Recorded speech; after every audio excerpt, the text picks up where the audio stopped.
All this while, the woman you like is actually Noah Xianger. Emmanuel covered Josephine's mouth urgently, frowning. What are you shouting for? Afraid others can't hear? Emmanuel had never cared about his own reputation. He feared someone might hear and tarnish Meadow's name. Josephine immediately pushed away Emmanuel's hand, displeased. Stop touching me. Emmanuel looked around, relieved when he confirmed no one was paying attention. How did you know it was her? Emmanuel asked Josephine. Josephine immediately replied, simple. You were fine when you went in, but you came out lost in thought. Clearly something happened inside. And just now, you were daydreaming and taking deep breaths, indicating you were nervous about seeing Miss Noah. If I, as a member of the Black Heaven Era Card, couldn't pick up on that, I'd be pretty incompetent. Josephine said. Josephine suddenly slapped her hand, reproaching herself. How slow of me. I should have realized it was Miss Noah earlier. Emmanuel warned, knowing is enough. Don't spread it around, understand? All right, I get it. I'm not a blabbermouth, Josephine replied. As Emmanuel was about to enter the store, Josephine pulled him back again. What now? Emmanuel asked. Josephine smiled and said, Emmanuel, weren't you at a loss? Let me give you an idea. What idea? Emmanuel looked at Josephine. Josephine said seriously, one word, wait for what? Emmanuel looked puzzled. Josephine lowered her voice and said, Emmanuel, since you've met Miss Noah's father, you should know he has been bedridden. Her father did say as long as he is still alive, he would never allow Miss Noah to become a concubine for you. Since that's the case, you two should just wait. When West eventually passes away, you and Miss Noah can finally be together, Josephine finished with a wink at Emmanuel. Emmanuel looked at Josephine in shock, thinking to himself, this girl's mind works in such an unusual way. Such a curse-laden comment feels downright evil even to just contemplate inwardly, yet she can utter it so freely. Emmanuel couldn't help but shake his head, secretly remarking in his heart, truly an extraordinary woman. Emmanuel was startled by Josephine's words. He thought to himself that this girl had an exceptionally unique way of thinking. The idea she suggested seemed almost like a curse, and it felt wrong even to consider it silently, yet she could say it out loud without any reservations. Emmanuel shook his head, feeling amazed by her unconventional nature. Hashtag chapter 299, getting to the bottom of things. Let's talk later, I'm going in. Emmanuel stopped discussing with Josephine and turned to walk into the store. But after taking a step, Emmanuel paused and curiously asked, strange, you don't even know Miss Noah, so how do you know about her father? Josephine smiled proudly, I've already told you, we are from the Xintian department. Nothing escapes our attention. After hearing this, Emmanuel just pursed his lips and didn't say anything more before entering the fragrance shop. As soon as Emmanuel walked in, he saw Jada. Jada also spotted him and immediately came over to inform him that the young mistress had returned. Miriam nodded and gestured, Sir Su, please sit. Boyisa, bring tea. Boyisa responded and exited the room to prepare the tea. As soon as Emmanuel sat down, he got straight to the point. Miss Noah, what do you think of the first batch of perfumes? Miriam paused for a moment. Is this the box Brandy gave me? Apologies, Sir Su. I've been busy and haven't had a chance to look at it yet. I'll check it now. She carried the box over and placed it on the table, opening it. Wow, they're so beautiful. Miriam exclaimed, mesmerized by the colorful porcelain bottles. Emmanuel asked, Miss Noah, please take a look and tell me if my design is satisfactory. Miriam picked up a bottle of rose perfume and examined it closely. After a moment, she nodded and said, Sir Su, the painting of the roses in full bloom is exquisite, and the poem fits perfectly. She then softly recited, when the crystal curtain trembles in the breeze, the whole courtyard smells sweet with roses. This was from the Daviank dynasty poet Gao Pian's Summer Day in the Mountain Pavilion. After finishing the verse, Miriam took a moment to savor its meaning. Sir Su, who wrote this poem? She asked. Emmanuel replied, I thought of it on the spot and found it fitting. Miss Noah, is the poem inappropriate? Miriam was surprised. You wrote this poem, Sir Su? Emmanuel shook his head. No, I found it in a book. Miriam felt slightly disappointed. Next, Miriam picked up the peony perfume and read aloud. Only the peony possesses true beauty, moving the city with its blossoms in spring. This line was from Daviank dynasty poet Kit Yushi's, appreciating the peony. After reading it, Miriam praised, what a beautiful poem. She then looked at Emmanuel again and asked, who wrote this one? Emmanuel smiled. Also from a book. I liked it and used it. Without comment, Miriam picked up another bottle and softly read, one branch fades, another blooms, always busy with the work of spring. This line was from Bryant dynasty poet Dong Sigu's Ever-Blooming Flower. Sir Su, this line is also from a book? Miriam asked again. Emmanuel felt a bit embarrassed but maintained his smile, nodding, indeed. Miriam continued reading the lily perfume's inscription. The moonlight reflects like fire, the wind carries the fragrance of lilies. And for the calla lily, the fragrant soul reflected in water stirs your dreams, a thin horse treads through flying snow. Miriam looked back at Emmanuel. Please don't tell me these are all from books you've read. Emmanuel stiffened and replied, yes, they are all from books, truly. Miriam frowned, skeptical. If he claimed one or two poems were from books, she might believe him, but not all of them. Sir Su, if you don't want to tell me the truth, I won't ask anymore, Miriam said, suddenly changing her tone and glaring at Emmanuel with a hint of anger. Though upset, Miriam remained a radiant and dazzling gem. Emmanuel couldn't help but stare a bit longer, thinking she looked even more enchanting when angry. Noticing Emmanuel's unwavering gaze, Miriam felt both nervous and shy, her face turning pink as she lowered her head. Sir Su, why are you staring at me like that? Her heart beat faster. Emmanuel realized he was being rude and quickly averted his eyes, explaining hastily, Miss Noah, I really didn't lie to you. Those poems are genuinely from books. Miriam thought for a moment and nodded. Fine. Since you insist, I'll get to the bottom of this. Which book did you find them in? What's the title? Where's the book now? If you can show it to me, I'll believe you. Emmanuel was left speechless, unable to respond. Miriam furrowed her brows. Sir Sue, these poems are obviously written by you. Why hesitate to admit it? You have talent. There's no need to hide it. Emmanuel chuckled inwardly, thinking, these poems aren't written by me. I just don't know how to explain this to you. If I told you they came from another world, would you believe me? Not wanting to continue this conversation, Emmanuel changed the subject. Miss Noah, let's put the poems aside for now. Let's talk about the packaging. Do you think it's satisfactory? Any improvements needed? Miriam replied without hesitation. Sir Sue, I think it's already perfect. No need for improvement. With such beautiful designs and elegant poems, these perfumes will definitely be snatched up as soon as they hit the market. Emmanuel smiled and nodded. Great. The first batch will arrive in a couple of days. Try selling them and record the customer's feedback. We can discuss further once I return. Hearing this, Miriam nodded and then asked with surprise, Sir Sue, does that mean you're going on a long trip? Chapter 300. Heartfelt Feelings. Emmanuel nodded and said, yes, I need to go to Lanyan Pass to take care of some matters soon. I'll be back very quickly. Meadow's interest was piqued at once. She asked, young Jason, are you going to Lanyan Pass for the branch store of the skincare shop? I've been considering this matter lately too. How about we go together? That way, we can discuss everything along the way. Noah Miss I. Emmanuel had just started speaking when Shelley suddenly entered with tea and snacks. Emmanuel immediately stopped. After Shelley set down the tea and snacks, Meadow said, Shelley, young Jason and I still have a lot to talk about. Please leave us alone for now and close the door behind you. Yes, young miss, Shelley replied. Knowing her mistress was about to express her feelings to Emmanuel, her heart couldn't help but race with anticipation and nervousness. Once the door closed, Meadow asked, young Jason, when do you plan to leave? I'd like to prepare accordingly. Emmanuel replied, no miss, I'm actually going with a friend whom you don't know. It would be better if you didn't come. Curious, Meadow inquired, what kind of friend? Emmanuel hesitated for a moment before saying, no miss, even if I told you, you wouldn't know him. Just trust me. I'm only going to Lanyan Pass to handle some affairs. It won't take long, and I'll be back as soon as they're done. Emmanuel originally intended to mention his friend from the Shintian department, but decided against it after some consideration, explaining that would involve more, and it might also make Meadow worry about him. It was better not to say anything. Meadow understood and didn't press further. Then, when will you return? She asked. Emmanuel, uncertain himself, reassured her. I should be back within 5 or 6 days, no more than 7 or 8. Very soon. Meadow nodded, and then suddenly lowered her head, silent. Thinking she was worried about his safety, Emmanuel assured her, no miss, please don't worry. My friend is highly skilled in martial arts. There shouldn't be any problems. Besides, as soon as I arrive at Lanyan Pass, I'll seek out the Cleveland immediately. He wouldn't let anything happen to me, right? Meadow nodded softly again, still quiet. Emmanuel sensed something amiss and asked, no miss, what's wrong? Meadow slowly lifted her head to look at Emmanuel, then opened her mouth and closed it again, looking as if she wanted to speak but held back. No miss, what did you want to say? Emmanuel asked. Taking a deep breath, Meadow finally mustered the courage to ask, young Jason, were you here earlier? Suddenly tense, Emmanuel stammered, I did come in, but I didn't touch anything. I just wanted to see if anyone was in the room, and then I left. Really? Meadow then asked, so why was the paperweight on my desk moved? I clearly used it to hold down a portrait. Why was it elsewhere when I returned?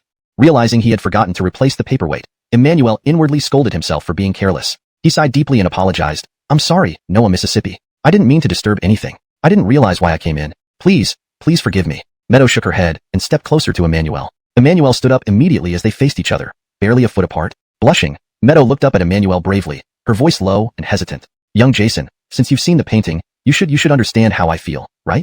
Having finished speaking, Meadow blushed intensely and lowered her head shyly, feeling the heat spread across her face and neck.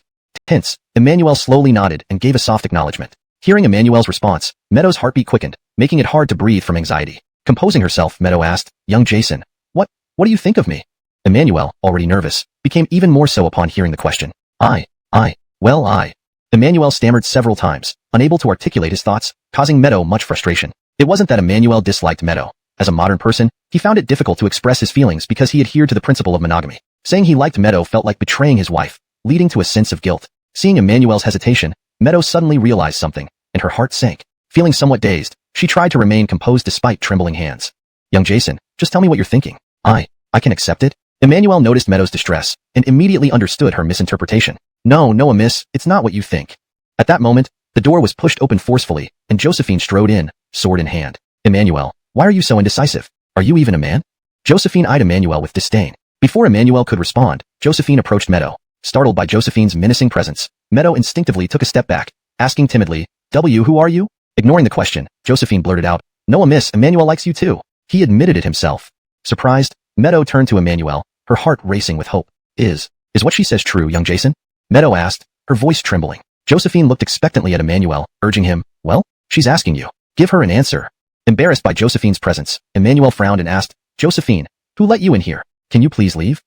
Josephine retorted, Do you think I wanted to come in? I just wanted to see what this Noah miss looks like. Then I overheard you being indecisive, and I couldn't hold back anymore. Rolling his eyes, Emmanuel sighed. Can you leave now? With a scornful glance, Josephine turned toward the door but looked back at Meadow. Noah miss, I didn't lie. He really does like you. Hey, can you stop talking so much? Can you just leave?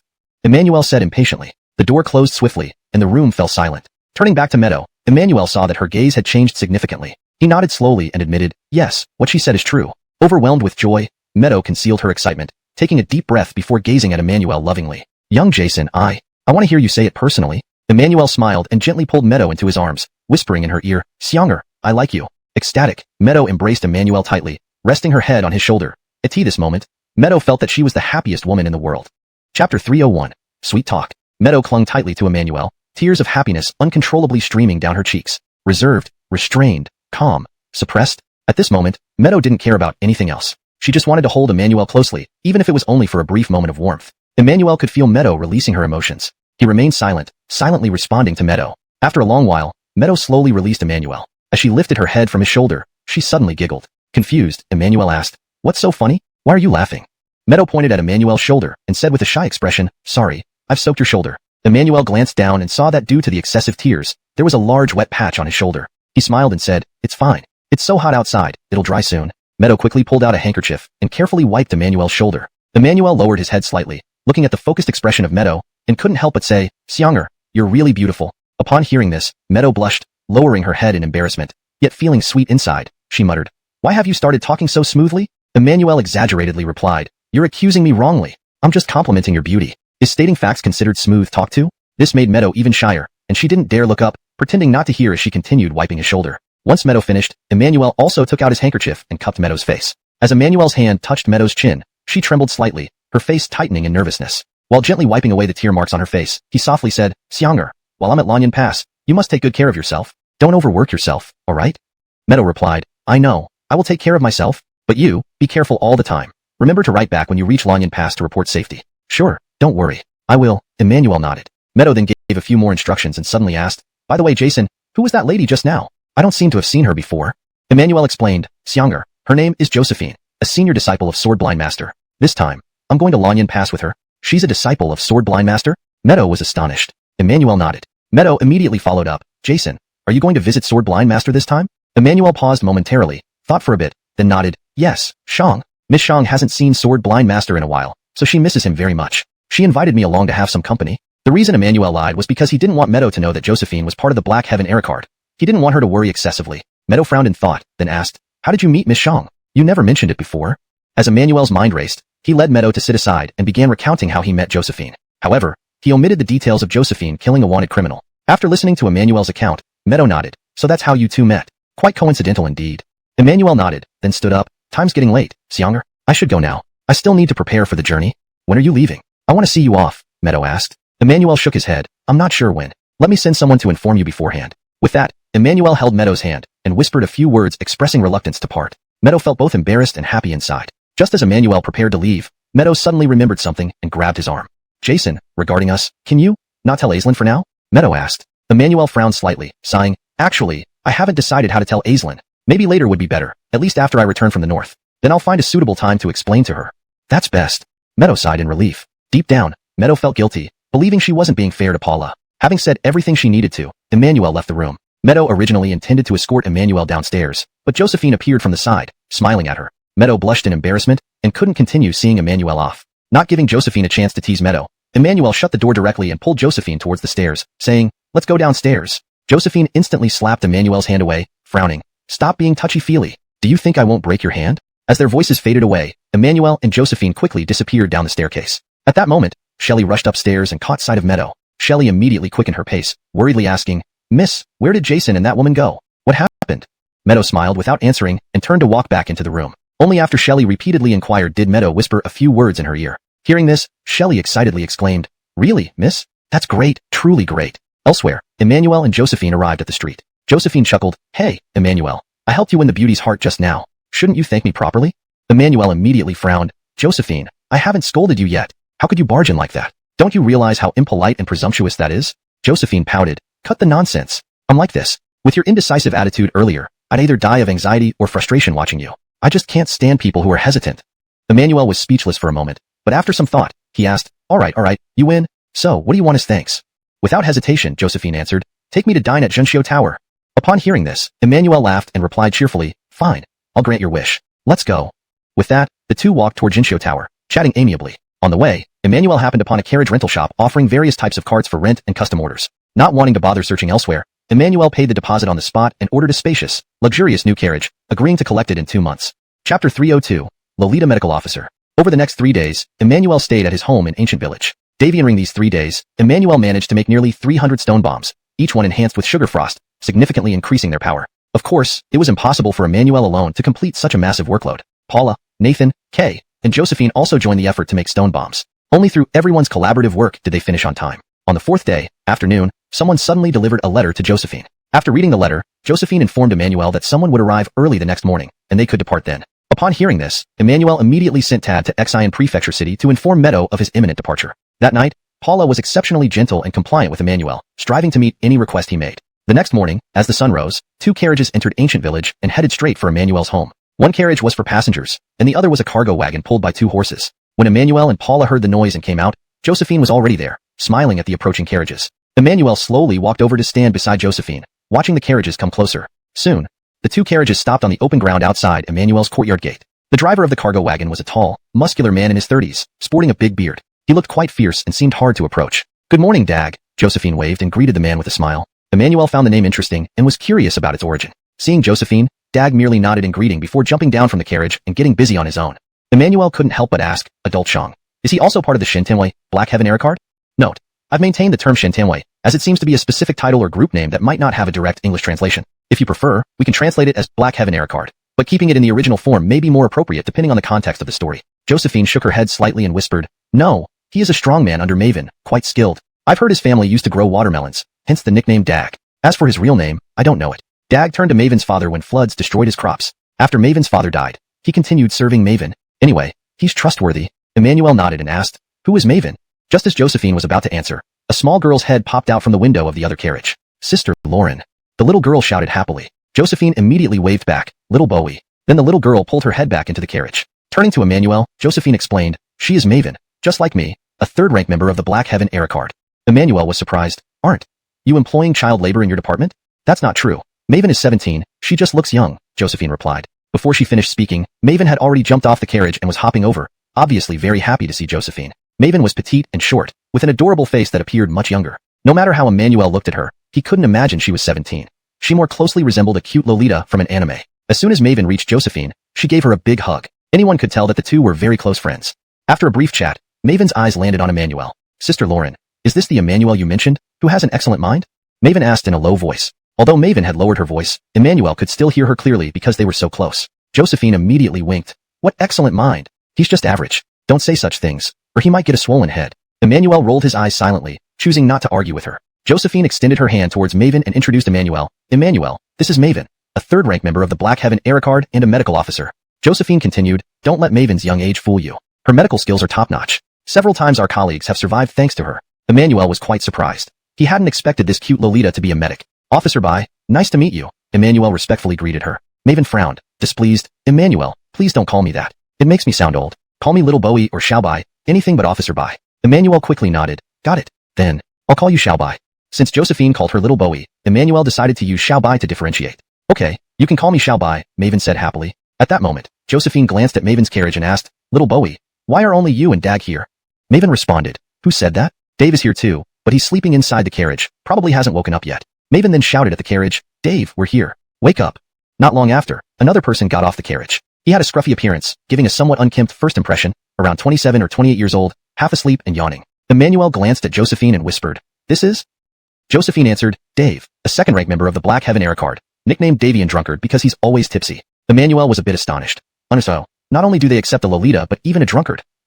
Dave, come here. Let me introduce Baker to you, Josephine called out loudly. But Dave merely glanced at Emmanuel from afar, waved his hand, and shook his head. No need. I need to find a place to relieve myself. You all carry on chatting. With that, Dave walked away. Maven immediately reassured Emmanuel, Baker, don't mind him. He's usually like this, lazy and disorganized. But rest assured, he is reliable when it matters. Josephine nodded and smiled. I understand.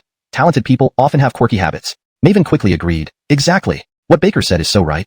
At this point, Paula approached and invited them. Husband, please invite everyone inside. They must be tired from the journey. Have some water. Emmanuel nodded and motioned for everyone to come inside. However, Maven shook her head. Baker, no need to sit. Time is tight. We should load the stone bombs and leave as soon as possible. If we're late, Officer Damon will scold us. Josephine agreed. Yes, Emmanuel. Let's quickly load the stone bombs onto the wagons.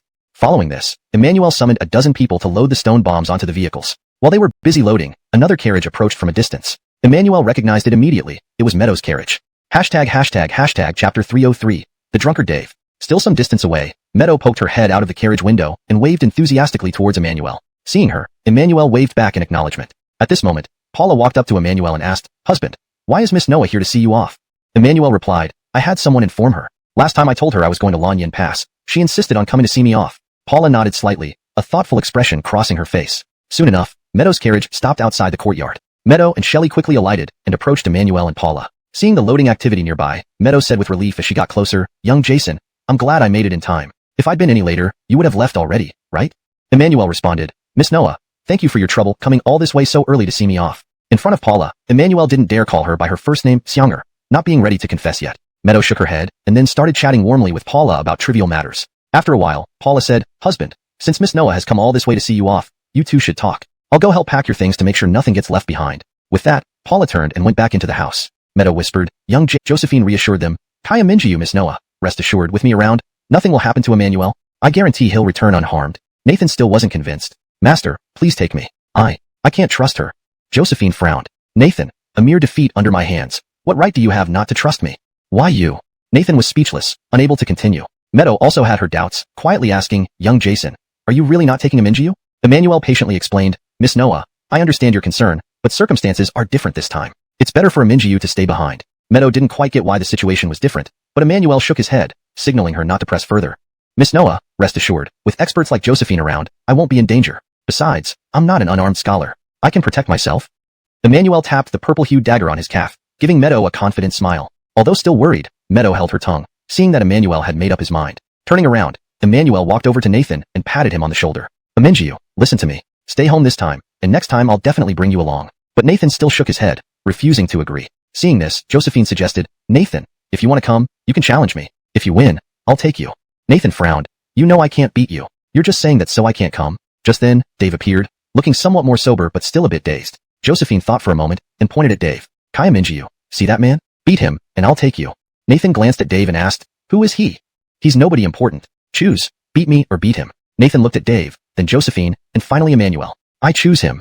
Nathan pointed at the swaying Dave. Josephine nodded. All right, wait here while I talk to him.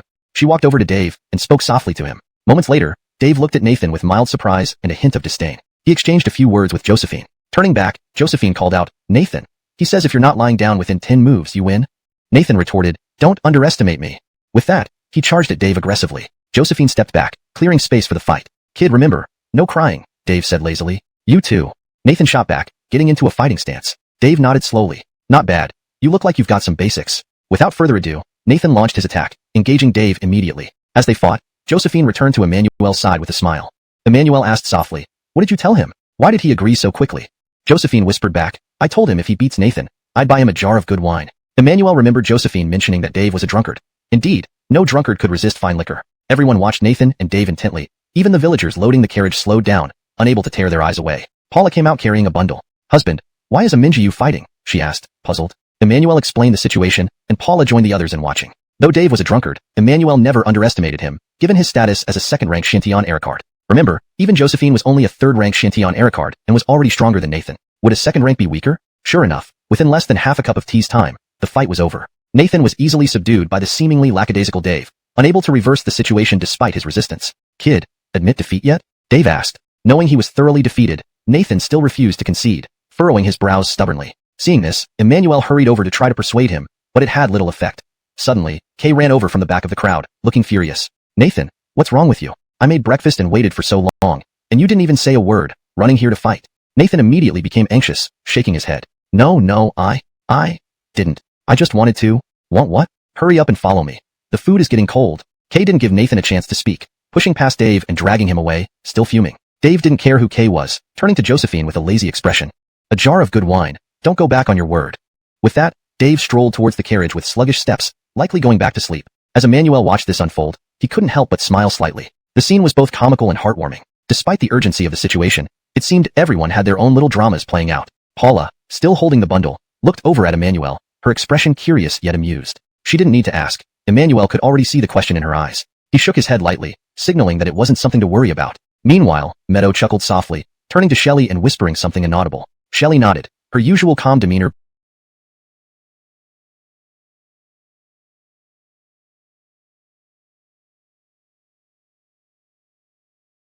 to a single carriage. Dawn originally intended to bring all 300 Stone Thunders, but due to their weight and the limited capacity of the carriage, she could only load half the quantity, about 160 Stone Thunders. However, even 160 Stone Thunders were many, and Emmanuel believed it was enough. Dawn, helplessly, had to settle with this. After all, it was too late to hire another carriage now. Apart from the Stone Thunders, Emmanuel also took some perfume, intending to ask Mac to deliver it to the consort of Cleveland Rui when they met. Half an hour later, everything was prepared. Emmanuel, together with Dawn and Elisa, boarded the carriage and set off northward, leaving the village. Paula and Meadow escorted them several miles out of the village before stopping, then watched as the carriage gradually disappeared at the end of the road. Only after it was completely out of sight did Paula turn around and look at Meadow. At that moment, Meadow was still gazing at the horizon, her expression filled with reluctance, emotions running deeper than what one might expect from a friend. Even if Paula were foolish, she could see something wasn't right. After all, Meadow's behavior went far beyond the scope of friendship. At this moment, Paula felt somewhat complicated but did not show it. In the end, she sighed inwardly and called out, "Miss Noah?" Meadow, lost in thought, did not notice Paula calling her. Fortunately, Shelley reminded her in time, causing Meadow to finally react, "Ah, Madam Sue." Paula, puzzled, asked, "By the way, Miss Noah, since my husband went to Lanyan Pass to discuss opening a branch of the skincare store, why didn't you go with him? Is it because the main office has too much work to spare you?" Meadow was startled upon hearing this, blinking at Paula before asking, "Madam Sue, didn't young Master Sue accompany Miss Shang to visit Senior Jiangxi at Lanyan Pass? When did it become a business trip to negotiate a branch?" Paula's expression turned bewildered. "Visit Senior Jiangxi? My husband didn't mention this, and besides, Minister Shang came back from Lanyan Pass. She had already seen Senior Jiangxi during her last visit, so there was no need for her to visit again." "Wait a moment, Madam Sue." Meadow suddenly stopped and asked, "What do you mean by minister?" Paula looked perplexed. "Nothing special. Dawn is from Xuantianhui, so it's correct for me to call her minister, isn't it? Is Miss Shang part of the Xuantianhui?" Meadow exclaimed in surprise. Paula nodded. "Yes, didn't anyone tell you?" Meadow shook her head. "No one mentioned it to me. I only knew she was Senior Jiangxi's disciple, and didn't know about her affiliation with Xuantianhui." Paula frowned. "Miss Noah, this is not something to be hidden. Why would my husband keep it from you?" Meadow thought quickly, furrowing her brow seriously and told Paula, "Madam Sue, young Jason hasn't been truthful with us. This trip to Lanyan Pass is definitely not as simple as he made it seem." "Ah." Paula was alarmed and immediately glanced towards the horizon, feeling concerned. She then asked anxiously, "Miss Noah, what should we do now? Should we catch up with my husband?" Meadow shook her head. "Madam Sue, we cannot chase after him. Young Jason keeps things from us precisely, so we won't worry. If we go now, not only can we not stop him, but it will also distract young Jason and affect their mission." Meadow sighed softly, adding, "Madam Sue, for now, let's stay home and pray for his safe return." Paula considered it, and agreed with a slight nod, but couldn't help feeling anxious. Meadow stepped forward, taking Paula's hand, and gently comforted her. "Madam Sue, don't worry too much. They are all skilled practitioners from the Xuantianhui. Even Nathan can't match them, and young Jason is both wise and resourceful. Everything will be fine on this trip." Paula nodded silently, then suddenly looked up and invited, "Miss Noah, if you don't mind, why don't you stay over at our house today? I have some heart-to-heart matters I want to discuss with you." Upon hearing this, Meadow became a bit uneasy, stiffening up slightly and feeling nervous. "Miss Noah, can you?" Paula asked. Meadow hurriedly nodded. "Of course, Madam Sue. It would be my honor." Paula smiled faintly. "Miss Noah, let's go back then. I also need to consult you about some accounting issues later." "Please lead the way, Madam Sue," Meadow quickly replied. Shortly after, Paula and Meadow boarded the carriage and headed back to Ancient Village. Initially, Emmanuel, Dawn, Elisa, and Dave rode together. But since Elisa kept chatting incessantly, discussing various topics with Dawn one minute and questioning Emmanuel the next, it disturbed Dave's sleep. Within half an hour, Dave, clearly annoyed, got off the carriage and laid down on Dag's cargo cart. With Dave gone, Elisa's voice grew louder. "Emmanuel, according to Sister Sheeneen, your Stone Thunders are powerful enough to scare someone to death. Can we find a remote place on the way to secretly test one? I really want to see its power firsthand," Elisa said. Emmanuel glanced at Dawn and smiled. "From the moment we left Ancient Village, the Stone Thunders belong to your Xuantianhui. If you wish, you can treat them like fireworks." Upon hearing this, Elisa immediately turned to Dawn, her expression pleading. Dawn stretched out her hand. "Sure, 100 taels each. How many do you want to try? Pay up first." Upon hearing the price, Elisa pouted. "Che, so stingy." The two-carriage convoy had stopped 3 times, twice for brief rest breaks and once for lunch at a small inn. Even at the inn, Dave insisted on drinking. Dawn had bought him a fine jar of wine as agreed, and he indulged heartily, drinking straight from the jar while gnawing on a platter of lamb, ignoring everyone around him. After finishing his meal, Dave went back to sleep in the carriage. Neither Dawn nor Maven bothered with him. As dusk fell, the group arrived at a countryside inn, their lodging for the night. This inn was essentially a converted farmer's yard. Though the rooms were simple, they were clean enough to serve for one night. Dawn and Maven negotiated with the innkeeper and then turned to Emmanuel. Emmanuel, there are only 2 rooms. You and Dave can share one, while Maven and I take the other. Where will the driver and Dag stay? Emmanuel asked. Maven replied, Dag will sleep outside. He has to watch the wagon. As for the driver, he'll sleep in the stable with his horses. Just like lunch, Dave sat alone at a table, eating from a single dish and drinking from a jar. He quickly became flushed and reeked of alcohol. Midway through, Emmanuel overheard Dave complaining about watered-down wine. Nonetheless, Dave finished his drink, burped loudly, and headed back to the room to sleep. Only then did Emmanuel, Dawn, and Maven start dining as their dishes were served. Why hasn't Dag joined us? Emmanuel asked. He has to keep an eye on the stone bombs, Maven explained. Taking a few bites, Dawn winced. This food is terrible. Maven nodded. It really is, but what can we do? We can't go to bed hungry. Suddenly, Dawn turned to Emmanuel. You cook well. How about making something for us? Startled, Maven asked. He knows how to cook? Yes, Dawn affirmed. Especially his scallion oil braised chicken. She began describing the dish, which made Maven drool. Su Gongzi, I want to try your cooking. Is that possible? Maven looked at Emmanuel pleadingly. Dawn chimed in, Emmanuel, please make a couple of dishes. It doesn't have to be scallion oil chicken. Anything better than this will do. Emmanuel frowned. Hey, I didn't come out here to be a chef. Isn't that a bit much to ask? But the food is truly awful, Dawn countered. I don't think you can eat it. Caught off guard, Emmanuel couldn't refute her, especially as the food was indeed unpalatable. Just as Dawn and Maven continued persuading him, Dag entered looking disgruntled. Apparently, he found the food intolerable and had asked the innkeeper if there were alternatives. Being that you can't sleep? Emmanuel nodded and said, it is a bit loud, so I came out for a stroll. I'll go back to sleep once the snoring calms down. Hayden turned around and, while walking towards the wagon, asked, would you like some melon? Melon? Emmanuel was caught off guard. Hayden pointed behind the inn, saying, I saw a patch of melon fields there just now and picked 2 on the spot. Emmanuel thought idly passing time might as well be spent enjoying a watermelon. Thank you, Hayden. Emmanuel smiled, but Hayden shook his head. No need. It's only because your cooking was delicious. Then, Emmanuel and Hayden walked over to the wagon. Hayden lifted a watermelon from the cart, handed it to Emmanuel, then took another one himself. Eat, Hayden motioned. Seeing that Hayden wanted him to finish an entire melon, Emmanuel hurriedly said, Hayden, this melon is too big. I can't eat it all by myself. How about we share? Let's not waste it. Hayden frowned. You can't even finish one of this size? Emmanuel thought, this melon must weigh at least 10 pounds. How could he finish it right after dinner? However, Emmanuel only smiled wryly. Really can't finish, Hayden. After pondering for a moment, Hayden put the watermelon in his hands back and took Emmanuel's melon instead. Smash! With one palm, Hayden split the melon open. He skillfully separated the halves, giving the slightly smaller half to Emmanuel and keeping the bigger one for himself. They both sat beside the wagon, eating heartily. Once Emmanuel started eating, he couldn't stop and remarked, Hayden, your melon selection is truly excellent. Crisp, sweet, perfectly ripe. Hayden, confident, replied, of course, didn't Miss Bai tell you? We used to grow melons at home. Selecting melons is my forte. As soon as they started talking about selecting melons, Hayden became very talkative. He told Emmanuel that choosing melons mainly depended on inspecting the stem and feeling the skin, and finally listening to the sound. Not understanding these nuances, Emmanuel listened intently and occasionally asked a few questions, which Hayden answered in detail. Meanwhile, in another room of the inn, Maven stood by the window. Although it was dark outside, she could clearly hear Emmanuel and Hayden chatting. Maven was puzzled. Sister Sheener, why is Hayden so talkative with Emmanuel? He barely speaks to me during the day. Elsa was polishing her sword hilt by the oil lamp's light. If you weren't always reading medical books, Hayden would probably have something to chat with you too, Elsa replied without looking up. Maven tilted her head, confused. Is that so? Elsa wasn't interested in the topic, so she didn't respond. Maven listened for a while, then picked up a medical book, sat across from Elsa, and quietly read. As night deepened, the lights in Maven and Elsa's room went out. The voices of Emmanuel and Hayden gradually faded, leaving only the snoring from Dave's room. The night passed without incident. In the early dawn, Emmanuel was gently woken up. Opening his eyes, he saw Maven. Emmanuel, why did you sleep in the wagon? She asked curiously. Emmanuel and Hayden had chatted for a long time last night. Eventually, Emmanuel fell asleep in the wagon and slept through the night. Suddenly, Emmanuel felt stiffness in his back and waist. So he got up and jumped down from the wagon, stretching. Sleeping here was fine. Inside, I wouldn't be able to sleep either. Before he finished speaking, Dave walked out of the inn and overheard him, casting a glance his way. Emmanuel felt a bit embarrassed but thought he wasn't wrong. Such loud snoring, who could tolerate it? After washing up and tidying up, they set off again under the morning sun. Leaving the inn, they continued north for about an hour and a half. The scenery and landscape began to change. Previously, Emmanuel had seen lush mountains everywhere, but now they were barren, devoid of greenery. Thinking of this, Emmanuel was reminded of movies about the desolate northwest desert. Endless yellow sands and rugged wastelands exuding bleakness and solemnity. But what pleased Emmanuel was that the road ahead was much better and wider than before. On the journey, they encountered several small western merchant caravans. Emmanuel specifically asked if they knew about the tax reduction in Xinzhou. Their replies were affirmative. They chose this route to avoid business taxes. This made Emmanuel quite happy. His plan was already showing initial results. If roads were improved further, more caravans would choose Xinzhou. By midday, they arrived at a small village. Per their plan, they would stop for lunch and rest the horses before continuing their journey. But upon entering the village, something seemed amiss. The small shop near the entrance was deserted. Maven and Elsa found that most villagers had gathered in the central square discussing matters. Only when Elsa and Maven called out to the crowd did the shopkeepers rush back. By this time, Dave had already found some liquor and was drinking contentedly. After ordering food, Maven couldn't help asking, "Boss, what happened in the village? Why are there so many people?"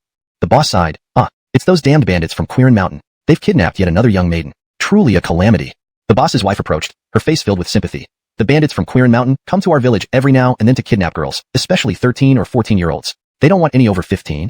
Confused, Maven asked, "Why do they kidnap them?" The boss sighed again, shaking his head. "What else? To torture and abuse them." The boss and his wife told Emmanuel that the chief of Quirin Mountain was named Ashan, known for his obesity and black complexion. Ashan had a peculiar fetish. He particularly liked 13 or 14-year-old girls. So every now and then, he would kidnap them from nearby villages and take them to the mountain to abuse. Though he wouldn't kill these girls, his methods of torment were despicable and hateful. Previously, a girl was taken from the village. After 2 months, she returned, severely injured and emaciated. A pitiful sight causing sorrow and anger. She eventually hanged herself not long afterward. Hearing this, everyone sighed, including Dave, whose brows furrowed in anger. Unable to contain himself, Emmanuel asked, "Boss, why doesn't the village report this to the authorities? Doesn't the government handle it?"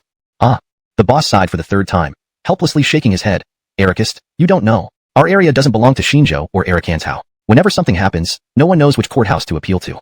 Chapter 307. Today I want a medal. The boss was referring to the Ericanching Pass, which is precisely the Lanyan Pass. Although Lanyan Pass is a strategic pass, it has grown into a small border town due to its critical geographic location. Something to his wife, then nodded. "Yes, there's a hunter named Art in the village. His daughter was also violated by Ashan and was returned insane. Now she roams the village daily. Such a pitiful sight." Hearing this made Colby even angrier. He said, "Boss, please help me. Summon the family of the kidnapped girl and bring that hunter, Art, here." The couple was bewildered, not understanding what Colby intended. "Tell them I'm an official from the government who can help rescue their daughters." After saying this, Colby drank a large gulp of wine, his expression becoming extremely serious. The boss and his wife were shocked upon hearing that Colby was a government official. Carefully observing him, they noted his ordinary and somewhat unkempt appearance, making them skeptical. "Which department are you from, sir?" the boss asked cautiously. Colby answered with grave seriousness, "Shintian office." The boss turned to his wife with a puzzled look. "What's the Shintian office?" His wife shook her head, equally perplexed. It wasn't surprising that these people in remote areas had never heard of the Shintian office. Frustrated, Colby pulled out his Shintian office badge and slammed it on the table. "Go now."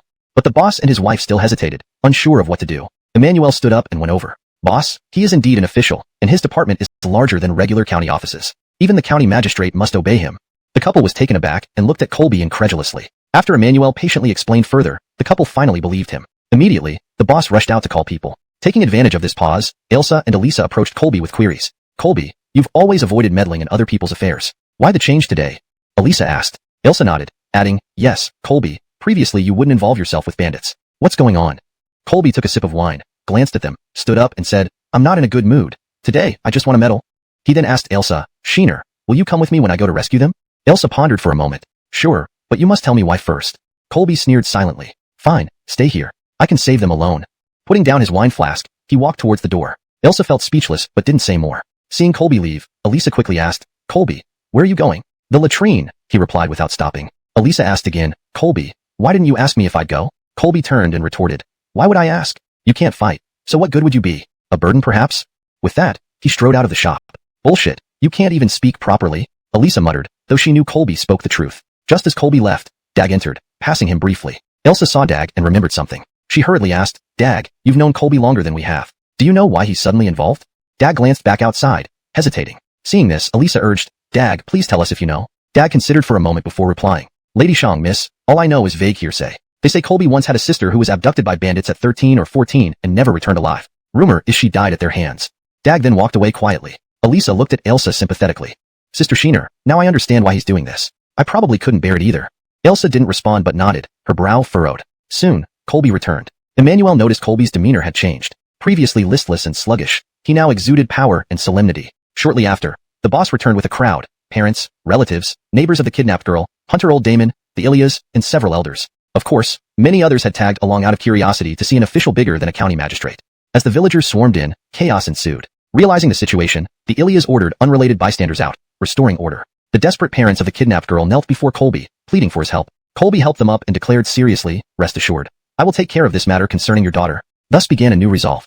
Chapter 308. Heading to Quirin Mountain. The Black Bear at Quirin Mountain had always been following Finley and Norman. A few months ago, Finley and Norman left with all their men to confront Emmanuel. Only a few people were left behind to guard the place, and the Black Bear was in charge of them. What the Black Bear and others did not expect was that Finley and Norman never returned after they left. Later on, when the Black Bear and his gang secretly went to inquire, they found out Finley and Norman had been completely wiped out. Both were imprisoned in the county jail and probably wouldn't be coming out. Initially, the Black Bear and his crew were quite worried that the government might send troops to wipe them out, so they stayed very low profile and careful, afraid to commit any crime or make noise. They spent their days hiding in the mountains, trying not to cause trouble. As time passed and no soldiers came, the Black Bear and others gradually became bolder. It wasn't until they heard Finley and Norman died in Shinjo County Jail that the Black Bear finally felt relieved. Since the bandit leaders were dead, there was no way soldiers would come to attack them anymore. From that day onward, the Black Bear felt invincible again. The result was that villagers around Quirin Mountain started to suffer once more. Just like Finley and Norman, the Black Bear began robbing passing merchants and recruiting desperate refugees. In a short month, the number in the stronghold grew to over 20 people. Though it was far from what Finley and Norman had achieved,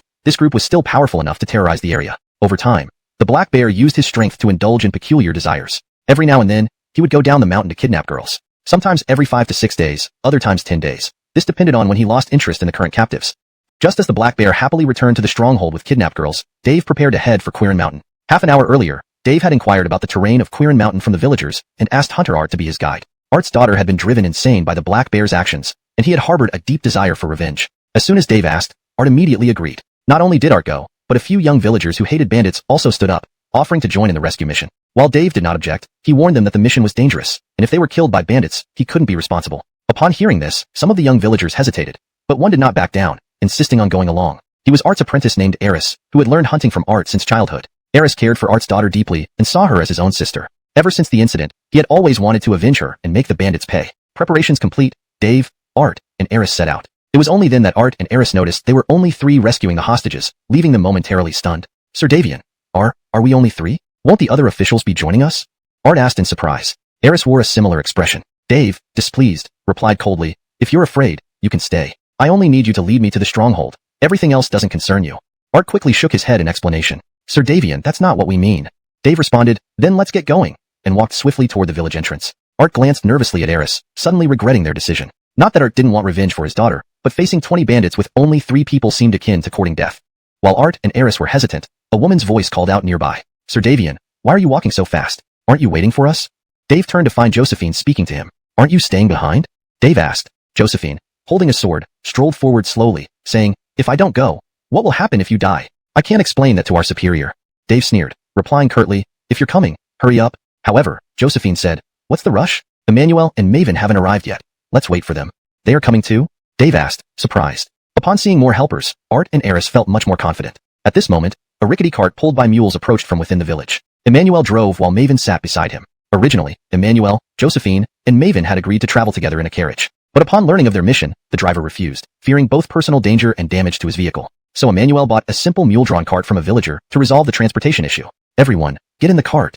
Maven excitedly waved. Josephine was the first to board. Soon, Art and Eris joined them, leaving Dave behind. When the cart passed by him, though showing hesitation, Dave eventually climbed aboard. The cart exited the village and headed for Quirin Mountain under Art's guidance. On the way, Dave asked, Maven, why didn't Dag come? Maven turned back and answered, Dag needs to guard the stone thunder bombs in the village. What if they get lost? Silent for a moment, Dave then asked suddenly, why are you here? You don't know martial arts, how can you help us?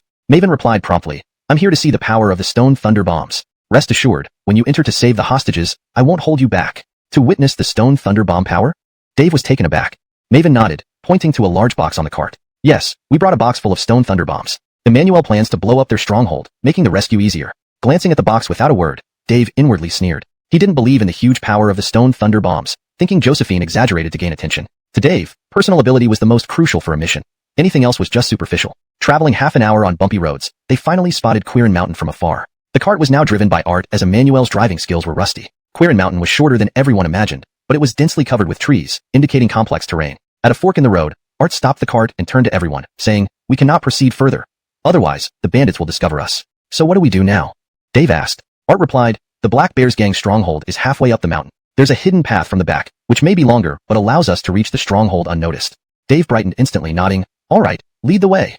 Immediately, Art steered the cart onto the side road. Please translate the next part of the text into English, ensuring that use only English and do not include other languages. Maintain the same paragraph structure and line breaks as the original text. Ensure natural fluency and grammatical correctness.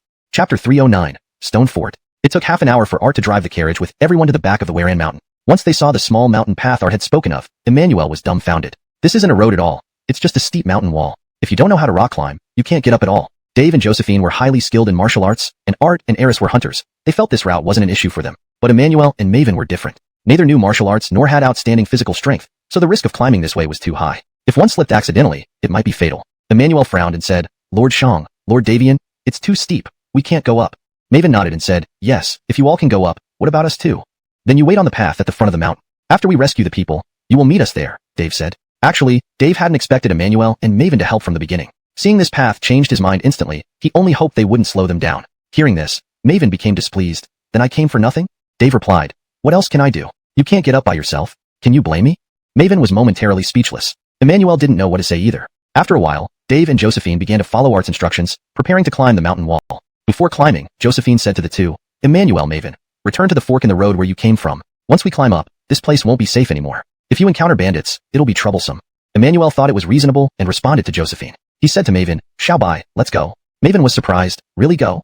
Emmanuel pulled Maven and said, let's go. Staying here will only cause trouble for them.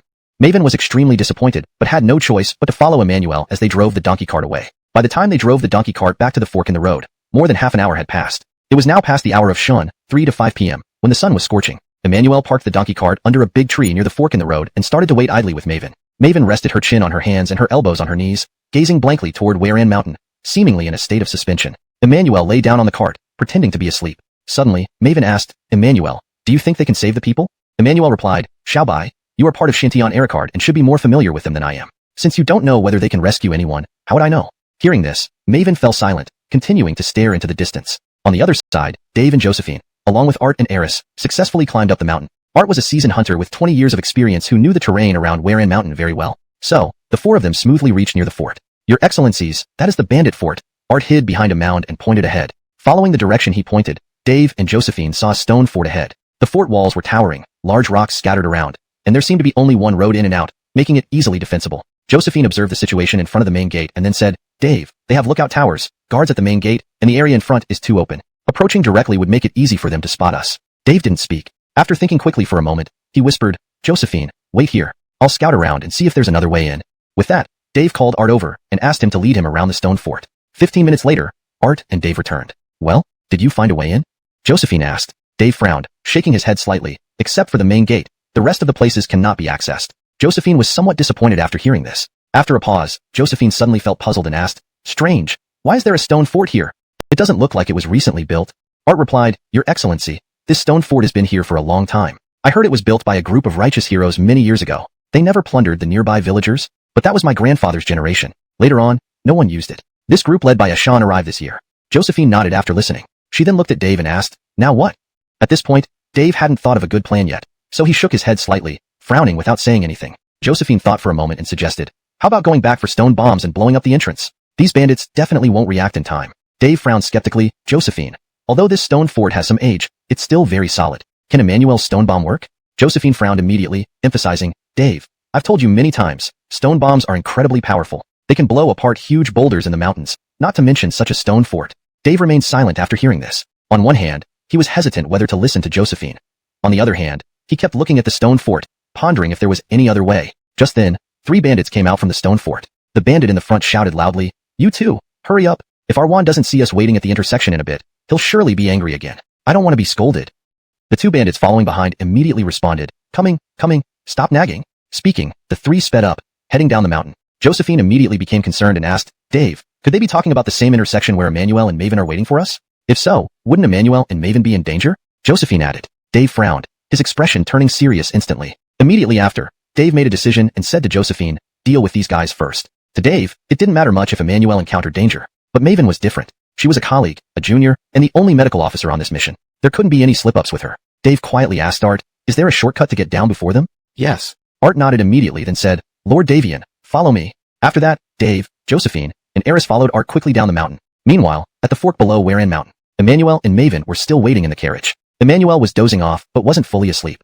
Maven seemed to be in a daze, but was actually recalling the medical book she read last night. At this moment, a wheelbarrow came from a distant road, pushed by one person and accompanied by another. The pusher was a skinny man, dressed in tattered clothes, sweating profusely, clearly exhausted from pushing. The other man was slightly taller and stronger, around 30 years old, also sweating profusely, complaining about the heat while walking irritably. Upon seeing these two, Maven tapped Emmanuel, her voice suddenly becoming tense. Emmanuel, someone's coming. Emmanuel immediately opened his eyes and sat up, looking at the two approaching from the road. At this moment, the skinny man pushing the wheelbarrow saw Emmanuel and Maven and hurriedly shouted, Juan, strangers. Please ensure this translation meets your expectations. Feel free to ask for further adjustments or additional context if needed. Chapter 310. Rest assured, I won't run. This man called Juan was Eshan's fellow townsman and had always been following him, following his lead faithfully. Since Eshan took over Stone Village, the logistics of the village were handed over to him. Juan led a group of people to a nearby town today. One reason was to purchase daily necessities for everyone in the village, such as salt, hemp cloth, bowls, plates, pots, and cups. The second reason was to indulge at a tavern in town and have a feast. As the village's logistics manager, Juan certainly had access to profits from purchases on a regular basis. Money earned had to be spent, but Juan couldn't bring wine and meat back to the village. That would escape to the area and ended up joining Eshan due to lack of options. Hearing Juan's words, Creed perked up. Juan, you mean we should take this girl? Sure. Don't say it aloud. What if they run away? Juan hastily interrupted. Creed nodded immediately, not daring to speak. In the next moment, both men quickened their steps towards Emmanuel and Elisa. While the two men were whispering and approaching, Emmanuel had already sensed something amiss. He quietly pulled out the Zihong dagger from his calf and hid it behind him, stepping in front of Elisa. Staubai, these two seem off. We need to be careful, he whispered. Elisa nodded promptly. Understood. Soon, Juan and Creed arrived at the donkey cart. When Juan stopped, Creed halted the wheelbarrow, quickly removing the straps around his neck and bending down to grip the single-blade saber underneath, ready to strike at any moment. With a fake smile, Juan asked Emmanuel and Elisa, where are you two coming from and where are you headed? Hiding his right hand behind his back, Emmanuel replied calmly, we come from the south and are heading north. North to where? Juan persisted. Emmanuel thought for a moment and answered, Lanyang Pass. The mention of Lanyang Pass made Juan smile warmly. Ah, so you're heading to Lanyang Pass. It's quite a coincidence. My brother and I are also going there tomorrow morning. If you're not too picky, join us for dinner and a night's stay at my place before we head out together. Emmanuel smiled faintly, shaking his head. Thank you for the offer, but it's unnecessary. Please proceed. He motioned towards the road, indicating that they should move on. Seeing that Emmanuel wasn't falling for it, Creed couldn't hold back, abruptly drawing his single-bladed saber. Forget the chatter, Juan. Just tie up this girl. Juan rolled his eyes, thinking how impatient Creed was, but now that the plan was exposed, he adopted a menacing demeanor. Boy, you better leave unless you want to die. We just want the girl. You're not our target. Pointing at Elisa behind him, Emmanuel realized Elisa was scared and clutching his shirt, worried he might abandon her. Turning his head slightly, Emmanuel reassured her in a firm voice. Rest assured, I won't run. Though Emmanuel felt some fear too, as a man, he couldn't bear to leave a young woman behind. Hearing this, Elisa felt a little more secure but still worriedly asked, there are two of them. Can you handle it alone? Emmanuel advised softly, I don't know, but if things get bad, you must run without worrying about me, understand? Elisa didn't reply, but warmth filled her heart. Seeing Emmanuel wouldn't run, Juan sneered coldly. You brought this upon yourself, boy. Don't blame us for leaving no way out. Turning to Creed, Juan snarled, I go it. Finish him off. Without hesitation, Creed approached Emmanuel, looking fiercely murderous with his saber raised. Ah! Startled, Elisa hurriedly jumped off the cart and hid on the other side. Soon, Creed swung his blade toward Emmanuel's neck. Clank! Everyone heard a metallic clanging sound as something flew between them and landed on the ground. At that moment, Creed stared dumbfounded at the half-blade in his hand. The other half lay elsewhere. It turned out Emmanuel blocked the attack with the Zihong dagger, which cut through metal effortlessly, slicing the saber in two. Seeing Emmanuel cut the saber in one stroke, Elisa cheered excitedly. Emmanuel, well done. However, Emmanuel remained cautious. There were two opponents, and a slip could be disastrous. Creed, holding the broken blade, stepped back in panic and looked at Juan. Juan. Realizing things weren't going as planned, Juan quickly drew a knife from the wheelbarrow. Roaring angrily, he charged at Emmanuel, bringing the blade down with force. Startled, Emmanuel ducked just in time. Thanks to this quick reaction, Juan's strike hit the edge of the cart, wedging the blade firmly into it. As Juan struggled to pull the stuck blade free, Emmanuel, still crouching, slashed upward with the Zihong dagger. Zing! Once again, the blade shattered in two. Surprised by the sudden breakage, Juan lost his balance and fell backward heavily onto the ground, dropping the broken blade. Note: names like Creed, Emmanuel, Elisa have been kept phonetically correct according to Pinyin. Chapter 311. One can hardly fight against four. The moment the wand fell to the ground, dust soared up from the earth. Juan, are you okay? Yale exclaimed in alarm and hurriedly ran over to help him up. Elisa saw Emmanuel break two weapons one after another and immediately clapped her hands excitedly. Emmanuel, impressive. At this point, Emmanuel also stood up. Though his expression remained composed, he was truly startled when the other party attacked just now. His heart was still pounding. Emmanuel looked at the half-blade embedded in the donkey cart and felt a bit of lingering fear. If his actions were any slower, it would have been his neck that got broken. At this time, Yale had already helped the Wan up. The Wan cursed angrily, his face filled with ferocity and anger as if he wanted to devour someone alive. Once standing steady, the Wan shoved Yale and barked viciously. What are you standing there for? Go kill him. But all Yale had in hand was a broken blade, and Emmanuel's dagger was incredibly sharp. He dared not approach. Wan, his dagger is too formidable. Our knives can't stand against it, Yale said timidly. The Wan and Yale flanked Emmanuel, slowly closing in on him from both sides. Seeing them close in simultaneously, Emmanuel felt an immediate sense of urgency. He thought it impossible to let them surround him, as that would certainly mean death. Without delay, Emmanuel climbed onto the donkey cart and jumped to Elisa's side. Run! Shouting, Emmanuel grabbed Elisa's hand and sprinted off into the distance. The Wan and Yale were momentarily stunned, then followed suit, chasing after them with their broken blades. Running ahead, the Wan yelled, "Don't let them escape." Yale was slightly slower, mainly due to exhaustion from pushing the cart back. Thus, he struggled to keep pace. After running for a while, Emmanuel noticed that Elisa's speed was slowing down. Turning around, he saw she was breathing heavily, her face flushed red. Emmanuel guessed that Elisa's stamina was poor, but hadn't expected it to be so bad. Xiaobai, run faster. They're catching up. Emmanuel urged. Breathing heavily, Elisa replied, pant. Already, running, as fast as I can, pant. Feeling anxious, Emmanuel thought they'd be caught eventually if they kept running like this. He needed to find a way to eliminate one of the pursuers. Once they were down to one, he would no longer need to worry. The wand scanned the area and immediately spotted Emmanuel and Elisa. They had already reached the large rock. Emmanuel was helping Elisa climb to the top. Juan, look, they're over there. Creed pointed at the rock. The wand, impatient, retorted, of course I see them. Am I blind?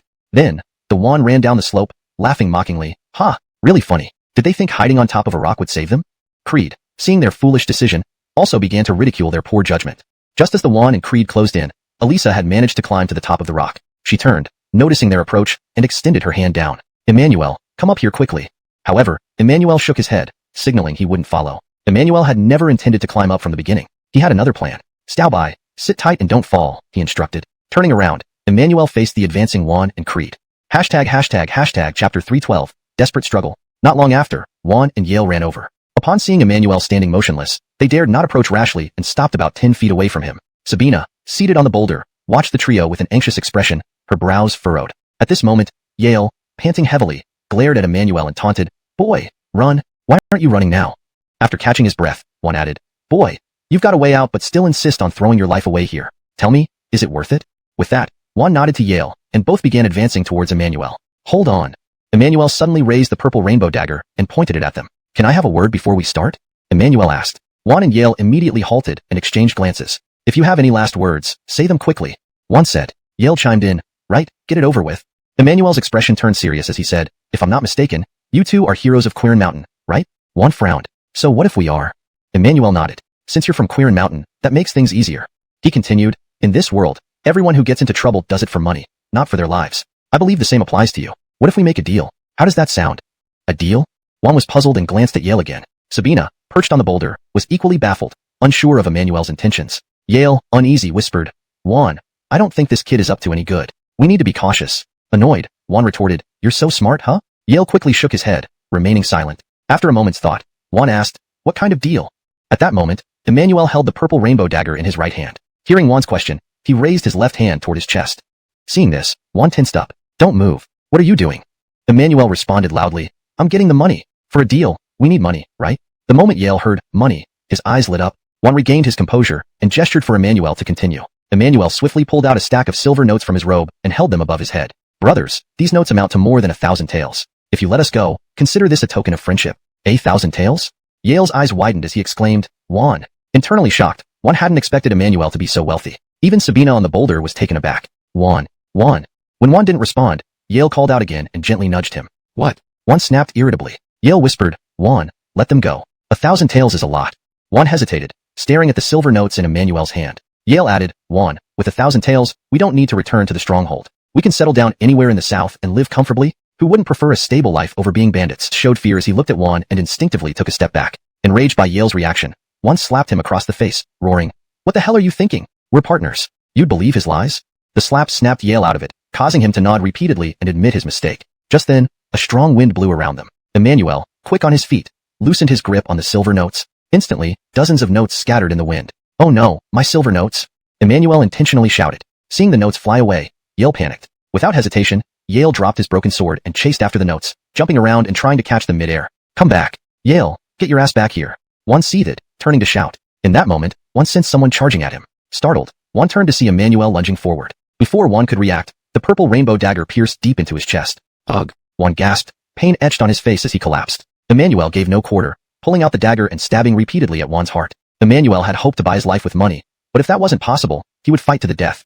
Flipped, and he fell heavily to the ground. He took a nasty fall, and his chin started bleeding when it hit the ground. But Yale ignored the pain and hurriedly got up, intending to escape. By then, Emmanuel had already caught up from behind. Just as Yale was getting up, Emmanuel suddenly kicked him hard. The kick hit Yale's buttocks squarely, sending him sprawling forward again with an ouch. He landed miserably on the ground. As Yale flipped over quickly, looking at Emmanuel while kicking back with his legs, he cried out, Bert, spare my life. I'm sorry, I won't dare anymore. Please don't kill me. Emmanuel had originally planned to kill Yale, but he hadn't expected the other party to be so frightened upon seeing him, offering no resistance. If it were a battle, Emmanuel wouldn't hesitate to kill. But killing someone who had surrendered and pleaded for mercy made it hard for Emmanuel to bring himself to do it. It wasn't that Emmanuel was overly compassionate. Rather, being modernized, his thoughts and concepts were shaped by modern education. To fully adapt, he needed more time. After crying and pleading for mercy for a bit, Yale suddenly sat up. Emmanuel was startled and immediately pointed the dagger at him to prevent any ambush. In the next moment, Yale knelt on the ground, bowing his head in repentance, repeatedly begging for mercy, and placed the silver notes on the ground, pinning them down with a rock. Emmanuel thought for a moment and finally decided to spare his life. Take off your belt, Emmanuel ordered. Huh. Yale was momentarily confused, not reacting. Emmanuel raised his voice. Want to live? Do as I say, or I'll cut you down right now. Scared, Yale hurriedly removed his belt and threw it in front of Emmanuel. It was just a thin hemp rope used to bind trousers. Lie down on the ground with your hands behind your head, Emmanuel commanded. Yale complied immediately. Emmanuel picked up the belt and walked behind Yale, pressing his knee into Yale's lower back while putting the dagger against his neck. Yale was alarmed and began crying and begging for mercy again. Don't make noise, move and you're dead, Emmanuel threatened. Yale immediately stopped making any sound and didn't dare move. Then, Emmanuel bound Yale's hands behind his back with the belt tightly. After tying him up, Emmanuel retrieved the silver notes and shoved them into his chest without even looking. Although not all the silver notes were recovered, Emmanuel no longer cared. Finally, Emmanuel lifted Yale from the ground and gave him a kick, directing him towards the large rock. Now without the string to hold his trousers, Yale could only hold up his pants with his bound hands, walking slowly ahead. On the rock, Elisa waved happily when she saw Emmanuel bringing Yale back. Emmanuel, stopping near the rock, Emmanuel said, stay there. Try to run, and I'll cut you down.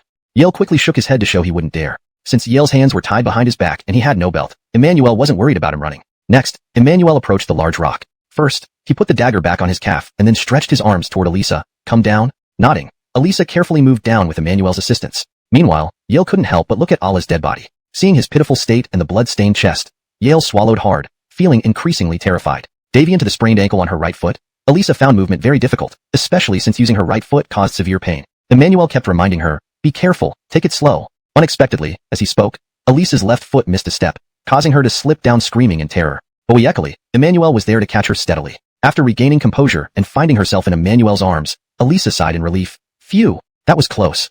Emmanuel breathed a sigh of relief too, glad Elisa was light enough to catch firmly. Are you all right? Emmanuel asked. Elisa's face blushed slightly, feeling shy, and simply shook her head. I'm fine.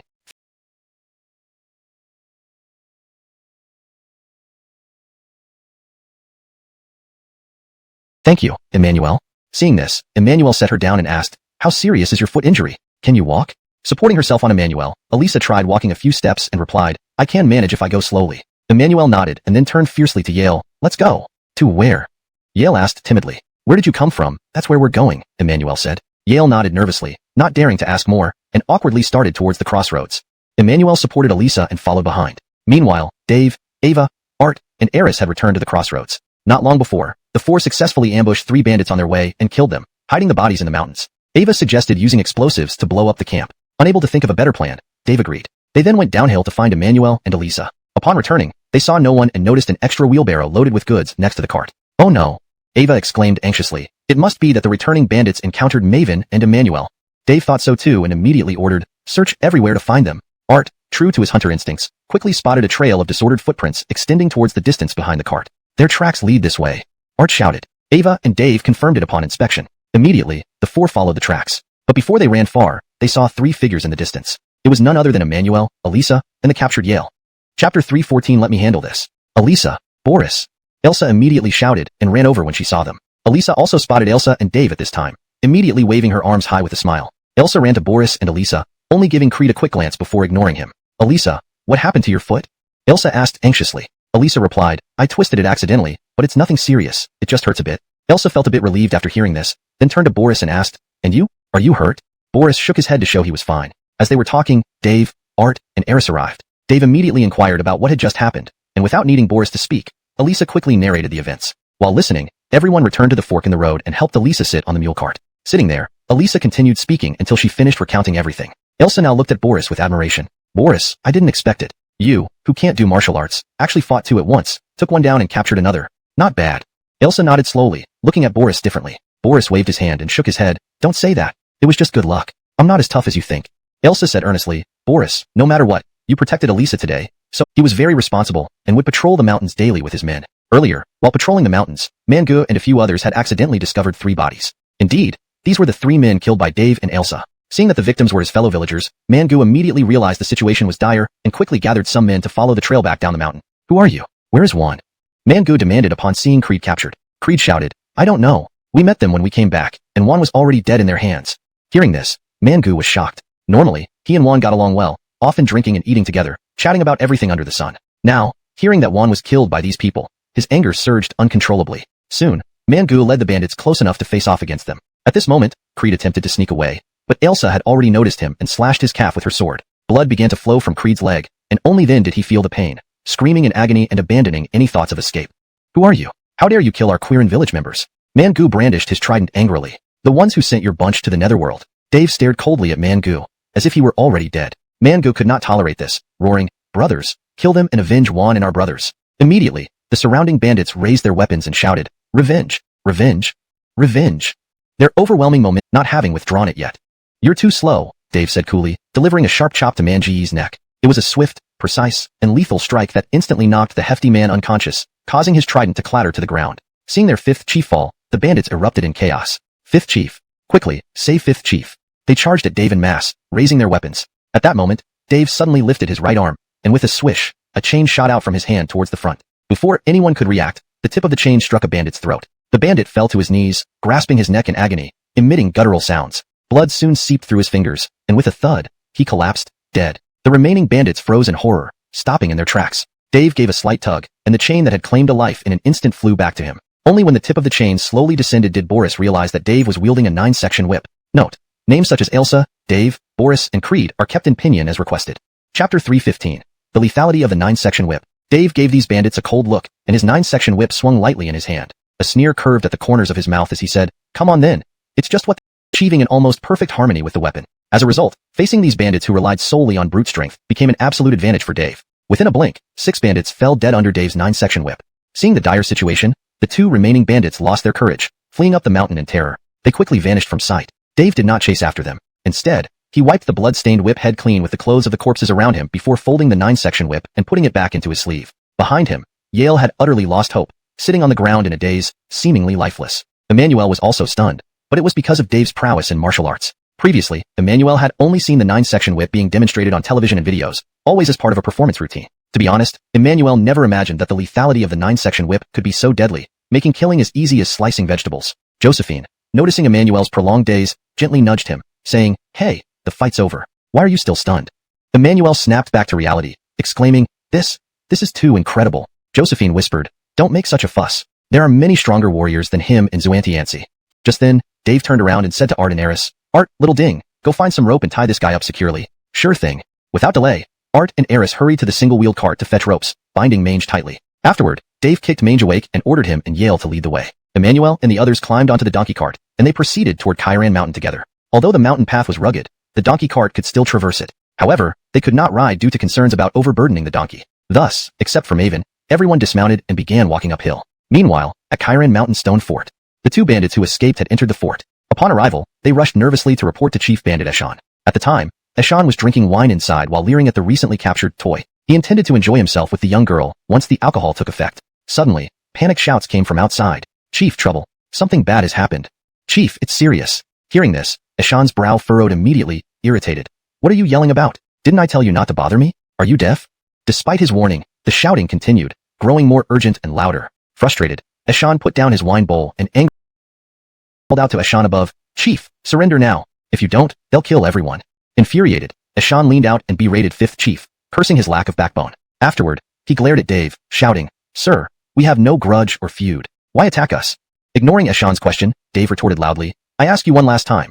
Will you surrender or not? Refuse and don't blame me for eliminating all of you. Davian the assent, Dave had considered his strategy. Revealing that he was here for the kidnapped girl would give the bandits leverage to use her as a hostage, putting them at a disadvantage. Seeing Dave's unreasonableness, Eshan raged, unable to contain his fury, and continued to insult Dave. Seemingly losing patience, Dave deftly twirled his wrist, bringing the whip's tip into his grasp. In the next instant, he stood behind 5th Chief and thrust the whip tip into his neck. Ah! 5th Chief screamed in agony, collapsing to the ground, twitching and bleeding profusely. Yale, witnessing this up close, was half dead with fright, his legs giving way as he fell to the ground, barely breathing in terror. Dave wiped the blood off the whip's tip and demanded of Eshan once more, This is my final warning. Do you surrender or not? Chapter 316. The Stone Thunder makes its appearance. Go dream on. Eshan's voice boomed from the watchtower of Stone Bandit Camp. Not only was Eshan cursing loudly, but the other 3 chieftains were also constantly cursing, though their words were indistinct. But it was clear that they were all foul-mouthed and difficult to hear. Dave had lost all patience by now. He walked up to Yale and swiftly slit his throat with the whip tip. Before Yale could even beg for mercy, blood began spurting from his throat, and he fell to the ground in agony, meeting his fate. Dave killed as easily as slaughtering a chicken, showing no emotion throughout, his cold demeanor causing a chill. In Dave's view, keeping the bandits alive was now pointless because he had only one thing left to do: breach the camp. There was no need to waste energy guarding prisoners. Emmanuel, it's time for your stone thunder. Dave turned and said to the two men. No problem. Emmanuel responded with a confident smile, then climbed onto the donkey cart and opened the box. Josephine rushed over to help immediately. Elisa had been waiting for this moment and became visibly excited. Even the pain in her ankle seemed less important. Art and Eris had heard them mention stone thunder many times during their journey but had no idea what it looked like or what it did. Only when Emmanuel took out the stone thunder from the box did they finally see it. Eris, seeing the unremarkable-looking stones, whispered, Master, aren't these just ordinary rocks? Just a bit rounder. Stupid child, use your brain. If these were ordinary rocks, why would the gentleman go through such trouble to bring them? Art frowned. Although Art shared the same thoughts as his apprentice, he didn't dare express them in front of Emmanuel and Dave. Eris thought about it and nodded without further comment. Elisa smiled at Eris, saying, Little brother Ding, these stone thunders may look ordinary, but inside them lies great power. You'll see how formidable they are soon. Elisa spoke as if she had witnessed the power of the stone thunder firsthand. Eris was filled with anticipation and nodded again eagerly. On the watchtower of Stone Bandit Camp, Ashan and the others watched Emmanuel's group in confusion. They initially thought Dave was about to lead an attack, but instead, they were only opening boxes and continuously moving stones out. The second chieftain frowned and asked, Chief, what are these people doing? Why did they bring a box of stones? The third chieftain quickly added, Yeah, why bring stones? Are they planning to destroy our camp with rocks? This remark made everyone laugh except Ashan. He couldn't find humor in it. Something about the stones felt off, more complex than they appeared, though he couldn't pinpoint what. Second chieftain, third chieftain, stop gawking and shoot them dead. Ashan decided to strike first. The second and third chieftains nodded immediately and aimed arrows at Dave. Art, who had been observing the situation on the watchtower, warned, Sir Davian, be careful, the bandits are shooting arrows. As he spoke, the sound of bowstrings echoed. 2 arrows whizzed past at incredible speed towards Dave. However, Dave remained calm, sidestepping effortlessly to avoid the arrows, which hit the spot he had just occupied almost simultaneously. Ashan, seeing the arrows miss, grew angry and urged, Keep shooting, I want him dead. The second and third chieftains immediately strung their bows and aimed at Dave again. Dave immediately went on high alert, ready to dodge the arrows once more. Suddenly, Josephine said, Dave, step back, let me block the arrows. Without waiting for a response, she drew her sword and positioned herself in front of Dave, facing the archers alone. At this moment, 2 more arrows flew from the watchtower. Josephine rapidly spun her sword, forming a protective barrier and deflecting the arrows with a clang-clang. Elisa watched everything unfold and clapped, clearly thrilled. Meanwhile, Dave had moved next to Emmanuel and asked, Are you ready? Emmanuel nodded and asked, Do you have a flint? Dave promptly retrieved a flint from his waist and handed it to Emmanuel. As Emmanuel accepted the flint, he handed a stone thunder to Dave and asked, Can you throw it onto the watchtower? Dave weighed the stone thunder and nodded, Yes. Just as he was about to throw it, Emmanuel stopped him, Wait, the fuse hasn't been lit yet. Then, Emmanuel ignited the flint and blew it into a flame. Sir Davian, as soon as I light it, throw it immediately, but not too close or it will explode on us. Emmanuel warned. Dave responded, Understood, let's do it. In the next moment, Emmanuel used the flint to light the fuse of the stone thunder, which started sparking. Throw it fast, Emmanuel commanded. Without hesitation, Dave ran a few steps forward, then, turning away from the camp, he hurled the stone thunder backward with both hands. The stone thunder, with its burning fuse, flew gracefully over Dave's head, tracing an elegant arc in the air toward the watchtower where Ashan stood. Unfortunately, the throw was too strong, and the stone thunder sailed over the watchtower and landed inside the camp. Ah, Dave, you threw too hard, Elisa exclaimed. Emmanuel shrugged, No worries, it'll explode wherever it lands. Meanwhile, the chieftains on the watchtower were laughing at Dave's poor aim, oblivious to the impending danger. After throwing the stone thunder, Dave waited for a few moments, then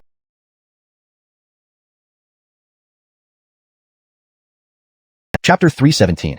Today is your doom. Emmanuel wasted no time, immediately lighting the stone bomb in Dave's hand and said, Lord Davian, aim well this time. Dave nodded vigorously. Watch me. He then hurled the stone bomb as he had before but adjusted his angle and used slightly less force. As a result, the stone bomb flew higher and landed on the watchtower of the stone fort. Ashan instantly predicted its landing spot upon seeing the stone bomb fly over and fled hurriedly, too scared to even warn the 3 chieftains. Before the stone bomb hit the ground, Ashan had already vanished down the stairs. Meanwhile, the 3 chieftains stood dumbly in place, looking up at the descending stone bomb, their only reaction one of astonishment. When the stone bomb crashed onto the floor of the watchtower with a bang, the 3 finally came back to reality and screamed in panic, rushing toward the stairway entrance. However, because all 3 tried to escape simultaneously and the stairway was extremely narrow, they got stuck together, none able to go down. Stop pushing. Let me go first. I'm the second chieftain, yelled the second chieftain as he pushed the third and fourth chieftains. The second chieftain is wrong. I'm older than you. You must let me go first, cried the third chieftain. The fourth chieftain retorted instantly, in terms of age, both of you are younger than me. I should go first. At such a critical moment, neither the third nor the fourth chieftain wanted to die, so instead of yielding, they began tugging at each other, preventing any from escaping. By this time, the fuse of the stone bomb had burned out, followed by a thunderous explosion. In that instant, the three were blown off the few 10-feet-high watchtower by the explosive force and fell heavily to the ground outside the stone fort, dying instantly.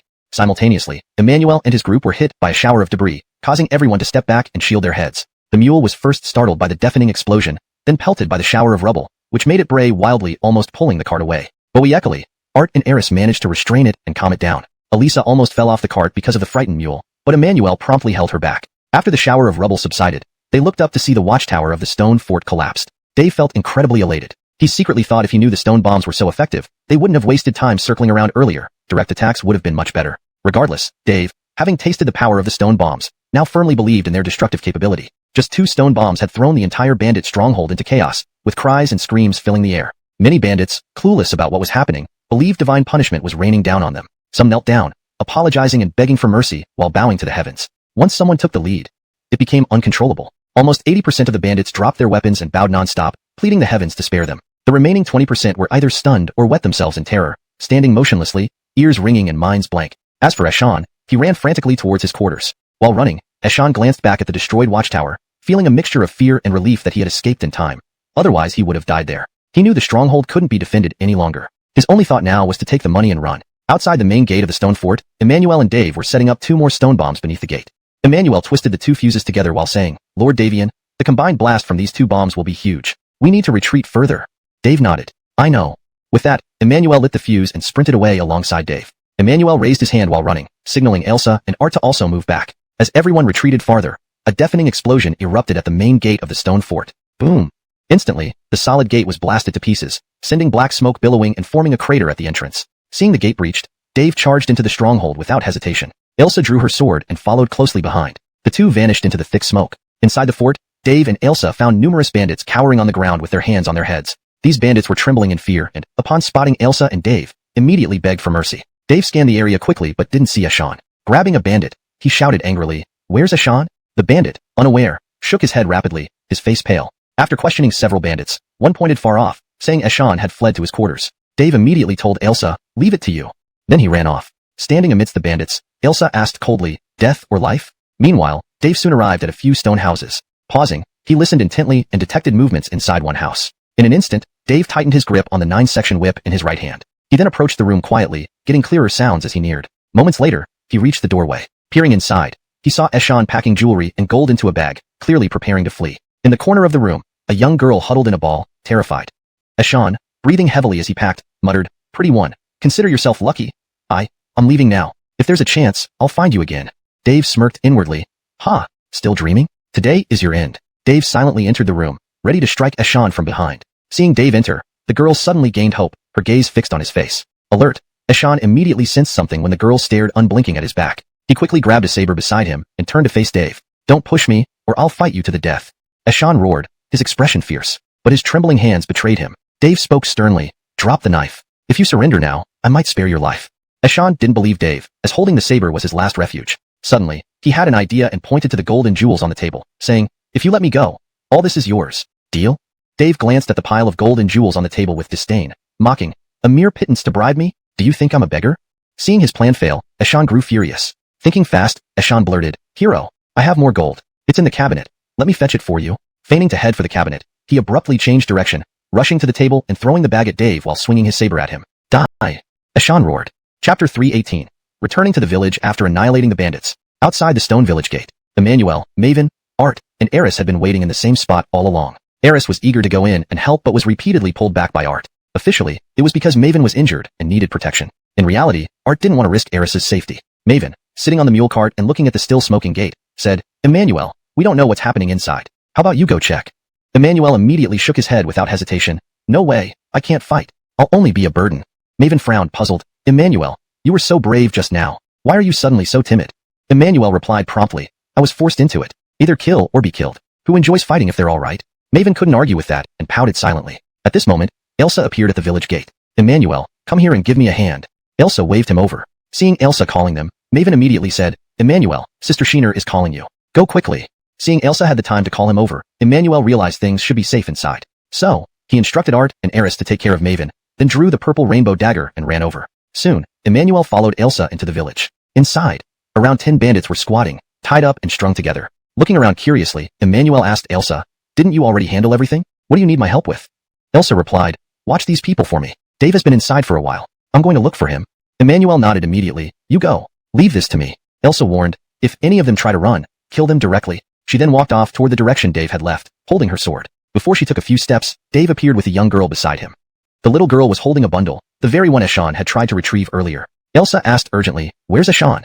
Dave responded, dead. Just moments ago, Dave had killed Eshan and saved the little girl. Eshan had naively thought he could kill Dave and escape. He hadn't anticipated the speed of Dave's 9-section whip. In fact, before Eshan even threw the bundle, Dave had already lifted his hand, hitting Eshan's throat precisely and killing him instantly. Hearing this, Elsa remained calm and approached the girl, asking gently, is she the kidnapped little girl? The girl hid behind Dave, frightened by Elsa's sword. Dave comforted the girl, don't be afraid. She's with me. She's good.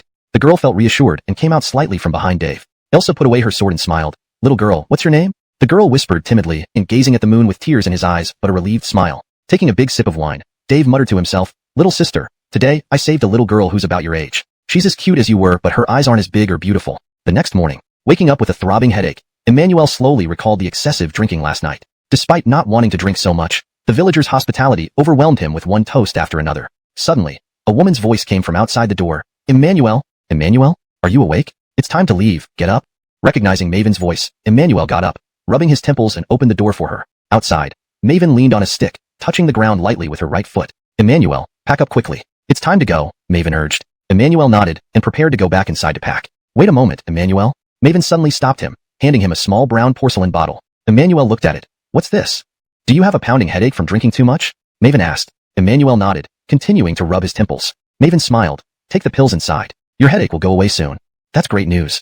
Delighted, Emmanuel opened the bottle, poured out the pills, and swallowed them. Seeing how readily Emmanuel didn't know what was happening either. Meanwhile, Dave kept shaking his head and waving his hands, insisting it was not possible. Yet everyone didn't understand what couldn't be allowed. Just as the three were puzzled, Dag walked by slowly carrying something. Seeing this, Maven quickly waved to Dag, bringing him over and asked, Dag, you've been here all along, right? What happened between Dave and Simona's family?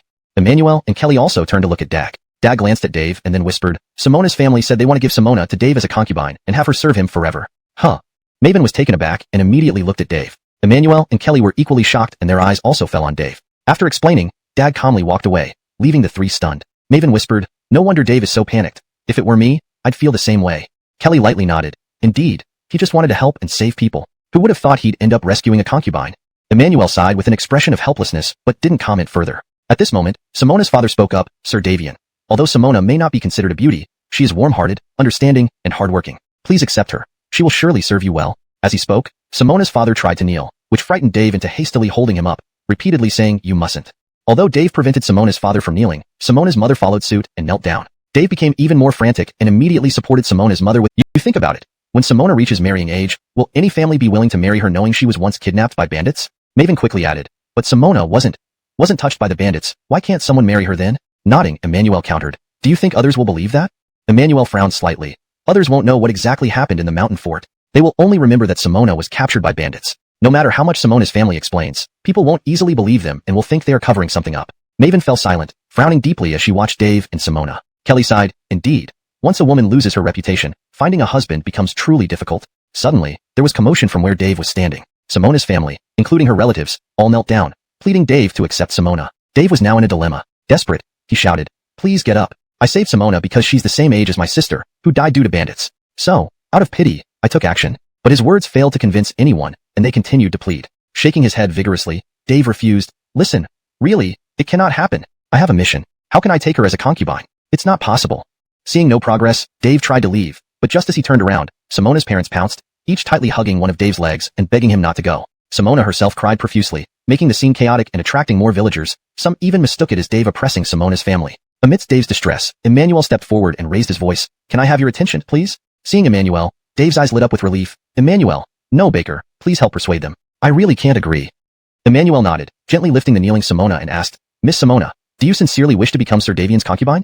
Simona glanced at Dave and then Emmanuel, lowering her head shyly. Emmanuel understood her hesitation and turned to Simona's parents, Daryl and Auntie. Sir Davian already has a wife. This statement stunned Dave, who wondered when he got married. Simona and her family were equally surprised, their faces showing astonishment. Emmanuel continued, you might not know this, but Sir Davian's wife is famously known as the River East Lioness, very fierce and aggressive. She cannot tolerate Sir Davian having another woman. If he agrees to take Simona, not only will Sir Davian be beaten, but Simona will be tormented beyond recognition. Pausing for effect, Emmanuel then asked Simona, do you really want a life filled with abuse and humiliation? Simona shook her head vigorously, sighing in frustration. The scene fell silent, but the atmosphere became heavy and strange. Dave hurriedly walked up to Emmanuel and whispered, Jason, say something. We can't keep things like this.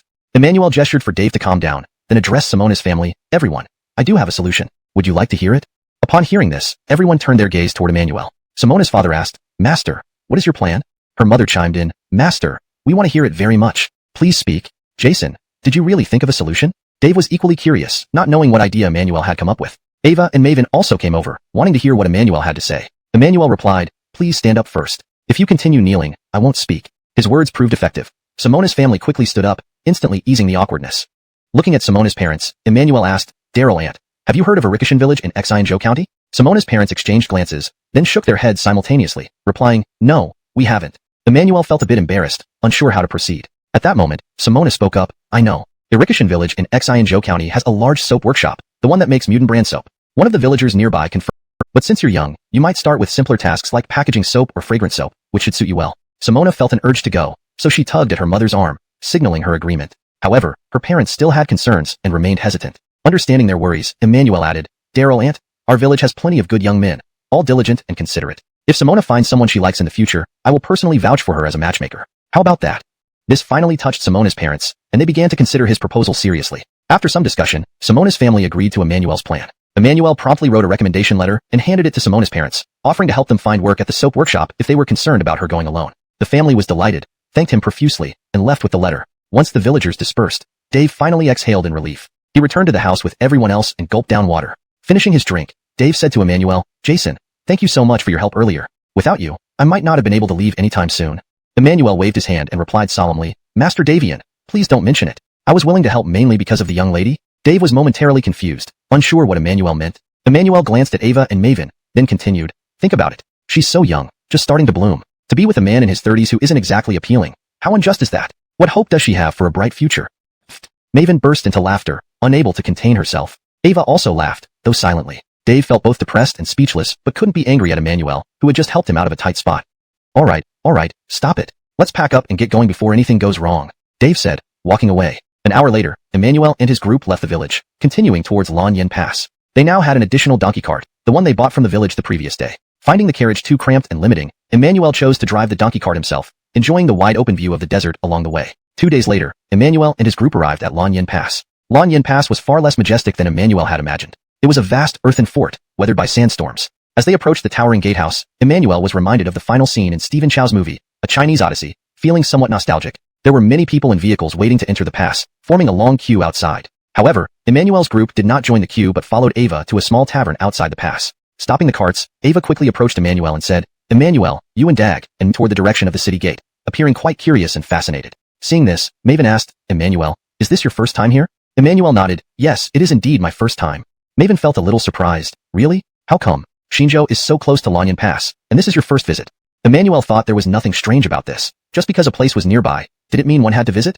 Of course, he didn't say these words aloud, only smiled faintly in response. This made Maven a bit proud. Emmanuel, did you know? This is my second time here. Didn't expect that, right? Haha. Hearing this, Emmanuel understood why Maven had ordered the noodles without hesitation. She had been here before. Emmanuel asked, Little Bai, are you here to eliminate the desert bandits too? Maven nodded, yes, but I'm only assisting you. As you know, I'm just a medical officer, unable to help much with fighting, but treating wounds and saving lives, I can be somewhat useful. Emmanuel inquired, is this mission dangerous? Maven thought for a moment and replied, Emmanuel, I thought it wouldn't be simple before coming here, but now I think it will be very easy. Curious, Emmanuel asked, why? Maven opened her eyes wide. Because of your stone bombs. Maven continued, your stone bombs are so powerful, those desert bandits would be surprised if they could withstand it. So I guess the process of this mission would be, we find the bandit lair with your stone bombs, blow them up until they are dazed and disoriented, and then they'd surrender while crying out for mercy. Finally, we complete the mission and return for rewards, just like on Quirin Mountain the other day. Finishing, Maven laughed. Emmanuel shook his head, Little Bai, do you think this is too simple? I feel these bandits won't be easy to deal with. Maven questioned, how do you know? What makes you think so? Emmanuel replied, if they were easy, Dawn wouldn't need my stone bombs. Also, she mentioned that the bandit lair is a stone city, probably very strong, and I don't know if the stone bombs can destroy it. Maven was taken aback. Are there things even stone bombs can't destroy? Emmanuel nodded, too many. Don't think stone bombs are unbeatable. Maven pouted, maybe, but up until now, stone bombs are still number one in my heart. After chatting for a while, the waiter brought 2 large bowls of plain noodles. Emmanuel was puzzled. These looked just like ordinary noodles, nothing special. Seeing Emmanuel's expression, Maven quickly explained, "Don't look at them like that. They're actually very tasty. Try a bite." Under Maven's urging, Emmanuel took a bite. He immediately felt his mood lighten and couldn't help praising, "Delicious. Haven't had such springy noodles in a long time." Emmanuel hadn't expected such unremarkable noodles to be this delicious. Maven chuckled, "Told you they were good." Afterwards, the two started eating eagerly, stopping their conversation. Just as they finished the noodles, Dawn and Dave returned. Upon seeing what Maven and Emmanuel were eating, Dawn's appetite was immediately stirred. She immediately ordered 2 bowls of noodles before sitting down. Dave fetched a small jug of wine from the counter before taking his seat. Dawn frowned. "Dave, Miguel will be here soon. Are you drinking now?" Dave retorted carelessly, "So what if Mike comes? See if he dares to manage me." With that, Dave enjoyed his drink. Ignoring Dave, Dawn turned to Emmanuel and Maven. "We've sent word. Miguel will come shortly to lead us into the city." Maven nodded without comment. Emmanuel asked curiously, "Director Shang, who exactly is this Miguel?" Dawn introduced, "Miguel is our supervisor, a first-class Shintian Ericard, and one of the main officers for this mission." "Ah." Emmanuel nodded. Suddenly, Dave interjected, "Young Jason, Mike is just a flatterer. Mediocre skills, but unmatched in sycophancy." Maven disagreed. "Dave, don't call Miguel a flatterer to everyone. I think Miguel is pretty good, not a flatterer at all." She continued, "You and Miguel entered Shintian division together. Now he's a first-class Shintian Ericard, but you're still second-class. You should reflect on yourself." Dave took a sip of wine and sneered, "Me, getting promotions by flattering? Impossible." As he spoke, the waiter brought 2 more large bowls of noodles. Both Dave and Dawn were very hungry and started eating right away. After finishing the noodles, the 4 ordered a pot of tea and waited patiently. They waited for over 2 hours, and Maven eventually fell asleep on the table. Seeing the sun setting, the closing time of the city gates was drawing near, and Dave grew increasingly impatient. "He shows up or not, leaving us hanging. Such high official airs." Dave fumed. His loud voice startled Maven awake. She sat up confused. "What's happening? What's wrong?" Dawn comforted her. "Nothing. Go back to sleep." Emmanuel noticed that the other guests were looking at them and whispered, "Supervisor Davian, calm down. Maybe Isaiah has official duties and got delayed." "Bullshit." Dave retorted rudely. "What duties? Completely idle all day. It's because he knows I'm here, deliberately showing off." Right then, a male voice outside the inn laughed heartily. "Dave, after so long, how come your bad temper hasn't changed?" Haha.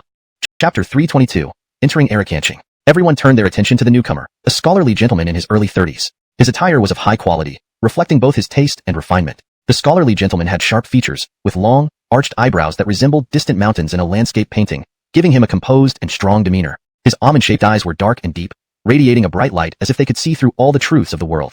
His nose stood tall and straight like ancient jade carvings, symbolizing resolve and self-respect. His thin, rosy lips curled upward slightly, exuding a gentle and kind impression. This man was Mike, a first-class Shintian Ericard from the Shintian office and one of the chief officers for this mission. Armand.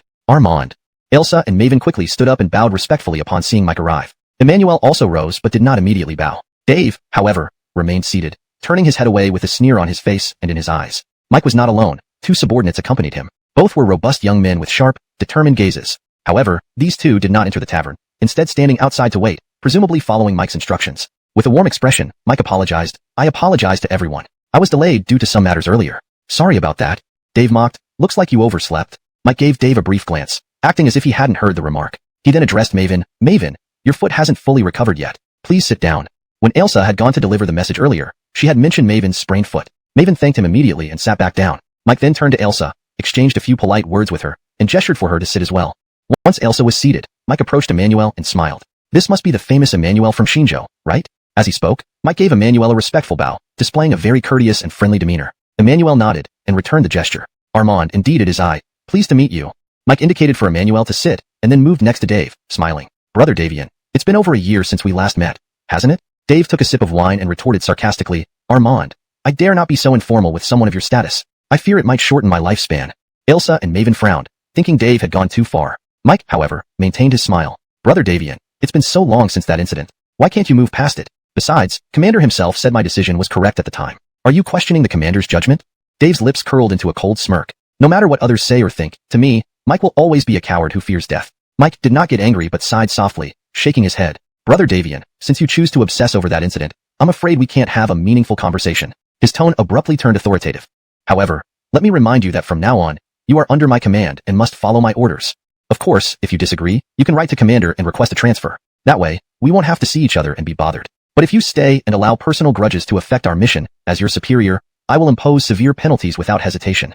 "Himph." Dave snorted. "Who doesn't know that I separate work from personal feelings? No need for your reminders." Mike smiled in response. "Good to hear that." Ignoring Dave, Mike turned to everyone else. "It's getting late. Let's enter the city now." Under Mike's guidance, Emmanuel and the group proceeded toward the entrance of Arakanching. While others would have to wait in line to pass through, Mike's presence allowed them to bypass the process. They swiftly cleared the checkpoint and entered Lanyan Pass. Inside, Emmanuel handed over the mule cart to Mike's men to drive, then walked alongside Elsa and Mike. Maven wanted to walk but couldn't because of her injured foot, so she had to continue riding. Dave, having had some wine, was already sleeping in Dag's cart, snoring loudly. After walking a short distance, Emmanuel noticed a body of water to the right. It was surrounded by wooden fences and guarded by soldiers patrolling around it. Curious, Emmanuel asked Mike, Armand, why are there so many soldiers here? Mike explained, Lord Su, this is Yenariki Spring, the main source of water for the entire Lanyan Pass. Soldiers patrol day and night to prevent malicious individuals from getting close to the spring. Emmanuel understood immediately. In a desert outpost like Lanyan Pass, clean water was a crucial resource and must be safeguarded. Mentioning Yenariki Spring, Mike briefly introduced it. It wasn't large, spanning about 107 yards north-south and 83 yards east-west. The deepest part was approximately 6 meters, and the water never dried up throughout the year, with a hint of sweetness. As they continued, Emmanuel saw a grand palace-like building complex behind Yenariki Spring. He immediately thought of Mac and pointed, asking Mike, Armand, is that building behind Yenariki Spring the Yuang Palace? Yes, that is indeed Yuang Palace, Mike confirmed. Continuing, Mike added, don't worry, Lord Su. Once we settle in, I will send someone to inform Granville about your arrival. Emmanuel wasn't surprised. Being from the Xintian office, Mike would naturally know about his relationship with Granville. Emmanuel nodded and thanked him politely.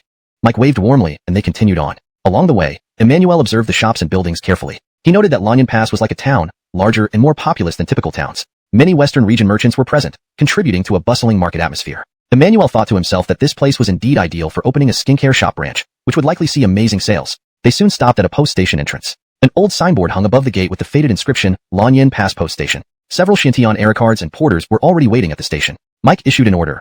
Unload everything from the carts and arrange for strict supervision. Yes, sir. Everyone responded and got to work. Emmanuel promptly warned, Armand, the stone bombs must not come into contact with fire. Otherwise, they could explode and possibly destroy the entire station. Though Mike had heard about the power of stone bombs from Elsa, he hadn't seen them in action, so he was skeptical. Hearing Emmanuel describe them so dramatically, he privately wondered if Emmanuel was exaggerating. Elsa was uneasy and volunteered, Kieran, Emmanuel is right. The stone bombs are incredibly powerful and must not have any mishaps. I'll go supervise them to ensure nothing goes wrong. Mike nodded in agreement, allowing Elsa to go ahead. Then, Mike turned sideways and gestured towards the post station with his hand, saying, Jason, please.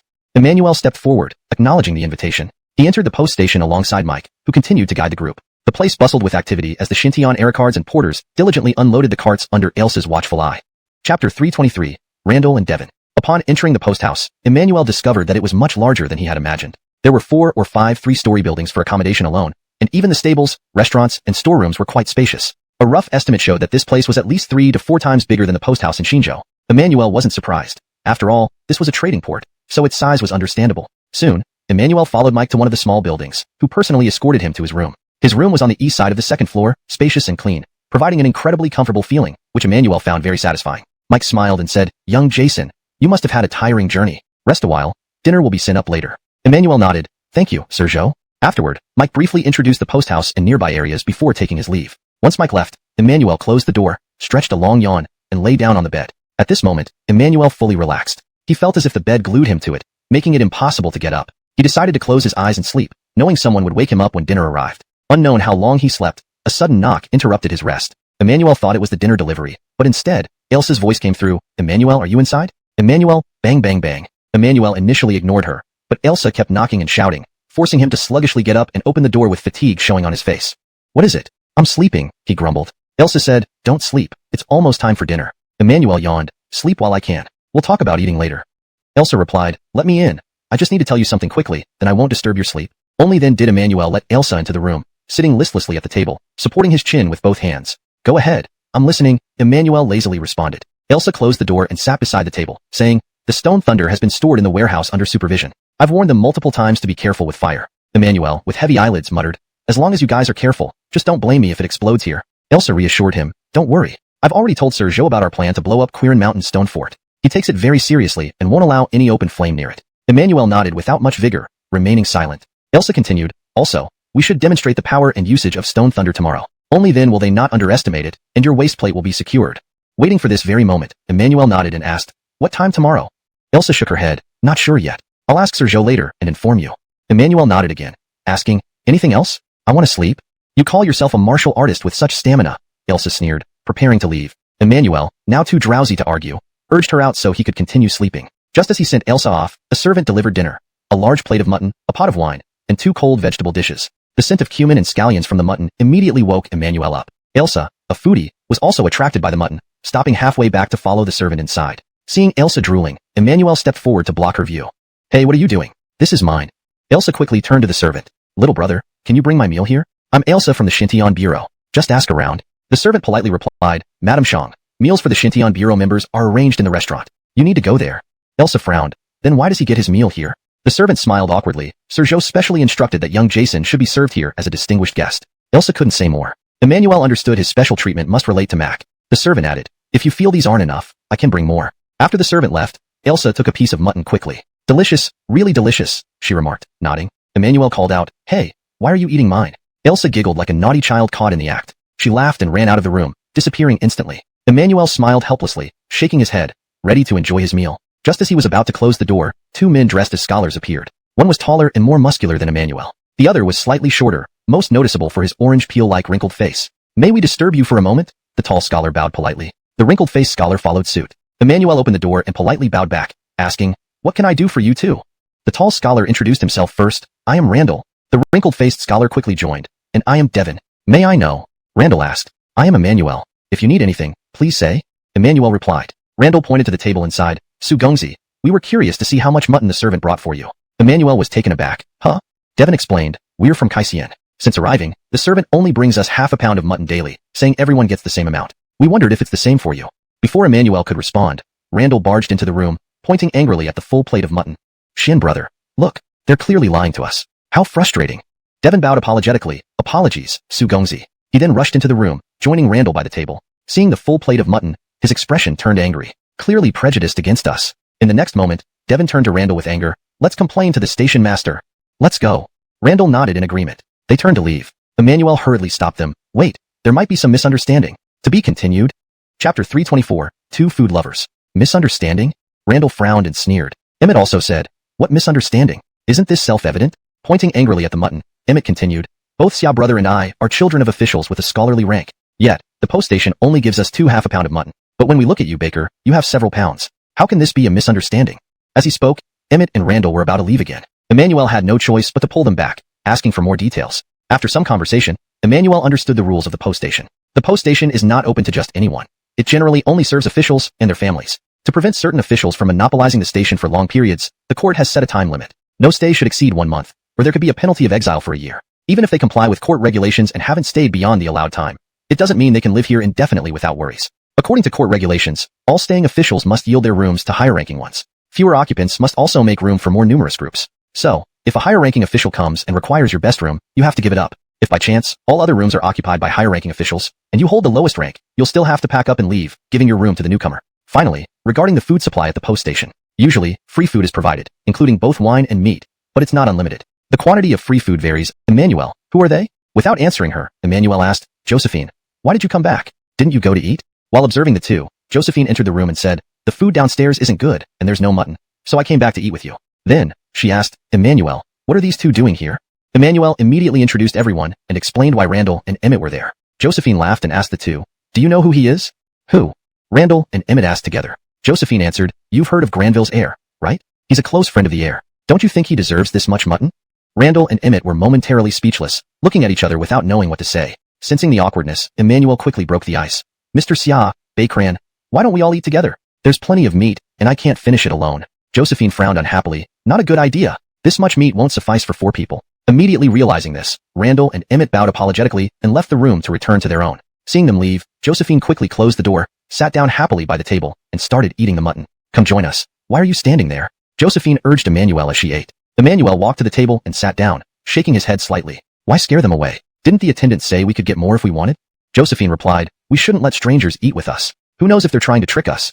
With that, she continued eating voraciously. Seeing Josephine eating so fast, Emmanuel became displeased. Hey, did I ever agree to let you eat with me? How rude can you be? Immediately grabbing a large piece of mutton, Emmanuel began to chew eagerly. Before long, Emmanuel and Josephine had finished all the food on the table. Burping contentedly, Josephine nodded approvingly. It's really delicious. Emmanuel agreed. Indeed. It's the first time I've tasted such delicious mutton, without any gamey taste. Josephine urged, hey, Emmanuel, how about getting some more mutton from the attendant? You want more? Emmanuel was astonished, exaggerating. Look at your belly, it's already bulging. Blushing slightly, Josephine covered her stomach and frowned. I didn't say I'd eat now. Get some to keep. If I get hungry later, it will be useful. Emmanuel shook his head helplessly, smiling, true food lover. You're no different. Josephine retorted immediately. Just as Emmanuel got up and walked to the door, hurried footsteps approached from outside. Immediately, someone knocked and shouted, "Baker, are you there?" "It's me." Recognizing Mac's voice, Emmanuel quickly opened the door. Upon opening, Mac appeared before Emmanuel, looking elated. "Baker, how have you been?" Mac embraced Emmanuel warmly, greeting him joyfully. As they hugged, Izzy and Jonah also appeared, smiling warmly upon seeing Emmanuel. After hugging, Mac asked cheerfully, "Baker, why didn't you tell me earlier that you were coming to Lanyan Pass? I could have arranged for someone to greet you."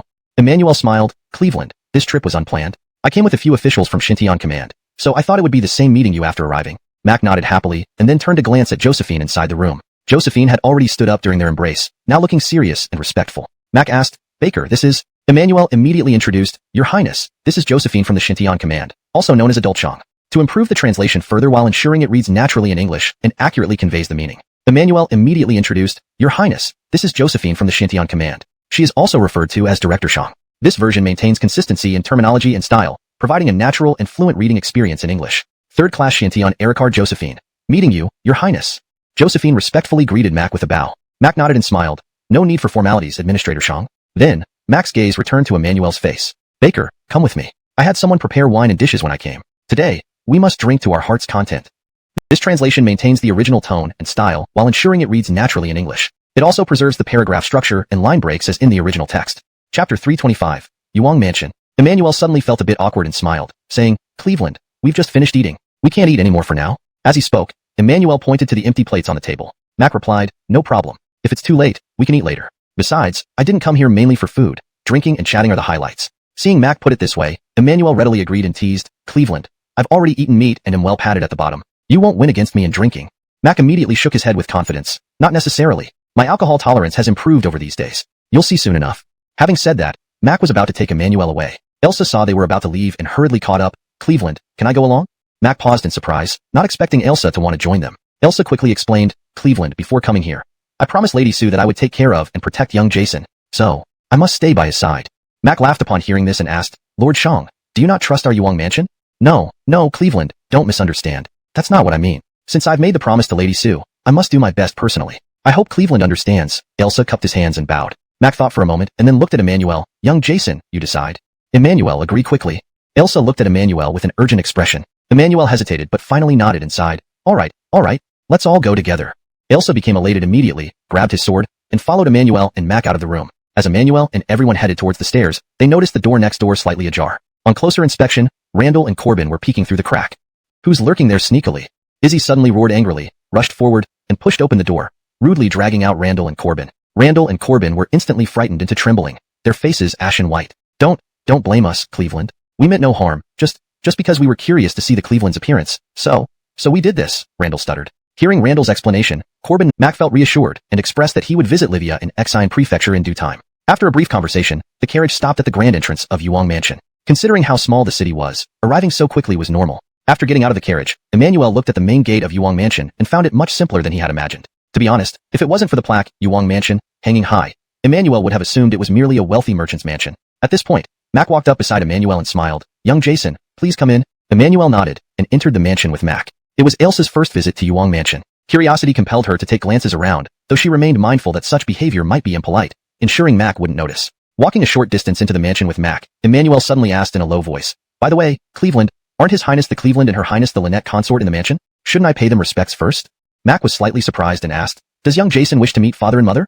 Not at all. I just feel that since I'm visiting your home, I should greet the elders, nothing else," Emmanuel quickly explained. Mac smiled gently and replied, "Father is usually busy with..."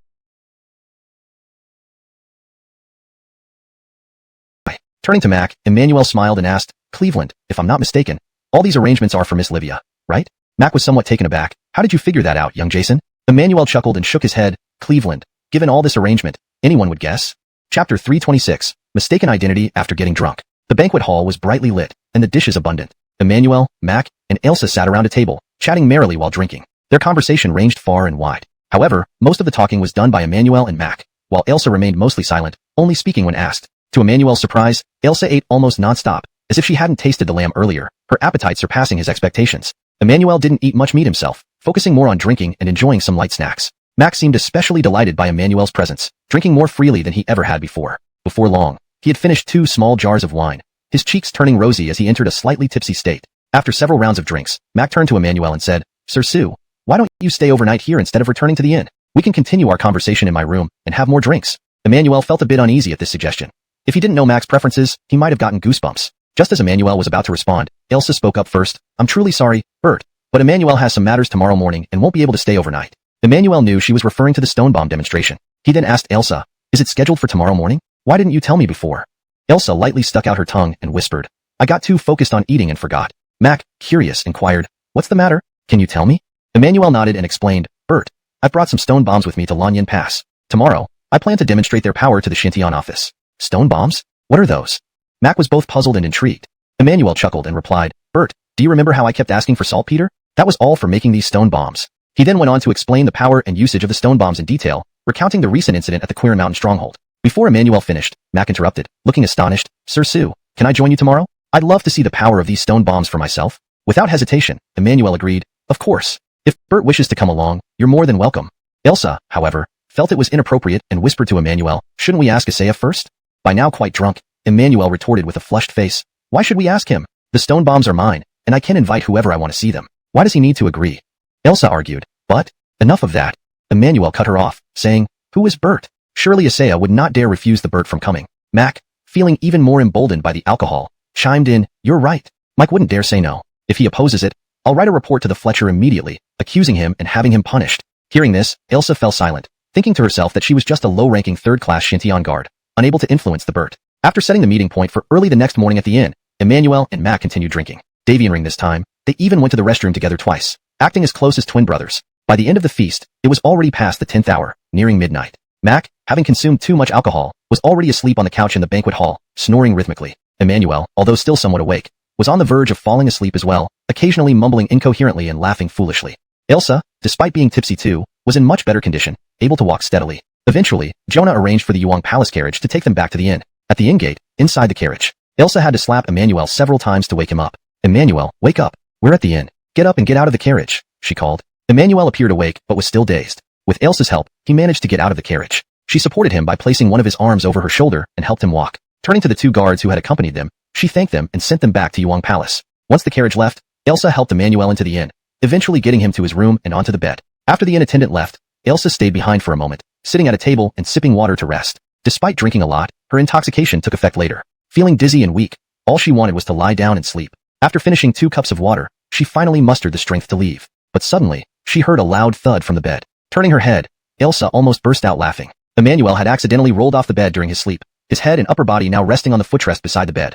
One leg hanging off the bed while the other remained on it, looking incredibly silly. Elsa walked over to him laughing, Emmanuel, how did you fall off? Come back to bed. Emmanuel responded groggily but made no effort to move, still lying on the footrest. Shaking her head, Elsa tried to lift him back onto the bed. But Emmanuel was like a heap of wet clay, causing her to lose balance when she attempted to support him. Frustrated, Elsa hugged Emmanuel's waist to toss him onto the bed properly. As soon as she sat down on the bed with him in her arms, Emmanuel unexpectedly turned around and embraced her tightly, pressing his face against her ample chest. Startled, Elsa tried to push him away, but due to her own intoxication, she lacked the strength. Instead, Emmanuel seemed to have gained unexpected strength, holding her tighter the more she resisted. Embarrassingly, Emmanuel began rubbing his face against her, smiling contentedly. Feeling both flustered and annoyed, Elsa suppressed her voice and shouted, Emmanuel, let go of me. She hesitated to call out loudly, fearing what others might think. Despite her repeated pleas, Emmanuel held her even tighter. Just when Elsa's patience was about to snap, Emmanuel muttered something. Wife, you're so soft and fragrant, so comfortable. Hearing this, Elsa stopped struggling, realizing he had mistaken her for his wife due to intoxication. Understanding that this was unintentional and merely a result of misidentification while drunk, she didn't blame him. Despite her dizziness, Elsa seriously considered the situation and decided to wait until Emmanuel was fully asleep before attempting to escape. In his semi-conscious state, he wouldn't let go. So, she settled into complete silence. After a while, Elsa suddenly had a strange feeling in her heart. Although she felt shy with Emmanuel hugging her like this, she did not feel the slightest bit of disgust. Instead, there was an inexplicable hint of enjoyment. Elsa was startled by this thought. She quickly squeezed her eyes shut and shook her head, silently chiding herself. Stop daydreaming, it's impossible. Yes, absolutely impossible. Chapter 327. Sharing the same pillow, Ezekiel had intended to leave after Josephine fell asleep, but unexpectedly, she herself drifted off as well. The night passed. As the sky outside the window gradually brightened, Ezekiel and Josephine were still embraced in sleep. However, their positions had changed. Josephine was now holding Ezekiel, her head resting on his right arm, resembling a newlywed couple with no apparent difference. Suddenly, the crowing of a rooster echoed from outside the window. Amidst this sound, Ezekiel gradually woke up, slowly opening his eyes. In the next moment, he felt someone hugging him tightly, and his right arm felt numb, unable to move at all. With a quick glance downwards, Ezekiel nearly jumped out of his skin. He hadn't expected that it was Josephine who was hugging him. Instantly wide awake, Ezekiel's mind raced, trying hard to recall why they ended up sharing sleeping Josephine.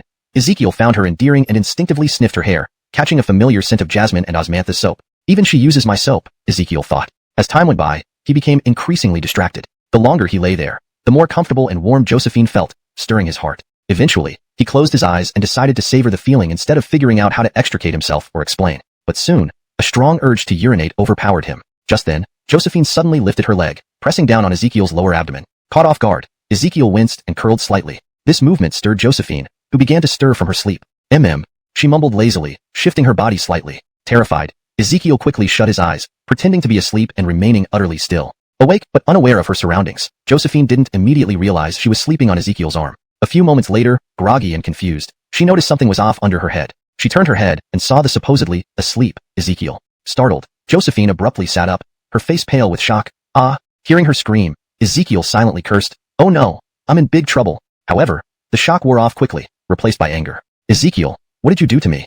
She clenched her fists, glaring at Ezekiel furiously. Pretending to be asleep, Ezekiel continued lying still, not daring to move. "Ezekiel, get up." Enraged, Josephine hit his stomach. This jolt was too much for Ezekiel, who had already been struggling with his bladder. Jumping up, he said, "Why are you hitting me there? I almost wet myself." Rushing towards the edge of the bed, he tried to find a chamber pot. Thinking Ezekiel was trying to escape, Josephine grabbed him by the arm, pulling him back. "Trying to run? Think again." "I'm not running, I need to pee, can't hold it any longer." Ezekiel protested, standing up again. Distrusting Ezekiel's words, Josephine blocked his way, insisting he explain first. With a face turning red from urgency, Ezekiel started to remove his pants. "If you won't let me go, then I'll just pee on the bed. Happy now?" Josephine was startled and screamed again, jumping away from him. Seeing this, Ezekiel dashed behind a screen and started relieving himself. Feeling relieved, Ezekiel sighed deeply as pressure released. Josephine heard the stream and finally believed Ezekiel was indeed desperate to relieve himself. Blushing, she covered her ears tightly. Waiting for him to finish, she cautiously removed her hands, only to hear that he was still going. "Impatient," she complained. "What's taking you so long?" From behind the screen, Ezekiel responded, "I wish I could control it. All that alcohol last night, of course it takes time. My bladder is bursting, alright?" Finally finished, Ezekiel buttoned up and emerged, telling Josephine, "Done?" She turned and glared at him menacingly. "Ezekiel, if you don't explain this, I swear I'll kill you." Quickly sidestepping, Ezekiel pleaded, "Calm down, Lauren. You're in my room, on my bed. How can you blame me?" Pausing, Josephine seemed to recall part of the previous night. "Did you remember something? Last night, I drank too much and don't remember anything. But I guess you must have brought me back here, right?" Nodding slowly, Josephine confirmed, "Yes, I brought you back." "See, it makes sense then." The translation aims to preserve the original tone and style, ensuring naturalness and fluency while maintaining the storyline's coherence. The paragraph structure and line breaks are also kept consistent with the original text. Emmanuel clapped his hands happily and put on a smiling face, saying, "It must be because you were too tired as well, so you accidentally fell asleep, and then, we just spent the night peacefully like that. Rest assured, neither of us took off our clothes, which means nothing happened. Really, we are absolutely innocent." Just as he finished speaking, Josephine glared at Emmanuel furiously, pointing at him angrily. Emmanuel, understanding that he must have said something embarrassing while drunk, he didn't press any further. Continuing, Elsa explained, "I wanted to wait until you fell asleep before leaving, but I was too tired and ended up falling asleep too, hence we slept until now." Upon hearing this, Emmanuel's face became awkward. Now he understood it was his fault. "I'm sorry, Governor Shang. I really drank too much last night. I didn't expect this to happen. I apologize." As Emmanuel apologized, he paused suddenly. He then asked confusedly, "Wait, Governor Shang, you're such a skilled martial artist. Why didn't you push me away then?" "I have no martial arts skills. No matter how strong I am, I couldn't have prevented you from leaving, right?"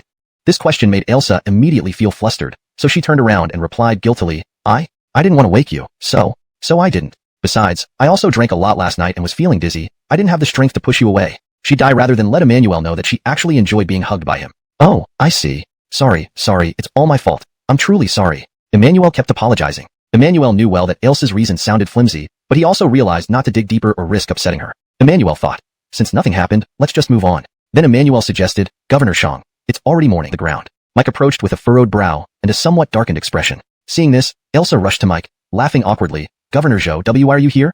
Mike retorted, "Elsa, shouldn't I be asking you that?" Elsa's smile grew more awkward, then quickly improvised, "Governor Zhou, I came to wake Emmanuel up. We have to try the stone bombs today, and I feared he might oversleep." Mike's lips twitched, and he smiled coldly. "Really?" "Yes, Governor Zhou," Elsa nodded quickly. Mike crossed his arms calmly. "Elsa, do you think you can fool me? I know when you lie. Your eyes blink uncontrollably." Speechless, Elsa averted her gaze and tightly closed her eyes, trying to suppress her habit. Mike added, "Even if you could control your blinking, I still see through you. You spent the entire night here, reeking of alcohol. How much did you drink with Emmanuel? Hastily, Elsa defended. No, Governor Zhou. We drank at the prince's place, and once we returned, we didn't drink anymore and then went to sleep. Upon hearing the last part, Mike froze. Then he glanced back and lowered his voice sternly. Elsa, as a lady, aren't you embarrassed talking like this to me? Don't you feel ashamed? Mike himself felt a bit embarrassed by Elsa's supposed boldness. Suddenly startled, Elsa realized her words caused a misunderstanding. Desperately, she shook her head and explained, No, Governor Zhou, please listen. It wasn't like you think. Mike interrupted, lifting a hand to stop her from continuing, and quickly walked towards the staircase. Seeing this, Elsa panicked and hurriedly followed to explain that she and Emmanuel weren't in that kind of relationship. Mike listened but remained silent, stopping halfway down the stairs and turning around. Elsa, you don't need to explain to me. I don't care, nor do I want to know your relationship with Emmanuel. All I ask is if the stone bomb lives up to your claims, I'll honor my promise for him to become a guard. That should put your mind at ease.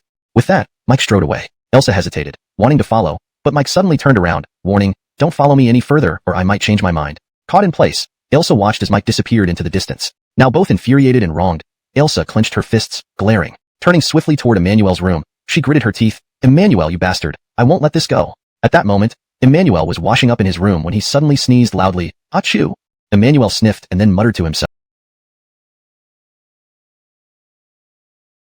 Unsure why they needed to wait, Emmanuel wondered why they couldn't go alone. Emmett explained, Baker, Xia and I meet almost daily, and we've run out of topics. Seeing that you're around our age, we thought joining you would give us fresh conversation material. Emmanuel chuckled, thinking these two were social butterflies. At this moment, voices from the corridor staircase interrupted them. Someone was coming up. They turned to see Izzy ascending the stairs.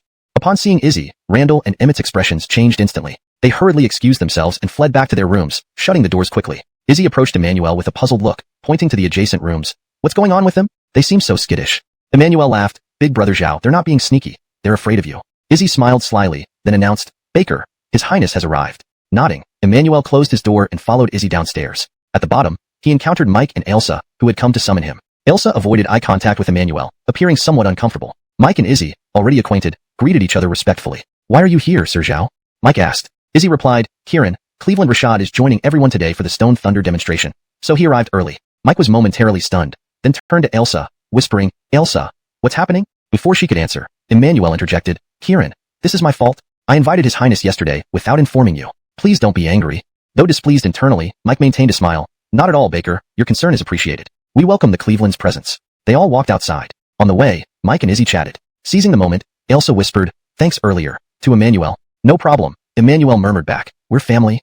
Ordinarily innocuous, the word seemed to carry extra meaning due to last night's events, making Elsa blush. Outside the inn stood a luxurious carriage belonging to the Cleveland, its curtains already pulled back by Mac. Seeing Emmanuel emerge, Mac waved and greeted him warmly. Mike led Elsa to the carriage, bowed respectfully to the Cleveland, and stepped aside. For more carriages soon joined, carrying members of the Shintian office. Emmanuel joined Mac as they headed towards the outskirts. Deviant to last night's heavy drinking, both men were still sleepy and hardly spoke during the journey. Eventually, Izzy woke them up. Outside, Emmanuel noticed they were in an uninhabited desert area with large rocks scattered everywhere. Seeing others disembark, Emmanuel and Mac followed suit. Mike approached, explaining. Mac and Mike, unfamiliar with the blast's power, initially questioned the necessity. Emmanuel didn't elaborate, knowing their perception would change shortly. Everything was ready, and upon Mike's order, 5 members of the Shintian office lit the fuses simultaneously before sprinting towards Emmanuel as quickly as possible. Once everything was ready, the 5 guards lit the fuses on Mike's order and then sprinted towards Emmanuel as fast as they could. Moments later, the fuses burned down, and the 5 stone thunderbombs exploded almost simultaneously. Boom! The explosion shook the earth, the deafening roar leaving everyone momentarily stunned. Boom! As the explosions erupted, the ground shook instantly, and the deafening roar left everyone momentarily stunned. Chapter 330. Without rules, there can be no order. Before the shock had even subsided, everyone was met with a shower of gravel, rustling, as it pelted the ground and their heads. Everyone immediately raised their hands to shield themselves, retreating rapidly. After the gravel ceased, an eerie silence lingered, as everyone remained in shock. This? Mac's mouth hung agape, his eyes nearly popping out. Both Izzy and Jonah, veterans of numerous battles, were also left speechless. Not only Mac and his men, but Mike and the rest of the Shintian Bureau were equally stunned. Except for Elsa, no one expected the stone thunder to be so powerful. Just 5 tiny stone thunders had instantly turned a massive boulder into rubble, far exceeding anyone's imagination. Emmanuel now lowered his hands from covering his ears and asked Mac, Your Highness, are you alright? Huh? What did you say? Mac hadn't heard clearly, speaking loudly with obvious hearing impairment due to the blast. Emmanuel had to raise his voice and ask again. This time, Mac finally heard him clearly and nodded excitedly, clapping his hands in approval. Izzy couldn't help but elbow Jonah behind him, whispering, Hey, imagine if we could use this against the Northern Way dogs, how thrilling that would be. Jonah immediately nodded, whispering back, Indeed. If we could make the Northern Way dogs taste this, I'd wake up laughing. Seeing Mike still in shock, Elsa approached him. Isaiah, now do you believe I wasn't exaggerating? The stone thunders really are potent. Mike snapped back to reality, turning to face Elsa with excitement and delight in his eyes. Without asking, it was clear that Mike was extremely satisfied with the power of the stone thunders. Elsa, this time, I will record your achievement, Mike said happily. Upon hearing this, Elsa's face lit up with joy. Isaiah, does that mean Emmanuel can become my enforcer starting now? Mike nodded resolutely. As soon as we return, I'll give you the enforcer badge. Overjoyed, Elsa thanked Mike repeatedly before running to Emmanuel to boast about her success. Next, Mike remembered the stone thunders stored in the warehouse and immediately took it seriously. He then issued orders. Everyone listen up. From now on, we must intensify the guarding and protection of the stone thunders. Double the sentries, and no unauthorized personnel allowed near the warehouse. If anything goes wrong, I'll hold you responsible. Yes. All the Shintian era cards responded promptly, showing no signs of negligence. Thereafter, everyone began discussing the stone thunders. Some wondered how they were made. Others guessed the ingredients based on the explosion smell. Still, some fantasized boldly that if 100 stone thunders were detonated together, even city walls might collapse. Curious and excited, Mac led Izzy and Jonah to closely examine the shattered boulder, discussing something animatedly. Mike approached Emmanuel, bowed slightly, and said politely, Baker, may I have a word with you privately? Emmanuel nodded and followed Mike to a secluded area without inviting Elsa. Mike's face still held a hint of excitement as he spoke. Baker, with your stone thunders, capturing the Sand Bandit Stone City won't be difficult. After this mission, I will certainly report to the court and credit you for your primary contribution. Emmanuel smiled faintly. Isaiah, to tell you the truth, whether or not I receive top credit doesn't matter to me. Mike looked puzzled, waiting for Emmanuel to continue. Pausing briefly, Emmanuel continued, Isaiah, Director Shang should have told you. My desire to join the Shintian Bureau isn't driven by the wish to gain credit or promotion. I merely want a position where I can earn your badge to protect myself and my family in the future. As for participating in missions, I prefer not to involve myself. You can treat me as non-existent. Emmanuel wasn't sure if Elsa had mentioned this to Mike, but since the latter had agreed to give him the badge, it was best to clarify matters now to avoid future misunderstandings. Noticing Emmanuel's intent, Mike's brow furrowed momentarily, but relaxed soon after. Emmanuel noticed Mike's fleeting expression and thought to himself, did Elsa not mention this? Mike's demeanor grew serious as he stated earnestly, Baker, you should know that the Shintian Bureau is different from other departments. We follow our rules and answer directly to the Fletcher. We can't just do whatever we please. Emmanuel instantly understood. Elsa indeed hadn't conveyed his conditions to Mike. Despite feeling a bit displeased, Emmanuel maintained composure. Isaiah, are you saying that once I join the Bureau, I must adhere strictly to its rules and follow any orders assigned to me? Mike nodded solemnly. Precisely. Emmanuel frowned slightly, falling silent for a moment before asking, Isaiah, is there no room for negotiation? Mike, maintaining his professional stance, replied, Baker, remember the adage. Without rules, there can be no order. Emmanuel sighed softly, nodding slowly. If that's the case, then never mind. Let's just say I lack the connection with your Bureau. Mike was taken aback, quickly trying to persuade him. Baker, wouldn't you reconsider? Right now, what the Bureau lacks is someone like you. With your intelligence, you're bound to thrive within the Bureau. Emmanuel shook his head without hesitation. No, thank you. I'm accustomed to a peaceful life with my family. Combat and killing are too dangerous and unsuitable for me. Seeing Emmanuel's resolve, Mike stopped persuading him and instead said, Baker, since you refuse to join us, we cannot simply take your stone thunders for free. Name your price. We'll pay for all the stone thunders, and if we need more in the future, we'll come back to you. Emmanuel considered it for a moment and said, considering Director Shang's recommendation, let's call it a friend's price. Just 1,000 taels of silver. 1,000 taels? Mike was startled. Chapter 331. Horse Traps. The demonstration of the stone bombs was very successful, and Mike and others were even more confident about wiping out the desert bandits. On the way back to the pass, Emmanuel still rode in Mac's carriage. After chatting for a while about the giant rock shattered by the stone bomb, Mac found an opportunity to suggest recommending the stone bomb to his father. This idea came from Izzy and Jonah. Mac thought it was a good plan, so they all agreed on it. Mac asked, young Jason, could you let me take one stone bomb back with me? I want to demonstrate it to my father. I believe he would be very interested. Emmanuel hesitated. Cleveland, why didn't you say that earlier? I sold all the stone bombs to the Shintian office just now, and now I don't have any left. No more? Mac looked disappointed immediately, his brows furrowing. Emmanuel quickly responded, Cleveland, don't worry. When we return, I'll talk to Isaiah. Taking one or two back shouldn't be a problem. Mac's face brightened as he nodded. That's great. After a pause, Emmanuel couldn't help but ask, Cleveland, do you want to use the stone bomb against the Northern Way? Mac nodded immediately. Yes. The Northern Way people often harass our border, slaughtering and plundering our caravans and villages. What's most detestable is that they refuse to admit their actions. It's truly infuriating. As he spoke, Mac slammed his fist angrily into his thigh. Emmanuel had been unclear about these matters before, so he pressed Mac for more details. Mac explained to Emmanuel that along the border near Lan Yen Pass, there were many villages inhabited by Liang citizens. Deviant to deep-rooted conflicts between Liang and Northern Way. The Northern Way cavalry often raided these villages, killing and burning everything, committing unspeakable atrocities. Each time, the Northern Way cavalry disguised themselves as desert bandits, and when Liang protested to Northern Way, they would deny any involvement. Hearing this, Emmanuel frowned and asked, Cleveland, don't we have cavalry? They are bullying us like this. We must retaliate. Mac shook his head bitterly. We naturally want to retaliate, but our cavalry numbers are limited, and our horses' speed cannot match the fine steeds of Northern Way. So our cavalry can neither defeat nor catch up with the Northern Way riders. Sigh. At this point, Mac couldn't help but sigh. Emmanuel was surprised. Aren't the horses that different? Mac nodded and explained. Liang's horses were relatively smaller and less robust compared to Northern Wei's superior steeds, lacking explosive power and sprint speed. Liang's horses had lower burst speed and somewhat lacked speed, but their endurance was excellent, making them ideal for pulling carts and carrying goods. However, they were less suitable for combat mounts. Northern Wei's fine steeds, on the other hand, were tall and powerful, with exceptional sprinting capabilities, almost tailor-made for cavalry. Apart from the difference in horses, human factors also played a role. The Northern Wei cavalry attacked swiftly and retreated equally fast after every raid, never lingering. By the time Liang's cavalry arrived, the Northern Wei soldiers were already long gone. Even if Liang's cavalry arrived promptly, they would still suffer heavy defeats because the Northern Wei's horsemanship was more advanced, and their martial prowess far exceeded that of Liang's soldiers. Combined with the horse disparity, Liang's cavalry had almost no chance of winning. Over time, Liang's cavalry lost their fighting spirit and often deliberately slowed down during rescue missions to avoid direct confrontation with the Northern Wei cavalry. Although Emmanuel was angry, he felt powerless. After all, no one wants to die in vain. This situation was regrettable, but unavoidable. Emmanuel asked, puzzled, Cleveland, then why don't we buy some Northern Wei steeds and breed them ourselves? Mac's expression turned helpless as he shook his head and sighed. Sir Sue, we've tried. But the Northern Wei steeds are expensive, and our military funds are tight. So the number of Northern Wei steeds we can afford is few, barely enough. Mac added that the Northern Wei government explicitly forbade selling their superior steeds to Liang. Therefore, Liang's existing Northern Wei steeds were bought from Western region merchants, leading to inconsistent quality and continuously rising prices. Emmanuel listened with a frown, feeling extremely depressed at the moment. Mac forced a smile and earnestly told Emmanuel, Sir Sue, the stone bomb has incredible destructive power. If we can use it against the Northern Wei, it will surely deter them and prevent rash actions. Emmanuel nodded in understanding and replied slowly, Cleveland, I understand your thoughts, but the cavalry is so fast, and the stone bomb is relatively cumbersome. From lighting to throwing and detonation, there is a delay. It might be difficult to hit the cavalry. Mac understood this and immediately responded, still, having another method to counter the Northern Wei cavalry is beneficial. Even if we can't injure anyone, the explosion might scare the horses, disrupting their formation. Emmanuel was speechless. He thought that if that happened, wouldn't the stone bomb become a large firecracker used only to frighten horses? Emmanuel shook his head and said, Cleveland, using stone bombs that way is too wasteful. Besides, horses will gradually adapt to the explosions. Over time, the sound won't be effective anymore. He continued, Cleveland, stone bombs are most useful in sieges. For mobile combat units, their effectiveness is poor.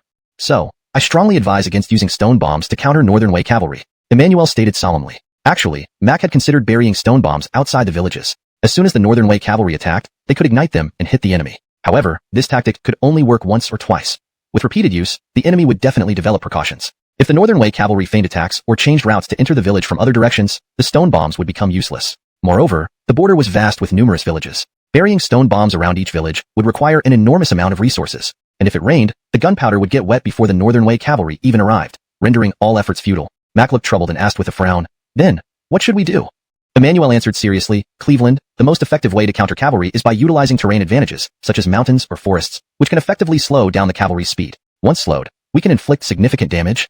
Mac immediately countered, but there are mostly deserts around the villages on the border. There are no mountains or forests. Emmanuel thought for a moment and said, then we can set traps. We can place obstacles called chevaux de frise around the villages and dig horse pits. Both methods can effectively block cavalry charges. Mac became very curious. Sir Sue, I know about chevaux de frise, but what is a horse pit? Could you explain it in detail? Emmanuel was taken aback. Cleveland, haven't you heard of horse pits? Mac shook his head, looking puzzled. Emmanuel wondered, has no one invented horse pits in this era? Thinking of this, Emmanuel immediately explained horse pits to Mac. Cleveland, horse pits come in two types, small and large. Let's start with the small ones. Small horse pits are about 3 to 4 inches wide and 10 inches deep. When deployed extensively, high-speed galloping horses easily break a leg if they step into the pit. Mac listened and nodded repeatedly, then asked eagerly, what about the large horse pits? Emmanuel continued, large horse pits are generally 5 feet long, 1 foot wide, and 3 feet deep. Inside these pits, sharp bamboo spears are buried. The pits are arranged in a staggered pattern and covered to conceal them. If enemy cavalry are unaware, they will surely suffer heavy casualties. After hearing this, Mac immediately pondered the design of both small and large horse pits carefully, then visualized the scene of Northern Wei cavalry falling into these traps in his mind. Immediately afterward, Mac began nodding excitedly and exclaimed with heightened spirits, this method is excellent. Chapter 332, Stone Boeems. Emmanuel, already engrossed in his explanation, continued, Cleveland, there are many ways to deal with cavalry. For example, there are hooked spears specifically designed to catch horses' legs, iron caltrops to injure their hooves, or obstacles like chevaux de frise combined with long spear troops. Upon hearing this, Mac immediately became intrigued and eagerly asked Emmanuel to elaborate on each method. However, at that moment, the convoy had arrived at the city gate, and a servant from the Cleveland's mansion ran up to report that His Highness was looking for the Cleveland and requested him to return immediately. Mac dismissed the servant and then said to Emmanuel, Baker, I left this morning without telling my father, so I must go back now. I'll visit you later, and we can continue our discussion.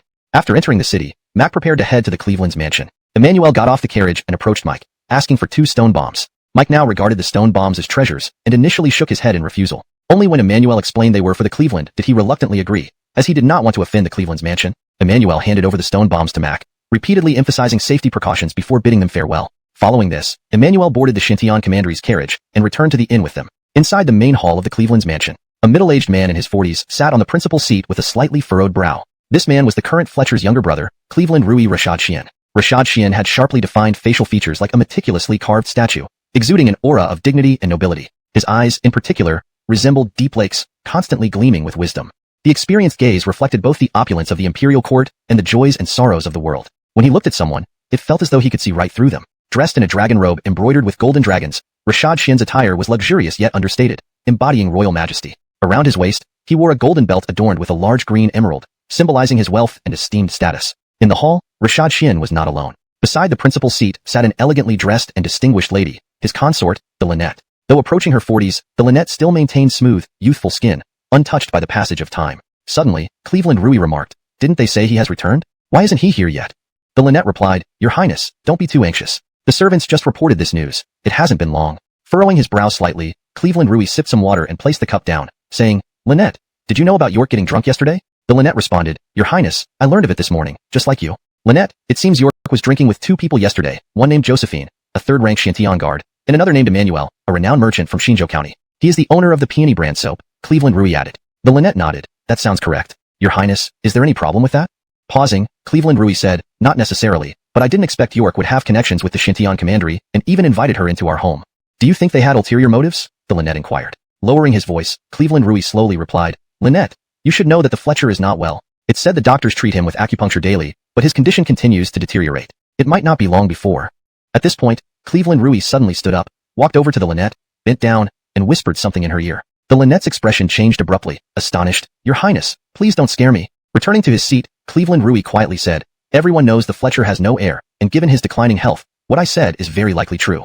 The more she thought, the less calm the Lynette became. "Your Highness, does that mean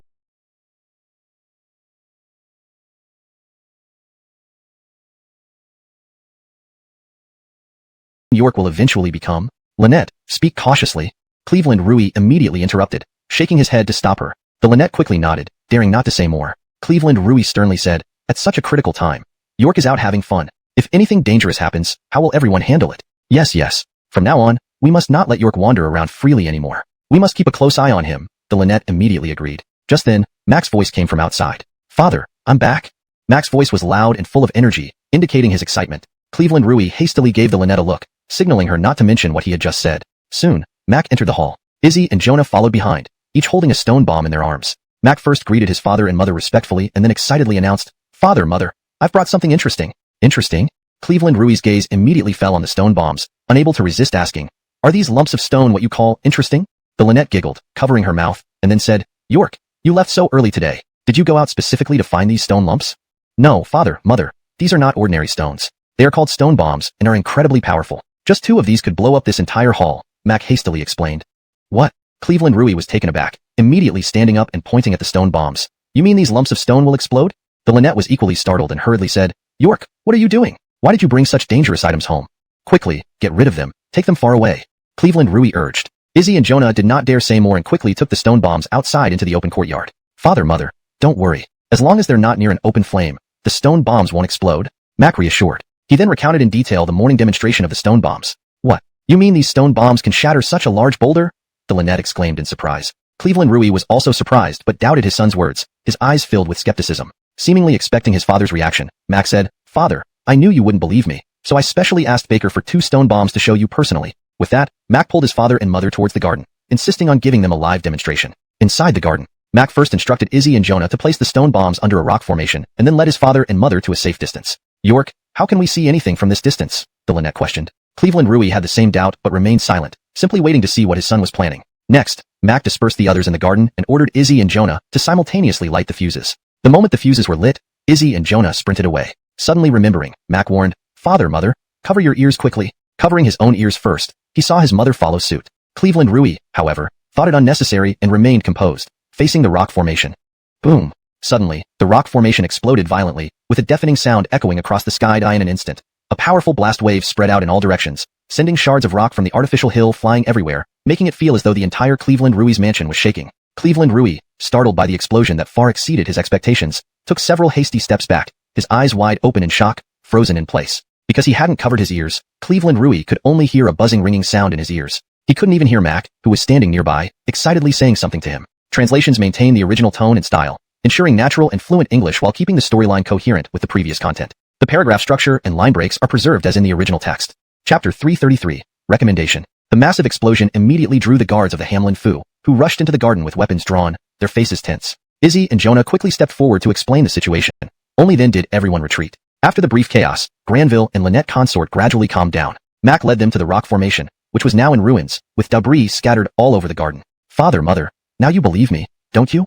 Mac asked, his face filled with excitement. York, these stone bombs are too terrifying. How could you bring such a thing home? If it had exploded on the way, what would we do? Oh, just thinking about it makes me shudder. Lynette Consort still clutched her chest, her heart racing from the shock. Granville frowned and scolded. York, you were reckless. If I had known this thing had such power, it should have been demonstrated outside, not at home.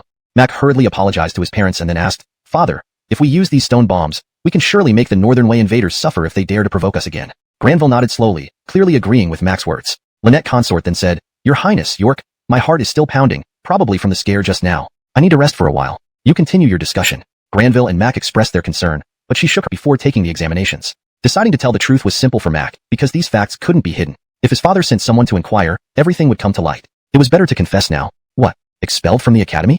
Granville was taken aback. Mac hurriedly clarified, Father, Master Emmanuel did indeed make some foolish mistakes in the past, but he has changed greatly since then. He repented long ago and is now successful in his endeavors. Granville said sternly, York, you know very well that I have never valued whether a person holds an official title or how high it is. What I value most is one's ability. Mac nodded, Father, precisely because I know this, I strongly recommended Master Emmanuel. He is very capable and knows many things. Yes, Father, the fine salt refining method I told you about earlier was also thought up by Master Emmanuel. I forgot to mention it before.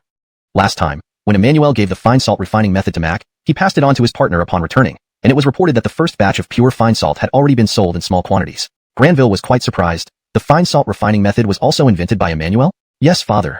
Mac nodded vigorously. When I went to Shinjo last time, Master Emmanuel taught me personally. Everything I said is true.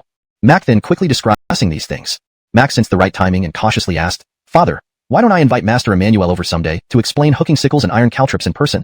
I could wait until I hear from him and then return to report to you, but I fear missing out on important details that way.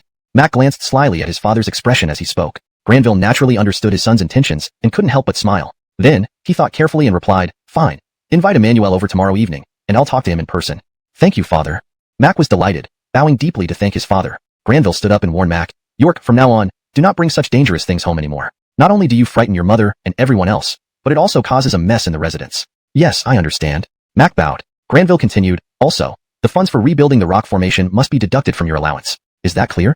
No problem, no problem. Father, I agree completely, and I will bear the expenses without complaint. Granville nodded, ready to leave the pavilion. But after taking a few steps, he stopped and turned seriously to Mac. From today on, you cannot leave the residence without my permission. Why? Mac was puzzled. Granville said gravely, I have my reasons, but I can't tell you now. You'll understand when the time comes. With that, Granville left the garden without turning back. After Granville left, Mac felt slightly dejected about not being able to go out. Then, he called Izzy to accompany him back to the study. In the study, Mac quickly wrote a letter, explaining the arrangement to meet him at the Hamlin Fu tomorrow evening. He then handed the letter to Izzy, ordering him to personally deliver it to Emmanuel.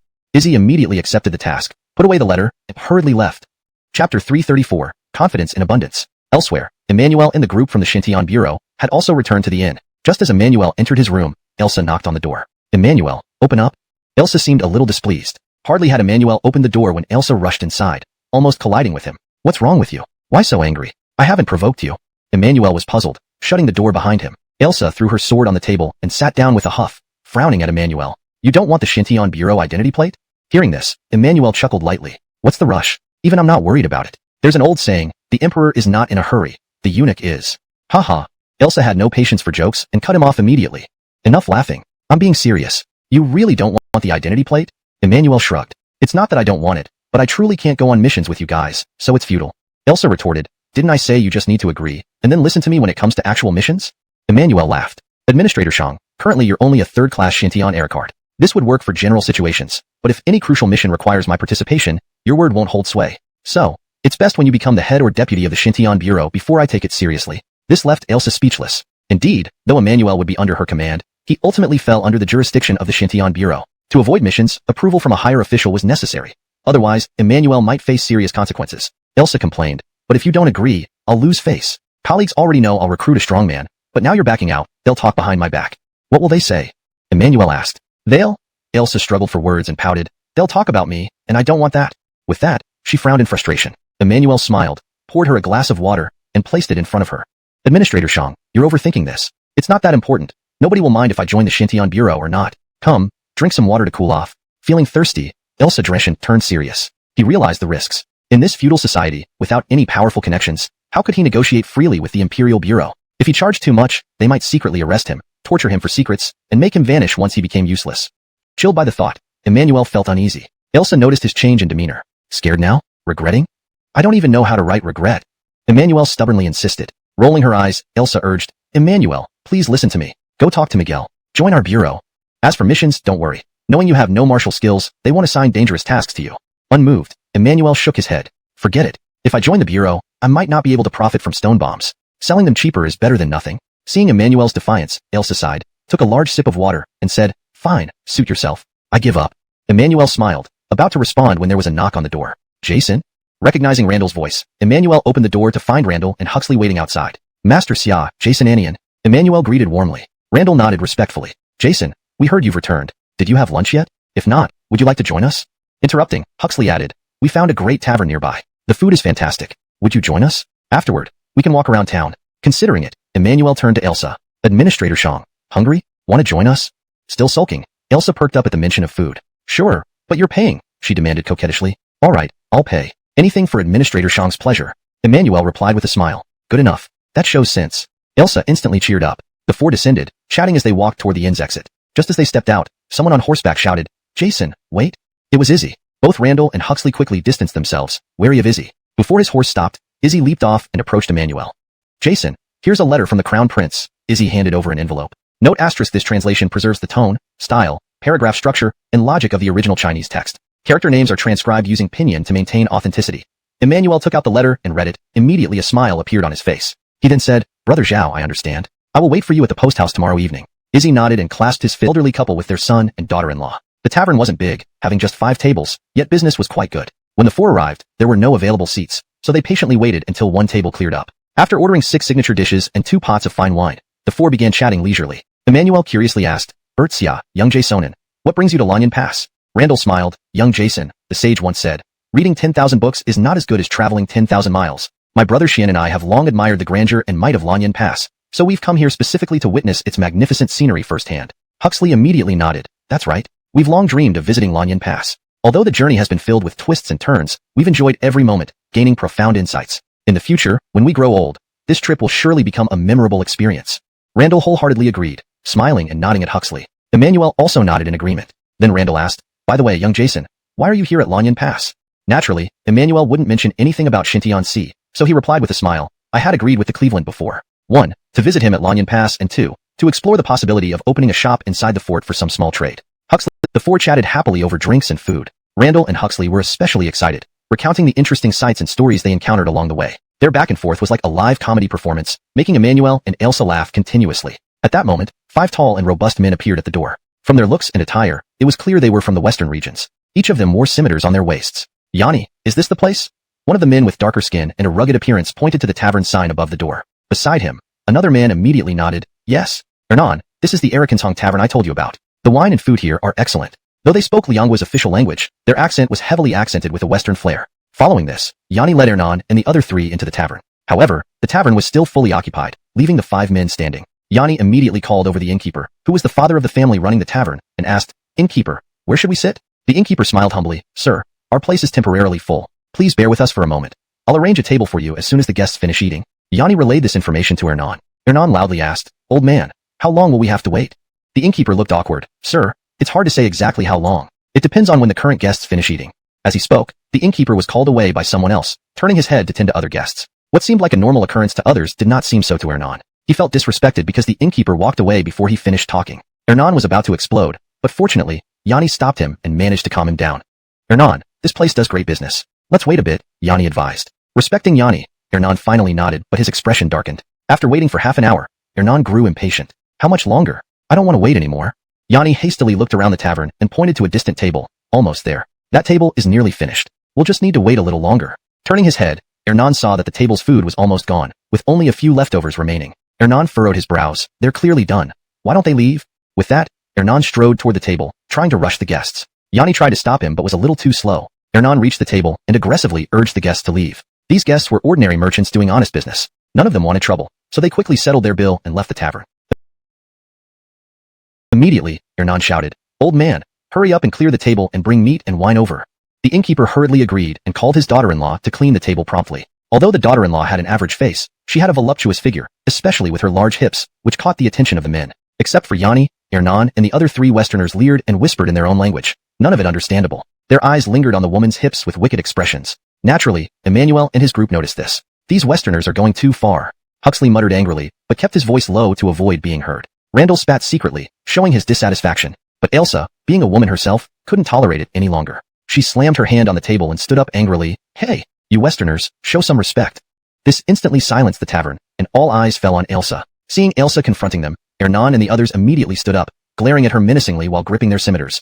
Aluk also hastily stood up and advised, "Quentin, don't be chongdong. We're here to eat, not to start a fight." The innkeeper's daughter-in-law, seeing this, quickly walked over to Josephine and whispered, "Ericist, please sit down. I'm fine. These people are always like this. Don't ruin the harmony because of me." From the beginning, the innkeeper's daughter-in-law knew what Quentin and his group were up to, but pretended not to notice. Because such incidents almost happened every day, she had long grown accustomed to it. After all, making a living was tough these days. If she couldn't even tolerate the guest gazes, she wouldn't be able to run the business anymore. Note, the word chongdong should be translated as impulsive or rash in English. Revised translation. Aluk also hastily stood up and advised, "Quentin, don't be impulsive. We're here to eat, not to start a fight." The innkeeper's daughter-in-law, seeing the situation, quickly approached Elsa and whispered, "Please sit down, I'm fine. These people are always like this. Don't ruin the harmony because of me." The innkeeper's daughter-in-law had known from the beginning what Hernan and his group were up to, but deliberately pretended not to notice. Because such incidents almost happened every day, she had long grown accustomed to it. After all, life was tough these days, and if she couldn't even bear the guest gazes, they wouldn't be able to run their business anymore. Wuluk hurriedly stood up as well, persuading him, "Ericlihan, don't be impulsive. We're here to eat, not to start a fight." Seeing this, the innkeeper's daughter-in-law quickly walked over to Josephine and whispered, "Please sit down, ma'am. I'm fine. These people are always like this. Don't let them spoil your mood because of me."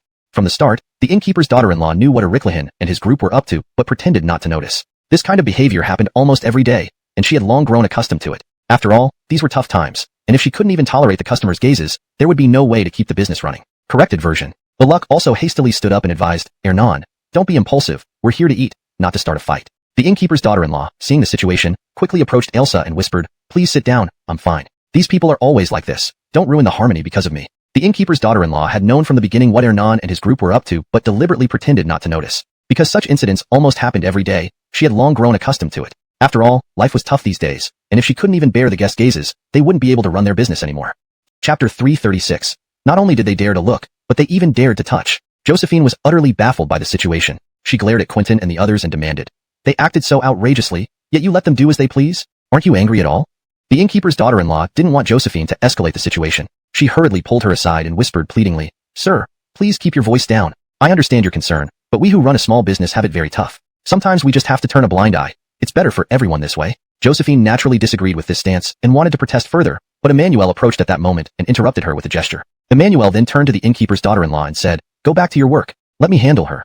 The innkeeper's daughter-in-law immediately nodded, thanked Josephine quietly, and went back to her duties. Meanwhile, the innkeepers and their son rushed to calm the other guests, and the tavern soon returned to its previous state, with everyone resuming eating and drinking. Under Stanley's persuasion, Quentin and his companions sat back down, though they continued to mutter amongst themselves. Though no one understood what they were saying, it was clear they weren't uttering anything pleasant. Emmanuel murmured to Josephine, "Forget it. The victim isn't upset, so why should you be?" Josephine was momentarily speechless, then retorted, "So it's my fault now?" Emmanuel explained patiently, "Madame Chang, it's not your fault, but you must understand the innkeepers. They need to keep things harmonious for business. Since she can endure it, we as bystanders shouldn't say much." Josephine understood the logic, but couldn't help feeling indignant as she glanced at Quentin and his group.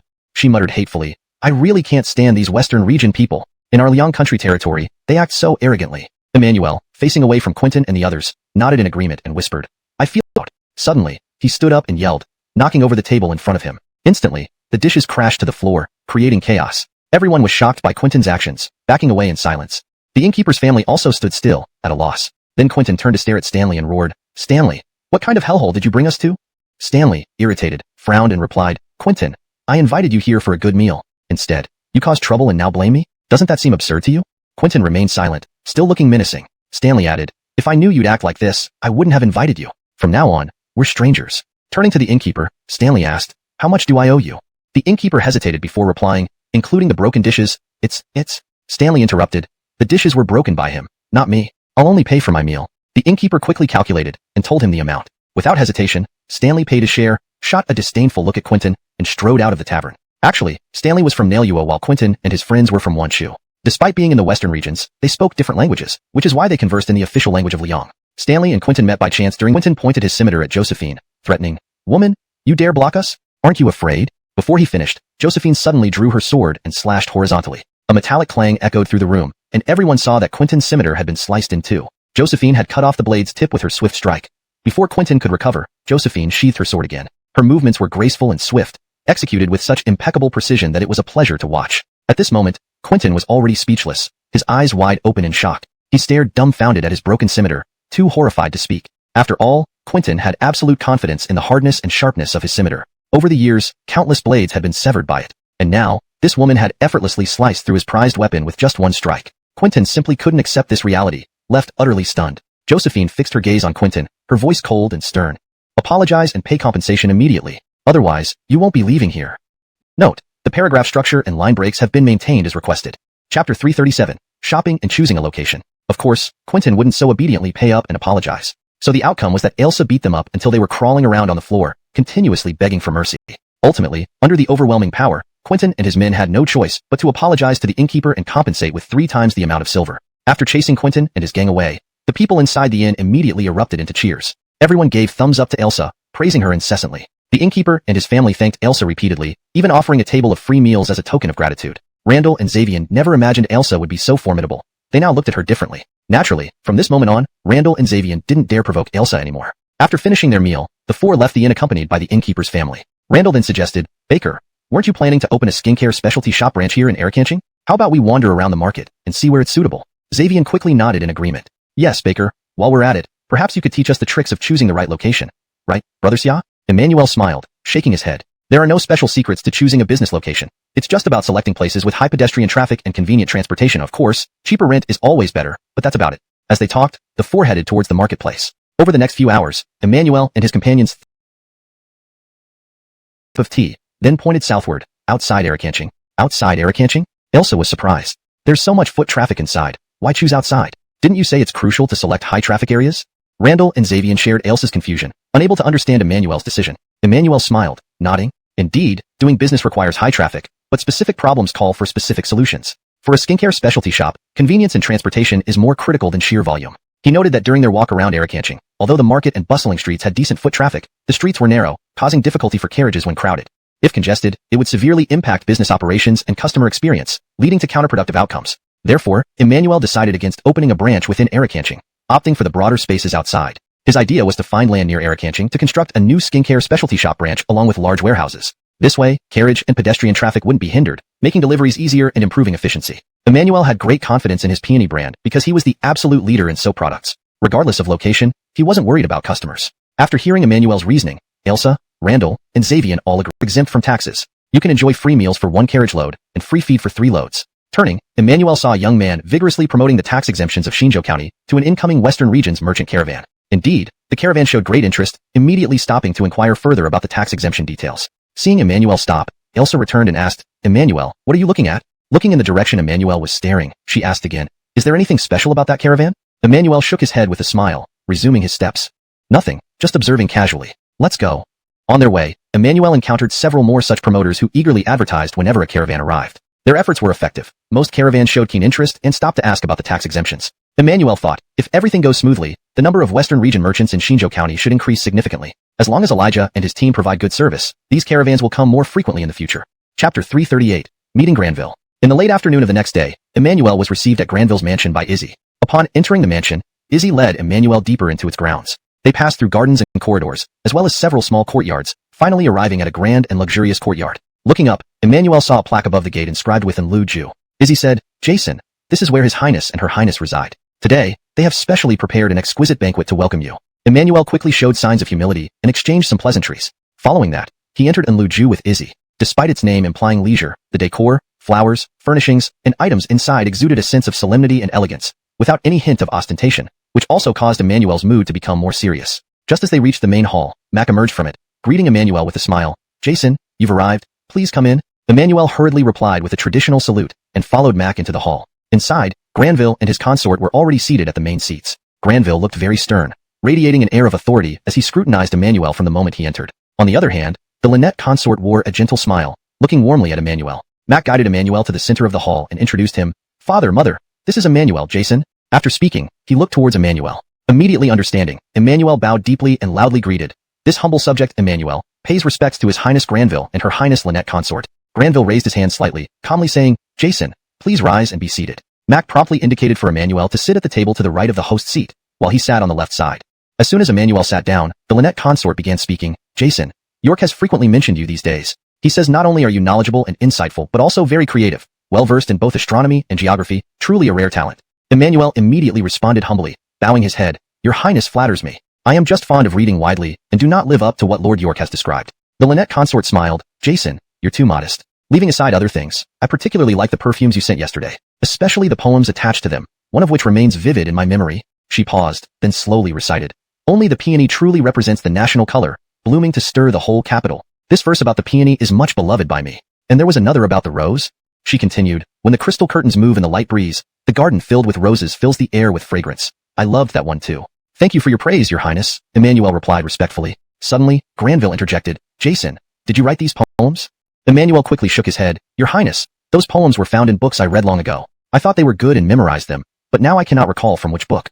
Worried that Granville might ask which book, Emmanuel preemptively said he couldn't remember. Unexpectedly, Max sitting opposite added, "Jason, you don't need to be so modest. I've never seen these verses in any books. They must be your own work." Emmanuel defended, "My lord, these poems were not composed by me." Granville didn't care whether the poems were authored by Emmanuel or not. He promptly steered the conversation to the topic he really cared about. "Jason, we have witnessed the power of stone bombs. I have some questions. Could you help us understand?"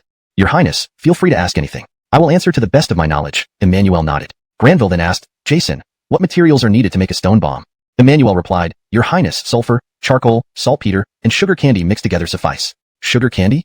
Granville was surprised, glancing at the Lynette consort. "The same sugar candy we eat?" "Yes, that kind of sugar candy," Emmanuel confirmed. "Adding sugar candy significantly increases the explosive power." Granville nodded in astonishment, then asked curiously, "What is the optimal proportion of each material required?" Emmanuel immediately became serious, clasping his hands and saying, "Your Highness, the formula for stone bombs is critical. If revealed here and somehow leaks to enemy spies, it would be disastrous." Granville inwardly rolled his eyes. This was in Luju, his personal residence. How could there be enemy spies? But Emmanuel likely wasn't willing to share. Although annoyed, Granville understood that important secrets wouldn't be disclosed easily. After a pause, Granville asked, "Jason, what is the cost of making one stone bomb?" Emmanuel calculated mentally before responding, "Your Highness, if we purchase sulfur, charcoal, saltpeter and sugar candy in bulk, we can minimize costs. Roughly, the cost per stone bomb should not exceed 300 coins. 300 coins. Granville was shocked. Such powerful stone bombs for merely 300 coins each? Currently, a single arrow with iron head, shaft, feathers, and labor costs nearly 100 coins, and arrows inflict singular harm with unstable accuracy. Stone bombs, however, could injure multiple people with one blast. Excited, Granville pressed further. "Jason, is this true? Can a stone bomb really be made for 300 coins? Emmanuel nodded confidently, yes. He quoted 300 coins conservatively. Based on his actual estimates, excluding labor, 200 coins could cover the costs. However, he wanted to hedge against fluctuations in raw material prices and transportation expenses. Excellent. This is excellent. Granville felt increasingly enthusiastic, wishing he had a batch of stone bombs now to use against the Northern Way provocateurs. Seeing his father engrossed in thought and delaying further discussion with Emmanuel, Mac gently reminded him, "Father." Granville snapped back, turning to Emmanuel. "Ah, yes, Jason. York told me yesterday that you came up with a horse trap called Mapai to counter Northern Way's cavalry." Emmanuel nodded and quickly explained the design and usage of large and small horse traps. Granville was pleased, asking further about hook and sickle guns and iron caltrops, to which Emmanuel provided detailed explanations. After Emmanuel finished, Granville's face lit up with eagerness. Clearly, he had suffered much at the hands of the Northern Way cavalry and yearned for vengeance. At that moment, Granville became much more serious and said solemnly, "Jason, yesterday York highly recommended you to me. I wonder if you would be willing to stay by my side and lend me a helping hand." Emmanuel thought for a moment, then replied, "To serve His Highness Granville is an honor I cannot refuse. However what?" Granville furrowed his brows slightly. Emmanuel's expression immediately turned cautious as he timidly asked, "Your Highness, I just wanted to ask, how long before I can return to Shinjo?" Emmanuel continued, "Your Highness, you know that my wife and my business are both in Shinjo. I must go back there from time to time." After hearing this, Granville pondered for a moment, then said, "All right, Emmanuel, when there are no urgent military affairs at Lanyan Pass and you have completed all your tasks, you may choose to stay either in Shinjo or at Lanyan Pass. However, you must remember that if there are any emergencies at Lanyan Pass or other urgent situations, you must return immediately. Otherwise, I will handle you according to military law. Granville's expression was exceptionally serious as he spoke these words. Emmanuel immediately stood up and bowed deeply to Granville, saying with great solemnity, "Your Highness, I understand and will remember this." The conversation took a more formal tone as the matter of Emmanuel's future arrangements was settled. Granville had made it clear that while Emmanuel could divide his time between Xinzhou and Lanyan Pass, he must be available for immediate recall in case of emergencies. Emmanuel, understanding the gravity of the situation, committed himself wholeheartedly to the terms laid out by the prince. Chapter 339. Assistant of the Arsenal Inspectorate. At the end of the evening watch, in front of the post house gate, Josephine stood alone outside the main door, her eyes fixed on the far end of the street. Right after the evening watch began, a moment later, a lavish and spacious carriage stopped in front of the post house entrance. Emmanuel emerged from the carriage as it came to a halt. Jonah was the one who brought Emmanuel back. "Be careful, young Master Su," Jonah said. Seeing that Emmanuel's face was flushed and showed signs of intoxication, he reached out to help Emmanuel off the carriage. However, Emmanuel waved him off and jumped directly off the carriage. Standing steady, Emmanuel laughed and said, "See, Barkley, I told you I wasn't drunk. My landing is pretty solid." Jonah smiled and replied, "Young Jason, let me escort you inside." No need. I can go inside myself. It's refreshing outside, perfect for a stroll." Emmanuel responded with a wave of his hand. Though Emmanuel was somewhat tipsy, he was still relatively lucid. Seeing Emmanuel insist, Jonah didn't press further. He gave a polite nod and turned to leave in the carriage. As the carriage departed, Emmanuel walked into the post house. However, when stepping over the threshold, Emmanuel tripped slightly because he didn't lift his foot high enough. Caught off guard, Emmanuel stumbled forward. He gasped, "Oh no." Just as Emmanuel thought he was going to fall flat on his face, Josephine suddenly darted out from the side and caught him around the waist. Relieved, Emmanuel exhaled deeply. Phew! Josephine's face and neck flushed bright red instantly. "Emmanuel, don't talk nonsense," she retorted sharply. Flushed with liquor, Emmanuel loudly exclaimed, "How is that nonsense? That night we clearly—" Before Emmanuel could finish, Josephine quickly covered his mouth with her hand. Embarrassed and angry, she glared at him and threatened, "Emmanuel, if you dare say another word, do you think I won't knock you unconscious right now?" Emmanuel stared at her wide-eyed for a moment before slowly shaking his head, signaling that he wouldn't say anything more. After a moment of hesitation, Josephine gradually removed her hand. But no sooner had her hand left his mouth than Emmanuel spoke up. "Did you wash your hands with soap? I recognized the scent." This made Josephine blush even deeper, feeling even more flustered. "Enough, don't talk anymore. Let's get you back inside." With that, Josephine pulled Emmanuel towards their living quarters. By this time, it was late, and few people were about in the post house. But Josephine remained cautious, discreetly leading Emmanuel back to his room. Once inside, Josephine had Emmanuel sit down and fetched a wet towel, handing it to him with instructions, "Use this to clean up, it might sober you up a bit." Wiping his face and neck, Emmanuel grinned mischievously, "Official Shang. Never thought you'd take care of me. I always thought you only knew how to eat, drink, and fight." Dissatisfied, Josephine retorted, "Who's taking care of you? I just want you to be more coherent while talking to me." Emmanuel merely smiled at her, and kept wiping his face and neck. Sitting opposite him, Josephine asked, "So, what did you discuss with His Highness Granville today?" But Emmanuel started being evasive, "Had a lot of wine, quite thirsty, don't feel like talking." Josephine rolled her eyes and with some patience, poured him a glass of water. She then forcefully placed the glass next to his hand, spilling a couple of drops due to her force. "What are you doing?" Emmanuel asked. "Don't dilly-dally, drink up." Josephine snapped impatiently. After taking a sip of water, Emmanuel replied, "It went well." To sum it up in 4 characters, very pleasant conversation. Frowning, Josephine prodded, "Emmanuel, can you be more specific? How specific do you want?" Emmanuel asked as he sipped more water. Josephine explained, "You mentioned before that Granville was going to heavily rely on you. Did you discuss that? Specifically, what happened?" Emmanuel raised his chin slightly, smiled and nodded. "Of course we did. Granville even offered me an official position." "An official position? What kind of official? Tell me quickly," Josephine urged anxiously. Stopping his jesting, Emmanuel announced loudly, "Assistant of the Arsenal Inspectorate, Hick." Suddenly realizing the significance, Josephine's face lit up with excitement. "Arsenal Inspectorate? That's fantastic. Do you know, the Arsenal Inspectorate is a 4th-rank office, responsible for the production and management of military equipment. Please note that the chapter maintains the original tone and style while translating into English. The paragraph structure and line breaks have also been preserved for a faithful rendition." Josephine suddenly stopped, her expression quite puzzled. "Wait a moment. The position of Arsenal Inspectorate must be reported to the Imperial Court and approved by His Majesty before the Ministry of Revenue issues the official document. Even His Highness Granville couldn't make such an oral appointment." Josephine immediately asked, "Emmanuel, did you get it wrong?" At this point, Emmanuel shook his head and slowly continued, "I didn't finish earlier. His Highness Granville offered me the position of Assistant of the Arsenal Inspectorate." "Arsenal Inspectorate? Assistant? What kind of official is this? I've never heard of it before." Josephine was instantly stunned, staring at Emmanuel with an expression that was 1/3 dazed and 2/3 confused. Chapter 340. Can an official exist without rank or grade? Emmanuel replied with a smile, "Coordinator, assisting and handling things. In short, I'll be the deputy in charge of the armory supervision." Ava hurriedly asked, "What rank would that be?" Emmanuel shook his head. "No official rank, more like a minor clerk, or perhaps akin to one of His Highness Granville's advisors." "That's roughly the idea." Ava was baffled and countered, "Can someone be considered an official without a rank?"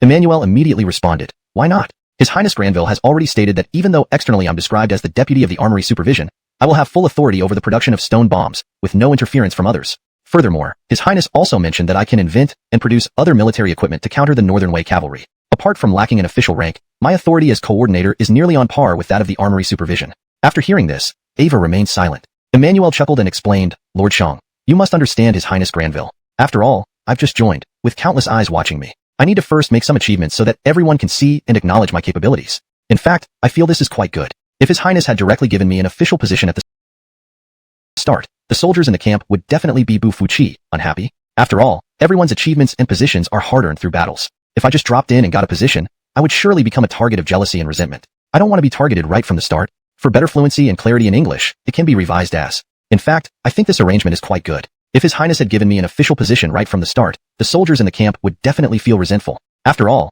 their achievements and positions are hard-earned through battles. If I were to suddenly arrive and get a position, I would surely become a target of jealousy and resentment. I don't want to be targeted right from the beginning. You should know, everyone's achievements and positions are hard-earned through battles. If I were suddenly appointed as an official, I'd surely become a target for criticism. I don't want to be targeted right from the start. Upon hearing Emmanuel's explanation, Ava thought about it, and found it made sense. She nodded slowly and asked, then when will you take up your post?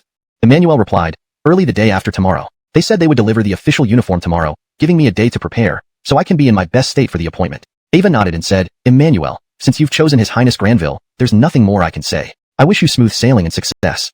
Emmanuel immediately clasped his hands together and thanked her with a laugh. Thank you for your kind words, Lord Shang. Haha. Ava also smiled and prepared to leave. Emmanuel suddenly called out to her, asking, by the way, Lord Shang, what about you? When do you depart on your mission?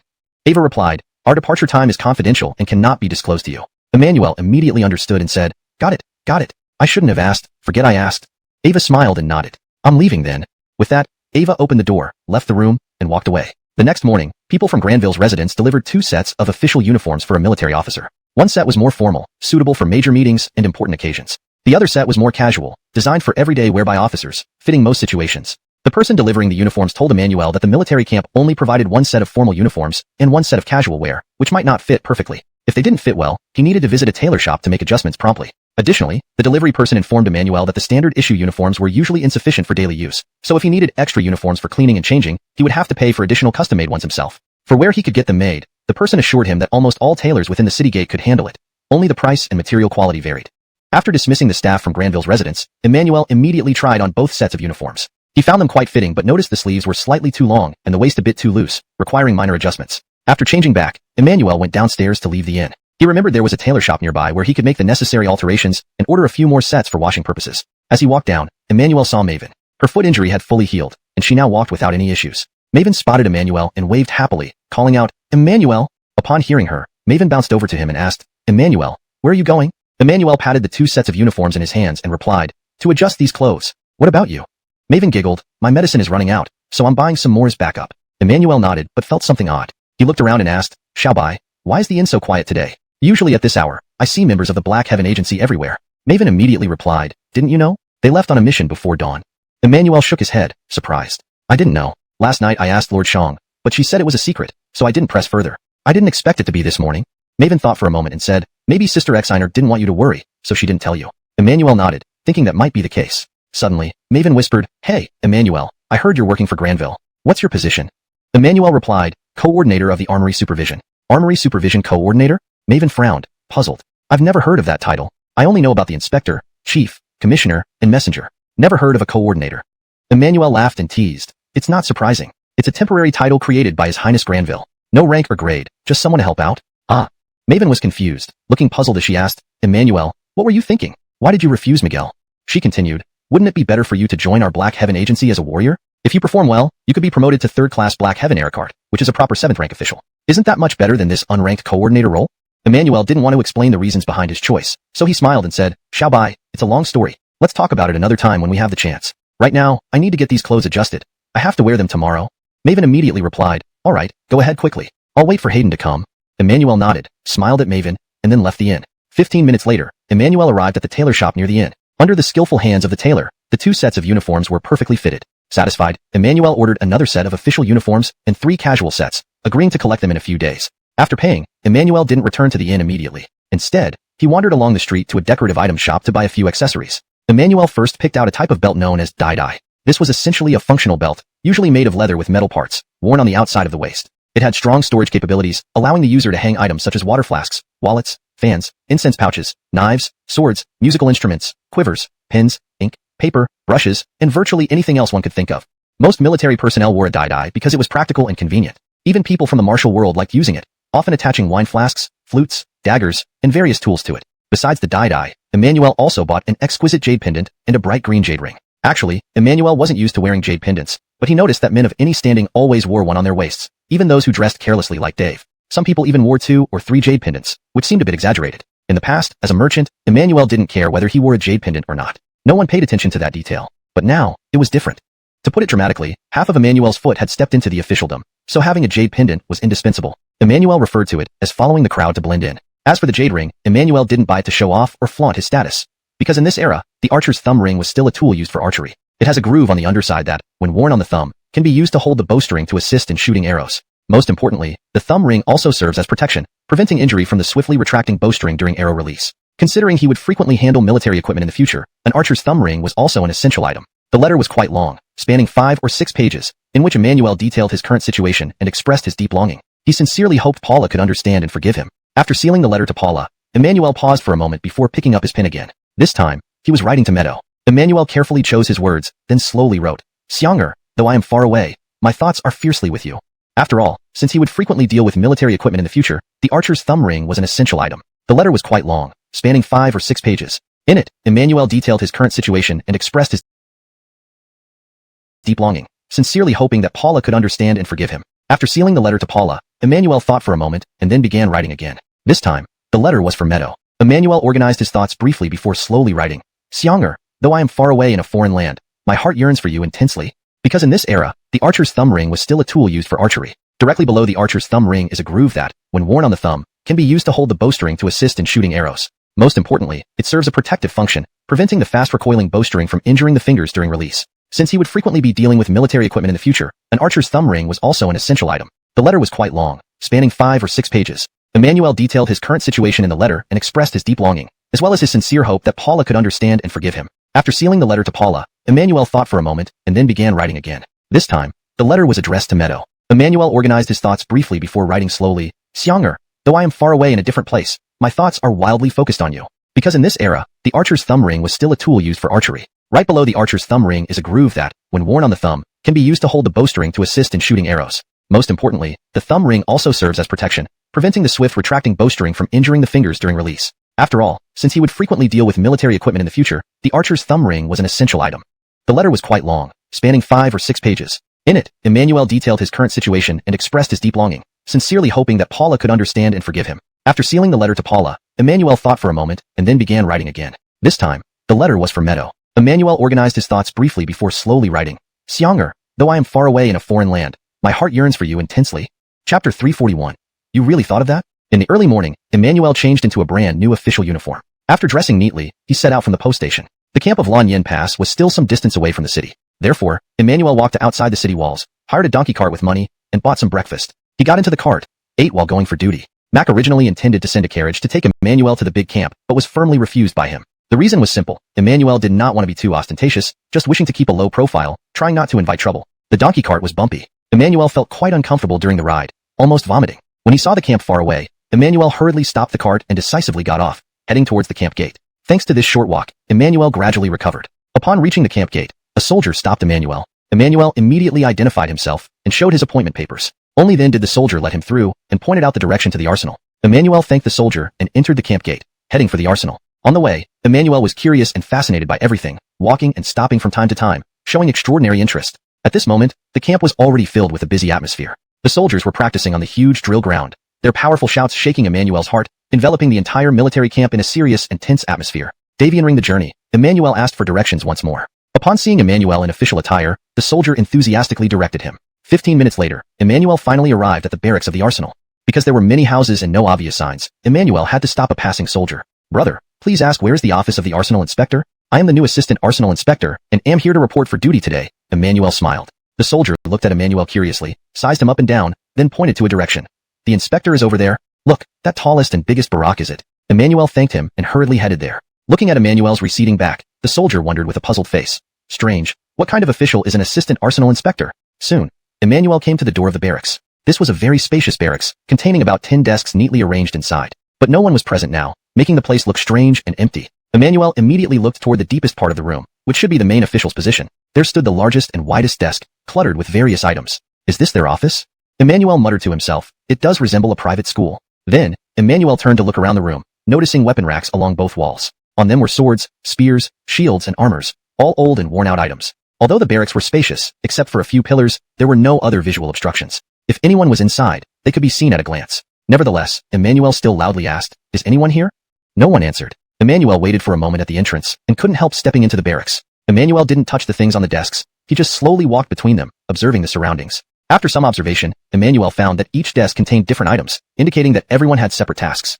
One of the desks held a half-drawn diagram of a weapon, a magnified view of a part of a crossbow. Emmanuel stopped and examined it carefully. It was a detailed drawing of a component on a crossbow. On the adjacent desk lay a light armor styled for soldiers, with some arrows and a crossbow next to it, looking rather old. Seeing the crossbow, Emmanuel instantly became interested. He had only seen such things on TV or videos before, never having seen one up close. Emmanuel knew better than to touch others' belongings casually, so he bent down closer to the crossbow, examining it meticulously. Just as Emmanuel was fully focused, a voice came from the doorway. "Who are you?" Hearing the voice, Emmanuel immediately straightened up and turned towards the door. A young man in his 20s spoke. Wearing regular martial attire, he stood tall and stern, scrutinizing Emmanuel from head to toe. Emmanuel immediately politely clasped his hands and said, "Your Excellency, I am the new Assistant Arsenal Inspector, Emmanuel. I'm here to report for duty." The man frowned instantly after hearing that, and approached Emmanuel directly. "Huh, Assistant Arsenal Inspector, you really thought of that?"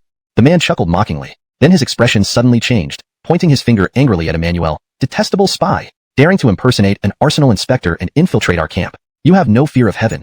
While speaking, the man reached out to grab Emmanuel. Startled, Emmanuel instinctively blocked the man's hand and stepped back quickly, asking, "What are you doing, Your Excellency? Do you think I'm playing?" The man replied coldly with a frown. "Of course, I must catch this spy and deliver you to the commander for severe interrogation." Without waiting for a response, the man charged at Emmanuel again, throwing a punch at his face.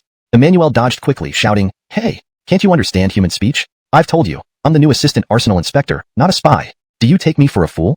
The man glared at him angrily. "We do not have a position called Assistant Arsenal Inspector. Did you not check properly before sneaking in?"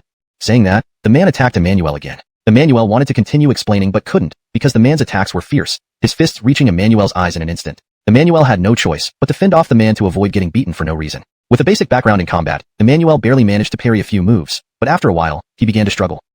Shocked, Emmanuel tried to escape but was a bit slow. Immediately, the man tackled him heavily to the ground. "Bold spy, see where you run now." The man clung tightly to Emmanuel, giving him no chance to escape. While the two were grappling fiercely, a group of people arrived outside the barracks, about a dozen men, all dressed in regular martial attire. Leading them was a middle-aged officer in his 40s. The man had a clear view of the doorway and immediately called out when he saw someone approaching, "Everyone, come and help. I've caught a spy, hurry." Emmanuel also shouted along, "I'm not a spy. I'm the Assistant Arsenal Inspector. What nonsense supervision. You're about to meet your end, and you still dare to be defiant," the man roared. The middle-aged officer leading the group was none other than Emmanuel, the Arsenal Inspector of the Arsenal. Emmanuel panicked instantly and rushed forward to stop him. "General Daviank, stop. This man is indeed the Assistant Arsenal Inspector." What did you say?" General Daviank froze at that moment, loosening his grip on Emmanuel as if unsure of what to do next. Emmanuel took the opportunity to quickly free himself from General Daviank's grasp. Rising to his feet, he asked Emmanuel irritably, "Who is this guy? Was his head caught in a door or something?" Chapter 342. All clear now. Emmanuel hurriedly said, "Supervisor Sue, this is Lieutenant General Cord. He's also new to our camp, just arrived a month ago." Lieutenant General was the lowest military rank, only of the 8th grade, usually serving as deputy to higher-ranking generals. Emmanuel's face darkened. "General Daviank, aren't you supposed to apologize to Supervisor Sue immediately?" Cord lay stunned on the ground until he heard Emmanuel's words, and then sprang up instantly, but his expression had turned extremely awkward. "Your Excellency, he is truly the new supervisor?" Cord was still a little unwilling to believe it. Emmanuel frowned. "General Daviank, Supervisor Sue was personally appointed by His Highness Granville. How could there be any fake? If you don't believe me, go ask His Highness yourself." I dare not. Cord quickly cupped his hands in apology. Then, Cord turned towards Emmanuel, bowing humbly. "Supervisor Sue, earlier I was too rash and didn't get a proper understanding of the situation. Supervisor Sue, please forgive my mistake this time." After saying this, Cord deeply bowed to Emmanuel, showing genuine remorse. Emmanuel was quite angry initially. After all, today was his first day, yet his plans were disrupted by this rash man, which affected his mood significantly. However, despite Destin, please take General Daviank to the armory to collect the weapons. "Yes, Your Excellency."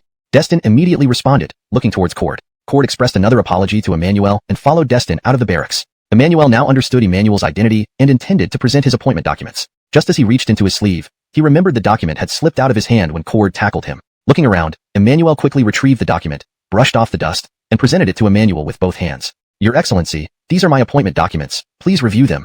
Emmanuel received the documents without glancing at them, smiling and nodding. Supervisor Su, we knew you would arrive today and went to the camp gate to welcome you. Unfortunately, we missed each other. What bad luck. At that moment, Emmanuel had led everyone from the armory to the camp gate.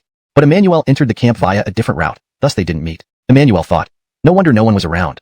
They were all waiting for me. Emmanuel introduced Emmanuel to the officials. Colleagues, this is our new arms depot supervisor, Mr. Emmanuel. Let's give him a round of applause. Applause rang out in the barracks, though it wasn't enthusiastic, nor sparse.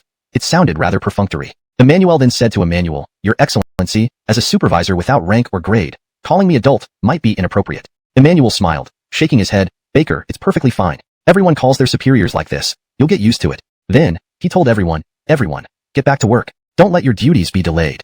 The officials quickly dispersed, returning to their desks and resuming their work. Emmanuel looked around the room, seeing no empty desks, and asked, Your Excellency, where do I sit? Emmanuel smiled apologetically. Supervisor Su, I learned of your arrival yesterday afternoon and haven't managed to arrange your desk yet. He added hurriedly, Supervisor Su, please don't be upset. It's mainly because we need to buy tables and chairs from outside. Once delivered, it will take some time, but rest assured, I'll ensure your space is ready as soon as possible. Emmanuel nodded and bowed. I understand. Thank you for your trouble, Your Excellency. Emmanuel also bowed politely and then led Emmanuel around the barracks, introducing him to various colleagues by name, title, and responsibilities. After the introductions, Emmanuel brought Emmanuel back to his own desk. Suddenly, he looked apologetic. Supervisor Su, it's your first day, and logically, I should show you around the depot, but, pausing, he continued, unfortunately, I have urgent military matters pending that the commander awaits, so I must ask you to wait momentarily. Once these matters are resolved, I'll accompany you, alright? Emmanuel gestured to an isolated chair beside the wall. As a newcomer, Emmanuel couldn't refuse and immediately nodded. Your Excellency, military duties come first. Don't worry about me. I can manage on my own and familiarize myself with the environment. Perfect. Thank you for your understanding, Supervisor Su. Emmanuel politely nodded, then sat down at his desk, immersing himself in work. From then on, he didn't speak to Emmanuel or even look up, completely absorbed in his tasks. Feeling slightly conspicuous standing, Emmanuel walked over to the lone chair and sat down. Just after sitting, Emmanuel felt a strange sensation, like being left in a corner, akin to being sent to stand in the back of the classroom as a student. Initially, Emmanuel thought he was overthinking it, but upon observing the others closely, he confirmed his suspicion. Within 15 minutes, his colleagues who seemed to be working diligently glanced at him at least 20 times, averting their eyes guiltily when caught. A suspicious sight indeed. At that moment, everything suddenly became clear to Emmanuel, as a newcomer with no rank or grade. The fact that Emmanuel, a 4th grade supervisor, had brought all his colleagues and left their work aside to go to the camp gate to welcome him was perplexing. What was he trying to do? Those who knew would think he was trying to curry favor with Granville through him. Those who didn't know would assume he was someone of great importance. Even the top-ranking 4th grade supervisor had to step down for him. Emmanuel couldn't help but think to himself that all this talk about only finding out about his arrival yesterday and not having time to purchase tables and chairs was utter nonsense. Thinking this, Emmanuel turned to look at Emmanuel, whose expression was serious and focused. He realized that all this fuss was actually meant to make an impression on him. It dawned on Emmanuel that Emmanuel was deliberately putting on this show to emphasize his own standing and the respect accorded to him. This performance was clearly intended to remind him of his place within the hierarchy. This understanding made Emmanuel feel like he was being subtly put in his place right from the start.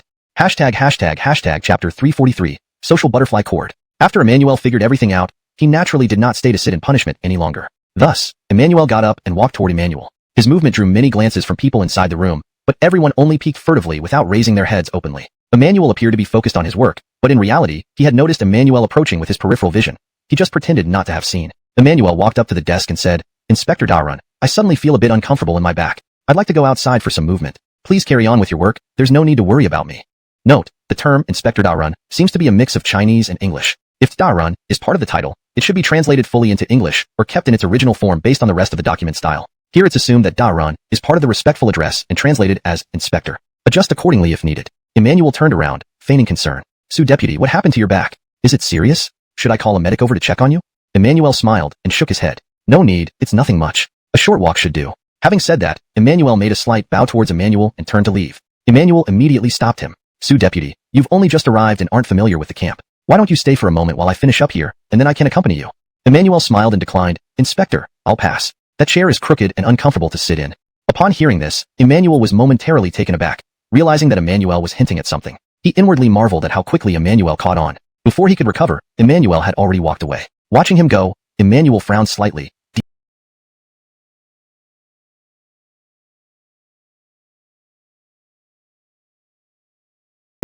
Muttering suspiciously, busy? The arsenal inspector would be busy? Rare. Emmanuel merely smiled faintly and didn't comment further. Then Cord suggested, Su Deputy, if you don't mind, let me show you around the camp. Though I've only been here recently, I know the layout quite well. Surprised by the offer, Emmanuel nodded, thinking he indeed needed a guide. At the same time, he couldn't help but note how socially adept General Daviank seemed to be. He glanced toward the warehouse and asked, General Daviank, won't accompanying me delay your work?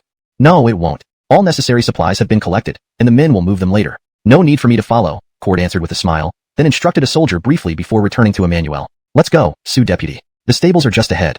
Let's start there, he pointed out. Emmanuel nodded and followed Cord toward the stables. Along the way, Cord began introducing himself. He was from Liangdu, the capital, born into a family of generals. He had practiced martial arts since childhood and volunteered to transfer to Lanyan Pass to earn military honors, hoping to prove his worth to his family. As Cord introduced himself, Emmanuel observed that he was a brave and loyal man, driven by fervor and enthusiasm but also impulsive. After finishing his introduction, Cord couldn't resist asking, looks like they're starting to break a horse over there. Let's watch.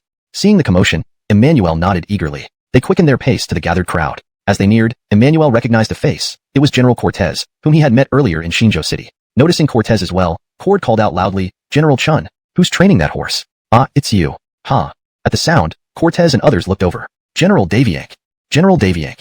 The soldiers saluted respectfully. Cord waved back and greeted Cortez with a smile. Turning to Emmanuel, he whispered, Sue Deputy, this is Cortez. Like me, he's a deputy general but has been at Lanyan Pass for over half a year. Emmanuel nodded, saying nothing. At this moment, Cortez walked over toward Emmanuel and Cord. Cortez had already recognized Emmanuel. Seeing him in official attire, he instantly wore a puzzled expression. Without even greeting Cord, Cortez asked Emmanuel as he approached, Young Jason, why are you here? Just as Emmanuel was about to reply, Cord exclaimed in surprise, Deputy Sue General Chun, you two already know each other?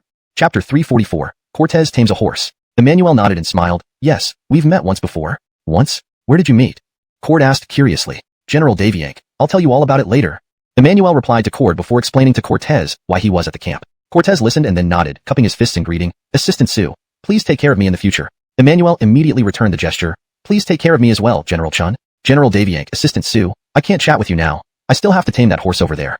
Cortez said, bowing briefly, and then turned toward the crowd and horses. Emmanuel and Cord stood beside the crowd, chatting while they watched. Cord informed Emmanuel that Cortez had previously selected a fine steed from Northern Way at the stables. This was the horse Cortez was about to tame now. Deviant to its fiery temperament, Cortez had tried 4 times without success. Today appeared to be the 5th attempt. Emmanuel looked over at the horse Cortez had chosen. The Northern Way horse had a light red mane, a round back, sturdy limbs, and an overall magnificent and handsome appearance. It was tall, nearly eye level with everyone, with ears standing upright like leaves and large, expressive black eyes. Even Emmanuel, who knew little about horses, could see this was an excellent one. The saddle was already on the horse's back, and a soldier held the reins, waiting for Cortez to mount. Cortez approached the horse, and the soldier handed him the reins. Cortez didn't rush to mount but first grabbed a handful of soybeans from a small pouch at his waist and fed them to the horse. At the smell of soybeans, the horse immediately started eating without hesitation. Tasty, huh, Dahong? If you enjoy it, eat more.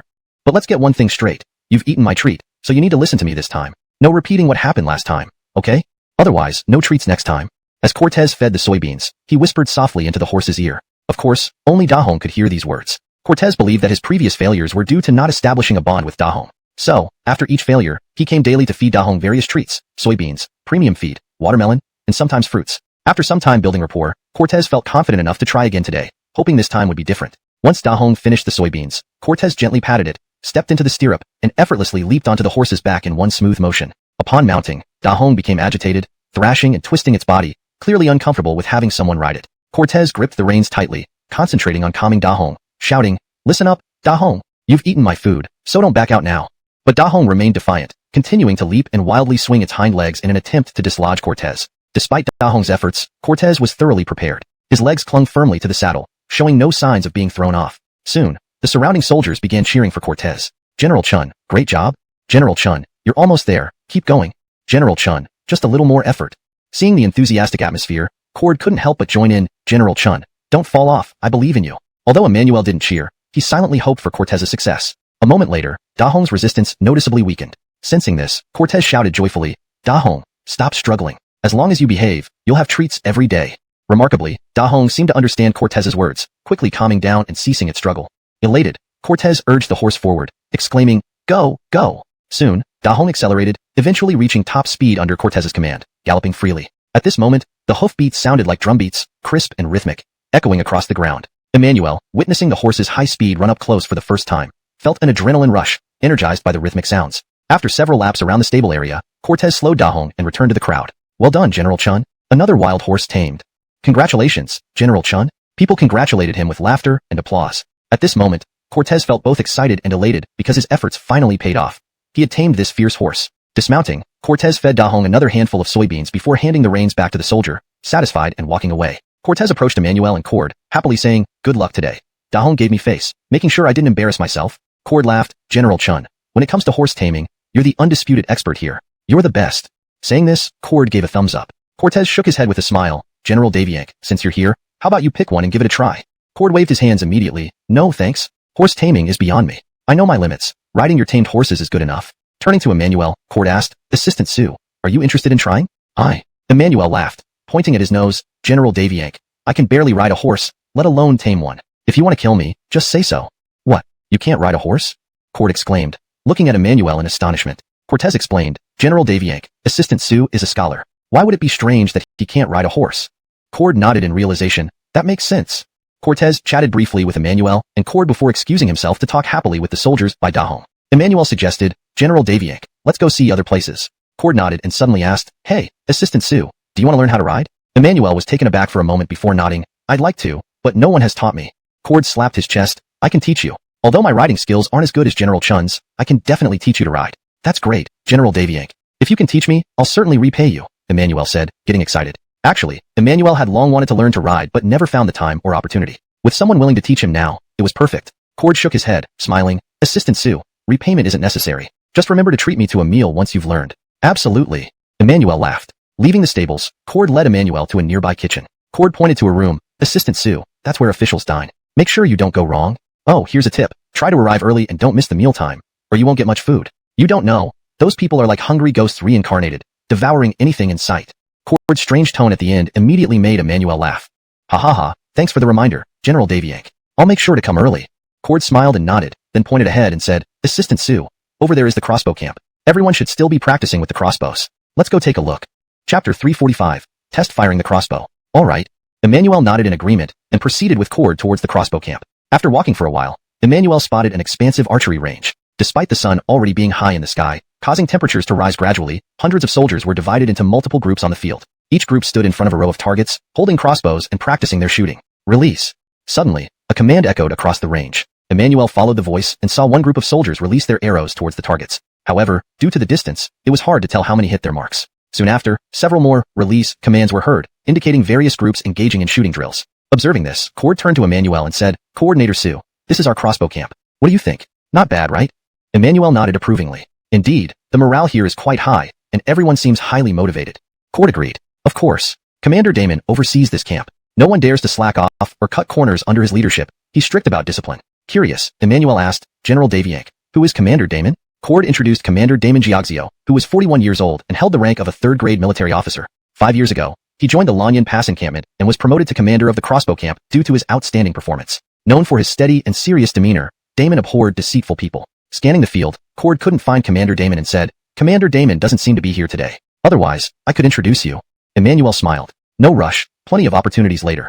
Cord nodded and pointed toward a group practicing. "Coordinator Sue, let's move closer. From here, it's too far to see anything interesting." They walked further into the range. Just then, Emmanuel heard an officer shout loudly, "Everyone listen up. We'll continue practicing crossbow shooting today. You must give your best effort and show your full potential. Understood?" "Yes." The soldiers responded in unison, holding their crossbows firmly, with serious expressions. Next, the officer signaled the group to take position in front of the targets. He then ordered, "Start loading." At this command, the soldiers began pulling the crossbow strings to load the bolts. The string was extremely heavy, requiring considerable strength. They struggled, using both hands and feet. Most soldiers managed to load within moments, though a couple lagged slightly but eventually completed the task. The officer, dissatisfied, reprimanded them, emphasizing the need for speed. Next, he commanded, "Start aiming." With a unified swish, the soldiers raised their crossbows, focusing intently on their targets. After a brief moment, the officer raised his arm and swiftly brought it down. Fire! Instantly, a row of crossbows emitted sharp firing sounds as the bolts sped through the air like charging tigers, hitting the targets. The speed of the bolts was astonishing. Almost immediately, they struck the targets. Some arrows pierced the bullseye, others hovered around it. A few hit the edges, and some missed entirely. The results revealed the skills and abilities of the soldiers. Those who performed well relaxed and started discussing techniques among themselves. Those who missed or shot wide felt dejected, avoiding eye contact with the officer. The officer sternly warned, "Snap out of it. If you fail again, no lunch for you today." He then called out, "Next group." As this group stepped back and the next came forward, Emmanuel observed silently. The atmosphere was filled with sweat and resilience. Each shot a challenge for the soldiers and a deterrent to the enemy. For those struggling, only constant practice would make them true crossbow marksmen. After watching several rounds, Cord asked, noticing Emmanuel's silence, "What are you thinking, Coordinator Sue?" Emmanuel snapped out of his thoughts. "General Daviank, after so many rounds, the soldier's loading speed has slowed significantly. It must be exhausting."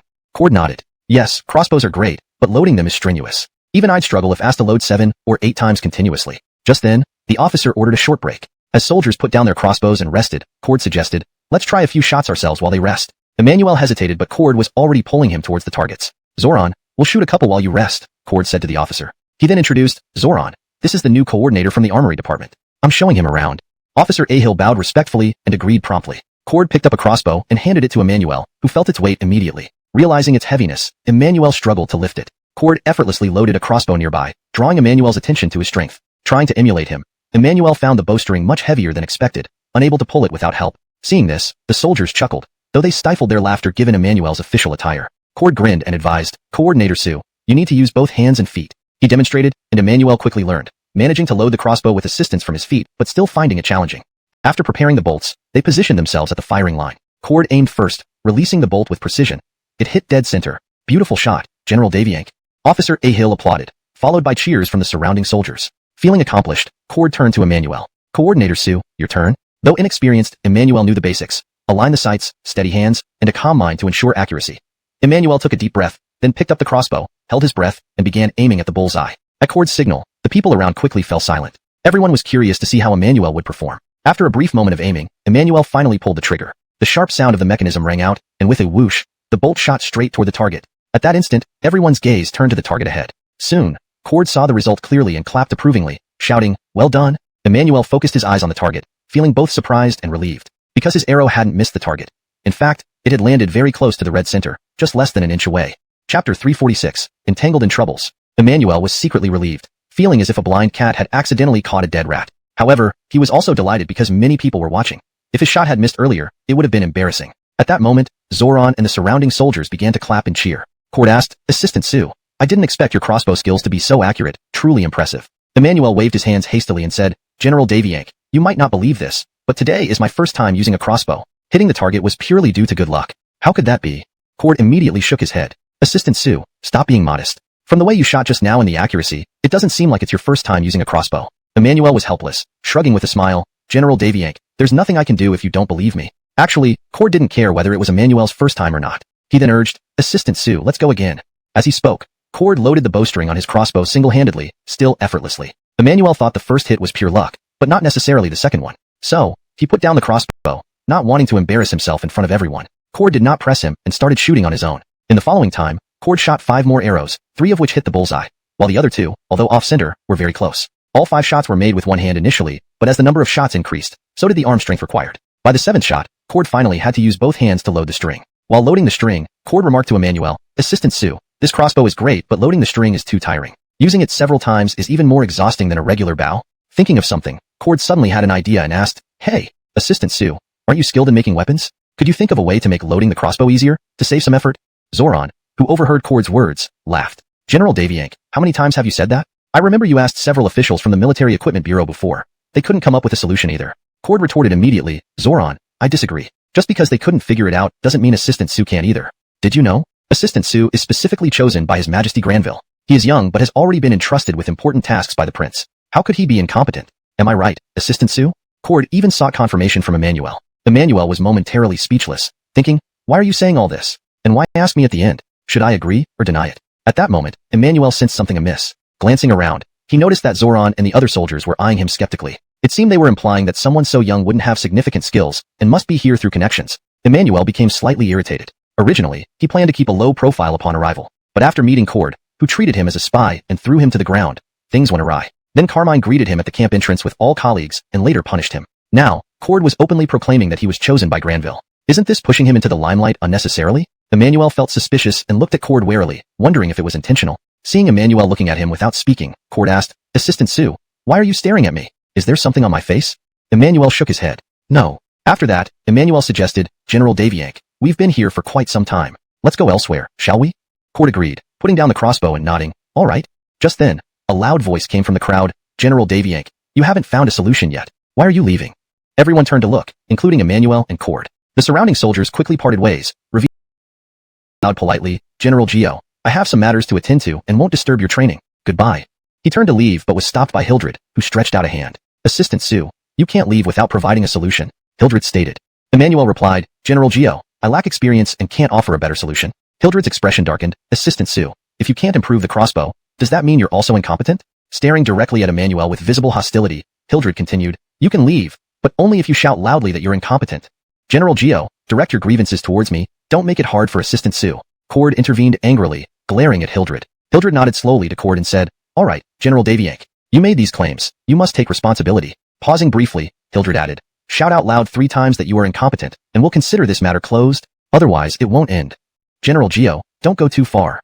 Cord was extremely angry, the rage in his chest growing fiercer. Hildred suddenly raised his voice. Cord, if you don't shout, I'll go to General you right now and accuse you of mocking your colleague and disregarding comradeship. Cord immediately turned beet red with anger, his hands clenching into fists, wishing he could punch Hildred right then and there. However, Hildred was not the least bit afraid of Cord's fury. Instead, he wore a look of disdain and coldly threatened, make your choice, it's up to you. Chapter 347. I guess the path of discretion isn't viable for me. Cord was so furious that he could grit his molars to pieces, but he couldn't vent his anger. First off, Hildred held a higher military rank than Cord. Cord was merely a Pi general, the lowest rank among generals, while Hildred was a Wu-Wei general, 1 rank higher. Thus, in terms of hierarchy alone, Cord was already under Hildred's dominance. Moreover, his superior officer was General Demon. As implied by his name, Demon always carried himself as a mild-mannered gentleman, placing great emphasis on camaraderie and mutual respect within the ranks, promoting harmony and amiability among everyone. If what Cord said about the incompetence of the people from the military equipment supervision were reported to Demon, Cord would surely be punished heavily. Frustrated as he was, Cord had no other choice but to reluctantly agree, dreading the thought of Hildred reporting him to General Yu. After considerable hesitation, Cord finally gave in with a heavy heart. Considering the least of 2 evils, rather than letting General Yu punish him, it was better to swallow his pride now and resolve the issue swiftly. Emmanuel whispered back, General Daviank, I have indeed thought of some ideas, but whether they will work is still uncertain. Cord nodded immediately. Sue Assistant Manager, I believe in you and know you'll make it. For Cord, supporting Emmanuel was non-negotiable even if Emmanuel's plan failed. General Daviank, could you help me? Emmanuel asked. Cord responded energetically, patting his chest. Sue Assistant Manager, just say the word, anything you need. Standing aside, Hildred couldn't help but feel doubtful, wondering if Emmanuel genuinely had a solution in mind. General Daviank, Emmanuel continued. Do we have craftsmen who understand crossbow mechanics within the camp? We do. Cord nodded vigorously, pointing into the distance. There are a few old craftsmen in the military equipment supervision who not only repair but also manufacture crossbows. Nodding, Emmanuel replied, excellent, please lead me to them right away. Sure thing. Cord hurriedly agreed and led Emmanuel towards the military equipment storage. Seeing them move away, Hildred quickly called out, hey, you're not planning to run away, are you? Turning back, Emmanuel replied calmly, General Geo, if you're worried about us running, why don't you join us? After saying this, Emmanuel resumed walking with Cord, ignoring Hildred. Unhappy with Emmanuel's attitude, yet unwilling to let Cord escape, Hildred hurriedly followed, curious about their intentions. On the way to the storage area, Cord felt uneasy and quietly asked, Sue Assistant Manager, it's not that I don't trust you, but those experts from the military equipment supervision said it couldn't be done. What's the likelihood of success? Emmanuel glanced at Cord and replied, General Daviank, you should know that initially, I intended to keep a low profile, but it seems this approach might not work out for me anymore. Huh. Cord looked puzzled, obviously confused by Emmanuel's words. He pressed further, Sue Assistant Manager, what's the actual likelihood of success?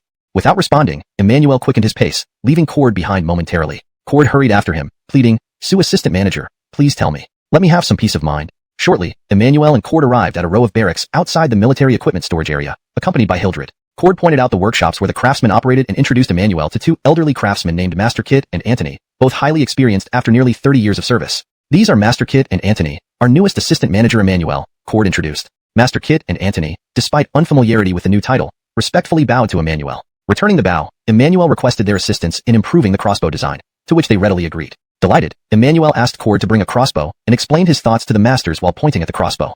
Hildred, standing at the doorway, could not hear their discussion and felt somewhat aggrieved, pondering what they were talking about. Unable to resist any longer, he silently approached Emmanuel and the others, intent on overhearing their conversation. Jolted by Hildred's stealthy presence, Cord exclaimed, General Geo, you're not trying to eavesdrop, are you? Hildred felt slightly embarrassed but remained composed. General Daviank, you must be joking. This is a military base, not your home.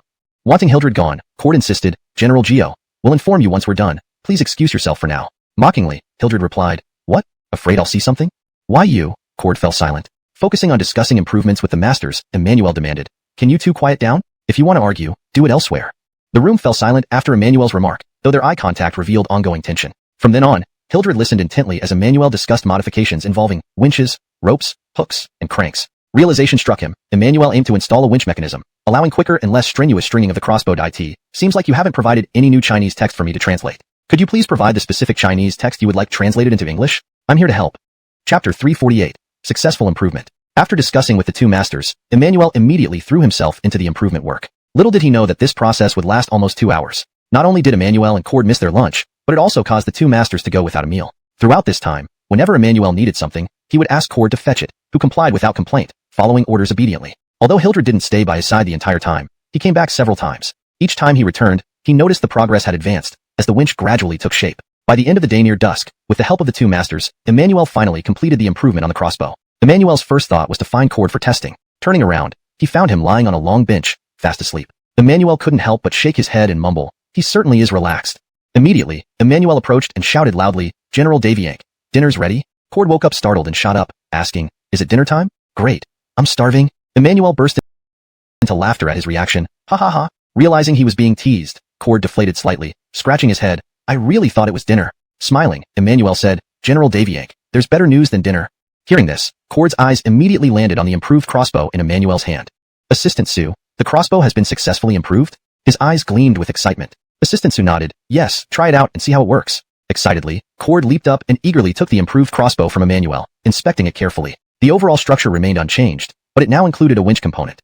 "Assistant Sue, how do you use this?" Cord asked cautiously, not wanting to damage it. Emmanuel instructed, "General Daviank, hook this latch onto the bowstring first, then turn this handle inward. This will draw the string." Following the instructions, Cord hooked the latch onto the string and began turning the handle towards himself. In an instant, the bowstring slowly retracted under the guidance of the winch. "Assistant Sue, look. It's working. It's really working." Cord's face lit up with excitement, like a child playing with their favorite toy. In no time, the string was drawn to its position, with no difference compared to doing it manually, yet it was much easier. Emmanuel smiled and asked, "General Daviank, isn't it much less strenuous than before?" Cord nodded vigorously. "Much less strenuous. So much easier. Before, after drawing it a dozen times, my hands would be sore. Now, I could do it 100 times without getting tired." Finishing his words, Cord cast an admiring glance at Emmanuel. "Assistant Sue, you're really amazing. What others can't figure out, you come up with right away. I knew you were capable." Adding, "Those people are so stupid." Emmanuel disagreed and shook his head. "General Daviank, it's not that they're stupid, but they haven't put enough effort into thinking about improvements." Emmanuel believed that adding a winch to the crossbow wasn't an overly complex idea. If they devoted more thought to it, they could have figured it out too. Unbothered by details, Cord declared loudly, "Who cares if they put in effort or not? In the end, Assistant Sue came up with it, proving you're smarter than them, period." Unwilling to continue this conversation, Emmanuel simply shook his head. "General Daviank, let's find General Geo. Show him the results. Seeing is believing." "Right, let's go find him." Cord responded confidently, his voice loud and assertive, seemingly more spirited than ever. Before leaving, Emmanuel formally thanked the two masters and gave each a small piece of silver as compensation for their missed lunch. The two masters were delighted, their admiration for Emmanuel skyrocketing. As Emmanuel and Cord left the barracks, they saw Hildred approaching from afar. Instantly animated, Cord held up the improved crossbow and called out loudly, "General Geo, we were just looking for you. Look at this, this is Assistant Sue's improved crossbow, 1,000 times easier to operate." Hildred had anticipated the success, so he showed no surprise upon hearing Cord. Approaching them, Cord eagerly demonstrated the stringing process for Hildred. After watching, Hildred clasped his fists and bowed to Emmanuel. "Indeed, Assistant Sue, your ingenuity is remarkable. You've come up with such a brilliant method. I admire you." This compliment was heartfelt, as Hildred initially underestimated Emmanuel, assuming he lacked genuine ability due to his youth. But witnessing Emmanuel's capability changed his perception. Emmanuel said, "General Geo, while there's still time, let's head to the shooting range." "Why the shooting range?" Hildred questioned. Emmanuel replied, "Of course, to show everyone the improved crossbow and demonstrate how much easier it is to operate." Cord quickly chimed in, "Absolutely. Such a clever method must be known by everyone." Hildred then stated, "Assistant Sue, General Daviank, I've seen the improvement, so I agree to consider the previous matter closed. No need to go to the range." Emmanuel immediately shifted soon to make future training simpler. Finally, Cord couldn't resist boasting about Emmanuel, significantly increasing his recognition among the soldiers. Ding, ding, ding, ding. Suddenly, a metallic clanging sound echoed from afar. Immediately, the soldiers sprinted off toward the dining area, showing sudden disinterest in Cord and the crossbow. Emmanuel learned that it was the signal for the end of training, and everyone was rushing to queue for dinner. The mention of dinner time. Emmanuel's stomach growled in response. "General Daviank, let's go have dinner," Emmanuel said. Cord was already famished. Upon hearing Emmanuel's words, he immediately slung the crossbow over his shoulder and was ready to head to the kitchen with Emmanuel. However, before they had taken a few steps, a familiar voice called out from behind, "Young Jason?" Emmanuel stopped and turned around, instantly surprised, as the person approaching was none other than Mac.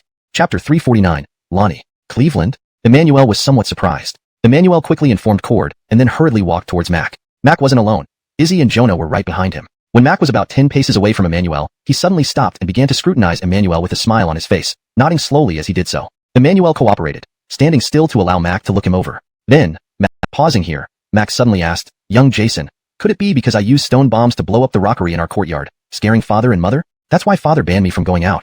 Thinking for a moment, Emmanuel nodded. It's possible. Cleveland, how could you detonate stone bombs inside the house? It's too dangerous. Couldn't you do it outside? I just couldn't wait. I wanted father to witness the power of the stone bombs early and recognize your abilities. Mac replied with a laugh. Emmanuel laughed as well. Cleveland, don't blame Davyanku for this. Anyone would be unhappy. Mac nodded. I understand that, so I don't blame anyone. Changing the topic, Mac asked, young Jason, what were you all doing just now? It seemed lively. Also, who are these two? At this, Mac glanced at Cord and Hildred behind Emmanuel. Emmanuel immediately explained about improving the crossbow and the reasons behind it. Hearing that Emmanuel had another invention, Mac became highly interested. Young Jason, I also want to try your improved crossbow. Before Emmanuel could respond, Mac already headed towards Cord and Hildred. Seeing the prince approach, Cord and Hildred immediately saluted respectfully. General Cord, greetings to Cleveland. General Hildred, greetings to Cleveland. Emmanuel followed suit and introduced the two to Mac. With his mind focused on the crossbow, Mac turned to Cord. General Davyank, may I try this crossbow? Cord, of course, didn't dare refuse, and presented the crossbow respectfully. After taking the crossbow, Mac examined it and held the winch handle, asking, do I just turn this? Emmanuel responded, Cleveland, first hook this catch onto the bowstring, then turn it towards you. Following the instructions, the winch began to operate, pulling the string until it was fully drawn. Marvelous! Mac exclaimed, young Jason, adding this small winch really makes the crossbow much easier to use. This is amazing. Emmanuel replied modestly, Cleveland, it's just a simple pulley system. Not as dramatic as you make it sound. What's a pulley system? Mac asked curiously.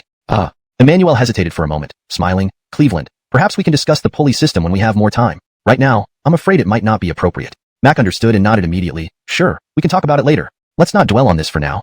Next, Mac asked, by the way, young Jason, will you be staying in the camp tonight? Emmanuel shook his head. I'm not sure yet. Supervisor Situ has been busy all morning, so I went out with General Davyank and spent time working on the crossbow. I don't even know where my quarters are. Mac assured him, no worries. In a bit, I'll take you to Commander Amin and ask him to arrange a more comfortable quarters for you. Lonnie, mentioned by Mac, was the commander-in-chief of Lanyan Pass, second only to Davyanku in status. Emmanuel hastened to say, Cleveland, such a trivial matter shouldn't trouble Commander Amin. Wherever I am assigned is fine. Mac nodded without speaking but was determined to mention it to Commander Amin, ensuring Emmanuel wasn't left in subpar conditions. Just as they spoke, a soldier rushed over and saluted, saying, Cleveland, Lonnie requests your presence. Apparently, someone had already informed Commander Amin of the prince's arrival, so he sent his personal guard to invite them over. Mac nodded and said to Emmanuel, let's go see Commander Amin. All right, Emmanuel agreed, then politely excused himself to Cord and Hildred. Following the guard, Emmanuel and Mac left the training ground, taking the improved crossbow with them. As Emmanuel and Mac left, Hildred shot a disdainful glance at Cord before striding away. Cord snorted dismissively at Hildred's back and walked off in another direction, muttering to himself, what an annoyance! I must eat more to convert anger into food. 15 minutes later, Emmanuel and Mac arrived at the commanding officer's quarters accompanied by the guard. The room was spacious, with a large military map hanging prominently on the wall behind the center. In front of the map was a wide desk strewn with documents and drawings. Apart from these, the room housed weapons, armor, tables, chairs, teaware, and other daily necessities. After the guard announced their arrival, an elderly general with a white beard emerged from the inner room. Though clearly over 60, he appeared vigorous and energetic, giving off an impression of youthful vigor despite his age. Seeing the elderly general, Mac immediately set down the crossbow and bowed deeply, saying respectfully, I came unannounced. Please forgive me, Commander Amin. Emmanuel followed suit, bowing and stating, your subordinate Emmanuel, greetings to Commander Amin. Commander Amin's real name was Amin Jean, who had served in the military for over 3 decades, including 15 years defending Lanyan Pass, earning numerous war achievements and the title of the backbone of Liang Kingdom. Lonnie smiled affably and gestured towards the room. Cleveland, please take a seat. Deputy Sue, you sit down as well. Reed immediately picked up the crossbow and sat down on a chair, placing the crossbow on the nearby tea table. Emmanuel sat in a position lower than Reed's, remaining quiet throughout. Noticing that Reed was holding onto the crossbow and seemed to find it different, Lonnie asked, Cleveland, this crossbow of yours? Before Lonnie could finish his sentence, Reed eagerly lifted the crossbow, his face beaming with excitement. Lonnie, this crossbow has just been improved by young Jason. No, Deputy Sue. Please take a look. Roland smiled warmly and gestured toward the room. Bert, please take a seat. Deputy Sue, you may also sit down. Mac immediately picked up the crossbow, then sat on a chair, placing the crossbow on the nearby coffee table. Deputy Sue sat at a lower position relative to Mac and remained quiet throughout. Noticing that Mac was holding onto the crossbow and seemed particularly focused on it, Roland asked, Bert, this crossbow of yours? Before Roland could finish, Mac eagerly lifted the crossbow, excitement clear on his face. Roland, this crossbow has been modified by Deputy Sue. Deputy Sue just improved it. Please have a look. Note. In the original text, there is a slight discrepancy in the names used, Deputy Sue versus Emmanuel. I have assumed Deputy Sue is correct based on context. If you meant to use Emmanuel, please let me know. Chapter 350. At least stay in a more comfortable place. An improved crossbow? Lonnie instantly showed a curious expression, looking at the crossbow handed over by Mac. When Lonnie walked over and took the crossbow, Mac explained,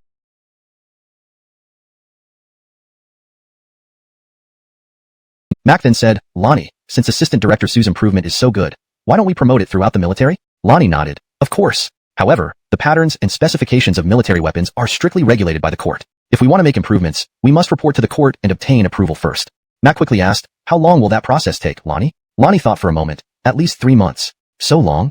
Mac frowned. Lonnie smiled. Cleveland, don't worry. We can simultaneously apply for the improvement and start promoting it in the military. By the time the approval comes through, we should already be well underway, causing no delays. Hearing this, Mac immediately relaxed. Next, Lonnie asked, Assistant Director Su, for safety reasons, I'll have the craftsman improve a batch of crossbows tomorrow for the soldiers to try out. Once confirmed that no further improvements are needed and everything is matured, I'll order full-scale promotion and formally report to the court. Emmanuel replied, I understand. Lonnie nodded and smiled, then asked, Assistant Director Su, how did you feel on your first day? Is there anything you're not used to? Emmanuel answered, thank you for asking, Lonnie. I feel fine. Nothing unusual. Good, that's great. If you encounter any difficulties, feel free to let me know, and I'll arrange immediate help. Lonnie said responsibly. Thank you, Lonnie. Emmanuel responded. Just as Emmanuel finished speaking, Mac interjected, Lonnie, actually, there's something. I hope Lonnie can agree. What is it? Lonnie asked. Mac requested, Lonnie, can you arrange a more comfortable camp room for Assistant Director Su? Preferably a single one. Hearing this, Emmanuel hurriedly said, Cleveland, wherever I stay is fine. No need especially. Assistant Director Su. Mac immediately interrupted Emmanuel, then lowered his voice. Don't refuse. I may not be able to help much with other things, but at least I can ensure you stay more comfortably. Hearing Mac's request, Lonnie was somewhat surprised and asked Emmanuel, Assistant Director Su, did they assign you a poor quality camp room? That shouldn't be the case. I had already instructed Supervisor Situ to give you the best one. How could it be like this? As he spoke, Lonnie's expression turned slightly displeased, thinking Supervisor Situ hadn't followed his instructions. Come in. Lonnie shouted towards the door. Emmanuel hastily explained, No, Lonnie. I met Supervisor Situ today, but he was busy and didn't show me the room. Afterward, I focused on improving the crossbow, so I still don't know which room I'm staying in. At this moment, a soldier outside entered, saluted, and waited for instructions. Hearing the explanation, Lonnie understood but still told the soldier, Bring Supervisor Situ here. I need to speak with him. Yes, Lonnie. The soldier left quickly. Thinking Lonnie might blame Emmanuel, Emmanuel urgently said, Lonnie, I delayed things today myself. It's not Supervisor Situ's fault. Emmanuel didn't want Emmanuel to think he came to complain on his first day. Despite knowing his low-profile approach was unfeasible, he didn't want to offend people, especially his direct superior. Lonnie smiled. Assistant Director Su, don't worry. I only called Supervisor Situ to bring you to see the camp room, not to blame him. Emmanuel breathed a sigh of relief. Soon, Emmanuel arrived. Upon entering, he respectfully bowed. I salute Lonnie and the Cleveland.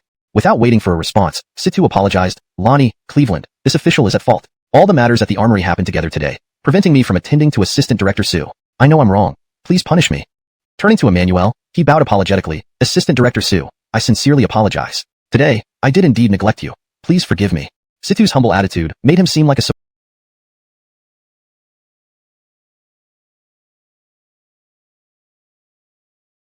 subordinate, rather than Emmanuel's superior. On his way here, Situ had been pondering. Knowing Emmanuel and the Cleveland were with Lonnie, he presumed Emmanuel came to complain, so he preemptively apologized, hoping to defuse Lonnie's anger. However, seeing this, Lonnie laughed and shook his head. Supervisor Situ, you misunderstood. I called you to ensure you arrange a separate room for Assistant Director Su, not share with others. Expecting a scolding, Situ was taken aback, glancing at Emmanuel momentarily. Realizing he shouldn't look at Emmanuel, Situ quickly withdrew his gaze, bowed lower, and responded, Understood. Lonnie added, Also, Supervisor Situ, assign someone else to assist with Assistant Director Su's daily needs, preferably someone quick-witted. Understood. Situ responded. Then Lonnie continued, Assistant Director Su, bear with me to stay in your current place today. Tomorrow, after Supervisor Situ arranges everything, you can move. Emmanuel bowed. Understood. Thank you, Lonnie. Lonnie gently waved his hand, indicating it was no trouble. Seeing Emmanuel wouldn't have to stay in the barracks tonight, Mac immediately said, Assistant Director Su, it's getting late. Let me escort you back to the inn. I also need to talk with you. Emmanuel nodded, thanked Lonnie again, and both he and Mac left the camp room. After the two left, Emmanuel also prepared to leave. He still had to arrange for people to clean the camp room and take care of various trivial matters. But Lonnie called out to Emmanuel and then pointed at the improved crossbow on the tea table, indicating, Supervisor Situ, take a look at that crossbow first.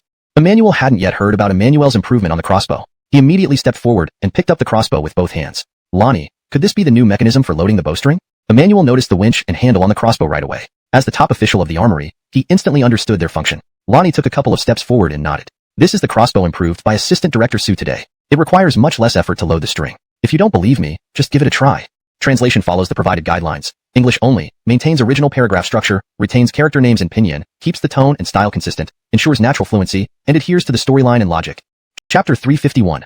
The Art of Changing Faces. After following the steps Roland mentioned, Emmanuel couldn't help but marvel inwardly. How could he not have thought of such a simple winch design? It wasn't difficult at all. In fact, Emmanuel had long known that some people in the military equipment office had discussed this issue. But back then, No one took it seriously, and no one delved into it carefully. They merely shrugged it off with, can't think of any method. Who would have thought that it would regard, or because of Emmanuel's true capabilities, probing as he did earlier was no longer wise, as it would bring more harm than good. Sure enough, upon hearing Emmanuel's words, Roland immediately smiled approvingly. Situ Inspector, starting from tomorrow, you should follow Chief Supervisor Su's improvement and refine 100 crossbows as soon as possible. At that time, I will have Commander Damon lead the troops to practice with the new crossbows. If everything goes well, I will report this method to the court immediately, Roland stated seriously. Emmanuel responded promptly, understood.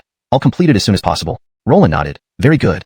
Subsequently, Roland gave some detailed instructions to Emmanuel before letting him leave with the crossbow. On the other side, after dining with Mac, Emmanuel originally planned to return to the inn for rest. However, Mac insisted on dragging him back to stay at the prince's residence. Mac reasoned that leaving the residence would be challenging in the future. Moreover, starting from tomorrow, Emmanuel would be staying in the camp, greatly reducing their chances of meeting. That night, Mac and Emmanuel chatted and drank until midnight when they finally went to sleep. Around dawn, Emmanuel tidied up and boarded the carriage of the prince's residence, accompanied by Izzy, heading towards the Lan Yin Pass camp. At the camp gate, Emmanuel got off the carriage, bowed to Izzy, and prepared to enter the gate. Izzy stopped Emmanuel and handed him a large bundle from the carriage, which turned out to be clothes and daily necessities prepared by Mac, even 2 pairs of shoes. Emmanuel initially planned to buy these items later together, now realizing it saved him the trouble. After expressing his thanks to Izzy and watching the carriage depart, Emmanuel entered the camp gate holding the big bundle. While walking toward the armory, Emmanuel suddenly saw someone running towards him. Chief Supervisor Su. It was Cord. Emmanuel greeted Cord, smiling and asked, General Daviank, are you here to specially pick me up? Cord nodded with a smile, yes. Last night I heard you didn't stay in the camp and would come today. So I went to the military equipment office early in the morning to meet you, and ended up meeting you here. Seeing everyone practicing on the training ground and shouting loudly, Emmanuel couldn't help but ask, General Daviank, why aren't you practicing? Cord replied, I finished practicing. Look, I'm sweating profusely. With that, Cord moved closer, wanting Emmanuel to smell the sweat to prove he hadn't lied. Emmanuel quickly stepped back, shaking his head in disgust. Get away. Who wants to smell your stink? Ha ha ha. Cord laughed, delighted at his prank success. Then, seeing the large bundle in Emmanuel's arms, Cord offered to carry it, Chief Supervisor Su privately. That sounds friendlier, hee. Amused by the sudden change, Emmanuel couldn't help but chuckle. Yesterday Situ was giving him a hard time, and today he acted friendly. Truly, Situ was a master of changing faces. Before Emmanuel could respond, Emmanuel shouted into the office, Hey, get out and help. Don't you see Chief Supervisor Su carrying something heavy? No eyesight at all. Instantly, several men rushed out to help Emmanuel, insisting on carrying the bundle despite his refusal. Their overzealousness left Emmanuel speechless. Chapter 352, Special Care. Emmanuel's quarters were not far away, quiet, comfortable, and very clean. After Albie had the items put down, he urged the people to leave. Immediately, only Emmanuel, Cord, and Albie remained in the barracks. Albie smiled and looked around the room before asking, Brother Su, how do you find this barack? If you don't like it, I can help you change it. Emmanuel looked around the room and nodded, Supervisor, I think this place is just fine. There's no need to change it. Note, I made slight adjustments for fluency and natural expression in English while maintaining accuracy. The term Daran is typically used in historical or period pieces and can be translated as an honorific like Sir, or omitted for smoother reading in English, depending on the context and preference. Here, I chose to translate it as Supervisor to maintain the formal tone. Although Albie began calling Emmanuel brother, Emmanuel did not call him Brother C2 but continued to address him by his official title. Brother Su, there's no one else here, and General Daviank isn't an outsider. Just call me Brother C Tuesday. It's too formal otherwise, Albie said with a smile. Emmanuel also smiled and replied, Supervisor, you are a 4th rank official of the court, while I hold no rank. There's a huge gap between us, so it's more appropriate to call you Supervisor. Note, remove the Chinese character Daran after Supervisor to ensure the text reads naturally in English. Seeing Emmanuel unwilling to change, Albie didn't insist. Instead, he secretly felt relieved. Because from this small matter, he could see that Emmanuel wasn't the type who would abuse favor or authority. He handled superior-subordinate relationships appropriately. At this moment, Cord suddenly said, Assistant Su, your place feels even more comfortable than mine. Emmanuel laughed, General Daviank, if you wish, you can move in with me. Of course, on the condition that you don't snore. Otherwise, it might be better not to come. Cord laughed immediately, Assistant Su, then I can't come. I snore loudly when I sleep. Ha ha ha. Emmanuel laughed along. Seeing this, Albie chuckled too as if he was joining them. After laughing, Emmanuel said, Supervisor, I'll tidy up here myself. There's no need for you to stay. I'll find you later. Note, I removed Daran as it's a Chinese honorific that doesn't have a direct English equivalent in this context and could make the translation less natural. If you want to keep an element of formality, we could use Sir instead. Albie nodded and prepared to leave. When he reached the door, Albie suddenly stopped and turned back. Right, Brother Su, the improved crossbow you designed is truly ingenious. Lonnie has already ordered the modification of 100 for trial exercises. Once everything goes smoothly, he will report to the court immediately. Saying this, Albie cupped his hands together. Congratulations, Brother Su. You've achieved something on your first day. Lonnie will surely reward you. Reward? Emmanuel was surprised. He thought such a small matter could earn a reward? Albie nodded. Yes, Brother Su. Lonnie rewards and punishes fairly. The improved crossbow will significantly ease the operation of the bow and arrow core. This is indeed a meritorious deed. Lonnie will certainly reward you. Emmanuel smiled and returned the gesture. Then I'll hope what you say comes true. If I really get rewarded, I'll definitely treat my colleague to drinks. Albie nodded happily and said, then I won't delay Brother Sue any further. See you later. He left the quarters afterward. Emmanuel walked to the door and watched, confirming that Albie had truly gone far before closing the door. Turning around, Emmanuel couldn't resist asking Cord, General Daviank, is our Supervisor C2 really a fourth-rank official of the court? The more I look, the less I believe it. Cord laughed and whispered, Assistant Sue, are you thinking about why he is so good at flattering others? Seeing Cord speak so frankly, Emmanuel didn't hide his thoughts and nodded, something like that. Cord stepped closer and whispered, Assistant Sue, Albie doesn't flatter everyone. His skill at judging people is quite remarkable. Really? Emmanuel was somewhat startled and asked curiously, General Daviank, care to elaborate? Cord loved gossiping. Hearing Emmanuel's request, he immediately livened up and started chatting away. Cord told Emmanuel that Albie was actually very shrewd. He was outwardly humble and friendly to officials with backgrounds, but showed another side to those without connections. Emmanuel recalled how Albie treated his subordinates differently earlier outside the office. It seemed like a test to understand Emmanuel's character quickly. While listening to Cord's gossip, Emmanuel tidied up his belongings. After organizing his clothes, shoes, and living essentials, Emmanuel and Cord left the barracks. Cord didn't follow Emmanuel after they left. Having been out enough time, he needed to return to the training ground soon. Or General, you would definitely be displeased. After Cord left, Emmanuel went to the military equipment supervision office alone. Upon entering, Albie warmly welcomed him and led him to a new desk next to his position. The desk had all the necessary equipment, brand new, clearly prepared overnight. Assistant Sue, this is your spot from now on, Albie said enthusiastically, urging Emmanuel to sit behind the desk. Assistant Sue, does this satisfy you? Albie asked. Emmanuel nodded. Very well. Thank you for your effort, Supervisor. For better fluency and naturalness in English, da run is omitted in the translation as it doesn't have a direct equivalent in this context and could make the sentence sound unnatural. Albie humbly responded, it's my duty. He then called towards the door, Howard, come in. A skinny young man swiftly entered and approached Emmanuel and Albie. Albie introduced, Assistant Sue, this is Howard. He's a laborer in our armory. He's rather clever and sensible. From now on, he will assist you. You can give him orders. Next, Albie turned to Howard. Howard, show some respect. Howard meets Assistant Sue. Please give me tasks whenever you need. I will serve with all my heart. Howard bowed respectfully. Emmanuel was taken aback and immediately stood up. Supervisor, this isn't appropriate. I'm just a minor assistant. How could I possibly? Supervisor, no, really no. This edit ensures that the translation reads more naturally in English while maintaining the meaning and style of the original text. The term da run is removed as it doesn't have a direct equivalent in this context and would sound unnatural in English. Albie laughed and said, Assistant Sue, this isn't my arrangement. It's Lonnie's idea. Lonnie's idea? Emmanuel looked surprised. Albie nodded. Exactly. Lonnie knows you're new and unfamiliar with many things, so he instructed me to arrange someone to assist you. Use him without hesitation. Emmanuel could only accept this since rejecting Lonnie's kindness would seem disrespectful. At that moment, the colleagues in the room appeared to focus on their work but were secretly observing Emmanuel. Many wondered what extraordinary background Emmanuel must have to receive special attention from Lonnie himself.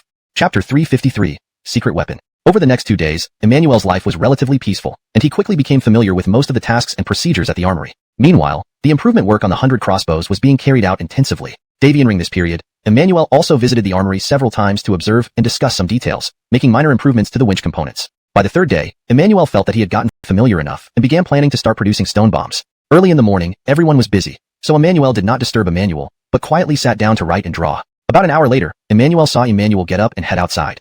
So he immediately stood up, took his drawings, and followed him. Emmanuel was heading to the latrine, walking hurriedly without noticing Emmanuel following him. However, Emmanuel knew better than to disturb him when he needed to relieve himself, so he waited patiently near the latrine for Emmanuel to come out. Soon, Emmanuel emerged from the latrine with a relaxed expression and looked up to see Emmanuel. Emmanuel was curious and smiled. Brother Sue, what a coincidence. Did you come here to use the latrine too? Emmanuel smiled. Inspector Situ, I came to find you. Find me? Emmanuel asked in confusion. What could be so urgent that you need to find me here? Can't you say it inside? Emmanuel replied, Inspector Situ, this matter isn't convenient to discuss in front of everyone yet, so I had to come out to find you. Could you spare me some time? Emmanuel nodded and gestured toward an open area. Brother Sue, let's go over there. It smells too strong here. Emmanuel agreed, and they walked away together. After a short walk, Emmanuel said, Brother Sue, no one is around, so feel free to speak your mind. Emmanuel thought for a moment and asked, Inspector Situ, do you know why His Highness Granville sent me to the armory?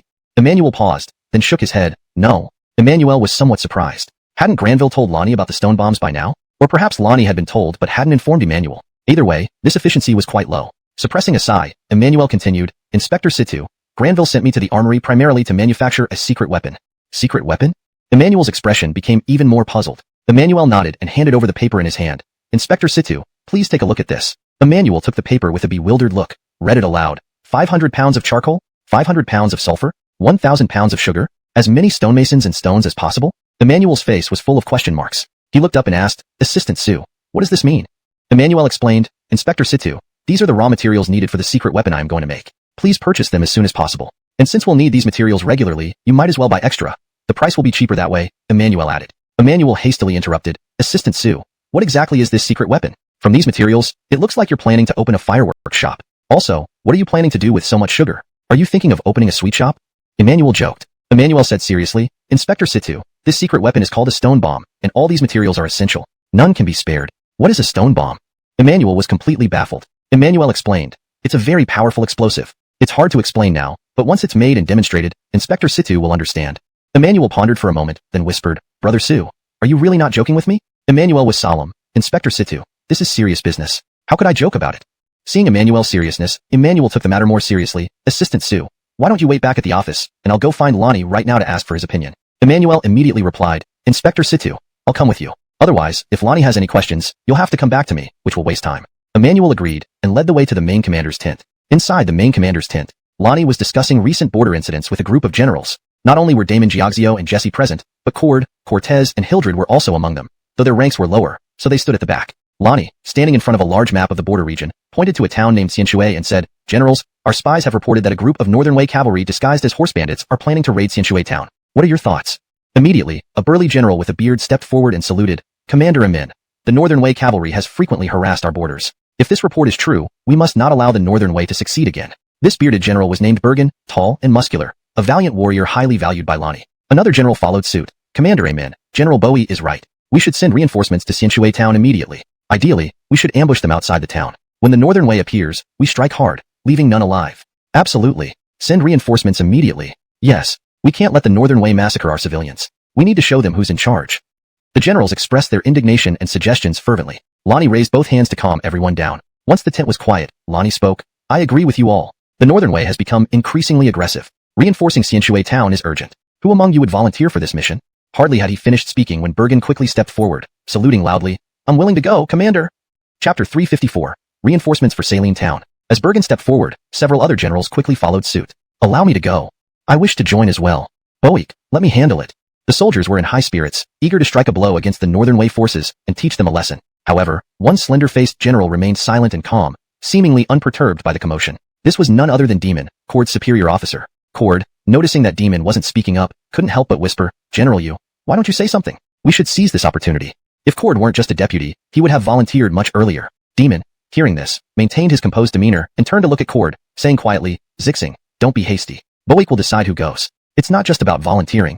Cord disagreed somewhat with Demon's stance. He believed that even if Bowie didn't choose them, they should still show their enthusiasm rather than seem indifferent. Nevertheless, he kept his thoughts to himself and said nothing more. Bowie allowed the generals to volunteer for a while before nodding, signaling for silence. The tent immediately fell quiet, and the generals retreated to their positions. Bowie scanned the room and called out loudly, General Bowie, I'm here.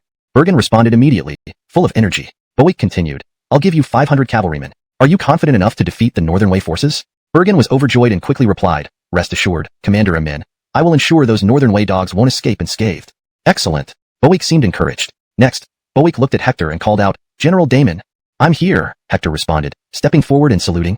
Bowie instructed, send 200 crossbowmen from your archery corps to accompany General Bowie. Proceed to reinforce Saline Town immediately. Yes, Commander Amin.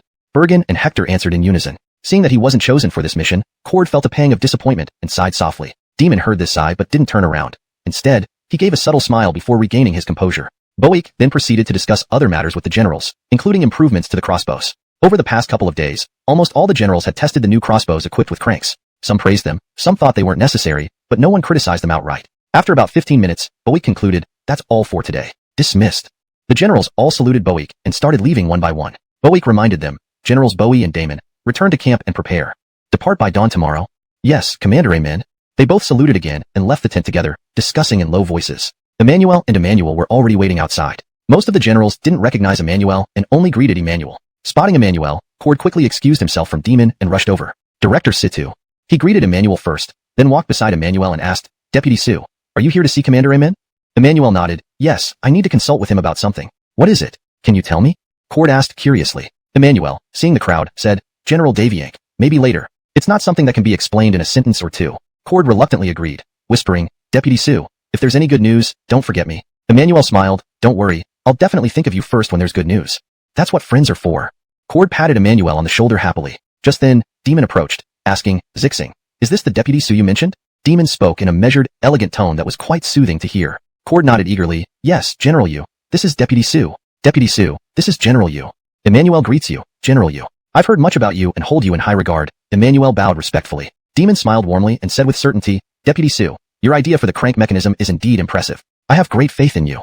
Thank you, General Yu, Emmanuel replied, forming a positive impression of Demon, sensing that he was someone not to be underestimated. Demon didn't linger further, merely nodding to Emmanuel and walking away. Cord signaled to Emmanuel that he'd find him later, then hurried after Demon. Meanwhile, Emmanuel noticed Hildred following Hector and Bergen out. Hildred spotted Emmanuel too, and nodded from a distance as a greeting. Once the generals were out of sight, Emmanuel straightened up, having been bowing to greet everyone. Emmanuel then spoke to the guards at the entrance, who promptly went inside. A few moments later, they returned, informing them they could enter. Thus, Emmanuel entered the main tent, finding Boik still studying the maps. Noticing them, Boik turned around and focused on them. Director Situ and Sue, what brings you here? He asked as he walked towards them. Emmanuel bowed and handed over Emmanuel's list of supplies, while mentioning the secret weapon. Thump. Boik slapped his forehead, exclaiming, oh no, how could I forget something so important? My apologies, Deputy Sue. These past few days have been hectic. Emmanuel hastily bowed, shaking his head, Commander Amen, please don't apologize. You have much on your plate, and I completely understand. Surprised by Boik's words, Emmanuel exclaimed, Deputy Sue, you're really creating a secret weapon? Emmanuel nodded, turning to Boik and asking, Commander Amen, how long will it take to procure these materials? Boik, unfamiliar with logistics, turned to Emmanuel, Director Situ, how many days will it take to gather these items? Emmanuel pondered briefly before replying, 10 days, Commander Amen. 10 days? Emmanuel was taken aback. Why will it take so long? Hashtag chapter 355, demands. Albie immediately responded, Assistant Sue, the charcoal and sulfur you need are not a problem. They can be bought at any time from the market, but sugar frosting won't work. Even if you search the entire city, you won't find that much sugar frosting. We would have to purchase it from Xinzhou County, Heian County, or Kaisien, which will take time, Albie said with a troubled look. Lonnie nodded in agreement, saying, Indeed, Assistant Sue, sugar frosting is extremely precious here in Lanyan Pass. Buying 1,000 pounds at once is simply impossible. Emmanuel thought for a moment and then asked, Director General, how much sugar frosting can we currently obtain? Albie considered it for a while before replying, about 100 pounds, no more. It really depends on luck. Just 100 pounds? Emmanuel couldn't help but frown. Lonnie asked, Assistant Sue, according to His Highness Granville, your stone bombs have immense explosive power. I understand the use of charcoal and sulfur, but why do you need sugar frosting? Emmanuel had to explain again why sugar frosting was added to black powder. After hearing Emmanuel's explanation, Lonnie looked astonished. Assistant Sue, are you sure? Sugar frosting has such a use?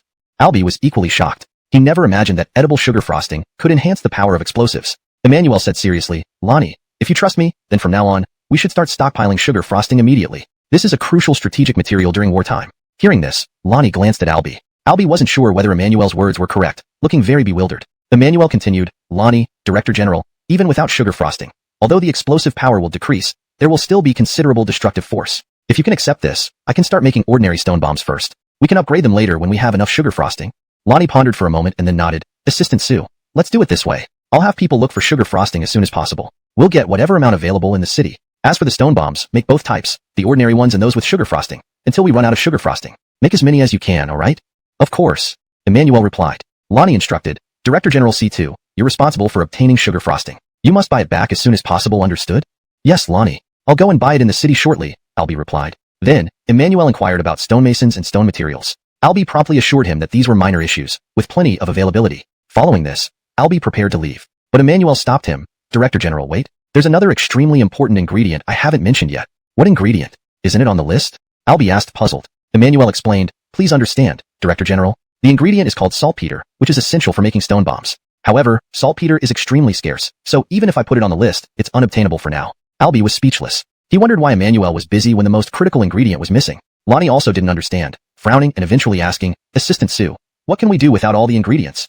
Emmanuel noticed their displeasure and said, Lonnie, Director General, please don't worry. Although saltpeter is unavailable for purchase, I know where to find it. I just need more manpower because the workload is substantial. Unobtainable but locatable?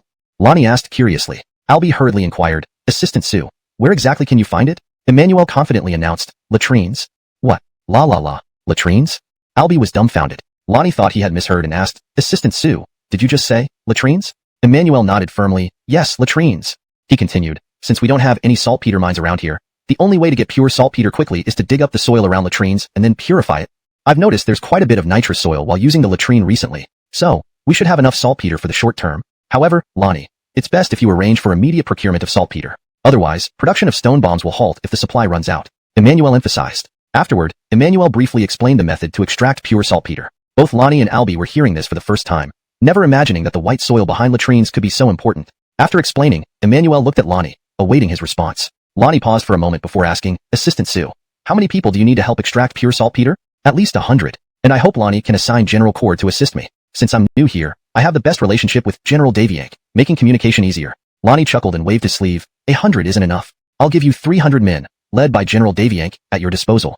Emmanuel was delighted and immediately thanked him. Thank you, Lonnie. Someone, bring in General Cord immediately. Lonnie called for a guard at the door, instructing him to find Cord right away. After the guard left, Lonnie asked, Assistant Sue, do you have any other requirements? Let me know, and I'll arrange everything for you. Emmanuel shook his head smilingly. No more, Lonnie. Lonnie turned to Albie, Director General C2, do you have any requests?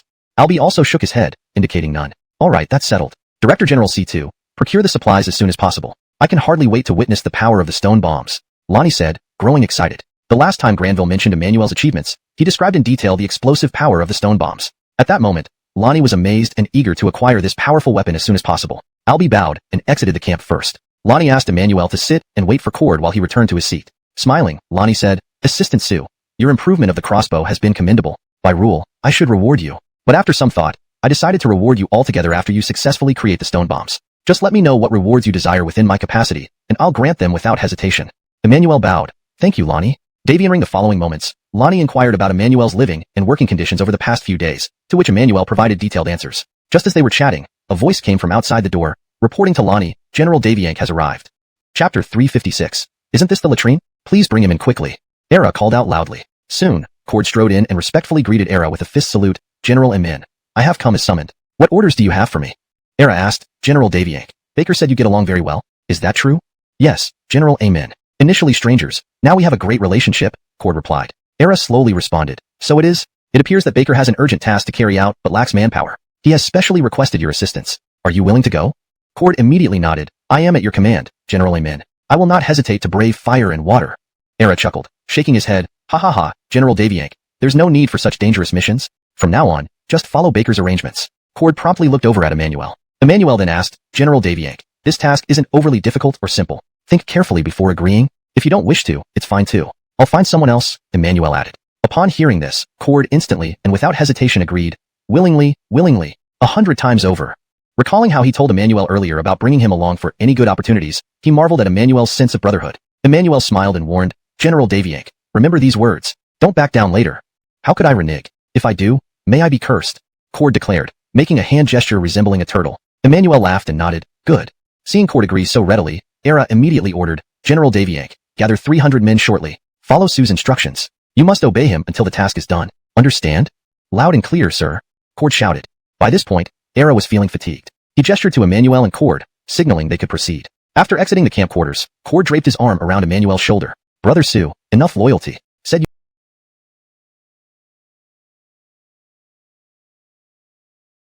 you take me along, and here I am. You're truly a friend. Cord exclaimed joyfully. Emmanuel managed to stifle his laughter, asking, General Daviank, won't you ask what the task is? Cord confidently answered, no matter what, I'm committed. Brothers forever.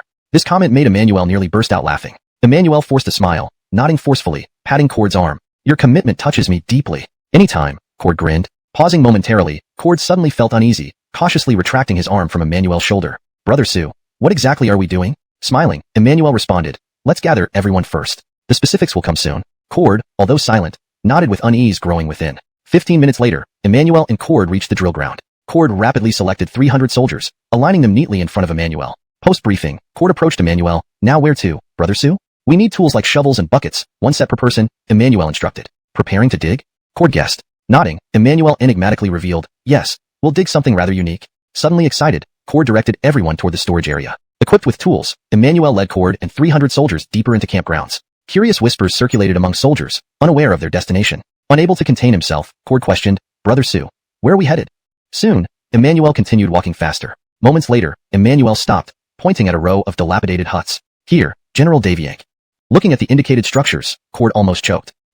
Brother Sue, didn't you mislead us? This is a latrine. Not just Cord, but the 300 soldiers echoed disbelief, increasing murmurs and unrest. Emmanuel firmly stated, General Daviank, rest assured. The substance we're after is right here. What? Stunned, Cord looked at the tools in soldiers' hands. A disturbing thought emerged. Stepping back, he nervously queried, Emmanuel, you wouldn't mean excrement? The soldiers erupted. Not digging excrement. That's beyond outrageous. Resisting increased exponentially. Emmanuel frowned, addressing Cord, General, settle them down. This won't help. Frustrated by the commotion, Cord bellowed, quiet. Another word and face consequences. Silence ensued, though muffled grumbling persisted. Fuming, Cord interrogated, "Baker, treating a loyal friend like this, helping you dig filth?" Emmanuel retorted, "Who said anything about filth? Did you mishear?" Cord paused, questioning, "Then what?" "Saltpeter," Emmanuel stated sternly. "Saltpeter? Why here?" Relieved it wasn't feces, Cord breathed easier. Emmanuel rolled his eyes, explaining, "Because it's only found here. Do you think I enjoy this?" Walking closer, Emmanuel pointed at white specks in the soil. "There, see? That's saltpeter, our target." Pinching his nose, Cord vehemently shook his head. "Can't do it. Too foul. This isn't taking me along for benefits. You're setting me up." Note: maintaining paragraph structure, tone, and style while translating to English fluently and accurately. Chapter 357, Collecting Saltpeter. "How is this screwing you over? You are my most trusted brother in the camp. For such an important task, if I don't seek your help, who should I ask?" Emmanuel said. As he spoke, Emmanuel patted Cord on the shoulder. Cord jumped back several steps as if dodging the plague the moment Emmanuel touched him, loudly protesting, "Stop it! We've only known each other for a few days, not nearly as close as you claim, so there's no need, really." Emmanuel smiled and asked, "What? Having second thoughts? Don't forget what you said in front of Roland." As he spoke, Emmanuel made a hand gesture resembling a turtle. Cord was instantly at a loss for words. Emmanuel continued, "General Daviank, didn't you also say that you would brave any danger to fulfill your mission? This is how you show your dedication." Cord felt even more cornered, opening his mouth but closing it again several times without uttering a word. Seeing that Cord had run out of things to say, Emmanuel stepped forward, patted his shoulder, and said, "General Daviank, let's stop stalling. The sooner we finish, the sooner we can be done with this. I don't want to suffer here any longer either." Cord looked at the foul-smelling huts and could only sigh deeply in resignation, giving in. At this moment, Cord regretted rushing into agreement without fully understanding the situation. Had he known he'd end up doing this kind of work, he wouldn't have agreed no matter what. But now it was too late to regret. Disobeying Roland's order would mean insubordination, punishable by military law, and he'd be mocked as a coward. Turning around, Cord addressed the soldiers. "Everyone listen up. From now on, you must follow Assistant Sue's instructions. Any disobedience will be met with flogging." "Yes." Upon hearing this, the 300 soldiers immediately responded in unison. Though many were unwilling, they found the task preferable to the agony of flogging. Cord looked at Emmanuel and asked, "Assistant Sue, tell us how we should proceed." Emmanuel nodded and announced, "Listen up everyone. We will work in groups of 10, collecting soil with white substances near the latrines. Remember, don't dig too deep. Only collect the white layer on top, then pile it all in one place. I have a special use for it," Emmanuel explained. Afterward, Emmanuel had Cord organize the soldiers into groups and appointed a leader for each of the 30 groups. Emmanuel personally demonstrated the correct method of collecting saltpeter soil to these leaders. Once he finished teaching them, Emmanuel added, "Apart from near the latrines, many other places in the camp have saltpeter-rich soil, such as old house corners, ground contaminated with sewage, and pig pens or stables. Check everywhere carefully."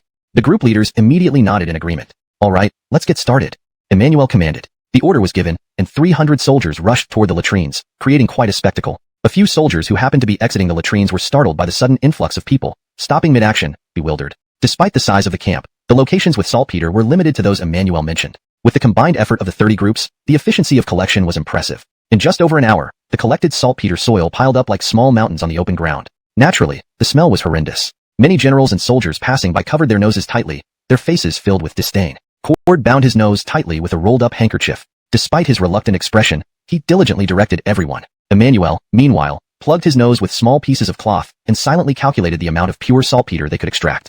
By lunchtime, all visible saltpeter-rich soil in the camp had been gathered. To reward everyone's efforts, Emmanuel paid out of his own pocket to add 2 hearty meat dishes to their meal. Initially, some grumbling was heard, but once they saw the extra dishes, complaints ceased, replaced with praise for Emmanuel. Other soldiers in the camp, envious of the additional food, came to inquire why only this group received extras. For a while, everyone felt proud, boasting about their accomplishments and feeling that the work had been worthwhile. With the collection of saltpeter soil complete, the next step was to burn wood ash. Though Lan Yen Pass lacked extensive forests and greenery, gathering enough plant material for burning was still feasible, though it required wider-ranging efforts. Thus, the team spent another day collecting a large amount of plant material and began the process of producing wood ash. Once the ash was ready, Emmanuel divided the 30 groups into 3 shifts. One shift was responsible for fetching water, necessary for dissolving and repeatedly washing the mixture of saltpeter soil and wood ash. Another shift managed operations like stirring during dissolution and repeated washes, while the third shift rested. Emmanuel implemented a rotational shift system so that roles alternated among the groups. A day later, Emmanuel brought in 30 large pots along with bundles of gauze. These pots, which took considerable effort to gather, varied in size, clearly assembled from different sources.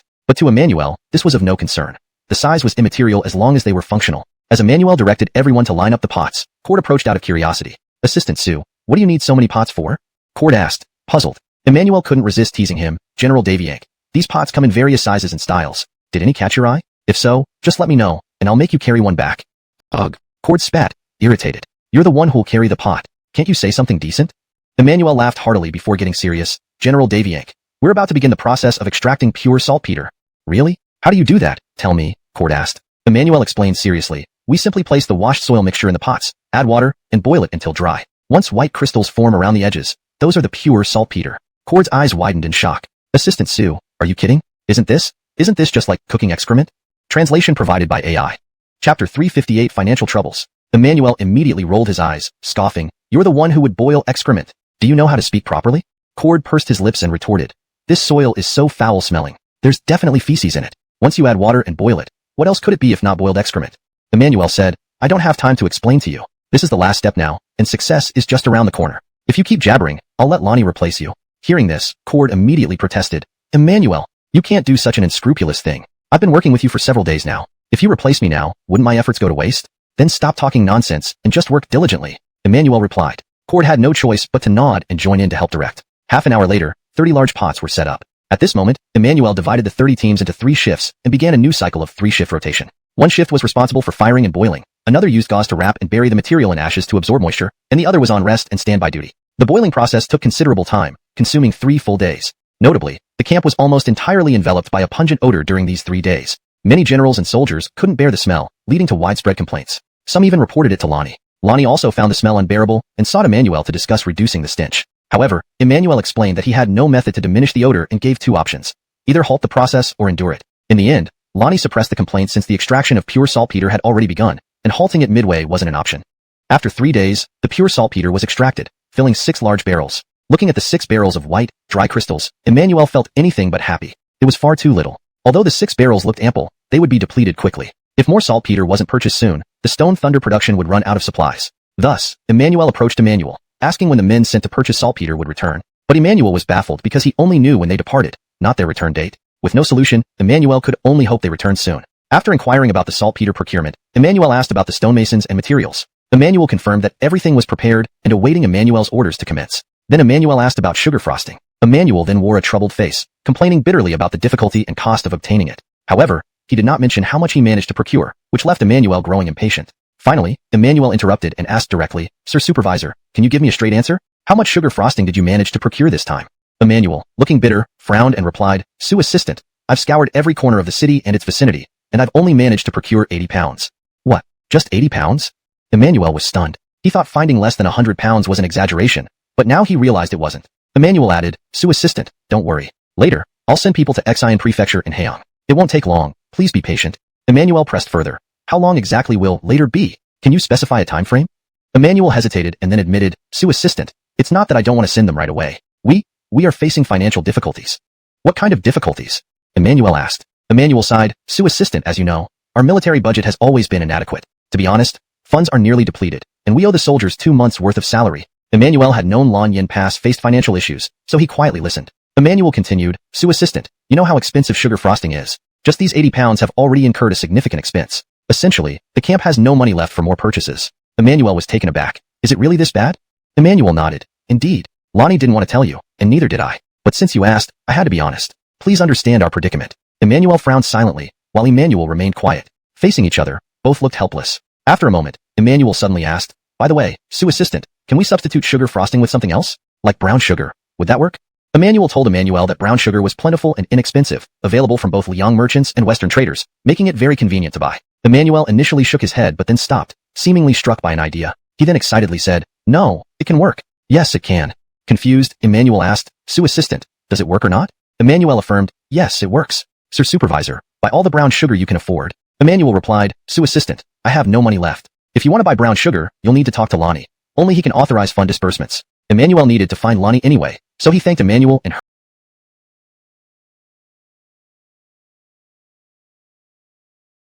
Chapter 359, A Helping Hand in the Snow. Boeik didn't expect Emmanuel to barge in so abruptly, which immediately put him in a foul mood. However, out of respect for Granville, he couldn't say anything, so he simply said, Let him in. The guard, upon hearing Boeik's words, ceased blocking Emmanuel and let him into the barracks. Emmanuel approached the center of the barracks and bowed apologetically. Boeik, I had urgent matters to discuss with you, so? Enough, Boeik interrupted.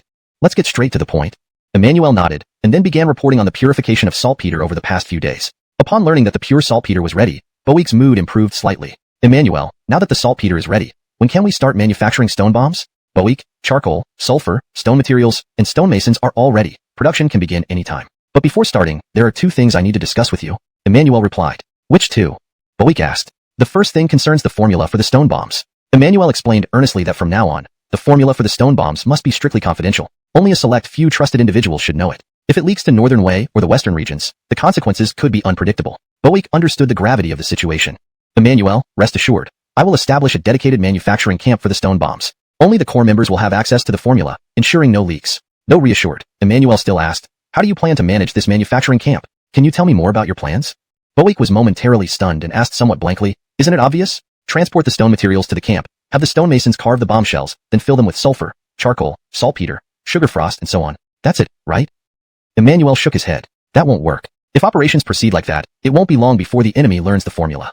Bowick frowned. Why not? Emmanuel replied seriously, our stone bombs will inevitably be used against our enemies, with Northern Wei likely to be the primary target. Bowick remained silent, waiting for Emmanuel to continue. Once Northern Wei suffers losses from the stone bombs and witnesses their power, they will develop an intense interest in obtaining the formula and method of production. Isn't that true? Emmanuel continued. Yes, Bowick agreed. Emmanuel added, at that point, Northern Wei will send spies and try various means to achieve their goals, disguising infiltrators, bribing insiders, even buying off commanders. Bowick interjected, Emmanuel, don't worry about that. I will personally select and vet the personnel for the manufacturing camp. Only the most reliable people will be allowed. I spoke with Bryson and learned that despite his best efforts, he has only managed to secure about 80 pounds of sugar frost, which is insufficient. Hearing this, Bowick felt an immediate headache. He thought Emmanuel wouldn't mention money, but here it was again. Raising his hand to halt Emmanuel, Bowick said, Emmanuel, I understand the sugar frost issue. Please don't blame me. I wish I could buy more, but I'm out of funds. Embarrassed, Bowick lowered his head, unable to look Emmanuel in the eye. In his mind, he formulated a response if Emmanuel persisted about funding. Surprisingly, Emmanuel didn't ask for money. Instead, he said, you misunderstood. I'm not asking for money. I have a way to earn it. Are you interested? A way to earn money? Bowick stared, astonished. Emmanuel nodded. Yes. With my plan, not only will we no longer need to spend money on sugar frost, but we can also earn money from nitrate mining and solve the military payroll shortage. You're saying we can solve the military payroll shortage? Bowick exclaimed, thrilled. For days, Bowick had been stressed about the payroll issue. Emmanuel's proposal was truly a helping hand in the snow. Excitedly, Bowick stepped forward and asked, tell me quickly, what's your plan? Emmanuel didn't hold back. We can build a sugar frost workshop to produce it ourselves. We'll then sell it at a high price to Northern Wei or the Western regions. The profit will be substantial. Shocked, Bowick raised his hand. Wait a moment, you can make sugar frost? Emmanuel confirmed confidently, yes. As long as I have brown sugar, I can produce sugar frost. Bowick was amazed. So, you really can do this? Absolutely, Emmanuel affirmed. Chapter 360, Making Sugar Frost. Really? Rocky asked in surprise. Emmanuel nodded with a confident smile. Of course it's real. If I were to joke about this, wouldn't you flog me to death? Rocky rubbed his hands excitedly and nodded repeatedly. Currently, the price of brown sugar around Lanyan Pass was 200 coins per pound. Although it was more than twice as expensive as in the southern part of Liang, it paled in comparison to the price of sugar frost. Just a few days ago, sugar frost at Lanyan Pass was priced between 25 to 28 guan per pound. However, due to Emmanuel's recent acquisition spree, the price had soared beyond 30 guan per pound, and still, there wasn't enough supply. When Rocky first heard that Emmanuel spent over 2,000 taels of silver for 80 pounds of sugar frost, he felt an excruciating pain. But now, things were different. If Emmanuel could really turn brown sugar resistant Sue, is it really yellow earth from outside? Rocky asked. Emmanuel affirmed, yes, exactly yellow earth. Have them prepare as much as possible. It's essential for making sugar frost. Still puzzled, Rocky told Axel, don't worry about it now. Just get everything ready as soon as possible. Without further questions, Axel saluted and left to carry out the orders. An hour later, in a room behind Rocky's camp, Emmanuel, Rocky, Axel, and 4 trusted elite guards gathered. This location was chosen by Emmanuel because outsiders couldn't easily enter Rocky's camp, ensuring better confidentiality. The clay, brown sugar, large pots, and funnels were already prepared. Rocky watched the setup and asked, can we start now? Emmanuel nodded. General 2, please start the fire and mix the clay slurry. Though confused, Axel and the guards followed the instructions. Soon, the fire was burning brightly, and 2 guards diligently stirred the clay slurry. Emmanuel added 4 packs of brown sugar to the pot. As the temperature rose, the brown sugar turned into syrup. Emmanuel checked and then asked, is the clay slurry ready? Yes, a guard answered promptly. Pour it into the pot. Emmanuel instructed. What? Rocky and Axel were startled, as were the other guards. They couldn't believe their ears. Don't tell me you're dumping clay slurry until exclaimed, pointing excitedly. Indeed, it's sugar frost, truly sugar frost. Rocky felt an overwhelming joy not experienced in years. To him, this sugar frost symbolized piles of silver. Emmanuel observed the 3-layered result and smiled. With this mix, 50% is sugar frost, 30% is red sugar, and 20% is black dregs, quite an ideal proportion. Rocky quickly calculated, 4 packs of brown sugar, each a pound, so 5% equals 2 pounds of sugar frost. At the current rate of 30 guan per pound, that's 60 guan, which means 60 taels of silver. Rocky's eyes nearly popped out in disbelief. Brown sugar, at 200 coins per pound, 4 packs totaling 800 coins, turned into 60 taels of silver worth of sugar frost thanks to the clay slurry trick. This miraculous transformation from ordinary brown sugar into highly valuable sugar frost was indeed an incredible development, promising significant financial benefits for Rocky and his forces. And this doesn't even account for the 30% red sugar, which sells for 600 to 700 coins per pound in the city. This is just terrifying. Rocky was excited for a moment before he couldn't help but ask, Assistant Sue, why does mixing yellow mud slurry with black sugar syrup produce red sugar and wooden barrels? Deliveries came non-stop, day and night. However, all the materials were only allowed to be placed outside the camp quarters. No one apart from Lonnie's personal guards were permitted entry. This rule applied even to commanders like Hector and Jesse. Although generals such as Hector and Jesse found this mysterious and had inquired about it, Lonnie remained tight-lipped, instructing them not to ask further and simply focus on their duties. After Emmanuel taught Lonnie the technique for making sugar frost using yellow clay, Lonnie promptly cleared out the rooms behind his quarters. He also added 6 large cauldrons, filling up all the available space to establish a makeshift sugar workshop. This setup churned out sugar frost and brown sugar at full capacity. In just 2 days, they managed to produce over 1,200 caddies of sugar frost and more than 400 caddies of brown sugar. Despite his age, Lonnie did not dawdle. Once the sugar frost production reached a few hundred caddies, he eagerly put it on the market. He sold it at a high price to merchants within the garrison city, raking in substantial profits. Sugar frost was not only highly sought after in Daliang, but also in Northern Wei and the western regions. Once news spread about the availability of sugar frost, merchants from these areas quickly arrived, willing to pay premium prices for the product. They feared another shortage like the one caused by Emmanuel, who had bought out the entire stock previously. Meanwhile, Emmanuel was busy developing stone bombs and preparing for the establishment of a dedicated stone bomb production unit. By the 3rd day, with most of his tasks nearly completed, Emmanuel went to find Lonnie. He wanted to demonstrate the power of the stone bomb so Lonnie would be convinced to implement the extermination of 3 generations policy. As Emmanuel approached Lonnie's quarters, he smelled a strong aroma of sugar. Looking up, he saw smoke billowing from the rear of Lonnie's camp, indicating the ongoing activity inside. Just then, he encountered 2 military officers. Military Officer A turned back and asked his companion, Hey, what's going on in Lonnie's camp? I've been smelling this intense sugary smell for days. Military Officer B replied in surprise, You don't know? I have no clue. Military Officer A shook his head, puzzled. Military Officer B explained, I heard that Lonnie recently learned how to make sugar frost from a wise man. They've been producing sugar frost for days. Really? Military Officer A exclaimed. It's true, Military Officer B affirmed. They send in piles of brown sugar, and before long, out come buckets of white and shiny sugar frost. Many people have seen it happen. Military Officer A soon believed him and asked curiously, So, where did Lonnie learn this sugar frost technique? It's like having a money tree. Military Officer B lowered his voice. I don't know who the wise man is, but apparently, he revealed it to Lonnie in a dream. Initially, Lonnie was skeptical but decided to try it, and it worked. Military Officer A looked excited. That's amazing. It must be heaven helping Lonnie because we're having such hard times. Military Officer B nodded happily. Exactly. Now that we have this method, not only will we clear our arrears in military pay, but we'll also have funds for armor, weapons, winter uniforms, and shoes. The 2 officers continued their conversation as they passed by Emmanuel. Listening to their discussion, Emmanuel couldn't help but smile. He thought to himself how superstitious ancient people could be, believing something as far-fetched as receiving knowledge in a dream. However, Emmanuel also realized it was beneficial that no one knew he had taught Lonnie the sugar frost technique. At the entrance of the main camp, Emmanuel politely greeted a guard. Sir, please inform General Lonnie that I have an urgent matter to discuss with him. Recognizing Emmanuel, the guard immediately went to relay the message. Shortly afterward, the guard returned. Sue Deputy Director, General Lonnie invites you in. Emmanuel nodded and entered the quarters. Inside, Lonnie was reviewing the accounts from the past 2 days, his expression contrasting sharply from before. Previously, when dealing with financial matters, Lonnie had been grim-faced, but now he beamed with joy. Your subordinate, Emmanuel, pays respects to General Lonnie. Lonnie immediately put down the ledger upon hearing Emmanuel's voice and warmly welcomed him. Sue Deputy Director, there's no need for formalities. Please come in and sit down. As Emmanuel entered, Lonnie loudly called for tea. Then, he guided Emmanuel to a chair and sat beside him. Sue Deputy Director, your timing is perfect. Do you know how much sugar frost we've sold in the past 2 days? Lonnie's eyes sparkled with excitement. Smiling, Emmanuel replied, General Lonnie, though I don't know the exact quantity, I'm sure it's quite a lot. Lonnie nodded cheerfully. Indeed, in just 2 days, we've sold over 1,200 caddies of sugar frost and more than 200 caddies of brown sugar, earning nearly 40,000 taels of silver.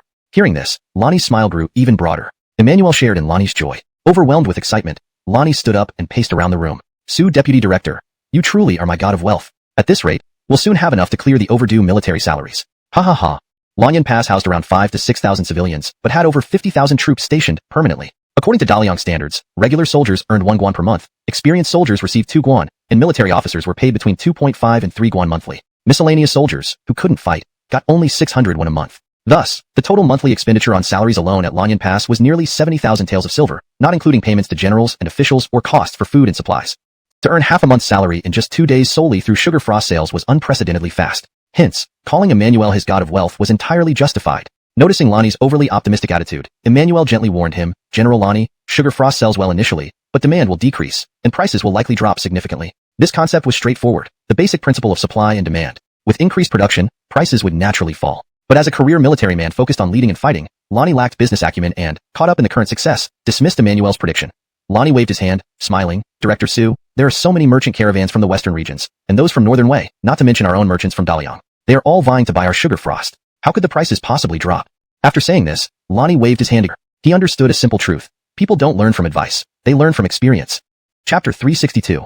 Exciting enough? Satisfying enough? Lonnie saw that Emmanuel didn't say much, so he immediately changed the subject. Manager Su, since you're here, let me take you to the back. Everyone has been working really hard these past few days. You can also help us check if the sugar frost we've made is good, Lonnie said. With that, Lonnie stood up, ready to head to the back. Emmanuel hurriedly got to his feet as well and stopped him, saying, Lonnie, I'm sure there's no problem with the sugar frost as it's sold out already. I won't disturb everyone working. I came here today for another matter.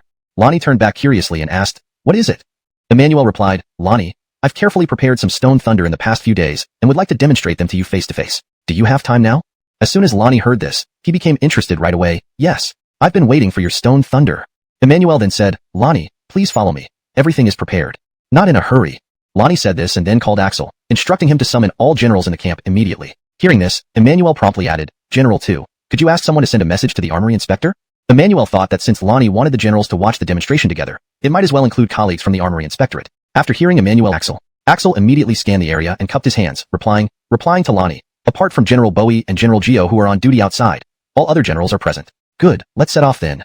Lonnie nodded. The next moment, Lonnie turned to Emmanuel and said, Manager Su, please lead the way. Emmanuel cupped his hands and replied, Yes, Lonnie. Generals, please follow me. Emmanuel raised his voice and addressed everyone before striding toward the barracks exit. Immediately, Lonnie led the generals and followed Emmanuel's pace towards the armory. On the way, they found Emmanuel already waiting with the armory personnel. Emmanuel cupped his hands and indicated forward, Inspector General, colleagues please. Thus, the armory group joined them, making nearly 100 people march grandly toward the testing ground. About 10 minutes later, Emmanuel led everyone to an uninhabited open space. This place was far from the already remote armory, a very secluded spot within the camp, rarely visited by anyone. Emmanuel chose this place for the demonstration to avoid unnecessary injuries from explosions. In the center of this empty space stood a lone hut, appearing out of place amid the surroundings. Lonnie pointed at the hut and asked Damon Giaxio beside him, General Damon, when did this hut appear here? Damon Giaxio replied, Lonnie, I remember the injuries. Lonnie didn't know that this distance was actually closer than Emmanuel initially intended. Emmanuel aimed to let everyone experience the shockwave of the explosion as closely as possible. Recalling the Cleveland's description of explosions, Lonnie nodded to Emmanuel, Manager Su, you're right. Safety first. Let's stay here. Emmanuel nodded and then addressed everyone. Lonnie, generals, colleagues, the sound wave from the explosion will exceed expectations. Please cover your ears to avoid being startled. This remark immediately roused objections. Hey, don't underestimate us. We've seen terrifying things. We've been through countless battles. You're telling us to cover our ears? Are we women?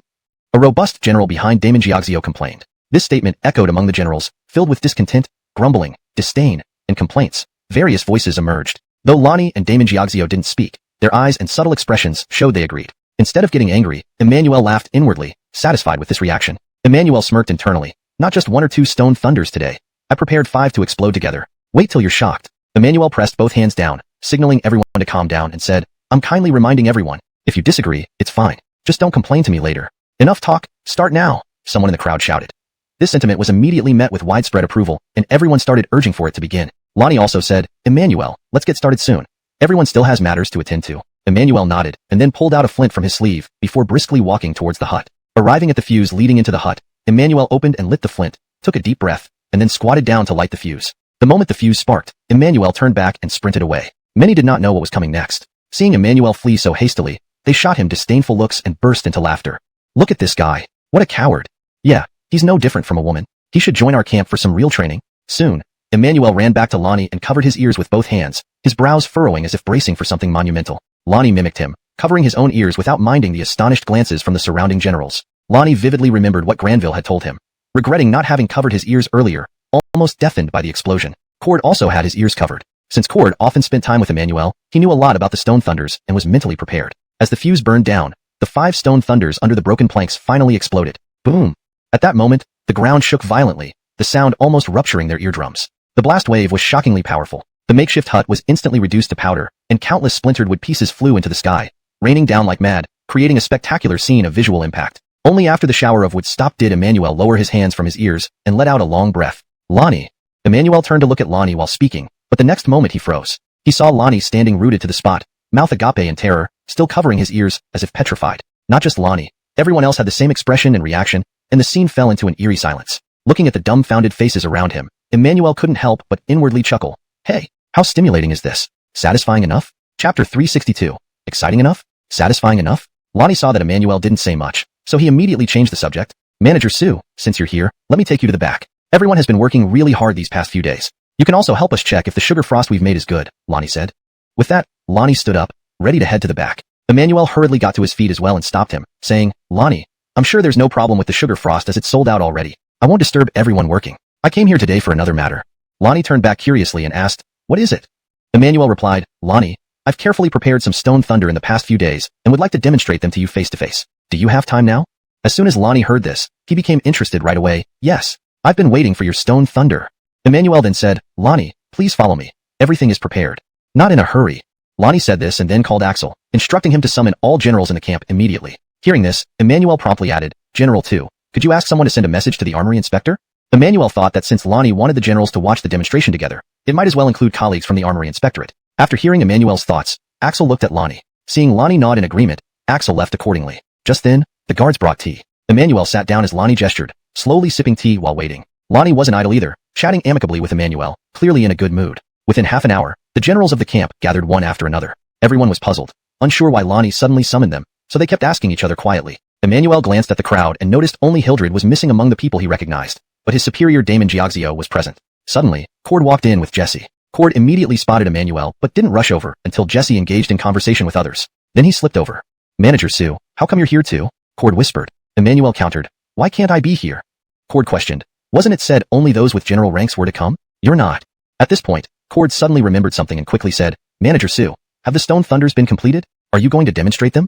Emmanuel smiled and nodded. You're quite sharp. Cord had long wished to see the power of stone thunder. He instantly grew excited upon hearing this. Just as they were talking, Lonnie on the commander's seat spoke up. Are all here? Is anyone missing?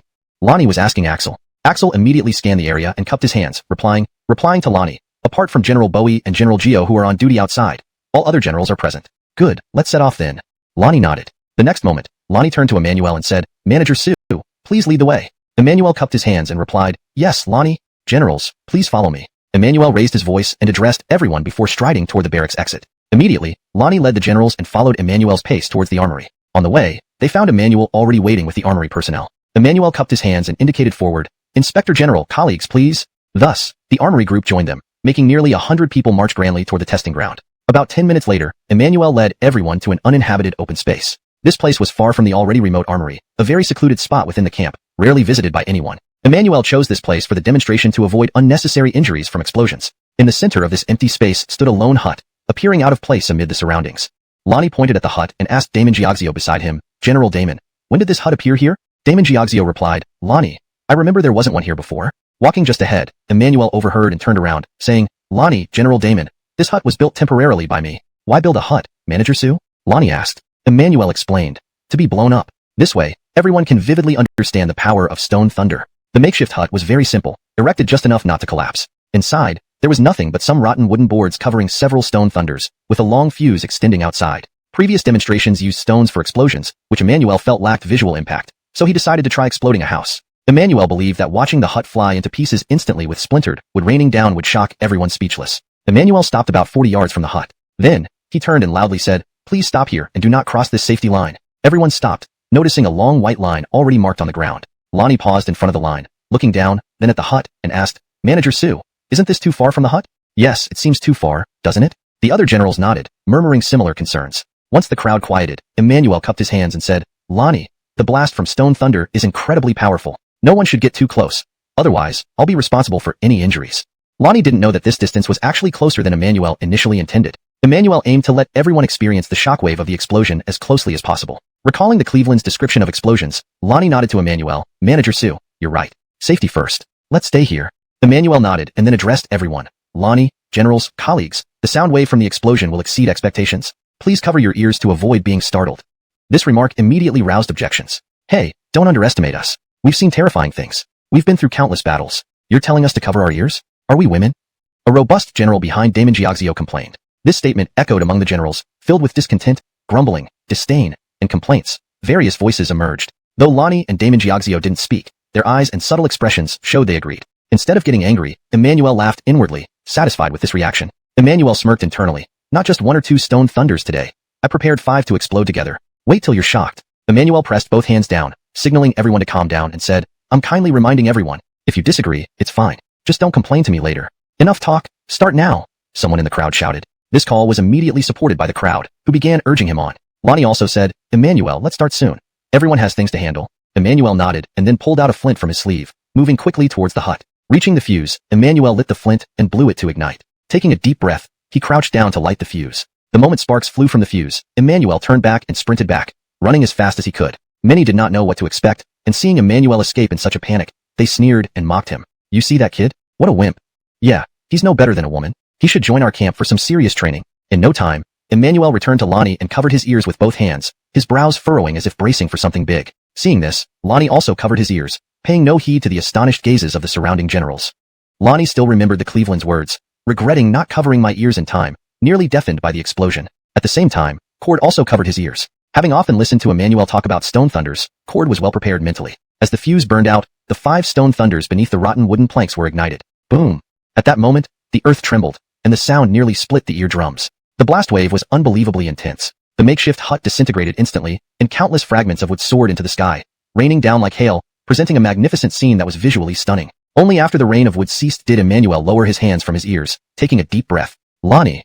Turning to Lonnie as he spoke, Emmanuel was momentarily stunned. He saw Lonnie standing frozen, mouth wide open in shock, still covering his ears as if turned to stone. Not just Lonnie. Everyone else wore the same expression of shock, and the scene was eerily silent. Looking at the stunned faces, Emmanuel couldn't help but smile inwardly. Wow, wasn't that thrilling? Enough to satisfy you? Chapter 363. What reward do you want? After the stone bomb demonstration, Lonnie immediately established the punishment of exterminating 3 clans, without any hesitation. He also announced that he would promptly report this system to the Imperial Court and ensure it passed through the approval process as quickly as possible. The reason was simple. The destructive power of the stone bomb was terrifying. Every time Lonnie thought about the unimaginable consequences if this weapon of mass destruction fell into enemy hands, he felt a chill. The sudden appearance of the stone bomb sent shockwaves through the entire camp. Generals who had initially disregarded Emmanuel with disdain and contempt were now shocked, admiring him, and began to treat him with newfound respect. Davian Ring meals, a group of people would always surround Emmanuel, chatting with him about all sorts of things, trying to build rapport. Simply put, everyone wanted to improve their relationship with him. Lonnie agreed, recognizing that confining Emmanuel to managing just the stone bomb manufacturing camp would indeed be a waste of talent. Meanwhile, improvements to the 100 crossbows were actively being tested. Davian to the significant reduction in effort required to cock the improved crossbows, much needed energy was saved, allowing the archers to focus more on accuracy training. This led to noticeable improvements in the archers' shooting precision and efficiency. Although Emmanuel was pleased to see his crossbow improvements being widely adopted,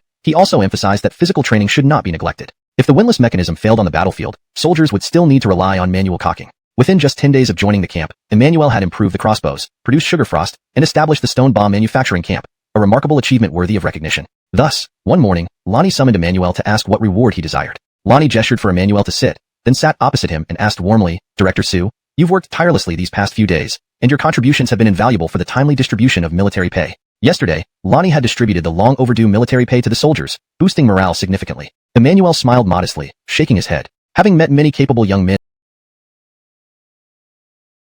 in his life, Lonnie noticed that most tended to be arrogant and condescending. Emmanuel's humility was rare, which is why Lonnie had always held him in high regard and enjoyed communicating with him. Director Sue, do you remember when I promised to reward you? With so many accomplishments to your name, it's time I fulfilled that promise, Lonnie said, then added loudly, what reward do you desire? Speak freely, and I will do my best to satisfy your request. Emmanuel thought for a moment and replied, Lonnie, you caught me off guard. I'm not sure what reward I should ask for. Lonnie also paused, saying, I know you run successful businesses and are well off, so perhaps we can rule out gold, silver, and jewels. He chuckled self-deprecatingly. Besides, as you're aware, our camp is still short on funds despite distributing the military pay. Emmanuel immediately assured, rest assured, Lonnie, I don't want money. Lonnie nodded approvingly. Excellent. Your understanding and empathy are truly commendable. Lonnie then asked, do you have any interest in swords, armor, or similar items? I have a few pieces in my collection. Shall I show you? Emmanuel thought, I won't be fighting on the front lines, so what use would I have for weapons or armor? Moreover, he was not particularly interested in those items. He already had a purple rainbow dagger for self-defense, once owned by a great swordsman, which was more than enough for him. No, thank you. Without martial skills, such items would go to waste. Emmanuel declined. Perplexed, Lonnie pondered further. Then I'm really stumped on how to reward you. Before Emmanuel could speak, Lonnie interrupted. No, you must choose a reward. Otherwise, others might think me stingy, unwilling to reward even someone with such great merit, who would work hard or take risks in the future. Though Emmanuel had planned to decline the reward, he reconsidered and suddenly remembered something. Smiling, he said, actually, I've thought of what I'd like. What is it? Speak up. Lonnie urged eagerly. I've noticed the horses in the camp stables are quite good. Could you grant me 3 horses? Emmanuel requested. Of course. Absolutely. Lonnie agreed without hesitation, waving his hand. Pick whichever ones you like. It's no big deal. Thank you, Lonnie. Emmanuel bowed gratefully. Lonnie then asked curiously, why specifically 3 horses? Smiling, Emmanuel explained, before coming here, I ordered a carriage in Xinzhou. Given its size, I need 2 horses to pull it. As for the 3rd horse, it would make travel back and forth to Xinzhou more convenient, as riding is faster than sitting in a carriage. Understanding immediately, Lonnie nodded. That makes sense. Go ahead and pick your horses, then let me know when you've made your choice. Emmanuel thanked Lonnie again, then bowed and left the quarters. As soon as Emmanuel left, Lonnie rushed to the backyard, eager to check on the recent sales of sugar frost, which had recently become his primary obsession, hinting at a potential career shift. Emmanuel did not head straight to the stables, but went to find Cord. At the training ground, Jesse was leading a patrol, supervising the soldiers' drills when Emmanuel approached. Cord and Jesse spotted Emmanuel approaching from afar. Jesse turned his head and said, Zixing, he's here to find you, right? Cord hurriedly replied, General Yu, please rest assured. No matter what Assistant Director Su needs from me, I'll wait until the training is over before going to him. Recently, Cord would frequently visit Emmanuel, as he was worried that Jesse might disapprove. Jesse laughed upon hearing this. Zixing, I didn't say anything. Why are you so nervous? Cord scratched his head, smiled awkwardly, but dared not speak. Jesse said calmly, Zixing, Assistant Director Su is a man of great talent with an unlimited future ahead of him. If you two get along well, you should interact more often. It will do you no harm. Yes, General Yu, Cord immediately responded with a salute. Seeing Emmanuel approaching, Jesse immediately turned around, facing away from Emmanuel, winked at Cord, and lowered his voice, Zixing? Huh. Cord was puzzled. Jesse quickly said, remember to mention the stone bombs to Assistant Director Su. Try to secure more for our camp, understood? Cord thought. I was wondering what it was about. So, it's this. He then slapped his chest vigorously. Don't worry, General Yu. I'll take care of it. Soon, Emmanuel arrived in front of Jesse and Cord. After exchanging salutes, Emmanuel said, General Yu, I'd like to ask General Daviank to help me pick out some good horses. Could you grant us permission to go to the stables? Jesse smiled and said, why not? Then he told Cord, Zixing, go with Assistant Director Su. You don't need to rush back. If there's anything, I'll send someone to call you. Yes. Cord saluted. Next, Emmanuel and Cord walked away, chatting happily. Jesse watched the 2 young men's vibrant backs and couldn't help but recall his own youth. Young people sure have it good. Jesse sighed with a smile, and then turned to walk away. As they walked together, Emmanuel and Cord discussed the horses and various other matters, enjoying each other's company. The lively conversation reflected the bond that had formed between them, while Jesse's reflections hinted at a longing for those bygone days. Chapter 364. This is what we call professionalism. Emmanuel and Cord chatted as they walked toward the stable. Cord asked, Brother Su, why did you suddenly ask me to help pick horses? Are you planning to learn horseback riding? Saber and shield unit is top-notch in our camp. Even the pike units might not win against them. Emmanuel, having once organized a bamboo spear team, knew the advantages pikemen held over other units. He nodded in agreement, his respect for Cortez growing. The two waited by the training field, occasionally chatting softly so as not to disturb anyone. About an hour later, Cortez gave the order for a break. Soldiers immediately put down their weapons and rested or chatted where they stood. Cortez had noticed Emmanuel and Cord earlier and now turned towards them. General Chun. Emmanuel and Cord greeted immediately as he approached. Cortez returned their salute and asked, Assistant Manager Su, General Daviank, are you looking for me? Cord nodded and explained with a smile, General Chun. Lonnie rewarded Assistant Manager Su with 3 horses. Since you're the most knowledgeable about horses among our acquaintances, we hope you can help us choose some horses at the stable. Emmanuel added, Yes, General Chun. I have no clue about horses, so I have to rely on your expertise. As a lover of horses, Cortez immediately nodded. Wait a moment, I'll be back after I make some arrangements. He returned to the soldiers, summoned 2 captains, gave them instructions, and then came back to the 2 men. Let's go to the stable, Cortez said with his usual stern expression. They proceeded to the stable. Along the way, Assistant Manager Su. These 2 picks are decent. Their behaviors indicate gentleness. They have remained calm without any excessive reactions. Hearing this, Cord felt proud and whispered to Emmanuel, Brother Su, I wasn't exaggerating, was I? Emmanuel smiled and nodded. Disliking interruptions, Cortez frowned at Cord. General Daviank, shall you speak? Cord waved his hands and shook his head, signaling, No, you speak. I'll be quiet. Cortez resumed, however, if you need to choose one for daily use, I recommend the Western Region's horse. Curious, Emmanuel asked, General Chun, may I ask the reasoning behind this recommendation? Cortez pointed to the ears of the 2 horses and asked, Assistant Manager Su, observe their ears. Do you see any differences? Emmanuel carefully observed and noticed that the way horses' ears were tilted backward while the Western Region's horses were forward. Explaining, Emmanuel noted the difference between the positions of the ears. Cortez nodded and explained, usually, if a horse's ears point forward, its gaze is gentle, and its body looks relaxed. It's likely to be gentle. Conversely, if the ears point backward, the eyes appear sharp, and the body seems stiff, they tend to be less gentle. Emmanuel promptly agreed, then I'll follow General Chun's advice and choose the Western Region's horse. Even if Cortez hadn't mentioned those observations, Emmanuel had already decided on the Western Region's horse due to the height issue with the way horse. He feared difficulty mounting and dismounting, and the risk of injury from falls. Cortez affirmed, Assistant Manager Su, your choice is wise. The way horse is harder to manage for beginners and can easily fall ill. The Western Region's horse, however, is easier to care for.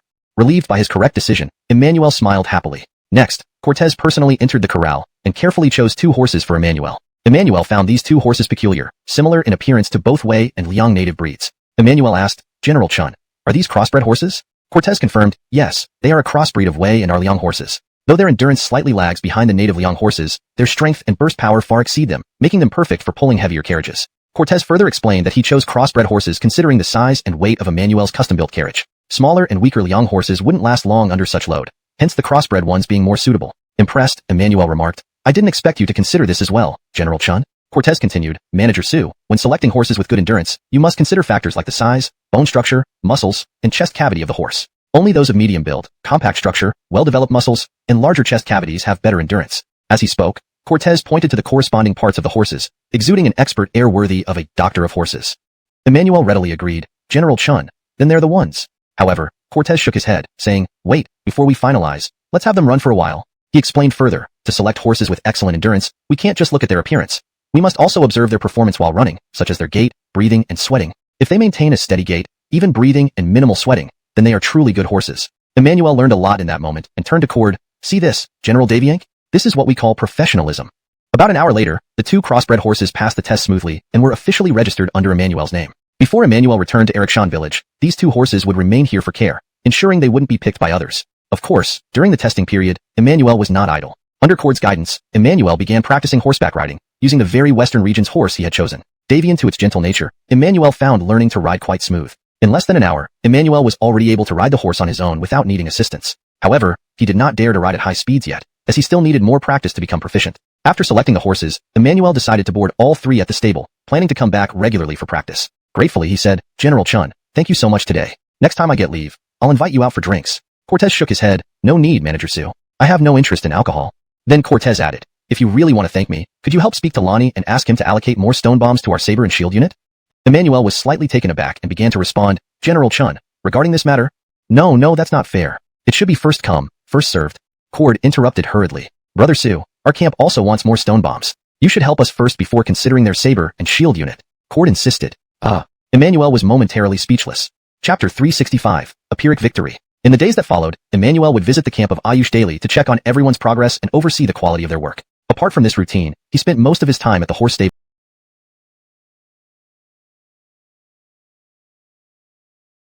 Under Cord's guidance, Emmanuel quickly transformed from a novice who couldn't ride into someone capable of riding freely. Although Emmanuel still felt somewhat flustered when the horses galloped rapidly, he was confident in his learning abilities and believed it wouldn't take long for him to become a competent rider. On this particular afternoon, after finishing his meal, Emmanuel headed to the stables. By now, he no longer required Cord's constant supervision and could practice riding on his own. Arriving at the stables, Emmanuel greeted a few familiar soldiers before fetching a bundle of feed to take to Rena, the name he had given the fine western breed of horse, meaning beautiful and lovely. Emmanuel placed the fodder in the feeding trough and said with a smile, "Come, Rena, it's time for lunch. Eat well, so we can get active afterward." As soon as Rena caught the scent of the feed, she approached, lowering her head to eat voraciously. Emmanuel watched her with amusement, stroking her head fondly. "Eat up, enjoy your meal." At this moment, voices sounded from the stables area. Turning his head, Emmanuel saw Cortez's figure first, then noticed another person beside him, Hildred, who had been absent from the camp for some time. Cortez and Hildred were walking side by side towards the stables, and nearby soldiers greeted them respectfully. They seemed to be discussing something serious. Emmanuel initially thought about greeting them but decided to wait until they finished their conversation. After a while, Emmanuel heard Cortez call out behind him, "Assistant Commander Su." Turning around, Emmanuel saw Cortez and Hildred approaching, and he replied with a salute, "General Chun, General Gio?" Hildred nodded and returned the gesture, "Assistant Commander Su, it has been a while." Emmanuel asked, "General Gio, I heard you went to Saltwater Town to deal with the Northern Way Cavalry?"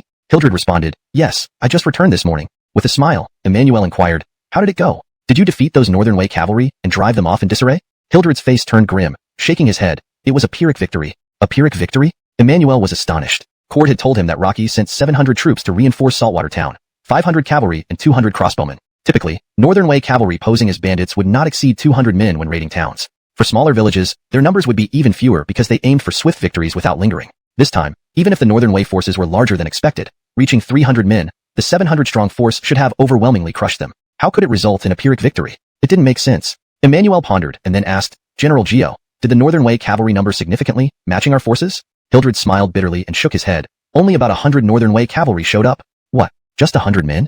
Emmanuel was dumbfounded. "We had 700 men. Shouldn't this have been an overwhelming victory? Why did it end in a Pyrrhic victory? That doesn't make sense."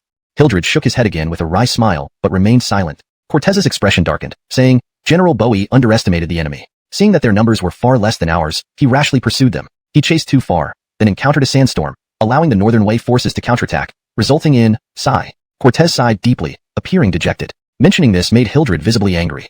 Frowning, he said, I advised General Bowie against reckless pursuit, but he wouldn't listen, insisting it was a great opportunity to strike back at the Northern Way. Even though we eventually repelled the Northern Way with numerical superiority, our losses were immense, it wasn't worth it. Hildred lamented. Emmanuel urged, General Gio, could you recount the events in detail? Hildred glanced at Cortez, then slowly nodded, beginning to recount from the beginning. Bergen and Hildred led 700 men to Saltwater Town, but the Northern Way did not appear immediately. They waited for 6 or 7 days before the disguised Northern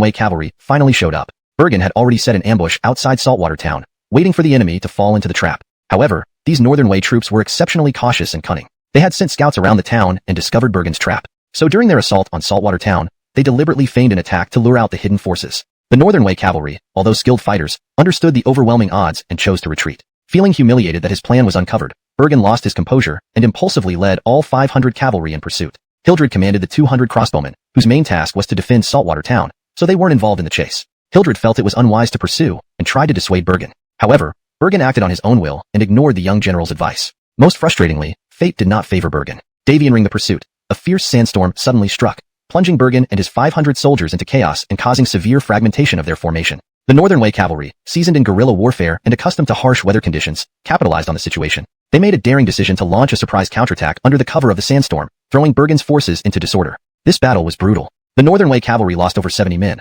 while on their side, more than 150 were killed, with another 200 wounded, and dozens of horses either missing or dead. Saying it was a Pyrrhic victory was to save face for Bergen. In reality, it was a crushing defeat. Emmanuel's expression turned solemn. Considering General Bowie's experience, why did he commit such a grievous error? Hildred sighed, arrogance was one factor, but also, we've endured too many raids by the Northern Way cavalry, suffering prolonged frustration. General Bowie harbored pent-up anger. Seeing a chance to strike back, he lost his judgment and made the wrong decision. Cortez listened silently, nodding gravely. Seeing neither spoke, Emmanuel also fell quiet. The three stood silently in the stables, watching the numerous horses in the enclosure, their mood somber. Hashtag chapter 366, Josephine returns. After a while, Hildred suddenly said to Emmanuel, Director Sue, I heard from General Chun that you recently invented a weapon called Stone Thunder, which has astonishing power and can instantly reduce a house to rubble. Emmanuel nodded. Right. It's pretty powerful, but it depends on what it's used to explode. Hildred clenched his fist and said fiercely, if we get the chance, I want those Bay Way people to taste the power of our Stone Thunder. Cortez also nodded, indignant. Exactly. We must blow those damn things to bits. They chatted for a while longer before Cortez and Hildred left because they had prior commitments. Emmanuel returned to Dolores' side and saw that the feed trough was empty. Emmanuel smiled and entered the stable to lead Dolores out, saying, Dolores, you've eaten your fill. Let's start practicing now. With that, Emmanuel found one of the soldiers in the horse paddock and saddled Dolores before starting to ride her around the paddock. After a short while, Atli suddenly came running over from afar, waving his hands and shouting, Sir Sue, Sir Sue. Emmanuel quickly pulled back the reins and looked at Atli. Although Atli had been assigned by Emmanuel to take care of Emmanuel's daily needs, Emmanuel seldom gave him orders. Generally, he preferred to do things himself unless it was something he didn't know how to do or couldn't manage alone. Atli ran up, breathing heavily and said, Sir Sue, someone is looking for you. Outside the camp. Who's looking for me? Emmanuel asked. Atli shook his head.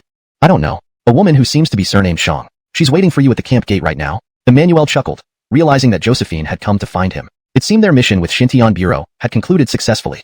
All right, help Dolores walk a few laps, then return her to the stable, Emmanuel instructed, dismounting and handing the reins to Atli before hurrying towards the camp gate. At the camp gate, Josephine stood quietly in her black Xintian Bureau uniform, holding her sword, waiting outside. According to Liang regulations, women were not allowed into military camps. Even officials from the Xintian Bureau were not permitted entry unless under special circumstances or granted permission by the commanding general. Suddenly, Emmanuel's voice came from within the camp. Director Shang.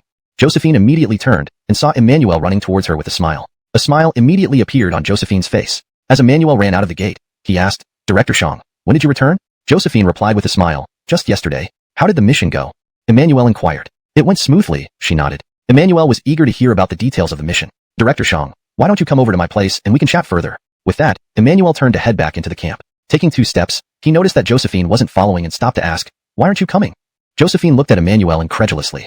Didn't you know? Women are not allowed into the camp unless the commanding general permits it. Emmanuel was surprised. You can't enter even though you're from the Xintian Bureau? Josephine shook her head.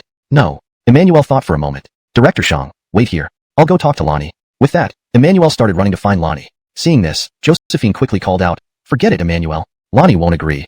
The rule prohibiting women from entering military camps wasn't just a regulation of Liang. Apparently, Bayway also had the same rule. This rule had been in place for many years because people believed it was unlucky to have women in military camps.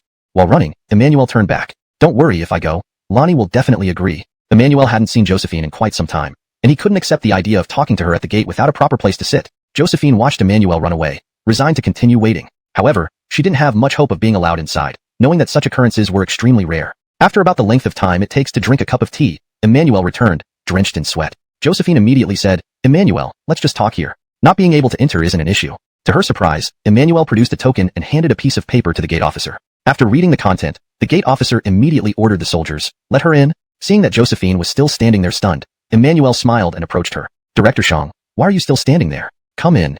Come in." Josephine was astonished. Lonnie agreed? Emmanuel nodded. "Of course. Why else would he give me this token and note?" Josephine asked curiously, "How did you persuade Lonnie?" Emmanuel shrugged slightly. "I didn't use any special tactics. I just told him my friend, a woman, had come to visit, and he agreed." "So simple?" Josephine was amazed. "What's so complicated about it?" Emmanuel countered. Then, Emmanuel laughed and gestured invitingly. "Come on in." Josephine followed Emmanuel into the camp, and indeed, no one stopped her. After walking a bit with Emmanuel, Josephine couldn't help but remark, "Emmanuel, you're impressive. It seems you're doing well here and have quite a reputation." Before coming, Josephine had been a little worried about whether Emmanuel was adjusting well in the camp. Seeing him now, she realized her concerns were unfounded. No big deal. As the old saying goes, true gold always shines. Emmanuel boasted unreservedly, puffing out his chest. "You're boasting again," Josephine teased, shoving Emmanuel gently. Emmanuel dramatically staggered to one side as if about to fall. His comical gesture made Josephine laugh melodically. On the way to Emmanuel's quarters, Josephine drew many curious glances from others. Despite her Xintian bureau attire, everyone was surprised to see a woman inside the camp. Though Josephine disliked these gazes, she tolerated them. Soon, Emmanuel pointed to a nearby hut. "Director Shang, this is where I stay." Josephine glanced at the surroundings and nodded. "Not bad, better than I expected." Emmanuel quickly pushed open the door and invited Josephine inside. Once inside, Josephine noticed there was only one bed. "Emmanuel, you actually have a private room?" Emmanuel grinned. "Surprised? My treatment is excellent. Tell you what, apart from me, only Lonnie and some high-ranking generals enjoy this privilege throughout the entire Lanyan Pass camp." Inside Emmanuel's quarters, the conversation continued as both enjoyed each other's company. Chapter 367. "So you were there for revenge. Wow, quite a feat indeed." Josephine laughed as she walked over to the table, placing her sword on it and continuing to observe everything inside. "Sure." Emmanuel chuckled proudly before walking over to the table and pouring 2 cups of water for both himself and Josephine. They sat down to drink and chatted casually for a few minutes before Emmanuel asked about the mission to wipe out the sand bandits. "Mr. Shang, how did your mission go? Did my stone bombs really help you a lot?" Emmanuel asked eagerly. Josephine put down her cup and said, "More than just a lot. To put it this way, without your stone bombs, we would not only have wasted our trip but also risked heavy casualties." "Really?" Emmanuel was immediately interested and urged her to continue. Josephine nodded and began recounting the details of their mission. That day, Mike led the Xintian Corps out of Lanyan Pass and headed straight for the bandit stronghold in the desert, the Stone City. The team only started moving after dusk to stay hidden and avoid the scorching sun. After 3 days, they arrived near Stone City. Mike spent the daytime finalizing the attack plan and patiently waited for nightfall. Under cover of darkness, he ordered his men to quietly approach Stone City and place 20 stone bombs along one section of the wall. The amount used was substantial because the stones were far more resilient than ordinary ones. Fearing an inadequate blast might alert the bandits prematurely, Zhou increased the quantity to ensure success. As dawn approached, Zhou gave the order to detonate the bombs. The explosion was earth-shattering, leaving a large breach in the city's defenses. The Xintian Corps swiftly entered through the gap, following the prearranged cleanup plan. Normally, the team, all skilled fighters, would handle the bandits with ease. However, among them was a notorious former swordsman named Reginald, a man in his 40s who had retired from martial life after avenging his wife and daughter. Reginald had initially sought peace in Stone City at the invitation of the bandit chief, agreeing to remain uninvolved. But the arrival of the Xintian Corps disrupted his quiet life, prompting him to fight back. His strength overwhelmed several elite members before ultimately being defeated by Dave, Josephine, and others. With Reginald dead, the remaining bandits quickly surrendered. By sunrise, Stone City was razed. After narrating the whole ordeal, Josephine sighed deeply. "Before we went, we had no idea there was someone like Reginald hiding among the bandits. Without your stone bombs breaching the walls and causing chaos, we could have suffered many more casualties." Emmanuel hadn't witnessed it firsthand, but the vivid narration painted a clear picture of the dangers involved. "Anyway, the mission succeeded," he smiled. Josephine replied with a grin. "Emmanuel, do you know? Our efforts this time were significant. I might get promoted to second-class Xintian air card soon." "That's great news." "Congratulations," Emmanuel cheered. After a pause, Emmanuel asked curiously, "By the way, why did your corps expend so much effort to exterminate those bandits?" Josephine hesitated before explaining, "Originally, I shouldn't tell you. But since the task is done and everyone involved is dead, it doesn't matter now." She lowered her voice. "Have you heard of the kingdom of Wanshu in the west?" "Just the name, nothing else," Emmanuel replied. "No need to know more," Josephine continued. 2 years ago, the Fletcher sent a small envoy to Wanshu, but they were ambushed and killed by these bandits, showing utter contempt for our great Liang dynasty." Emmanuel understood. "So you were there for revenge?" Josephine nodded, adding that they had attacked Stone City multiple times without success until the use of stone bombs finally broke through. Emmanuel joked, "Then Mr. Zhou must thank me for helping this time." Josephine laughed. "Exactly. Zhou wanted to invite you for dinner to thank you personally." "I'll definitely come," Emmanuel agreed immediately. "Oh, and I want to eat at the most expensive restaurant. Making sure Mr. Zhou knows he'll be spending a lot, Emmanuel teased. Josephine nodded and promised to relay the message. The conversation then turned to other topics, and time flew by. Noticing it was getting late, Josephine stood up saying, "It's getting late. I should return." Emmanuel rose to see her off, leading the way to the door. Just as he prepared to open it, he suddenly remembered something. Turning around, he started to speak to Josephine but was interrupted when the door was abruptly pushed open from the outside, hitting Emmanuel's back. He stumbled forward unexpectedly. To his surprise, this stumble resulted in their lips accidentally touching. For a brief moment, their lips met. Embarrassed, Emmanuel's face turned red. Josephine blushed intensely, covering her mouth and lowering her head, her heart racing. Chapter 368. Prioritizing Boeist over friendship. Strange. What's blocking the door? Suddenly, Cord's voice could be heard from outside. Soon after, the door was pushed open again. Emmanuel turned around to see Cord, standing at the doorway. "Brother Sue, we should go practice." Cord stopped mid-sentence when he noticed a woman inside Emmanuel's room, and not just any woman, but an exceptionally beautiful one. All three were momentarily stunned. After a brief pause, Emmanuel regained his composure and frowned. "Cord, what are you doing? Why didn't you knock before entering someone else's room? Do you think this is your home?" Cord immediately recovered and hurriedly apologized. Sorry, I didn't know you had a guest. Let me knock. I'll knock on the door again." Saying that, Cord quickly retreated from the room and closed the door. Immediately, knocking sounds followed. Tap tap tap. "Assistant Sue, it's me." Emmanuel couldn't help rolling his eyes, thinking, "Davian, of course I know it's you." At this moment, Josephine suddenly giggled. Emmanuel was surprised. He hadn't expected Cord's clumsy actions to break the awkwardness and even make Josephine laugh. "Assistant Sue, can I come in?" Cord asked from outside the door. "What's the rush?" "Wait." Emmanuel raised his chin and responded, then turned his gaze back to Josephine. "Director Shang, just now?" Emmanuel wanted to apologize, but Josephine interrupted him. "Enough. Don't say anything more. Open the door quickly. It's not good to keep your friend waiting." With that, Josephine turned and walked back to sit at the table, pouring herself a glass of water and quietly sipping it. Josephine wasn't really thirsty, but she felt her face and neck burning hot, so she continued drinking cold water to cool down. Only then did Emmanuel open the door, looking at Cord at the entrance and asking coldly, "What do you want?" Cord poked his head into the room and said, "I came to call you for horseback riding. It's been days since we last rode together." Emmanuel was about to say no when Cord quickly stepped inside and walked towards Josephine. "Hey, what are you doing?" It was too late for Emmanuel to stop Cord. Cord stood by the table, smiling and giving Josephine a respectful bow. "Miss, my name is Cord. I'm a close brother of Brother Sue. May I ask?"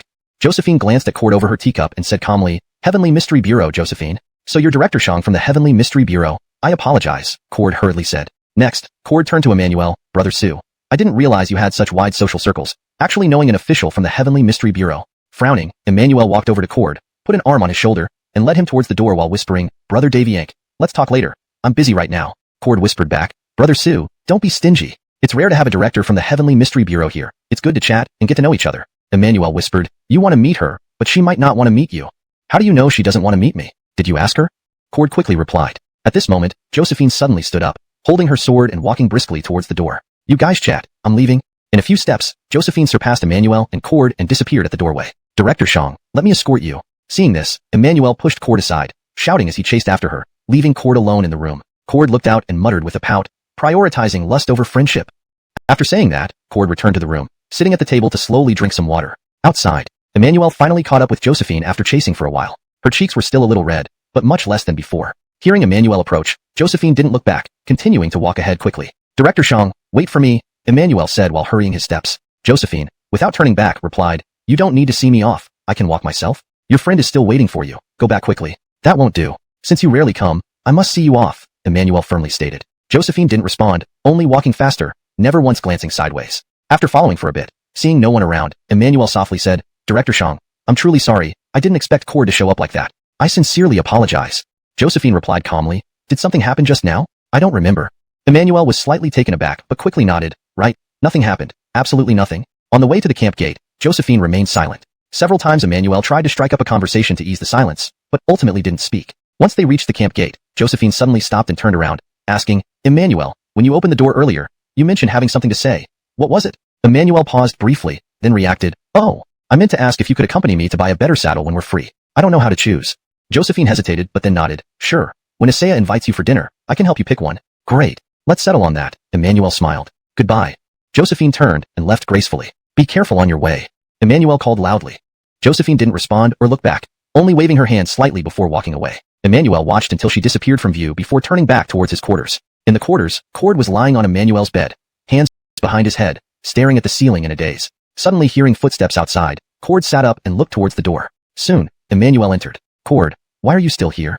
Emmanuel asked. Cord got up immediately. "Hey, Brother Sue, what's your relationship with Director Shang?" Were you two doing something just now?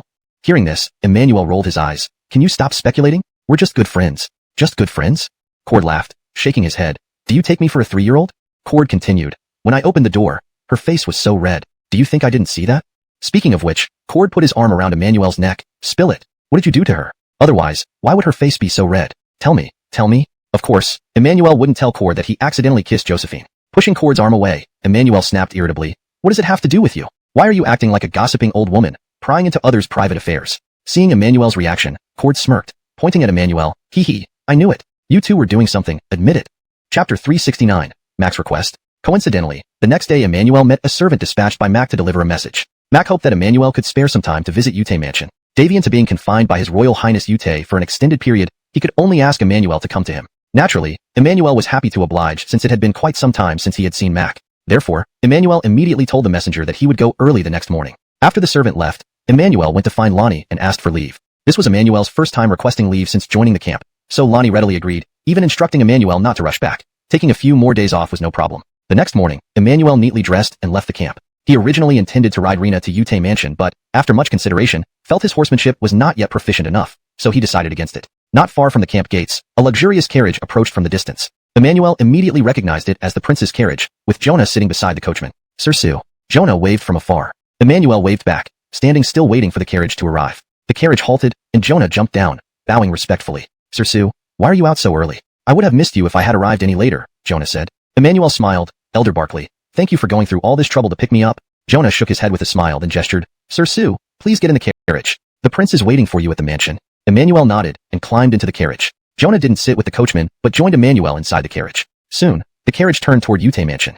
After a short ride, Emmanuel asked, Elder Barkley, how have you and Elder Brother Zhao been? Is the prince well? Jonah nodded with a smile. Thank you for asking, Sir Sue. Izzy and I are doing fine, eating and sleeping well. Emmanuel smiled lightly, but then Jonah's expression changed. However, the prince hasn't been in the best mood recently. Why?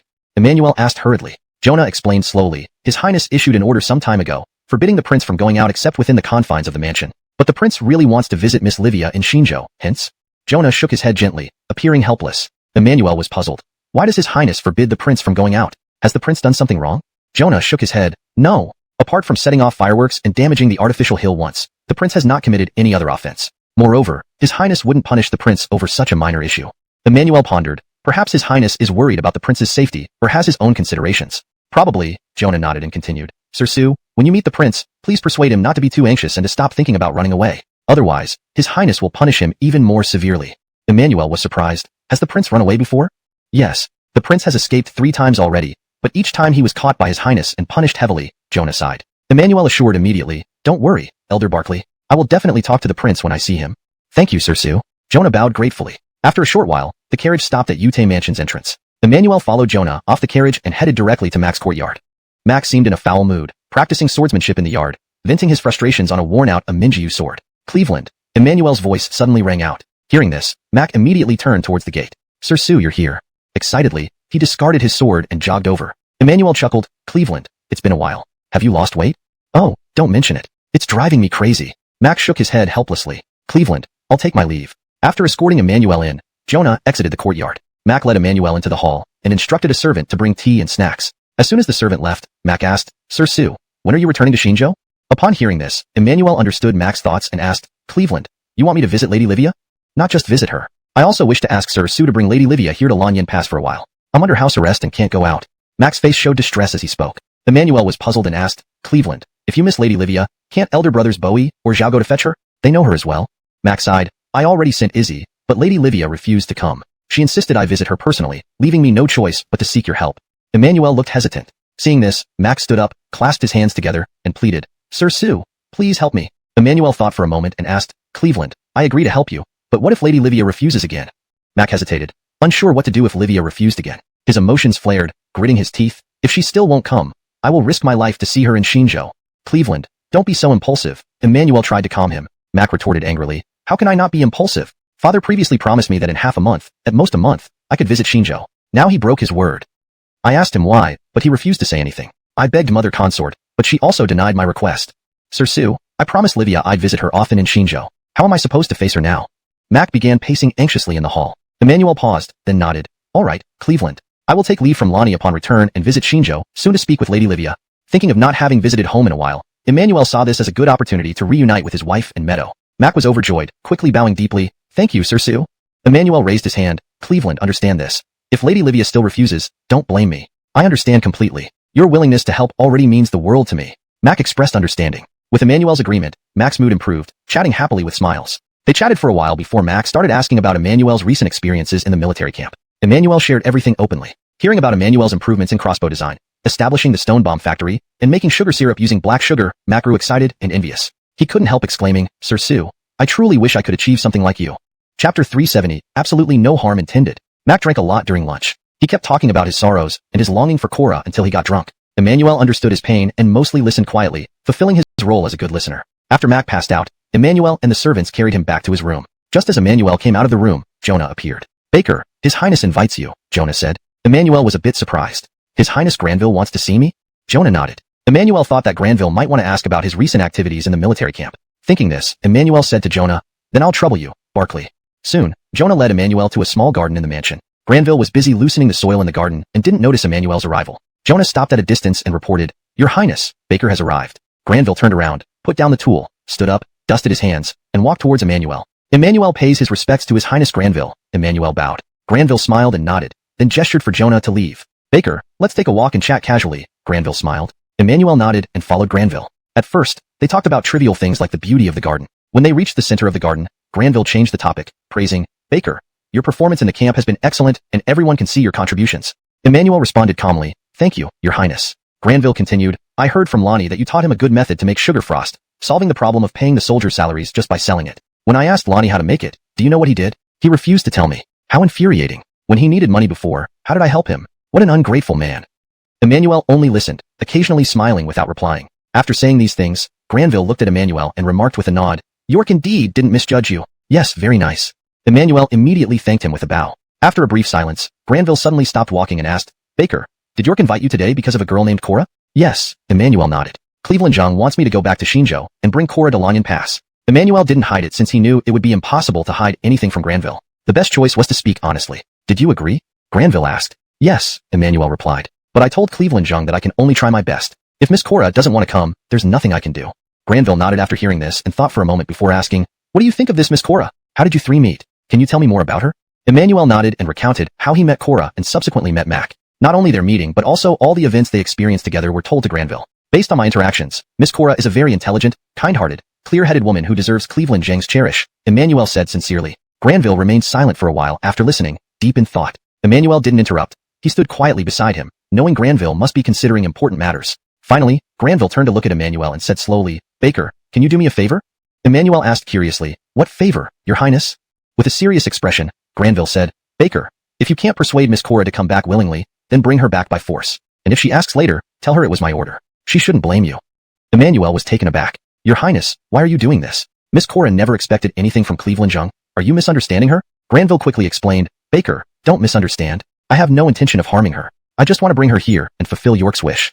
Emmanuel was puzzled, looking at Granville with surprise, thinking, why is Granville acting this way? He prevented Cleveland Zhang from going to Xinzhou to see Cora. Yet now he wants to bring her here to unite them. This is too strange. Granville, understanding Emmanuel's confusion, said, Baker, I know you don't understand, but I cannot explain the reason now. You just need to trust me. I have absolutely no harmful intentions toward her. Emmanuel bowed. Your Highness, rest assured, I will bring Miss Cora safely to Lanyan Pass. Granville added, I will send Jonah with you. Also, don't tell York about this yet to avoid making him restless and eager. I understand, Your Highness, Emmanuel replied. Granville nodded. I will inform Lonnie about your return to Xinzhou. Prepare immediately after you return. 2 days from now, Jonah will pick you up from the military camp, and you'll set off then. Emmanuel was surprised. 2 days from now? Granville explained, You should know. York has already run away 3 times to see her. Instead of having him constantly planning escapes, it's better to bring her here. Wouldn't you agree, Baker? Yes, indeed, Emmanuel nodded. Granville nodded too and said, All right, you can go back now and prepare properly. Yes, Your Highness. Emmanuel bowed and left with Jonah waiting outside the garden. As soon as Emmanuel left, Lynette, consort of Granville, approached her husband. Your Highness, are you sure you want York to marry Cora as a concubine? She asked. Granville sighed deeply, looking up at the sky. York will soon enter the capital. If we don't let them be together now, they may never have another chance. If that day comes, York's temperament might cause a big commotion. Granville said. Lynette consort nodded immediately and then frowned. Your Highness, is the Fletcher really going to make our York the Origo? This seems so unreal to me. Chapter 371. Sugar frost prices plunge. Granville urgently glanced around and lowered his voice to remind her, My princess, do not say such things again. If this gets out, it could put York in grave danger.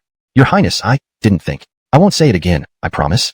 Lynette Yu realized she had misspoken and quickly covered her mouth, her face apologetic. Granville had confined York at home because of this matter. The current emperor had no sons, only a plethora of princesses. His health was rapidly deteriorating, leading him to consider his only brother, Granville, and his sole son, York. The emperor's plan was to secretly bring York to the capital, adopt him as his own, then establish him as the crown prince, ensuring he would naturally inherit the throne. Granville agreed for York to be with Livia because he understood that upon ascending the throne, many future matters would be beyond his control, especially concerning love and marriage. Livia came from a lowly music clan, and if York became emperor, the officials would never permit a woman of such humble origins to enter the palace. Granville knew his son's temper well. He would certainly not heed the officials' advice. Inevitably, dissenting memorials would flood in, stirring chaos within the court. Therefore, Granville decided it was best to have his son take Livia as a concubine now, thereby finalizing their union before entering the capital. As for Livia's lowly status, Granville had already devised a plan. He would have someone erase Livia's past experiences and change her name, thus resolving any issues. Even if discovered years later, as the emperor, York would ensure this did not tarnish the imperial family's reputation. Meanwhile, after leaving Granville's mansion,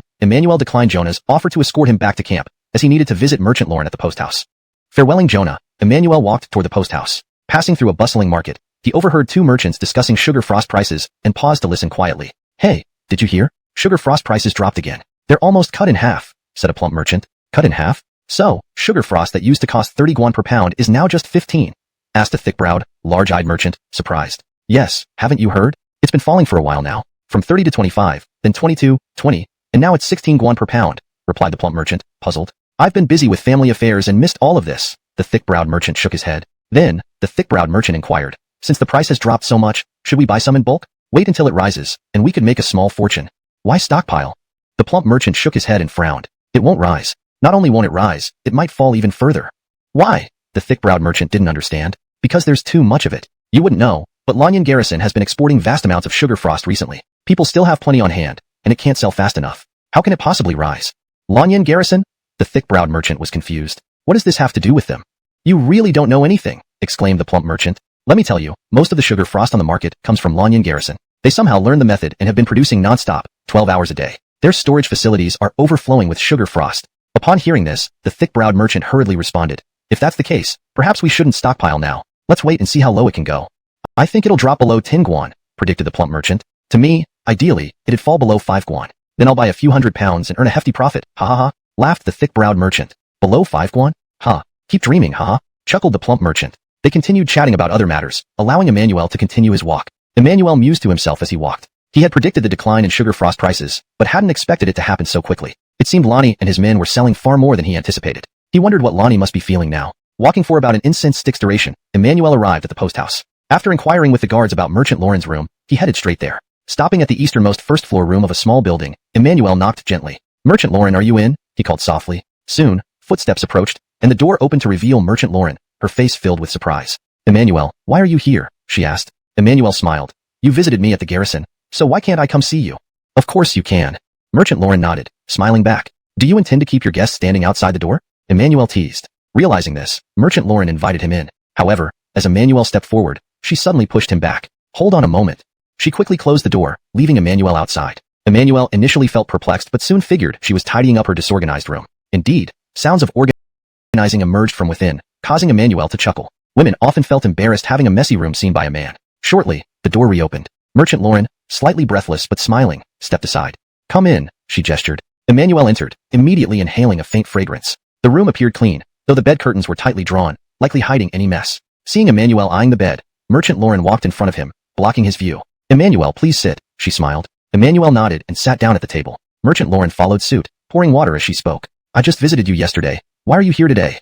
Handing him a cup of water, she awaited his response. Missed you, so I came to check on you, Emmanuel answered earnestly. Hearing this, Merchant Lauren blushed and froze mid-pour. Emmanuel laughed and took the cup. Just teasing you. I'm returning to Xinzhou in 2 days. Thought I'd let you know beforehand, so you don't come looking for me and find me gone. Chapter 372, Seizing the Day. Elsa felt a twinge of disappointment when she heard Emmanuel's words. For a moment, she really thought Emmanuel missed her, and came to see her specially. After the initial letdown, Elsa felt inexplicably unhappy but did not show it on her face. You could have just sent a message about this. There's no need for you to come over. Emmanuel immediately replied, of course, it's necessary. Pausing for a second, Elsa asked, why did you suddenly think of returning to Xinzhou? Are you missing your wife? Without hesitation, Emmanuel responded, of course I miss her. It's been such a long time since I left. I should at least go back to check on her. For some reason, hearing Emmanuel talk about missing his wife made Elsa feel slightly uneasy. She fell silent for a moment before saying, "All right, I understand. You can return now." Emmanuel was taken aback and asked in confusion, "Hey, I just arrived. Why are you rushing me away?" Elsa remained silent. Emmanuel said, "Yesterday, you agreed to accompany me to pick out a saddle. What, are you changing your mind now?" Elsa quickly replied, "Who's changing their mind? Let's go." Emmanuel nodded and got up. "Then let's go. I'm free right now." Thinking for a moment, Elsa stood up as well and said, "You go outside first. I'll change my clothes and join you." Looking at Elsa in her Dark Heaven Aerocard uniform, Emmanuel asked in puzzlement, "Isn't this outfit fine? Why can't I change? Is it not allowed?" Elsa frowned. "Sure, absolutely. Freedom of choice in clothing. You change, take your time. I'll wait outside." With that, Emmanuel turned and left the room. Elsa hurriedly closed the door and then rushed to the bed to pull down the curtains, looking for clothes in her travel bag. While Emmanuel waited in the courtyard, he was seen by Mike, who was passing by. "Jason?" Mike was somewhat surprised and quickly turned towards him. Emmanuel saw it was Mike and greeted with clasped hands. "Sergio?" Mike smiled warmly, approached Emmanuel and clasped hands. "I hear Jason is serving as Assistant Director of Military Equipment under Lonnie. Congratulations." "Thank you, Sergio," Emmanuel politely replied. Mike glanced at Elsa's room and asked, "Jason, are you here to find Elsa?" "Yes, I'm finding her to buy some things." Emmanuel smiled. Mike nodded and continued, "Jason, in this recent operation against the desert bandits, your stone bombs were crucial. Otherwise, we wouldn't have succeeded so smoothly." Emmanuel humbly replied, "Sergio, you praise too much. This success is mainly due to your meticulous planning and excellent leadership." Seeing Emmanuel's modesty, Mike grew more favorable toward him. "Jason, since we're already here, how about I treat you to dinner tonight?" Mike suggested warmly. Emmanuel asked, "Sergio, will it not be troublesome for you?" "Not at all, not at all." Mike waved it off with a smile. Just then, the door opened, and Elsa emerged from the room. Hearing the door open, Emmanuel and Mike turned their heads simultaneously. They saw Elsa had changed into a light blue dress, looking youthful and beautiful. Spotting Mike instantly, Elsa was stunned at the doorstep. Mike teased, laughing, "Jason, you sure have quite the influence to make our Lady Shang put on such pretty women's attire. That's rare." Elsa blushed instantly because she knew these clothes were not due to Emmanuel's persuasion. Emmanuel naturally didn't admit it wasn't his doing and just smiled in response. Knowing they were going to the market, Mike added, "Right, Lady Shang, Jason and I agreed that I would treat him tonight. Please join us at the Immortal Crane Tower. Not too late." Elsa nodded immediately. Before leaving, Mike said, "And Lady Shang, you look beautiful in that dress. Don't change when you go to the Immortal Crane Tower." With a chuckle, Mike walked away. Elsa's cheeks flushed red with embarrassment, lowering her head to avoid Emmanuel's gaze. Emmanuel laughed and asked, "Lady Shang, are we ready to go?" Slightly startled, Elsa nodded quickly, "Yes, let's go." Usually bold and uninhibited, Elsa unexpectedly displayed a demure demeanor, adding a touch of charm. They walked out of the inn together. Noticing Elsa had left her sword behind, Emmanuel joked, "Rare to see you without your sword. Usually, you never part with it." Elsa frowned slightly. Wearing this, carrying a sword would look odd. Emmanuel laughed, "True, such an elegant young lady carrying a sword around would indeed be peculiar." "What do you mean, no yet ask?" Elsa retorted irritably. Though their route was short, Elsa's new outfit drew several glances from colleagues. Though no one commented aloud, their unusual stares spoke volumes. Once out of the inn, attention shifted elsewhere, making Elsa feel relieved and talkative again, reverting to her usual self. Neither Emmanuel nor Elsa were familiar with Arakanching, so they strolled along the street, entering any shops selling saddles to inquire. Since Emmanuel knew nothing about saddles, Elsa took charge, first asking his preferences and explaining simple saddles, hybrid saddles, and luxurious saddles pros and cons in detail. She also handled haggling skillfully. To outsiders, Elsa appeared like a devoted aide to Emmanuel. An hour later, accompanied by Elsa, Emmanuel visited almost all the saddle shops in Arakanching, and finally chose an expensive yet comfortable hybrid saddle. This type of saddle had raised ends reducing friction and providing stability, perfect for beginners like Emmanuel. After paying, Emmanuel checked the time. It was already 1 mark past the hour of between 5 to 7 p.m. He hoisted the saddle and headed to Immortal Crane Tower with Elsa. Immortal Crane Tower was the highest class, most expensive restaurant in Arakanching. Despite its high status, it only had 2 floors with no more than 40 tables and was smaller than some ordinary restaurants in Xianzhou County. Upon arriving at Immortal Crane Tower, they found a porter waiting downstairs. "Greetings, Jason." "Greetings, Lady Shang." This porter was an associate of Mike, whom Emmanuel had met during a demonstration of the stone bomb but couldn't name. After bowing, the porter gestured them upstairs, saying, "Jason, Lady Shang, Sergio has been waiting upstairs for a while." Translation provided by AI assistants, ensuring accuracy and fluency. The tone and style remain consistent with the original content. Paragraph structure and line breaks are preserved. Chapter 373. Armand regrets. Emmanuel nodded, and then followed Josephine and the porter into the tavern. The porter was observant. Upon seeing Emmanuel carrying a saddle, he quickly offered to take it from him. "Thanks." Emmanuel smiled gratefully. The porter hurriedly shook his head and then quickly walked ahead to guide them. They went upstairs, where the porter led Emmanuel and Josephine to a private room. Inside, Mike, Dave, Maven, and Dag were already there. Mike stood up as soon as he saw Emmanuel and Josephine. "Jason, Governor Shang, you've arrived. Please come in." "Jason, Sister Lauren." "Jason, Governor Shang." Maven and Dag also greeted them as they stood up. Only Dave did not rise, but merely nodded at Emmanuel and Josephine. Emmanuel entered the room and apologized with a slight bow. "Sorry for keeping you all waiting. We went to buy a saddle, so we're a bit late." The porter placed the saddle in a corner of the room and then left, gently closing the door behind him. Emmanuel and Josephine then took their seats. Emmanuel sat beside Mike while Josephine sat next to Maven. They chatted briefly before the tavern servers started bringing out dishes. There were many dishes, and they were abundant and well prepared, looking very appetizing. Mike poured wine for Emmanuel and himself, then smiled. Jason, border towns can't compare to county towns. Shinha Tower is already the best here. I hope you don't mind. If this meal isn't satisfactory, when there's another chance, I will certainly invite you somewhere better. Emmanuel shook his head. You're too kind, Governor Zhou. Next time, I should treat you. Meanwhile, Maven whispered to Josephine, Sister Lauren, you look beautiful today. Josephine blushed slightly. No, not really. It's just like any other day. Maven chuckled and leaned closer, whispering, Are you dressed up for Jason? Josephine turned red and hurriedly denied it. No, I haven't worn this outfit for a long time, so I decided to wear it. Maven smiled slyly, implying, Really? After exchanging pleasantries, Mike raised his glass first. To Jason, thank you for your stone thunder, which greatly helped us this time. Everyone raised their glasses except for Dave. Mike looked at Dave. Governor Davian? Dave glanced at Mike irritably. I don't want to drink with you, but I'll toast Jason separately. Mike didn't get upset, finishing his drink with a smile. The others followed suit, and Emmanuel drank his after expressing gratitude. Following that, Dave toasted Emmanuel individually. Afterward, Mike invited everyone to start eating, discussing recent events. Initially, Mike talked about the mission against the desert bandits, but gradually, the conversation shifted towards Emmanuel. Jason, you are now a prominent figure in Lanyan Pass Camp. Even Lonnie praises you highly. Mike smiled. As an official of the Xintian office, Mike knew everything Emmanuel had been up to lately. Emmanuel modestly replied, Please don't exaggerate, Governor Zhou. Lonnie has given me some opportunities to contribute. Mike waved his hand. Jason is too humble. Your abilities are evident to everyone here, right? However, no one responded. Josephine and Maven were chatting among themselves, Dave was focused on drinking, and Dag acted indifferent. Mike felt somewhat awkward but continued, Jason, what rank do you hold as Deputy Supervisor of Military Equipment? He clearly had ulterior motives. Emmanuel shook his head, Governor Zhou, that position is just an assistant, without any rank. Mike responded, Jason, with your talents, being given an unrated position seems unfair. Emmanuel realized Mike had something to say and smiled, Governor Zhou, if you have anything to say, just speak openly. We know each other well enough. At this, Josephine and Maven stopped chatting and turned to listen. Although Dave didn't look up, his ears perked up, waiting to hear Mike's offer. The room grew silent. Mike looked around and smiled. Jason, let me be straightforward. Governor Zhou, please go on, Emmanuel said politely. Mike spoke calmly, Jason, you once wanted to join our Xintian office but couldn't due to some small issues. Are you still interested? Without pause, Mike added, if you agree, I'll immediately inform the commander and promote you to 3rd class Xintian Aircard, a formal 7th rank official.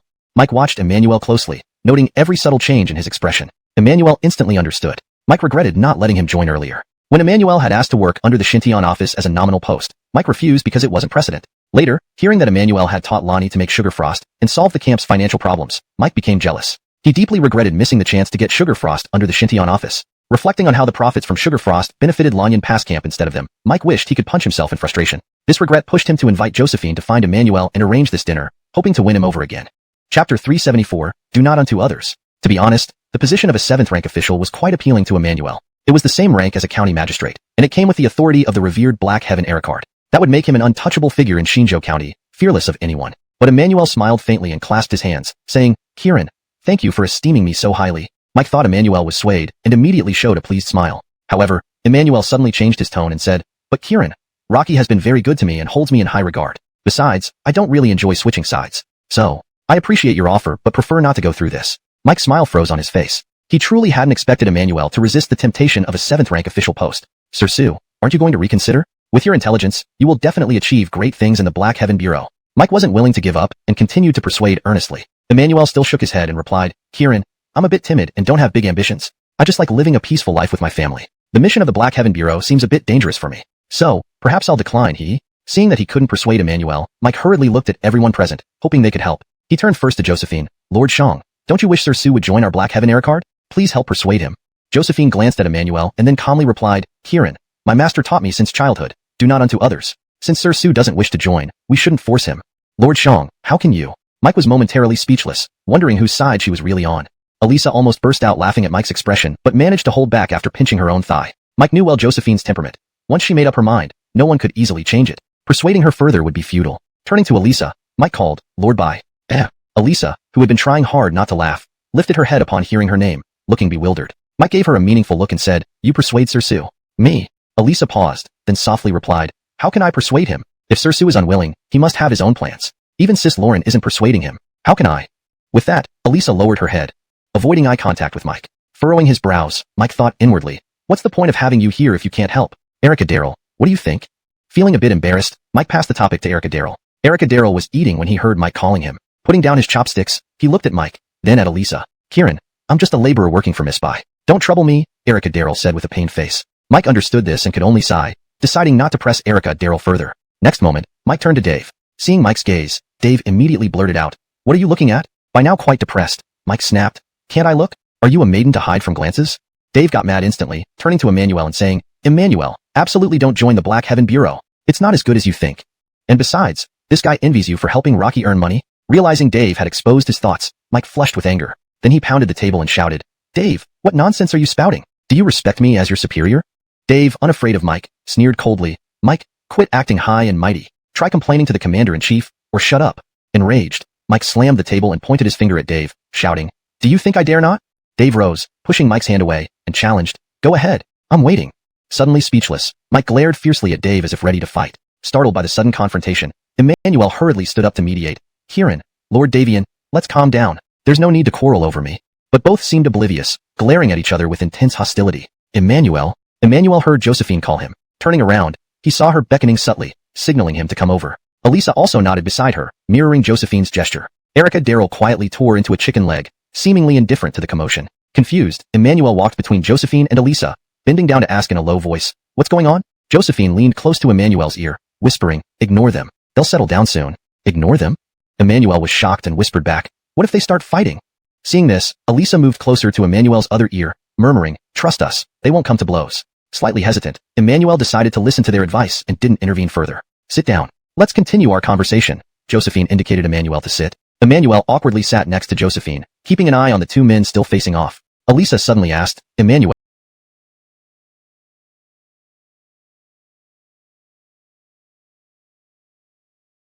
I heard you're returning to Shinjo?" Emmanuel nodded, "Yes, leaving in 2 days." Elisa sighed enviously, "That's wonderful. I want to go home too. It's too dry here. I drink a lot of water every day, which is really uncomfortable." Josephine agreed immediately, "Exactly. My throat feels sore every morning. This place is indeed too dry." Then Emmanuel began chatting quietly with Josephine and Elisa. Erica Darrell ate while listening, occasionally glancing at them but paying no attention to Dave and Mike. Strangely enough, after a while, Mike suddenly sat down, drinking sullenly by himself. Dave followed suit soon after, gulping down a jar of wine. After finishing the bottle, Mike's cheeks flushed slightly. Then he stood up and said to Emmanuel, "Sir Sue, I just remembered some unfinished business. I must leave first." "Sorry." Clasping his hands, Mike quickly left the room, his footsteps fading into silence. Shortly after Mike left, Dave also stood up, saying, "You guys carry on. I'm not in the mood. I'm heading back." With that, he left as well. The room was left with only Emmanuel, Josephine, Elisa, and Erica Darrell. Chapter 375, Unwanted. Elsa and Maven did not explain the entangled grudges between Mike and Dave, and Emmanuel did not ask further. It was Dag who unexpectedly remarked that these two former best brothers had come to such a pass. Davian to Dave and Mike's departure, the meal ended hastily. After escorting Elsa and Maven back to the station, Emmanuel hired a donkey cart and returned to the main camp with the newly bought saddle. By the time he arrived at the camp, it was already dark. Emmanuel had just entered the camp gate when the gate officer came over, bowing respectfully and said, "Sue Assistant Manager, Lonnie has instructed that you see him immediately upon your return for an urgent matter." Emmanuel nodded, "Understood, I will go over right now." Without asking, Emmanuel knew Lonnie must be anxious about the sugar price having issue. Soon, Emmanuel arrived outside Lonnie's quarters. The sweet aroma still lingered, but the bustling sounds behind the quarters were no longer heard. Emmanuel thought, it seems sugar production has really stopped as there's no demand anymore. The guard at the door saw Emmanuel appear and immediately said, "Assistant Manager Sue, you're finally back. Lonnie has been waiting for you for quite some time." Emmanuel placed the saddle outside the door before entering. At this moment, Lonnie was pacing around his quarters, looking rather anxious. Your subordinate sees Lonnie. Suddenly hearing Emmanuel's voice, Lonnie stopped immediately and turned around. "Sue Assistant Manager, you're finally back. Listen, something serious has happened." Lonnie told Emmanuel anxiously. Emmanuel asked, "Lonnie, is it because of the drop in sugar prices?" Lonnie nodded vigorously and gestured for Emmanuel to sit down, then complained. "Just as you said before, the price of sugar has been plummeting day by day. Now it's down to 15 or 16 cash per pound. But even at such low prices, no one wants to buy our sugar. What can we do?" Emmanuel calmly replied, "Lonnie, you don't need to worry too much. This is normal market behavior." He continued, "When supply cannot meet demand, prices naturally rise. When supply exceeds demand, prices drop accordingly." Sighing, Lonnie regretfully said, "Now I understand what you meant. If only I had listened to you earlier and not sold so much, the price wouldn't have dropped so drastically." Emmanuel said, "Lonnie, there's no point worrying about it now. When I came here, I noticed it was very quiet behind. It seems you've already stopped production?" "I had no choice. Yesterday, I reduced the price to 14 cash per pound, but still no one bought any. Today, I reduced it to 13 cash, yet it remains unwanted," Lonnie explained in distress. Emmanuel seriously replied, "Lonnie, the market demand for sugar is now fully saturated. Stopping production is indeed the correct decision. As long as we halt shipments, the price should rise again in time." However, Lonnie shook his head and urged, "No way. There are thousands of pounds left in storage. If not sold quickly, they will spoil in this weather, leading to huge losses. In fact, Lonnie urgently sought Emmanuel to help devise a plan to sell these thousands of pounds of sugar as soon as possible. Emmanuel felt somewhat helpless, knowing how difficult it would be to sell such a large quantity in the current market conditions. Have you contacted the Western region's merchant groups? We could lower the price more to see if they would buy. Emmanuel asked. Lonnie sighed. I've already checked with all the major and minor merchants from the Western regions, and even sent people to inquire privately in Northern Way. They all say they still have plenty of sugar stock and can't buy any more. This makes things more complicated.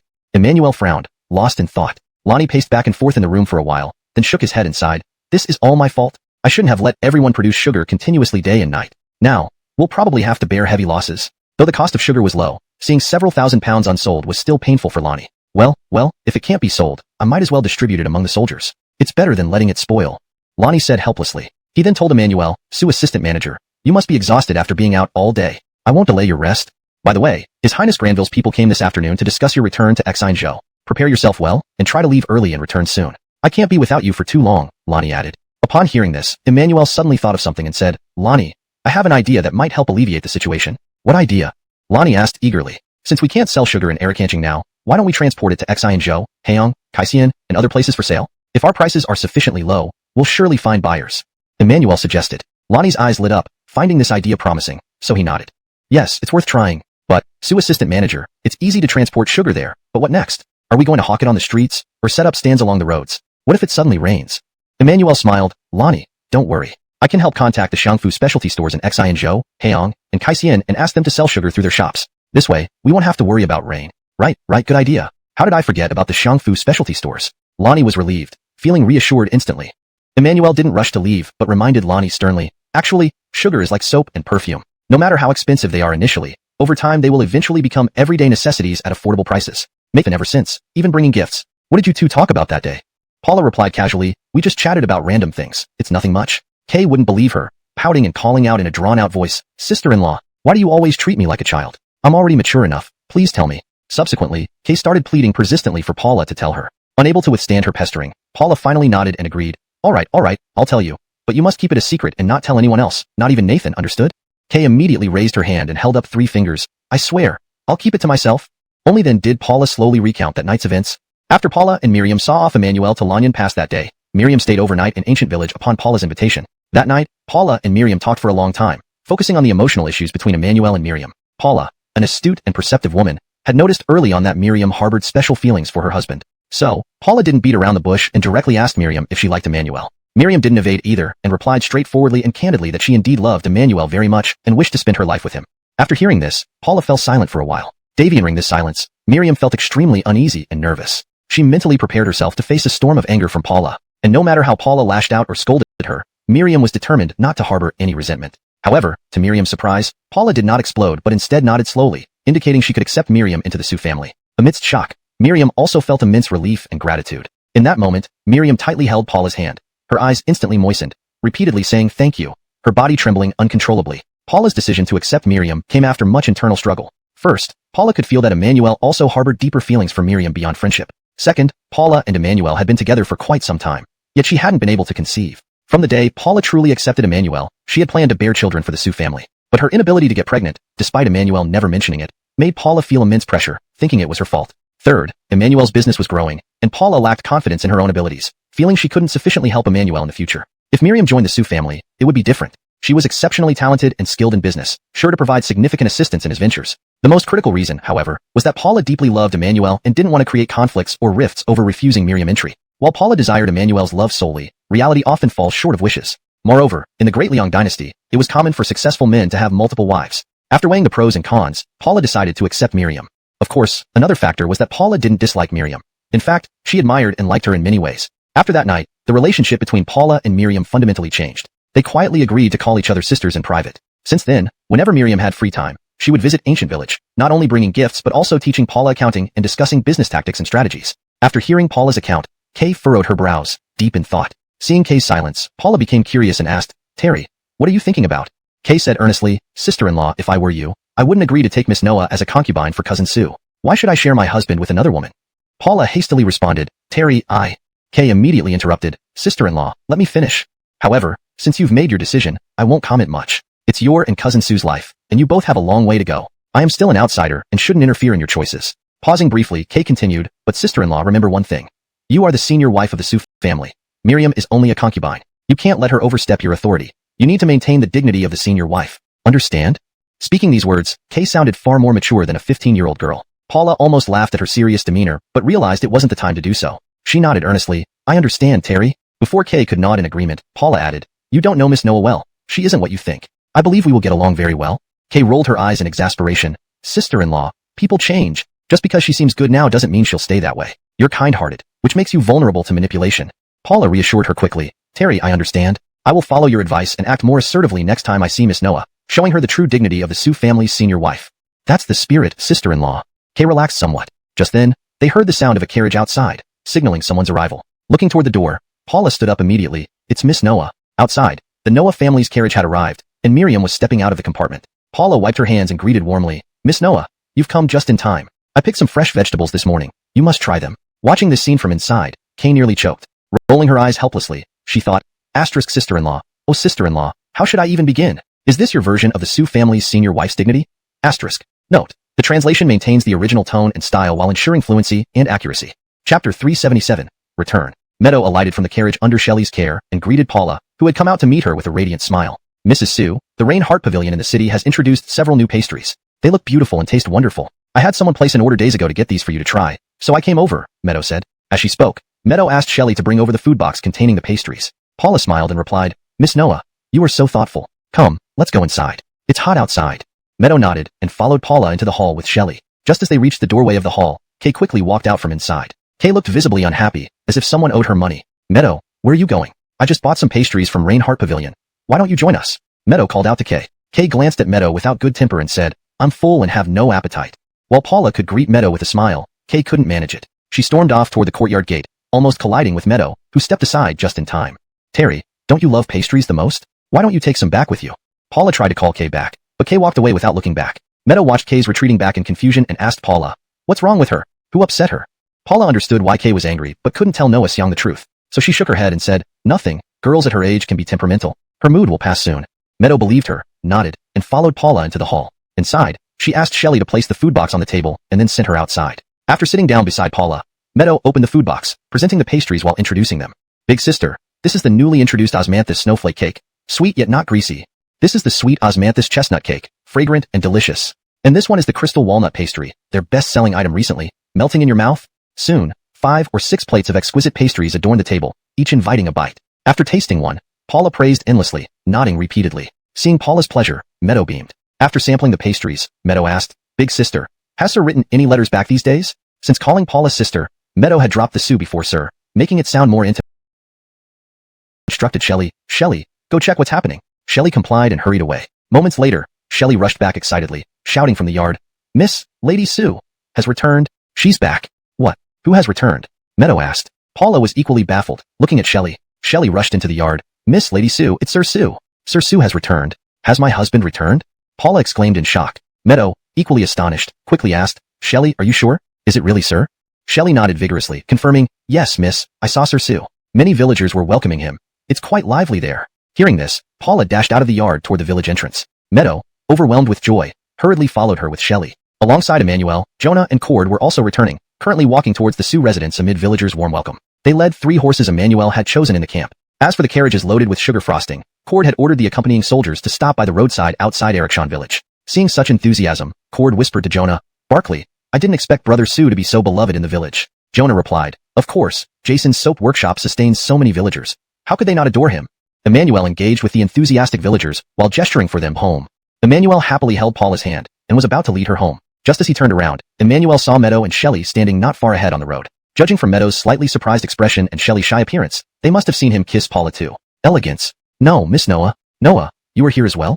Emmanuel nearly called her by the wrong name, but quickly corrected himself. Meadow smiled gently and nodded without speaking. At this moment, Meadow wished Emmanuel would treat her the same way he did Paula, but unfortunately, their relationship wasn't public yet, so he couldn't do that. Then, Emmanuel glanced at Paula somewhat guiltily. He didn't know that Paula had already become close friends with Meadow. Paula naturally sensed Emmanuel's thoughts, so she subtly said, Husband, Miss Noah has sent some pastries from Yuxin's Eye. They're delicious. Why don't you try them too? Sure, sure. Emmanuel hastily nodded in agreement. Taking advantage of Paula's distraction, Emmanuel looked at Meadow again, thinking how smart she was for trying to win over Paula. Afterward, Emmanuel and Paula dismissed the villagers who followed them. then continued home with Cord and Jonah.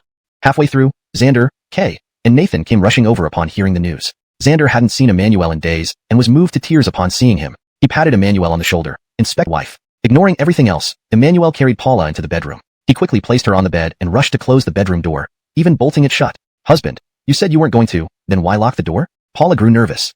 Emmanuel quickly returned to the bedside and whispered 2 sentences into Paula's ear. After hearing them, Paula blushed deeply and shook her head. No, husband, let's wait until tonight. We can't do it now.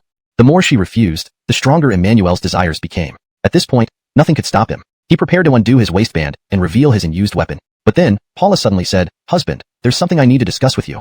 Just a minute, I'm in a bit of a rush. Emmanuel was indeed rushed because the knot on his waistband was stuck and wouldn't come loose. Paula's hand gently pressed on Emmanuel's. Husband, do you like Miss Noah? This question stunned Emmanuel, bringing him to a standstill. Emmanuel slowly lowered his hands from the waistband and looked at Paula. Paula was watching Emmanuel intently, waiting for his reply. My dear, please, don't be angry, hear me out. Emmanuel's expression resembled that of a man caught in adultery, his mind racing. Do you deny it? Paula asked, feigning anger. Emmanuel didn't respond immediately, sitting on the edge of the bed and furrowing his brow. Finally, he nodded slowly. Aislinn, I do like Miss Noah, but Aislinn, I never intended to hide this from you. I just wanted to find the right time to tell you. But then I had to rush to Lanyangwan, and so I put it off. Please don't be mad at me. Emmanuel carefully held Paula's hand. Paula acted as if she was furious, pulling her hand away and turning away from him without speaking. Emmanuel panicked and hurriedly tried to comfort her. After a few moments, Paula suddenly asked, Husband, choose between me and her. What? Emmanuel was taken aback. Turning to face him seriously, Paula asked, Husband, make your choice today. Do you want me or Miss Noah? Emmanuel fell silent for a moment, then asked, Can I have both?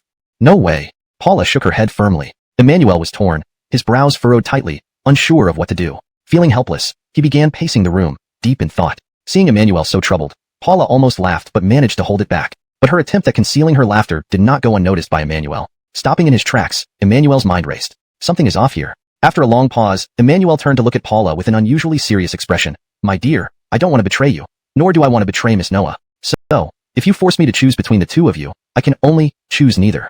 What? Paula didn't expect such an answer, her expression one of shock. Emmanuel shook his head sorrowfully. My dear, tomorrow morning, no, soon, I will go to the temple to become a monk. I will devote my life to Buddhism, living only with lamps and scriptures, abandoning all worldly matters. Sigh. As he finished, Emmanuel sighed heavily and walked to the window. His back full of melancholy, Emmanuel's acting was exceptionally convincing, his emotional display so genuine that it made Paula believe every bit of it. She was frightened to the core, her heart pounding with panic. Immediately after, Paula ran over to hug Emmanuel, fearing that he might run off to become a monk at any moment. Then, Paula hurriedly hugged Emmanuel, fearing that he might run off to become a monk right away. Paula said anxiously, My husband, don't become a monk. Those words were just to tease you. I have actually talked with Miss Noah long ago, and we have privately agreed to call each other sisters. Note, the edited translation aims to ensure natural fluency while accurately conveying the original meaning.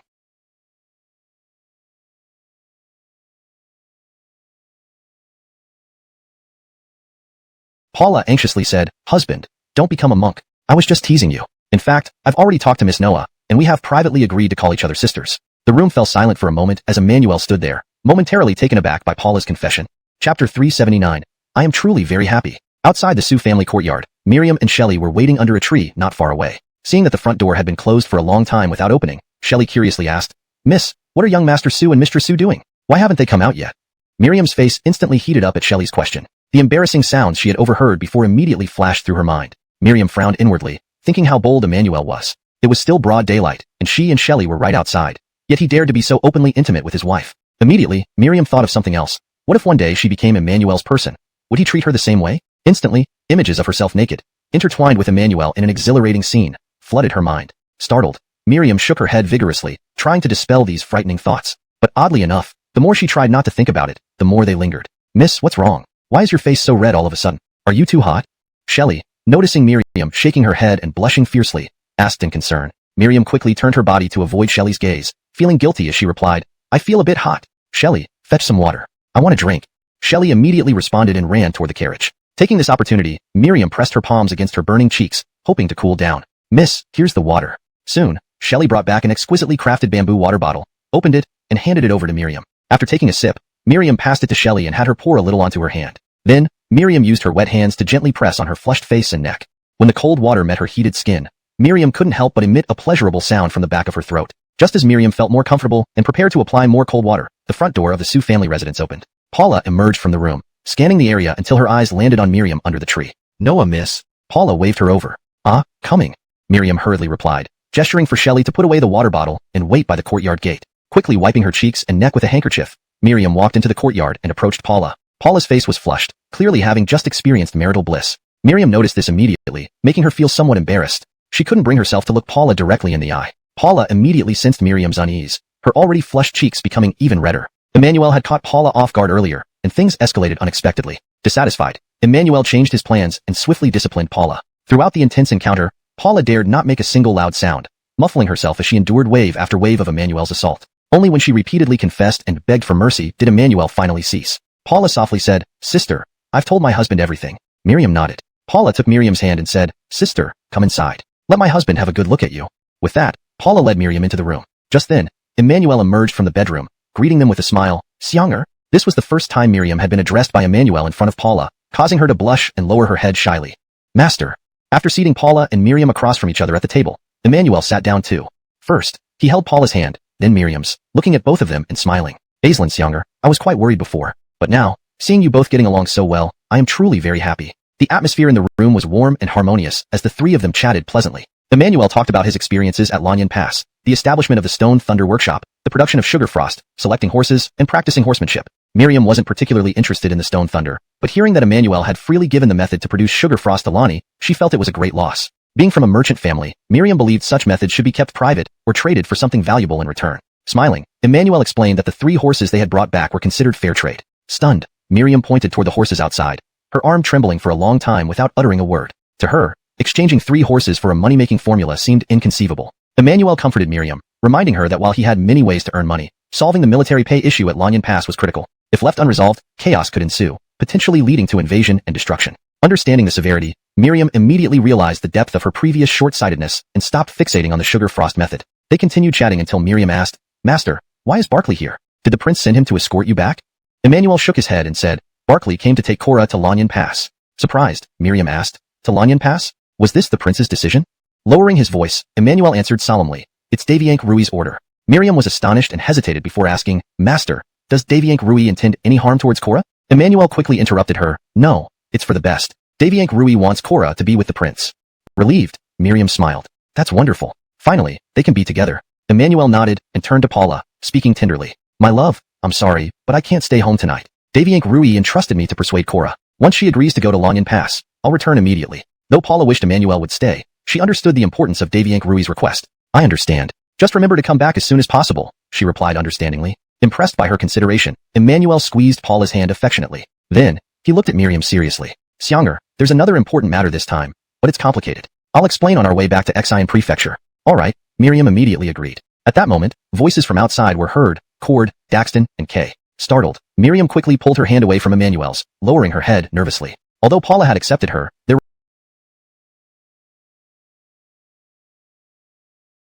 relationship hadn't been made public yet, so she couldn't let others see them being intimate. Chapter 380. You've never slept with a woman? After lunch at home, Emmanuel prepared to set off for Xian City with Meadow, Cord, and Jonah. Before leaving, Emmanuel pulled Paula to the back of the house, pointed at the 2 mixed-breed horses, and said, "My dear, these 2 horses were chosen by experts. They will be pulling our cart in the future. What do you think?"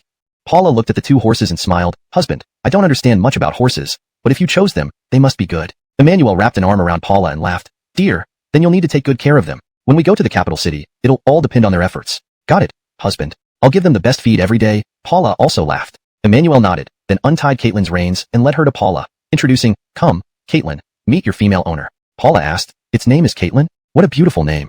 Emmanuel smiled. Caitlin is a word from the western regions meaning beautiful or pretty. Paula watched Caitlin nodding forcefully. "Husband, this name truly suits Caitlin." Emmanuel stroked Caitlin, then whimsically asked, "Dear, would you like to ride?" Paula wouldn't ride, instinctively shaking her head. No, I don't know how to ride a horse. Falling down hurts a lot." Emmanuel laughed. "Don't worry, dear." Caitlin is Paula riding over and were taken aback, turning their heads to look. Brother Sue impressive, teaching an apprentice so quickly.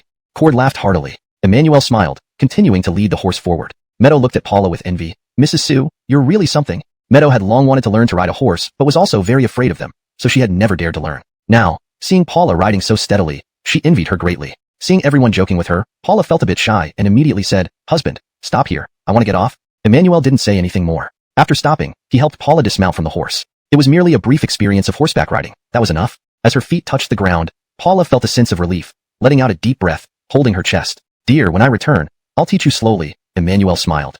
Paula nodded happily, replying, Following that, Paula and others, including Xander, Kay, and Nathan, escorted Emmanuel and Meadow to the village entrance. Just before departure, Nathan once again asked Emmanuel if he could join. Emmanuel patted Nathan's shoulder, smiling, assuring him that he would return soon. Soon, Emmanuel and Meadow left the village entrance. Returning to the convoy, Emmanuel didn't ride a horse but sat inside Meadow's carriage. The convoy then slowly started moving toward Xianzhou City. Inside the carriage, Cord and Jonah rode horses at the front of the convoy. Deviating the journey, Cord frequently turned to look at Emmanuel and Meadow's carriage. Jonah was puzzled and couldn't help but ask, General Daviank, why do you keep looking back? Upon hearing Jonah's question, Cord urged his horse closer and leaned out, whispering, Barkley, don't you find that there seems to be something unusual between Brother Sue and Miss Noah? Jonah laughed, asking, so all this time, you've been concerned about this? Cord nodded, yes, Barkley, Brother Sue already has such a beautiful and virtuous wife. Yet this guy still isn't content and keeps flirting with Miss Noah. He paused, frowning slightly before adding, but speaking of which, Miss Noah does have a stunning beauty, although she's a bit too cold. But she is still a top-class beauty. If I were in his shoes, I probably wouldn't resist either. Jonah looked at Cord curiously and asked, General Daviank, what are you trying to express? Cord glanced back at the carriage behind them, eyes filled with envy. I just think Brother Sue is extremely fortunate. Not only does he have a beautiful wife at home, but also a confidant by his side. Truly blessed indeed. Jonah couldn't help but laugh and said, General Daviank, I've heard that the Ingchun Tower in Xianzhou City is full of beauties. If you're feeling itchy, I can personally escort you there later. Tonight, you can find several confidants to keep you company. How about that? Cord knew immediately that this Ingchun Tower was a brothel. His face flushed red. Barkley, don't joke with me. I didn't say I'm going there. Jonah noticed Cord blushing and curiously asked, General Daviank, you've never slept with a woman before, right? Jonah's voice wasn't low enough. The soldiers following behind all heard it. Immediately, they all stared at Cord. Some surprised, some incredulous, others struggling not to laugh. Cord couldn't maintain his composure and hastily pretended to be calm, loudly saying, Who says I haven't slept with women? I've slept with too many to count. Ha ha ha ha. Before Cord spoke, it was fine. Once he did, Jonah burst into laughter, joined by the soldiers who couldn't hold back their laughter any longer. Ha ha ha ha. Feeling increasingly embarrassed, Cord shouted, What are you laughing at? Stop laughing. But the laughter continued, ignoring him. Cord frowned and thought, I can't handle you, Jonah, but can't I discipline these soldiers? Turning in his saddle, Cord pointed at the soldiers angrily, You lot, no dinner tonight. All of you will go hungry. The laughing soldiers immediately quieted down, their expressions frozen. Jonah waved a hand, telling the soldiers, Don't worry, I'll eat with you tonight. Ha ha ha. With that, Jonah laughed even harder, leaving Cord utterly humiliated but helpless.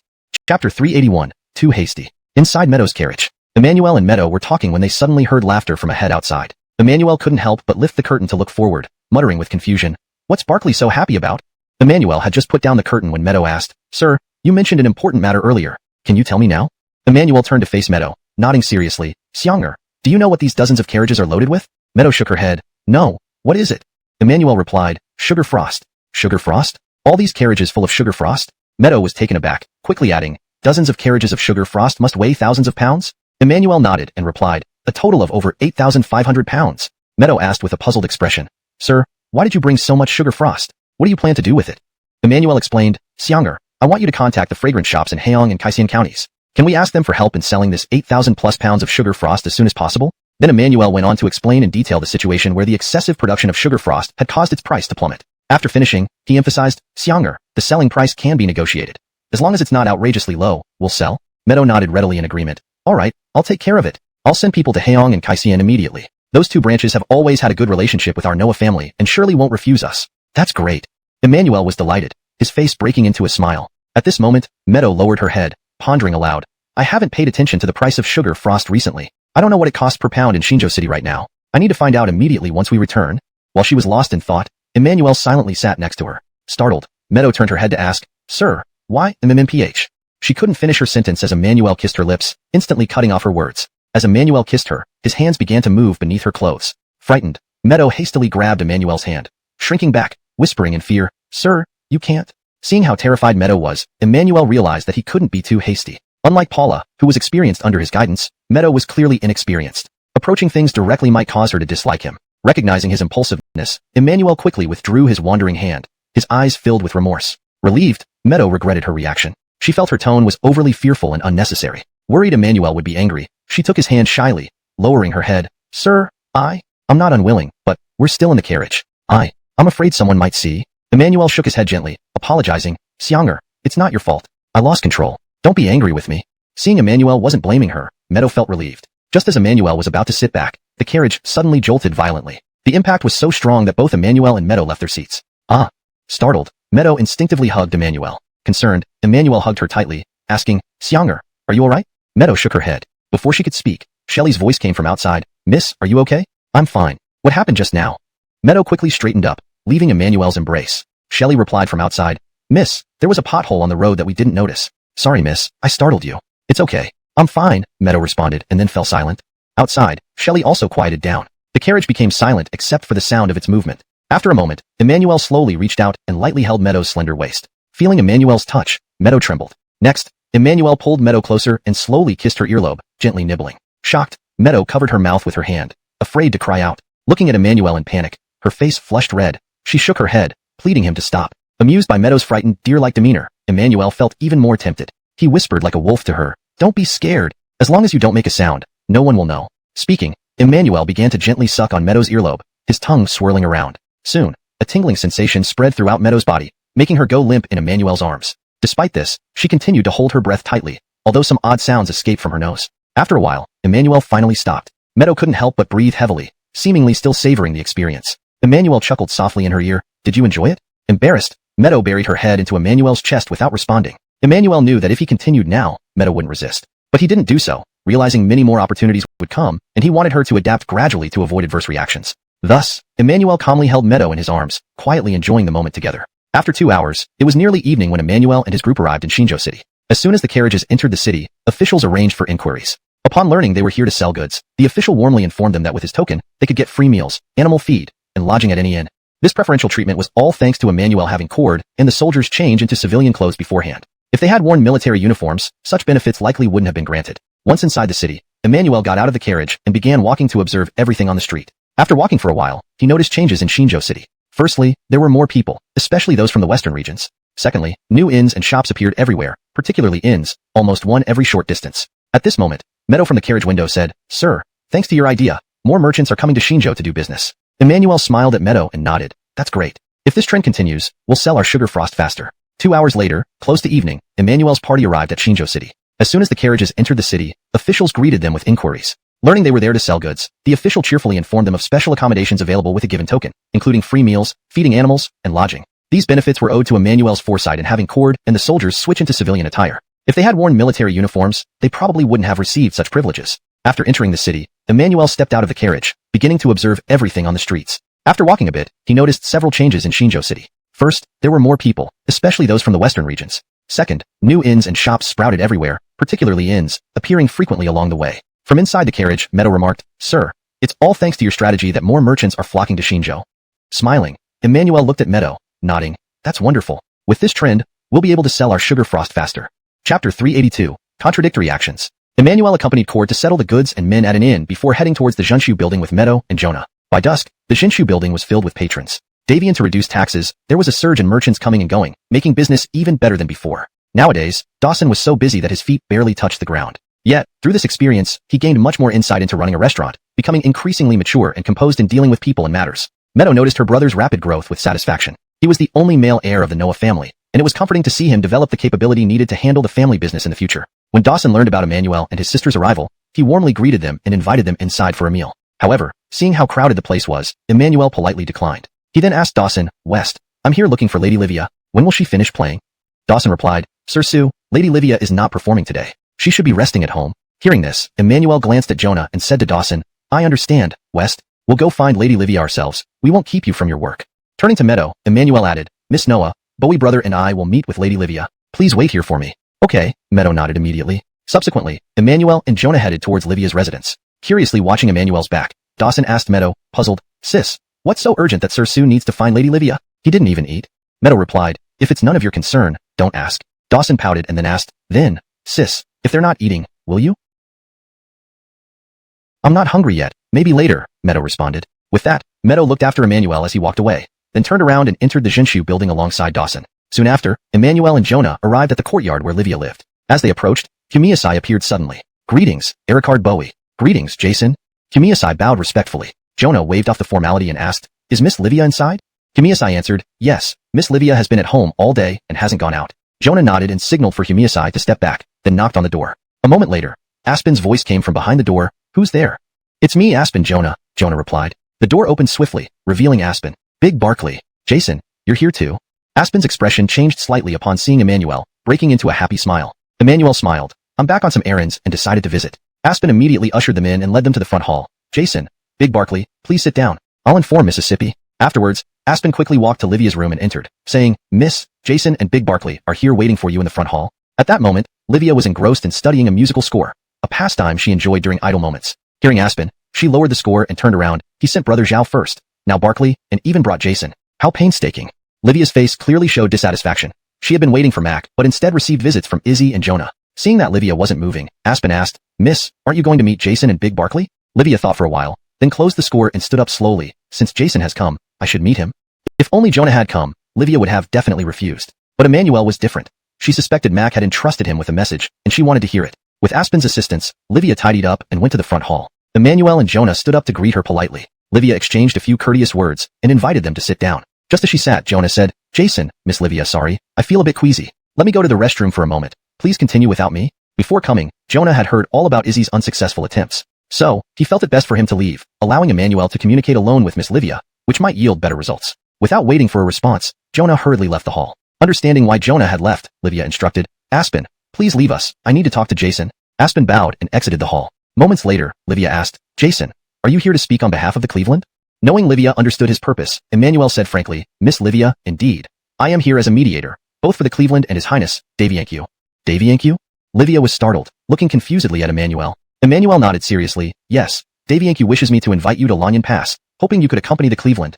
Livia found Emmanuel's words unbelievable. Davian Mac's previous visit to Shinjo, they had talked, and although Mac didn't explicitly say it, Livia inferred from his words that Davianku and Davian did not approve of her relationship with the Cleveland. Considering carefully, Livia shook her head. Jason, how can I believe your words? The fact that the Cleveland has been confined by Davianku indicates that he doesn't want the Cleveland to visit me. Yet now you tell me that Davianku agrees to our relationship. Isn't that contradictory? Emmanuel nodded, agreeing solemnly. Indeed, Miss Livia, these two situations do seem contradictory, but have you considered another possibility, that the Cleveland's confinement isn't due to you? Livia's expression became doubtful as she pondered over Emmanuel's words. Davian his journey to Shinjo, Emmanuel had analyzed both scenarios thoroughly. If Davianku approved of Mac and Livia being together, why wouldn't he let the Cleveland visit Livia himself? Why confine him and send Emmanuel and Jonah to fetch Livia to Lanyan Pass? From Emmanuel's understanding and perspective, Davianku would not act in such a contradictory manner. Therefore, there must be a hidden reason unknown to him. Chapter 383, Emmanuel the Persuader. Livia asked with confusion, young Jason, you mean? Emmanuel's expression turned extremely serious as he replied, Miss Livia, although I do not know why, there must be something strange about these two things happening simultaneously. Emmanuel couldn't help but lower his voice and frown. I boldly predict that something significant is bound to happen in the future. Something significant? Livia was shocked, opening her eyes wide as she looked at Emmanuel. What kind of significant event? Emmanuel shook his head, indicating he could not answer either. The next moment, Livia fell into deep thought, an indecisive look appearing on her face. Emmanuel slowly said, Miss Livia, last time when I went to Granville Wang's residence, the Burt specifically arranged a courtyard for you. It's entirely decorated in the style you like. One can see how thoughtful it is. Then, Emmanuel detailed the scene of Mac's courtyard to Livia. Livia felt touched upon hearing this, her eyes welling up with tears. How difficult it must have been for him, Livia whispered. Emmanuel added, Miss Livia, the Burt has been confined at home and cannot go out. When I saw him, he was in such a bad mood, chopping Aminjiu into pieces with a sword to vent his frustration. And I also heard that the Burt tried to escape 3 times just to see you. Unfortunately, the guard at the Cleveland's residence is very strict, and he was caught each time. Pausing for a bit, Emmanuel continued, later, the Burt told me many words expressing his longing for you. The more he talked, the more he drank, and the more he drank, the more he talked until he finally passed out, completely drunk and unconscious. Miss Livia, you didn't see the Burt's state then, it was truly heart-wrenching. Emmanuel grew increasingly emotional as he spoke, continuously shaking his head in sighs. Subsequently, Emmanuel asked, Miss Livia, there's a poem whose words describe the Burt's feelings best right now. Would you like to hear it? Which line? Livia quickly asked. Emmanuel's tone became slightly solemn as he slowly recited. Ask the world, what is love? Such is its power. It commands life and death. Although Emmanuel's voice wasn't loud, it carried great weight, piercing through the air, stirring emotions within Livia like molten lava boiling over. Livia murmured softly. Ask the world, what is love? Such is its power. It commands life and death. Instantly, Livia felt her heart constrict. She suddenly wished to see the Burt immediately, to whisper sweet nothings and ease their longing for each other. Observing Livia's changing expressions, Emmanuel knew that his mission as a persuader had been successfully completed. Livia lowered her head and remained silent for a moment before suddenly raising her head and saying to Emmanuel, young Jason, I've made up my mind. Early tomorrow morning, I will follow you all to Lanyan Pass. Great. Emmanuel nodded with a smile. Following this, Emmanuel shouted towards the hall outside, Big Barkley, you can come in now. Shortly after, Jonah peeked his head from beside the door. How did it go? Did she agree? Jonah mouthed without making a sound. Jonah hadn't gone to the bathroom at all. He was just waiting nearby for the results. Hearing Emmanuel call him, he rushed over immediately. Emmanuel nodded at Jonah, saying, Big Barkley, Miss Livia has agreed. Early tomorrow morning, she will return to Lanyan Pass with you. That's fantastic. Jonah was delighted. Immediately, Jonah grinned and gave Emmanuel a big thumbs up. Hearing Emmanuel say, follow you all, rather than follow us, Livia asked, young Jason, are you not coming along? Emmanuel explained, to be honest, Miss Livia, I have another task this time. I need to find a way to sell off the 8,000 plus pounds of rock sugar backlog, so I can't return to Lanyan Pass with you all. Livia was curious why there was so much rock sugar, and Emmanuel simply explained that Roland had overexerted himself making it. After Livia's departure was confirmed, Emmanuel left the courtyard first, returning to the Junshu building where he found Meadow and Dawson. Emmanuel first informed Dawson that Livia would be leaving the next day. Dawson only felt the suddenness but no surprise because he had long known that Livia would eventually leave Junshu building. After all, she was a woman whom the Burt favored and could not remain as a music teacher at the building indefinitely. To express his sentiments, Dawson immediately ordered the staff to deliver a lavish banquet to Livia's courtyard as a farewell gesture. After Emmanuel and Meadow ate a simple meal at Junshu building, they left together. Subsequently, Emmanuel rode in Meadow's carriage back to his home in Jimming Lane. Davioing the journey, Emmanuel didn't forget to take advantage of Meadow, his hands often getting too close for comfort, nearly causing her to laugh aloud. Upon arriving home, Emmanuel remembered something once he got off the carriage, smacking his forehead, exclaiming, oh no, I forgot to bring the house key. Since he rarely returned to his home in Jimming Lane, the keys were always kept at his home in Eric Mountain Village. He had forgotten to bring them today. Emmanuel looked at Meadow awkwardly, scratching his head and chuckling nervously. Looks like I'll have to climb the wall to get into my own house tonight. Meadow was amused by Emmanuel's predicament, covering her mouth and giggling. Don't worry, I have the key. Saying this, Meadow took out a key and handed it to Emmanuel. Emmanuel looked puzzled at Meadow, asking, how do you have my house key? Meadow replied softly, I got it from my sister earlier. Why did you need the key? Emmanuel questioned, looking bewildered. It turns out Meadow felt that even though Emmanuel and Paula did not live here regularly, the house still needed regular cleaning. Since she considered herself part of the Sue family after being called sister by Paula, Meadow obtained the house key from her, hiring someone twice to clean the place. Emmanuel felt touched despite this small act, finding it incredibly warm-hearted. Xianger, you're considerate, Emmanuel said warmly. Meadow instantly felt nervous, hastily lowering her voice and shaking her head. Don't misinterpret, the coachman and guards are still here. It wouldn't be good if they heard. Emmanuel smiled and nodded, taking the key to open the door. Entering the courtyard, it indeed appeared clean and tidy. Emmanuel looked back at Meadow and asked, Miss Noah, would you like to come in for a while? Meadow nodded, entering the courtyard with Boyisa. Next, Emmanuel led Meadow towards the main room. Arriving at the entrance of the main room, Emmanuel opened the door, stepped aside, and with a gentlemanlike gesture invited, Miss Noah, please enter. Just as Meadow was about to step in, she noticed a mischievous smile on Emmanuel's lips. Her heart skipped a beat, instantly understanding his intentions. She promptly took a large step back, coldly saying, I should go back. Ah. Emmanuel looked at Meadow in confusion, unsure why she changed her mind. First, Meadow instructed Boyisa to wait outside the courtyard, then frowned at Emmanuel, whispering, Emmanuel, don't push your luck. My coachman and guards are still outside, and you actually want to trick me inside to bully me? Humph, not a chance. Meadow turned away proudly and left the courtyard. Emmanuel stood there, scratching his head and muttering to himself, she saw right through me. Hashtag chapter 384, creating a buzz. The next morning, Emmanuel was still asleep when he heard someone knocking at the gate outside the courtyard. Drowsily waking up, he recognized Shelley's voice and immediately knew that Meadow had arrived. With no choice, Emmanuel put on his clothes and went to open the gate. Meadow and Shelley were standing there. Seeing Emmanuel not yet fully awake, they both looked surprised. Sir, you're still in bed?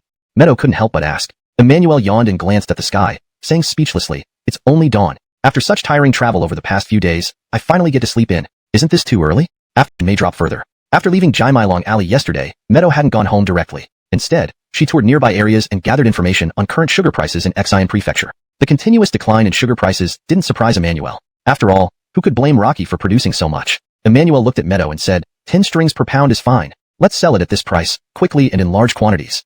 Given the low production cost, selling at 10 strings per pound would still yield significant profits. Meadow shook her head. I'm afraid that won't work. There's an oversupply in the market, and sugar merchants have stockpiled a lot of goods. They're unwilling to buy more.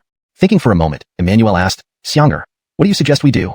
Meadow said seriously, we can't rely on those sugar merchants. We'll have to handle it ourselves. Her plan included 1. Opening a special section in the exclusive skincare stores to sell sugar frost. 2. Sending people to peddle through the streets while promoting it. 3. Setting up temporary stalls at city gates to maximize sales. 4. Dispatching teams to nearby towns and villages to sell sugar frost. 5. Informing Haeyong and Kaisien to adopt similar methods. After sharing her ideas, Meadow looked at Emmanuel expectantly. Sir, what do you think of these methods?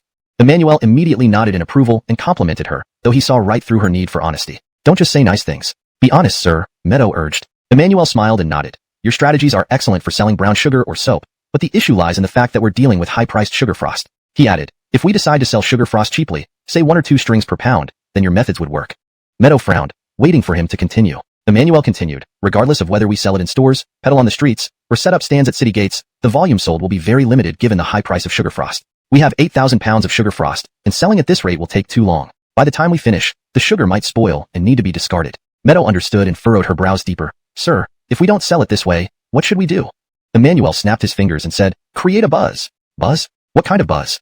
Meadow was puzzled. Emmanuel didn't answer but asked instead, do you like sweet food? Meadow immediately nodded. Of course. I love sweet food, especially Reinhardt Bakery's pastries. They're so sweet and delicious. Realizing something, she exclaimed, oh, I see. You want to sell sugar frost to bakeries like Reinhardt, who use lots of sugar and will definitely buy a lot. Emmanuel chuckled, Xianger, bakeries like Reinhardt wouldn't buy sugar frost to make pastries. It's too expensive. Who would pay for that?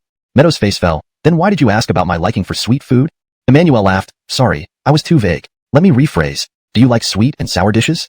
Yes. Meadow answered without hesitation. Do you want to try sweet and sour pork ribs, sweet and sour pork loin, sweet and sour fish slices, sweet and sour lotus root, and sweet and sour eggplant? Emmanuel asked. Sir, what dishes are these? Why haven't I heard of them before?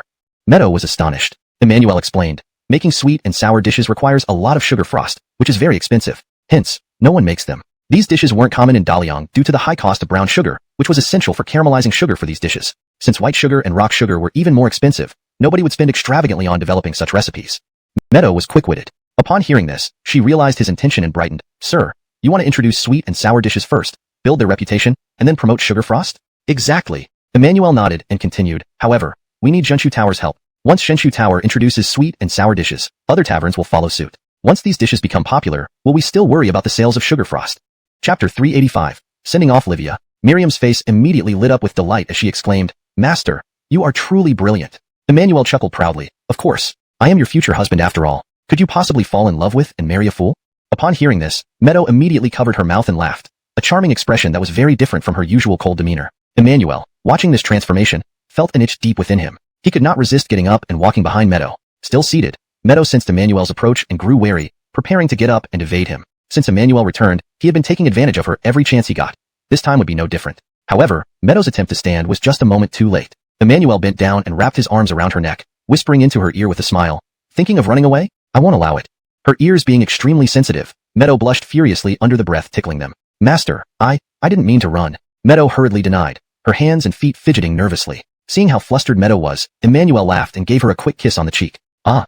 Startled, Meadow emitted a soft scream. Emmanuel glanced at the door and whispered, Lower your voice, they can hear you outside. Meadow instantly tensed up and quickly looked towards the door. A moment later, realizing Emmanuel was teasing her, she became slightly angry, frowning. Master, can you behave properly? If you keep bullying me like this, Meadow wanted to say something harsh but hesitated, unsure of how to phrase her words. Seeing the joke had gone far enough, Emmanuel released Meadow, standing upright and saying, All right, I'll behave, don't be mad. He took a step back, bowed respectfully to Meadow, and said seriously, Miss Noah, I apologize for my impertinence earlier. Please do not hold it against me. Seeing his sudden formal behavior, Meadow paused before turning away to suppress a laugh. As she laughed, she suddenly felt someone kiss her other cheek. Meadow quickly covered her face and turned around, only to see Emmanuel laughing as he ran into the bedroom. Emmanuel.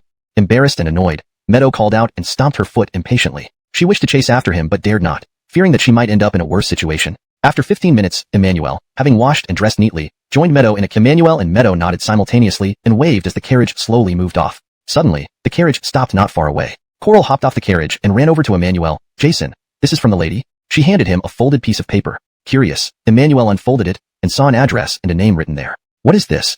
Emmanuel looked puzzled. Before Coral could speak, Livia poked her head out of the carriage window. Jason, this is a sugar merchant I recently met. Her wife once gave me a music score, and she is a very kind person. Hearing this, Emmanuel and Meadow moved closer to the window. Livia continued. You brought a lot of rock candy for sale, didn't you? Since I don't understand business much, I thought this merchant might be able to help you. When you visit, mention my name. They have just arrived from the south and plan to stay in Xianzhou City for a while. Thank you, Miss Livia. Emmanuel nodded, folding the paper back up and putting it in his chest pocket. Livia added, if you meet them, please convey my apologies. Tell them I had reasons I couldn't explain for leaving without saying goodbye. Don't worry, Miss Livia, I will certainly pass on your message, Emmanuel assured her. With Jonah and Darien accompanying them, the carriage carrying Livia gradually disappeared from sight. Emmanuel turned to Meadow, preparing to speak, when he heard Ulysses' voice calling out from behind them. Sister, Jason. Turning around, they saw Ulysses and two staff members from Jinxiu Lu running towards them, each holding a food box. Arriving, Ulysses asked, Sister, did Miss Livia leave already? Meadow nodded, just now. Ulysses gestured to the food boxes in the staff's hands. I specially arranged for some food for them to eat on the road. Unfortunately, I'm late. Meadow remarked, why didn't you come earlier? Ulysses sighed, looking down the street where the carriage had vanished. Ah, what a pity. Emmanuel chuckled. Not a pity at all. Your sister and I haven't had breakfast yet. We can enjoy it instead. Realizing there was no choice, Ulysses instructed the staff to place the food boxes in the carriage. Sister Jason, I'll be going now, Ulysses said, preparing to leave. Emmanuel quickly stopped him, stepping forward. Young Tucker, I wanted to discuss something with you. What is it? Ulysses asked curiously. Emmanuel glanced at Meadow before continuing. Young Tucker, I've recently developed a few new dishes. Is Zhenxiolu interested? At the mention of new dishes, Ulysses' eyes lit up with excitement. Jason, what are the new dishes? We are very, very interested. Overwhelmed with excitement, Ulysses grabbed Emmanuel's arm, fearing he might run off. Translation ends with coherent narrative flow. Chapter 386, Sweet and Sour Dishes. Half an hour later, in the kitchen of Zhenshu Building, Meadow, Dawson, Alric, and several kitchen helpers gathered around the stove. Standing by the stove were two people. One was Chef Hirsch holding an iron wok, and the other was Emmanuel. At this moment, Emmanuel was teaching Chef Hirsch how to stir-fry caramelized sugar. Chef Bowie, remember, put more oil in the pan and use medium heat. The oil shouldn't be too hot.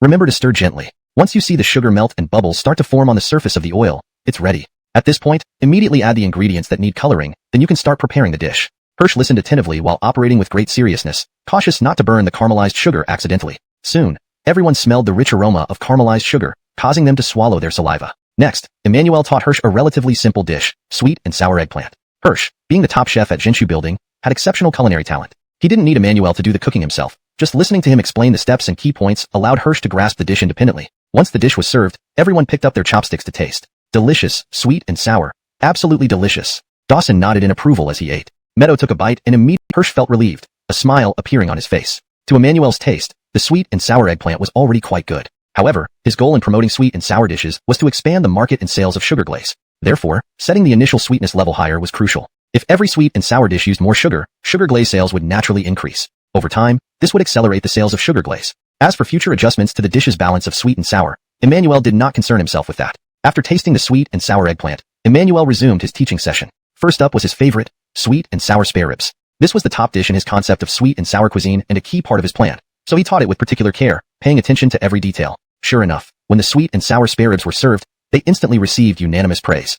Everyone had expected it to be delicious, but hadn't anticipated how exceptionally good it was. Unlike in the 21st century, spare ribs were not highly favored by the common people during this era. Many didn't even consume spare ribs, as pure meat was far more popular. But after cooking with the sweet and sour technique, the spare ribs changed everyone's perception. Dawson even exclaimed, "Divine taste," after tasting it. Following that, Emmanuel taught dishes like sweet and sour pork fillet, sweet and sour fish slices, sweet and sour lotus root, and others. These sweet and sour dishes were similar in preparation, making it easy for the experienced and talented Hirsch to learn quickly. Then, Emmanuel noticed some young radish sprouts in the kitchen and spontaneously suggested that Hirsch prepare a dish of sweet and sour radish sprouts. Surprisingly, the sweet and sour radish sprouts turned out to be particularly delicious, with a crisp and tender texture and a fragrant, sweet taste, earning praise from everyone present.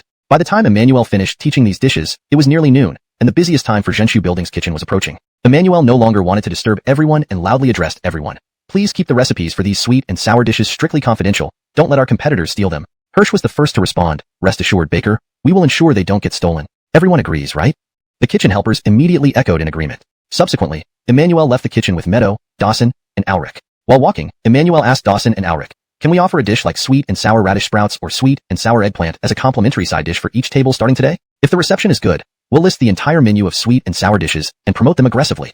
Dawson immediately agreed. "No problem, Baker." Immediately, Dawson instructed Alric, "Mr. Boyo, inform the staff to include one sweet and sour vegetable dish with every table today, and have someone start carving the menu boards immediately. Remember, the biggest and most eye-catching ones possible." Alric was momentarily taken aback and hesitated. "Master, offering a sweet and sour dish to each table means we won't have enough sugar glaze." Emmanuel quickly reassured him. "Don't worry about the sugar glaze, Mr. Boyo. I'll send some over shortly to ensure you have enough." Alric cautiously responded, "Baker, although the price of sugar glaze has dropped recently, it is still expensive. Giving away such valuable dishes might not be feasible." As the manager of Zhenshu Building, Alric had to control costs. With the high price of sugar glaze and the need to provide free dishes for every table, the cost would significantly increase. Emmanuel smiled and replied, "Mr. Boyo, understand your concerns. The sugar glaze will be a gift from me, no expenses for Zhenshu Building." Hearing this, Alric was delighted, bowing and happily rushing off to make arrangements. When Alric walked away, Dawson chuckled and said to Emmanuel, "Sometimes Mr. Boyo can be a bit stingy. Please don't mind him." Emmanuel replied earnestly, "West, being meticulous and controlling costs is what business people should do. I think Mr. Boyo is doing the right thing." Dawson nodded upon hearing Emmanuel's words and didn't continue the topic. Suddenly, Emmanuel felt an urge to urinate, excused himself, and headed towards the bathroom. Once Emmanuel left, Dawson pulled Meadow aside and whispered, "Sister, isn't Baker secretly planning something big?" Meadow was inwardly startled but maintained a calm exterior, shaking her head in feigned ignorance. "What big plan? I don't understand what you're talking about." Dawson promptly responded, "Sister, don't hide it from me. I'm not stupid, can't you see it?" Dawson whispered in a low voice. Baker came back this time and immediately taught us so many new dishes voluntarily, and then gave us such expensive sugar glaze. Do you think he doesn't have any big plans? Huh. I can't believe that even if you beat me. Meadow was surprised that Dawson could figure this out, feeling secretly glad that her younger brother had grown so much. But Meadow couldn't reveal Emmanuel's plans without his consent, so she replied, "Yu-hung, I'm not quite clear about this either. Even if you ask me, I wouldn't know how to answer. You'd better go ask him yourself." Chapter 387, Free Tasting. At lunchtime, Emmanuel and Meadow stayed at the Shinshio Tower. The two stood quietly by a railing on the second floor, observing the situation at the various tables downstairs. Emmanuel wanted to see the guests' reactions and feedback after tasting the newly introduced sweet and sour dishes. Soon, Meadow suddenly pointed below and said, "Master, they've brought out sweet and sour eggplant at that table." Following her finger, Emmanuel saw a waiter serving a dish whose color clearly indicated it was steaming hot, freshly prepared sweet and sour eggplant. Emmanuel immediately focused his attention on that table, waiting to see the guests' expressions and reactions as they tasted the dish. The waiter had just placed the sweet and sour eggplant on the table when one of the diners asked, "Waiter, what's this dish? We didn't order it, did we?" Another diner chuckled, teasing, "Right, if you've brought us the wrong dish, we won't pay for it. Ha ha ha." The other friends joining them laughed along. The waiter smiled and explained, "Honorable guests, I haven't made any mistakes. This sweet and sour eggplant is one of our new signature dishes here at Shinshio Tower. Our master has invited you all to taste it for free. If you like it, please let us know." Free tasting? One of the guests immediately perked up. The others felt incredibly lucky. They hadn't expected to enjoy free dishes at Shinshio Tower today. Sweet and sour eggplant.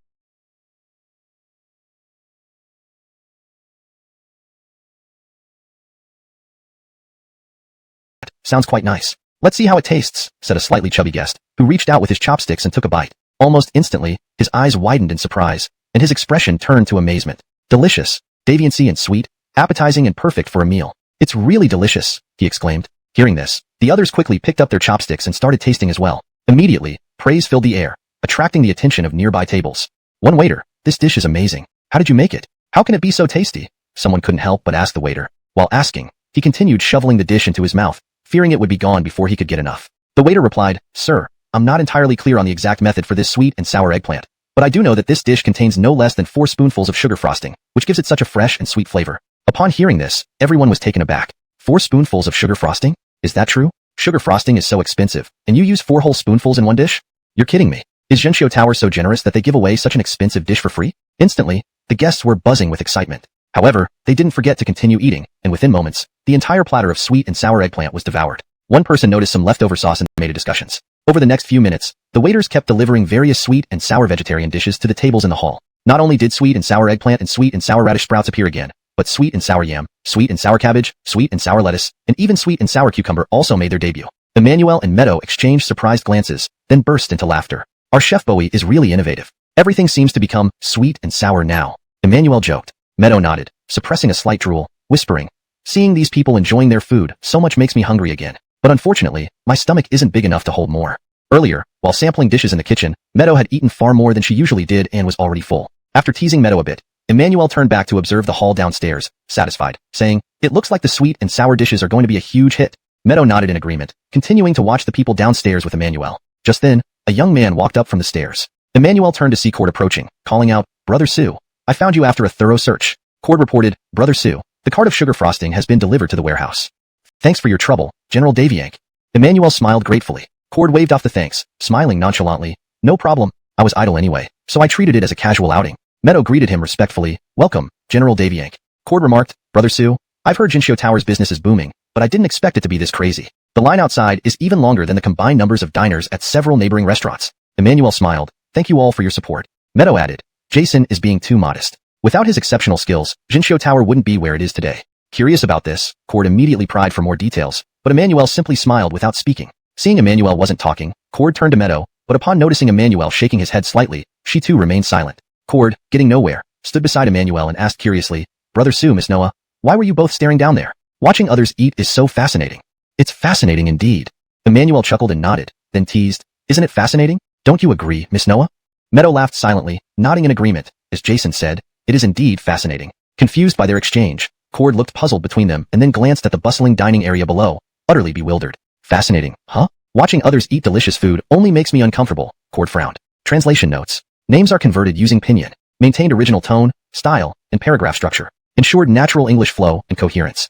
Chapter 388, Deliberate Leakage. 3 days later, at Cockcrow Alley. Early in the morning, Emmanuel was punching a sandbag in the courtyard. The sandbag had been made by Emmanuel over the past 2 days. He had repurposed a jute sack, filled it with sand, and hung it under the eaves. 3 days ago, after returning to ancient mountain village, Emmanuel had moved into the city with Paula primarily for the convenience of selling sugar frost. Otherwise, living in the village and commuting back and forth would be too inconvenient. Emmanuel was delivering powerful punches to the sandbag when suddenly a carriage's sound came from outside the gate. Just as Emmanuel turned his head toward the courtyard gate, Paula hurried out of the kitchen. Wearing an apron and holding a large spoon, Paula said to Emmanuel, "Husband, judging by the sound, Miss Noah must have arrived. Quickly go open the door." Meadow had been visiting every morning recently, so Paula was very familiar with the sound of her carriage and could recognize it instantly. Emmanuel turned and walked to open the gate. At that moment, Meadow and Nora had just gotten off the carriage, both breaking into happy smiles upon seeing Emmanuel open the door to welcome them. After ushering the two inside, Emmanuel jokingly remarked while closing the courtyard gate, "Tell me, how do you manage to arrive right on time every morning? You always come just as Aislinn is about to finish breakfast. Could it be you've been waiting outside, only entering once you smell the food?" Nora stifled a laugh at this comment. Meadow shot Emmanuel a glare, retorting irritably, "Are you calling someone a dog? It's you who smells things." They exchanged playful banter for a few moments before heading into the main room together. At this point, Paula had just brought out breakfast from the kitchen. Seeing this, Nora hurried over to help. Before long, the table was laden with steamed buns, dumplings, meat pies, congee with green vegetables and lean meat, and 2 side dishes of pickles and stir-fried greens. Emmanuel invited everyone to sit, and the 4 began eating and chatting around the table. "Big sister, your cooking skills are really getting better. I think your breakfast tastes much better than mine," Meadow complimented. Nora was already aware of the situation between Miss and Emmanuel, so she wasn't considered an outsider. Paula blushed slightly and replied modestly, "Little sister, don't tease me. How can I compare to your family's cooks? I'm just making things blindly. I don't have any real culinary skills." She quickly shook her head and continued eating her breakfast. Meadow smiled and then looked at Emmanuel, saying, "By the way, master, yesterday afternoon, someone from Kai County branch came and asked why we haven't shipped the sugar frost yet. They're ready to help us distribute it." Emmanuel calmly responded, "No rush. Let's wait and see. Our sweet and sour dishes are gaining popularity, and sugar frost is receiving more attention. We might not even have enough to sell when we release it widely." Since Zhenxiu Building introduced sweet and sour dishes, a sweet and sour craze immediately swept through Xinzhou County. Everyone flocked to Zhenxiu Building to try the sweet and sour dishes, especially sweet and sour spare ribs, which became immensely popular and soon topped the list of best-selling dishes at Zhenxiu Building. Even the usually less sought-after spare ribs saw their prices rise, rivaling the popularity of other meats. Meadow nodded in agreement. Transporting sugar frost to Kai County and Haiyang branches would involve giving some markup to the retailers and paying transportation costs. Therefore, Emmanuel believed it was unnecessary to rush the shipment until they evaluated the sales situation in Xinzhou first. Pausing briefly, Emmanuel stood up and went into the bedroom, retrieving a piece of paper covered in writing. Its contents were unknown. Handing the paper to Meadow, Emmanuel said, "Xianger, take a look at this." Meadow put down her chopsticks, took the paper, and glanced at it, puzzled. "Master, isn't this the method for caramel serves no purpose?" Meadow slowly nodded, remembering how she had observed the process of caramelizing sugar. It wasn't complex at all. Emmanuel was right. Paula, quite curious, couldn't help but ask, "Husband, will spreading the caramelizing sugar method make sugar frost easier to sell?" Emmanuel confidently replied, "Definitely. Although sweet and sour dishes aren't known by everyone in Xinzhou City yet, they have certainly become famous." Looking at Meadow, Emmanuel added, "Didn't you say yesterday that some peers are secretly researching sweet and sour spare ribs, but they haven't succeeded because they don't know the correct caramelizing steps?" He continued, "Despite the significant price reduction, sugar frost remains relatively expensive for most restaurants and taverns. If they repeatedly fail, resulting in high costs, they might lose interest in sweet and sour dishes. This wouldn't be good for us in the short term." Meadow now understood fully and immediately responded, "Master, I get it. If they learn the correct caramelizing sugar method, even if their dishes don't match Xinzhou Building standards, they won't be terrible. As long as they have the correct caramelizing method, they won't waste sugar frost and will be more inclined to research sweet and sour dishes. Over time, as they refine and adjust the flavors, these dishes will likely become signature offerings in their own establishments, making sugar frost indispensable." Emmanuel nodded approvingly. "Exactly. And wealthy families and middle-income households will likely embrace the trend of making sweet and sour dishes, leading to higher demand and greater sales of sugar frost." Chapter 389. Prepaid Consumption. 2 days later in the morning, at a certain inn in the city, Cord lay on his bed, his hands propped behind his head, looking at the ceiling out of sheer boredom. "Ah." After a long pause, Cord suddenly sighed deeply and muttered listlessly, "What torture this is." Deviating these 5 days, Cord spent most of his time in the inn. Apart from delivering sugar frost to Zhenxiu Tower once at Emmanuel's request, he had only taken a couple of rounds near the inn. It wasn't that Emmanuel was stingy and unwilling to be hospitable. Rather, Cord simply couldn't leave. Ever since more than 4,000 pounds of sugar frost were stored in Noajia's warehouse, the over 100 soldiers responsible for transporting it had nothing left to do. Among these soldiers were quite a few troublemakers with countless issues who could cause trouble wherever they went. Therefore, Cord had to closely monitor them every day to prevent them from getting into trouble. Just 2 days ago, one of those troublemakers tried chatting up the daughter of the family next to the inn, who turned out to have a fiery temper. She scolded him on the street, making him lose face among his peers. In a fit of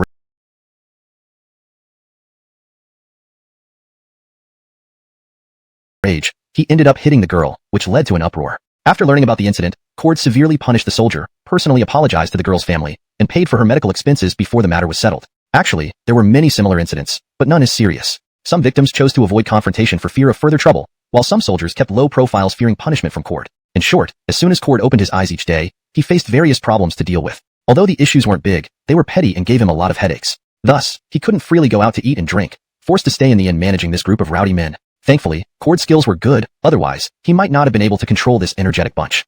No way, I've been cooped up for so many days. Today, I must find a time to go out for some fresh air, or I'll go crazy. Cord made a sudden decision and sat up like a spring, with an unusually determined expression. He checked the sky, and saw it was still an hour or two before noon. He decided to find Emmanuel, and ask him to treat him to another meal at Jinxiu Tower. 5 days ago, after delivering Sugar Frost, Cord had enjoyed a meal there. Since then, he hadn't been able to forget the dishes, often dreaming of the food and waking up with drool around his mouth. Cord tidied up and prepared to go downstairs when he noticed the innkeeper directing a waiter carrying something familiar. Recognizing the items immediately, Cord stopped and stared closely. It was indeed the Sugar Frost he had delivered. Confirming his suspicions, Cord frowned, wondering why the Sugar Frost, supposed to be in Noajia's warehouse, was now here. Had the sale started already? Wrinkling his brows, Cord thought, Emmanuel, you didn't even notify me about the sale starting. Did you forget about me? Deciding to confront Emmanuel later, Cord approached the innkeeper, asking, Boss, what did you buy?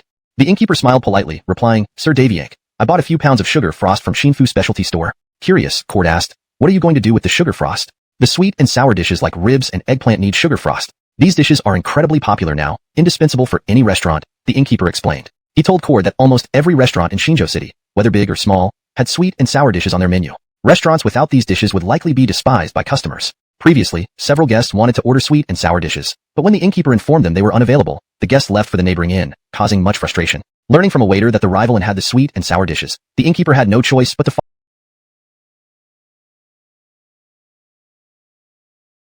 follow the trend and buy some Sugar Frost to experiment with the recipes. The methods for cooking these dishes were widely known. Cord then asked, how much did you pay per pound? If you're not a member of Xinfu Specialty Store, Sugar Frost costs 10 guan per pound, but members only pay 8 guan, the innkeeper replied. What's a member? Cord, unfamiliar with the term, asked curiously. The innkeeper, unsure how to explain, said, I'm not sure what a member means either. You just deposit 5 guan or more in Xinfu Specialty Store and get a membership card. Then, you only need to pay 8 guan per pound for Sugar Frost. At this moment, a waiter ran over to the innkeeper, who quickly apologized to Cord and hurried away. Walking out, Cord mused, so Emmanuel has indeed come up with a clever plan. Not only selling Sugar Frost but also getting people to deposit money in his store. As Cord stepped outside, he saw a carriage approaching him. Before it stopped, the curtain was lifted from inside. Emmanuel, smiling, greeted him. General Daviank, where are you heading? Let me take you. Somewhat surprised, Cord asked, why are you here, Brother Su? Emmanuel smiled and replied, Sugar Frost sales have begun today. I came to take you there to see the situation. With a gesture, Emmanuel invited Cord into the carriage, who didn't hesitate and climbed in. The carriage then moved toward the Xinfu Specialty Store. After a brief chat, Cord recounted his encounter with the innkeeper. Curious, he asked, Brother Su, how did you convince people to not only buy Sugar Frost from your shop but also deposit money? Emmanuel laughed, shaking his head. Brother Daviank, this isn't deceit. It's prepaid consumption. Prepaid consumption? What does that mean? Cord asked, puzzled. Emmanuel explained, you deposit money in our shop and deduct it when you buy goods in the future. And what's the benefit? Cord asked. Emmanuel nodded with a smile. Of course, there are benefits. Customers can enjoy discounts and other promotions, such as a 10% discount or receiving small gifts. Also, there's no need to handle change. Simply deduct the amount from the pre-deposited funds, sign to confirm the remaining balance, and leave easily and efficiently. Cord, hearing about this method for the first time, nodded in admiration. Brother Su, that's a brilliant idea. Indeed, Emmanuel had planned this well ahead, ensuring he gained some advantages from helping Rocky sell Sugar Frost. Chapter 390, Price Reduction and Compensation. Outside the Xiangfu Specialty Store in Xian Prefecture City. At this moment, a steady stream of people were entering and exiting the Xiangfu Specialty Store, most of whom were there to buy Sugar Frost. Emmanuel's sweet and sour dishes had been incredibly impressive. In an era without chili peppers, sweet and sour flavors were extremely stimulating to the palate. Many who had tasted sweet and sour pork ribs once found themselves hooked, unable to stop thinking about the unforgettable taste. Emmanuel and Cord stood not far from the Xiangfu Specialty Store, watching many people walk out holding varying amounts of Sugar Frost after going in empty-handed. After observing for a while, Cord said to Emmanuel, Brother Su, you're selling very quickly. At this rate, everything should be sold out in 2 or 3 days, right? Emmanuel replied, Brother Daviank, what you say isn't wrong. If we continue at this pace, I estimate it will be mostly sold out in 1 day. However, reality can't be that fast. This is just the beginning. The initial rush will slow down as time passes. Cord immediately responded, that's still very good. Previously in Arakanching, even with repeated price drops, no one was interested. Emmanuel smiled, thinking that he had done all he could do, and now only needed to wait. Although Xian Prefecture was a poor county, 8,000 pounds of Sugar Frost was not much for the entire county. Whether it would sell out depended on the local residents' willingness to spend money. If everyone was unwilling to buy, even with 800 pounds, it would be hard to sell out. Fortunately, the influence of Zhenchu Lu was significant, quickly encouraging consumption among various large and small restaurants, taverns, inns, and wealthy families. The next morning, without Emmanuel needing to invite him, Cord arrived early outside the Xiangfu specialty store. After watching for over an hour, sure enough, fewer people were coming to buy sugar frost compared to yesterday. Just as Cord was about to leave, a notice was suddenly posted outside the store, attracting a crowd of onlookers. Curious, Cord hurriedly squeezed through the crowd to read it. The notice announced a reduction in the price of sugar frost. Originally priced at 10 guan per pound, 8 guan for members, it was now reduced to 9 guan, 7 guan for members, a drop of 1 guan. The reason given was a sudden fluctuation in city sugar prices, necessitating the temporary price adjustment to follow market trends. At the bottom of the notice was an apology statement and compensation measures. The apology didn't need detailed explanation. It was standard fare. The main point was the compensation measure, which stated that customers who bought sugar frost from Xiangfu specialty store the previous day could come to claim a soap gift set as compensation for their inconvenience. In Dayang's business world, once payment was made and goods received, both parties were considered square. No matter if the price later dropped or rose, neither side could hold the other accountable. Requests for refunds or cancellations due to higher purchase prices were unheard of. If such issues arose, polite business owners might advise understanding. Less polite ones might report it to the authorities. Importantly, the government strictly enforced the rule that once paid for, transactions were final. Allowing refunds for higher prices would disrupt market order entirely. However, the Xiangfu specialty store took an unconventional approach by compensating those who paid higher prices the previous day. Despite offering just soap sets, this move garnered considerable positive attention, earning admiration from old and new customers alike, boosting its reputation significantly. Notably, this did not violate any rules because it wasn't a direct refund but rather psychological compensation.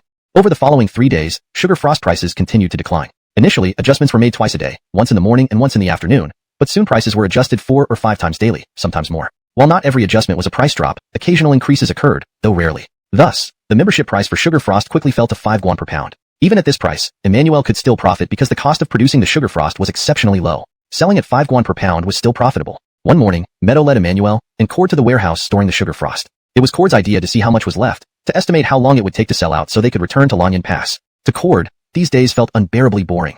He missed the life of military training. Meadow pointed to the last remaining pile of sugar frost and said, General Daviank, after recent sales, only about 1,000 pounds remain. At this rate, it will take around 7 or 8 days to sell out. What? Another 7 or 8 days? Cord frowned, wishing they could sell out today and return tomorrow. Meadow explained, General Daviank, the market is oversupplied with sugar frost, making 7 or 8 days quite fast. Understanding this, Cord reluctantly nodded, looking dejected. Suddenly, he sighed, what if a big customer appeared now and bought everything at once? Then I could go back immediately. Hearing this, Emmanuel and Meadow looked at each other. Bert, do you still have the note Rita gave you? Meadow asked. Emmanuel hesitated. I should ask Jaslyn when we get back. I'm not sure if she kept it safe while washing clothes. Had it not been for Cord's reminder, Emmanuel and Meadow would have forgotten about the note. Meadow suggested, Bert, shall we go back? If we find the sugar merchant, even if he can't buy it all, buying part of it would help. Emmanuel agreed. With slower sales lately, despite constant price reductions, sales volumes grew slowly. Nodding, they prepared to leave the warehouse and head towards Jimming Alley. Unexpectedly, just as they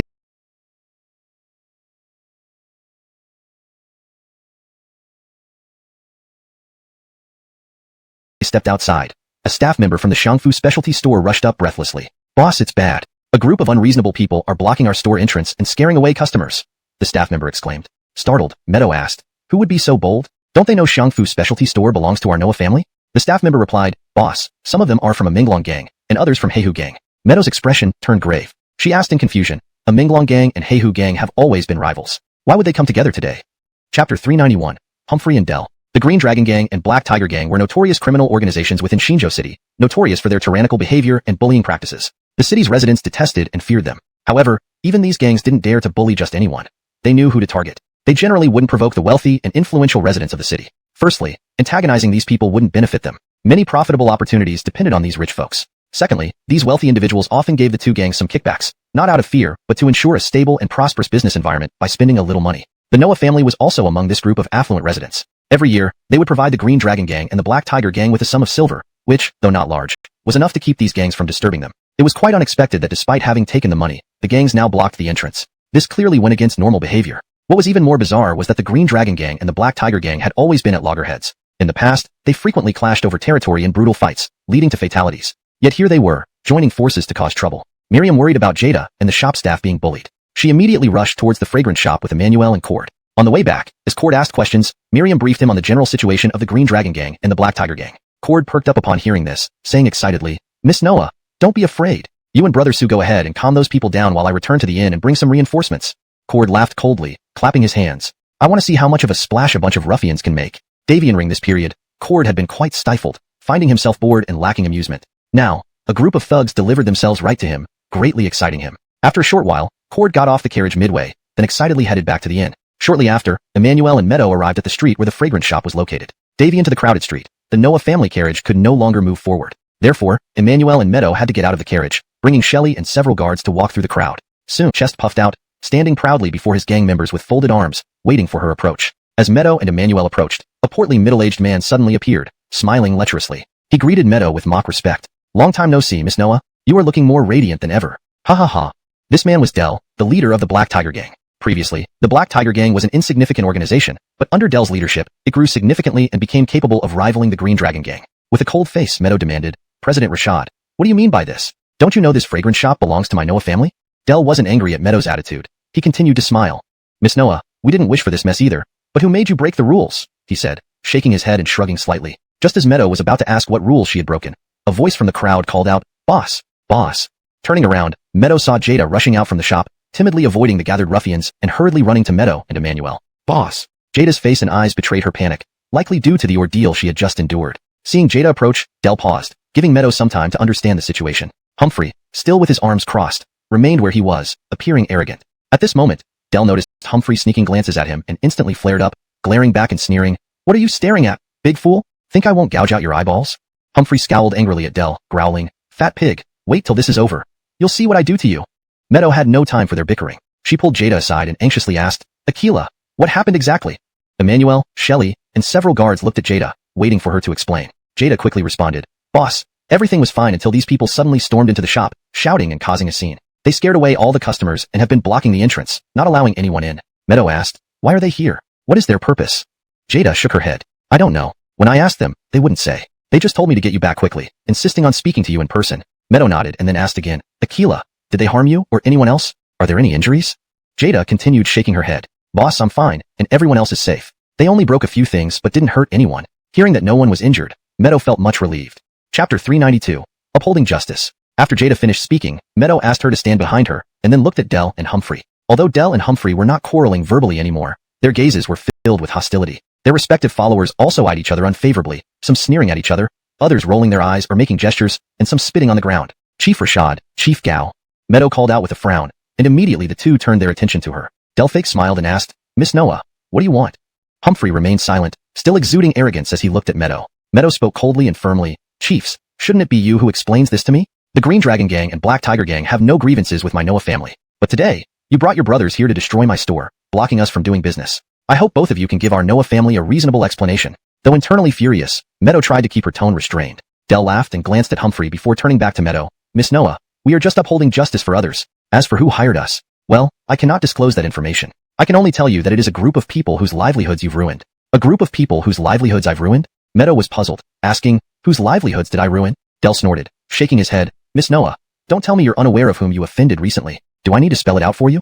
Meadow fell into deep thought. Suddenly, she heard Emmanuel's voice. "It's those distancy." Still, others suggested pooling funds to buy all the sugar frost so that when the supply ran out, they would regain pricing power. However, none of these proposals gained majority approval. Many felt that reporting to authorities would be futile as the Noah family wielded significant influence. Negotiations seemed too submissive, likely causing loss of face. Buying all sugar frost, though the most agreed upon proposal, still failed to reach consensus due to financial constraints. Even if the sugar merchants had agreed to buy all sugar frost, they probably couldn't afford it. With nearly 4,000 pounds left in storage worth 20,000 guan, 20,000 silver taels, such a huge sum would surely cause dissent among merchants, leading to abandonment of the idea. Eventually, someone proposed hiring gangs to resolve the issue. Though initially dismissed as a joke, the merchants' anger led them to agree upon intense discussion. Finally, they contacted the largest gangs in Shinjo City, the Green Dragon Gang and Black Tiger Gang. Offered lucrative rewards, the traditionally adversarial gangs temporarily united to pressure the Noah family. Emmanuel took over Meadow's words, looking at Dell. "What do they demand?" Dell frowned, sizing up Emmanuel with an unfriendly tone. "Who are you? Why should my conversation with Miss Noah concern you?" Humphrey also sized up Emmanuel, unsure of his background. Since Emmanuel had always been in ancient mountain village, neither Dell nor Humphrey recognized him. Emmanuel calmly looked at both men. "All the sugar frost sold by the fragrant specialty shop belongs to me. Does this matter not involve me?" "Master." Meadow felt uneasy seeing Emmanuel taking responsibility. Emmanuel glanced at Meadow, shaking his head reassuringly. "Don't worry, Miss Noah." Meadow remained silent. Dell asked dubiously, "Is the sugar frost really yours?" "Yes. I asked Miss Noah to help sell it." "What demands do you have?" "Tell me directly," Emmanuel responded confidently. Just as Dell was about to speak, Humphrey interrupted, "Compensation in silver." Dell was infuriated, yelling, "Humphrey, what the hell? Can't you see I'm talking? Why are you butting in?" Having waited for this moment to say something crucial, he felt robbed. Similar to announcing award winners, where lower-ranking individuals introduce while higher-ranking ones reveal names, Humphrey's interruption made him seem more authoritative, naturally angering Dell. Humphrey, however, was unfazed. The angrier Dell got, the more satisfied he felt. Yes, Humphrey did this intentionally. I'll speak when I feel like it. Mind your own business. Humphrey sneered. Wait till I get you. Dell clenched his fists, glaring menacingly, barely restraining himself due to their temporary truce agreement. Wait all you want. Am I afraid of you? Humphrey despised him, showing no fear. Uninterested in their argument, Emmanuel asked, how much compensation? Dell pointed at Humphrey, sternly ordering, you stay quiet. Let me speak. Turning to Emmanuel, he raised a finger arrogantly, not much, just this much. Emmanuel glanced at Meadow, pretending not to understand. 1 tael or 10 taels? Dell could clearly see that Emmanuel was pretending to be dense, and he couldn't hold back his temper, cursing out loud. I need stop messing with me. Before he could finish, Humphrey interrupted again. It's 10,000 taels. Dell erupted in rage once more, taking off his shoe and throwing it at Humphrey. You damn gal, shut the up for me. The shoe missed slightly, flying past Humphrey. Throughout this, Humphrey remained perfectly still, watching Dell, who looked like a fool, with a cold sneer. Chapter 393, 2 Scabby Dogs. After Dell threw his shoe, an opportunistic subordinate immediately ran to retrieve it. Boss, here's your shoe, the subordinate said, bending over. Dell angrily took back his shoe but didn't put it on right away. Instead, he pointed at Humphrey with the shoe and shouted, Humphrey, I'm telling you for the last time. Shut up, or I'll finish you off. Humphrey sneered. You? Ha ha ha. Humphrey laughed out loud as if he had just heard the funniest joke in months. Don't laugh. Be quiet. Dell bellowed in fury. However, Humphrey's laughter only intensified, becoming even more unrestrained and jubilant. Emmanuel, Miriam, Jada, and others were all speechless, exchanging glances helplessly. Cough cough. Emmanuel couldn't help but cough dryly and interrupted. Both gang leaders, how about you keep arguing while we go inside to rest? We can talk after you're done. Humphrey stopped laughing immediately. Dell promptly refocused on Emmanuel, putting on his shoe. Dell frowned and said, young man, you've broken the rules of doing business and ruined my friend's livelihood. Now, I'm only asking for 10,000 taels of silver from you, so you should be grateful. Hearing this, Emmanuel almost burst into laughter and deliberately asked, so, gang leader, does that mean you won't bother me anymore after I pay the 10,000 taels? Dell was momentarily stunned but then inwardly rejoiced, thinking this person was easily scared. 10,000 taels might be too little. He quickly changed his tone and said, that's not the case. 10,000 taels is just the first compensation. Whether it's enough depends on what my friends think. If they are unsatisfied, I'll definitely come back. Emmanuel smirked inwardly. Another payment? Are you still dreaming? If I give you a single coin today, I'll change my surname to yours. Miriam's face was already very grim, her voice tinged with anger. Gang leader Rashad, in business, everyone uses their own means. These people couldn't sell their sugar candy better than us, so they asked you to extort us. Do you think we would agree? Jada also expressed her indignation, nodding in agreement. Exactly. Business relies on intelligence. If you can't compete, resorting to such despicable tactics is truly shameful and outrageous. Shelley and the guards of the Noah family also nodded angrily, denouncing those sugar merchants. Seeing the scene become chaotic, Dell grew impatient and raised his voice. Miss Noah, don't waste time talking to me. Since our Black Tiger gang has promised to uphold justice, we will do exactly that. Jada was furious and whispered to Miriam, Boss, let's not argue with them. We should report this to the authorities. Dell heard Jada's words and quickly responded, reporting to the authorities is fine. I fully support you going to the authorities. Miriam and Jada were taken aback, looking at Dell in surprise. Emmanuel remained calm, his expression unchanged. Dell shrugged and said, what can the authorities do when they arrive? We haven't done anything. We just came here because the sun feels nice, chatting under the sun. Can they stop us from enjoying the sun and talking? With that, he looked at the members of the Black Tiger gang behind him. That's right. We're just here to enjoy the sun. Does enjoying the sun break any law? The Black Tiger gang members immediately echoed loudly, their voices rising high. Humphrey added, Miss Noah, though I usually can't stand this fatso, I have to say something fair. We're just standing on the street, not in your shop. Why should you have the authorities arrest us? Yeah, brothers? Humphrey asked his subordinates. Yes, our boss is right. Who are you trying to scare? Even if the authorities come, they can't arrest us without reason. The voices of the Green Dragon gang surpassed those of the Black Tiger gang. Miriam and Jada frowned, infuriated by the group of thugs. Emmanuel glanced back at the crowd, wondering what Cord was doing. Their inn wasn't far from here, yet he hadn't arrived. Emmanuel knew well that reasoning with these thugs wouldn't work. The only way to solve this was to beat them into submission and fear. A thorough beating would ensure they never dared to provoke him again. Once things quieted down slightly, Dell continued, Miss Noah, let me give you a piece of friendly advice. Running a business requires harmony and wealth. But we are different. We have plenty of time, and we can visit your skincare shop anytime. As long as you continue to do business, the Black Tiger gang will always take care of you. Miriam was enraged, glaring at Dell and shouting, I warn you, don't push us too far. Do you think this can scare me? Dell immediately feigned fear, snidely shrugging his shoulders. Miss Noah, why are you shouting? You scared me. Ha ha ha. You. Miriam was suddenly rendered speechless by fury. Emmanuel comforted her. Miss Noah, don't get angry with this scabby dog. It only lowers your dignity. What did you say? Have the guts to repeat it. Dell's eyes turned venomous, his voice soaring. Emmanuel turned to face Dell with a fake smile. So you're getting old and can't hear well? No problem. I respect elders, so I'll repeat it. Pausing, Emmanuel raised his voice. I said, you, just a scabby dog. He finished with a smile. How about that? Did you hear clearly? If not, I can say it again. At this moment, Dell could no longer contain his rage. He rolled up his sleeves, ready to charge at Emmanuel, roaring, "Damn you, insolent fool." In all his years in Xianzhou City, no one had ever dared to insult him like this, especially not in front of so many people. At that moment, Humphrey spoke up. "Dell, you're middle-aged. Aren't you too easily provoked?" Hearing this, "Do you really think I won't dare hit you?" Meadow, worried that Emmanuel would suffer a loss, hurriedly pulled him back a step. Dom also immediately instructed the guards to stand in front of Emmanuel, then quickly retreated beside Meadow. Emmanuel whispered to Meadow, "Don't worry, they won't dare to move. If they were going to act, they would have done so already. Why wait until now?" Meadow understood this but still expressed concern. "Master, you're right, but I'm afraid if you provoke them too much, they might lose control." "Don't worry. Although I don't have martial arts skills, I can still protect myself. If they really attack, I'll run," Emmanuel said. Having spoken, Emmanuel gave Meadow a reassuring look, signaling that she didn't need to worry. Then Emmanuel took 2 steps forward, standing slightly ahead of the guards, and shouted loudly, "If you dare to make a move, you won't get a single penny today." Humphrey glared at Emmanuel but remained silent, frowning. He knew that if they caused a commotion and got arrested by the authorities, it would delay their plans. Frustrated, Humphrey could only temporarily hold his breath. But Humphrey was also thinking that after getting the money, he would definitely teach this guy a lesson to show him the power of the Green Dragon Gang. Seeing Humphrey quiet down, Dell said, Okay, no more nonsense. Let's talk business." Dell looked at Emmanuel and asked, 10,000 taels of silver. Once paid, we'll leave immediately. Otherwise, we'll come every day, from morning till night, just to see how your business runs." After hearing this, Humphrey also yelled, "Pay up quickly." The gang members behind them followed suit, chanting, "Pay up, pay up, pay up."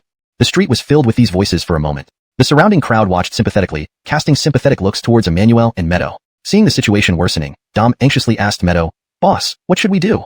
Meadow glanced at Emmanuel's calm figure and said, "Don't worry, let's see what Master has to say." For some time, the members of the Green Dragon Gang and Black Tiger Gang continued shouting for payment, far longer than Emmanuel had anticipated. Unable to bear the noise, Emmanuel couldn't help but shout, "Hey, can you stop shouting? Your throats may not be dry, but my ears are hurting."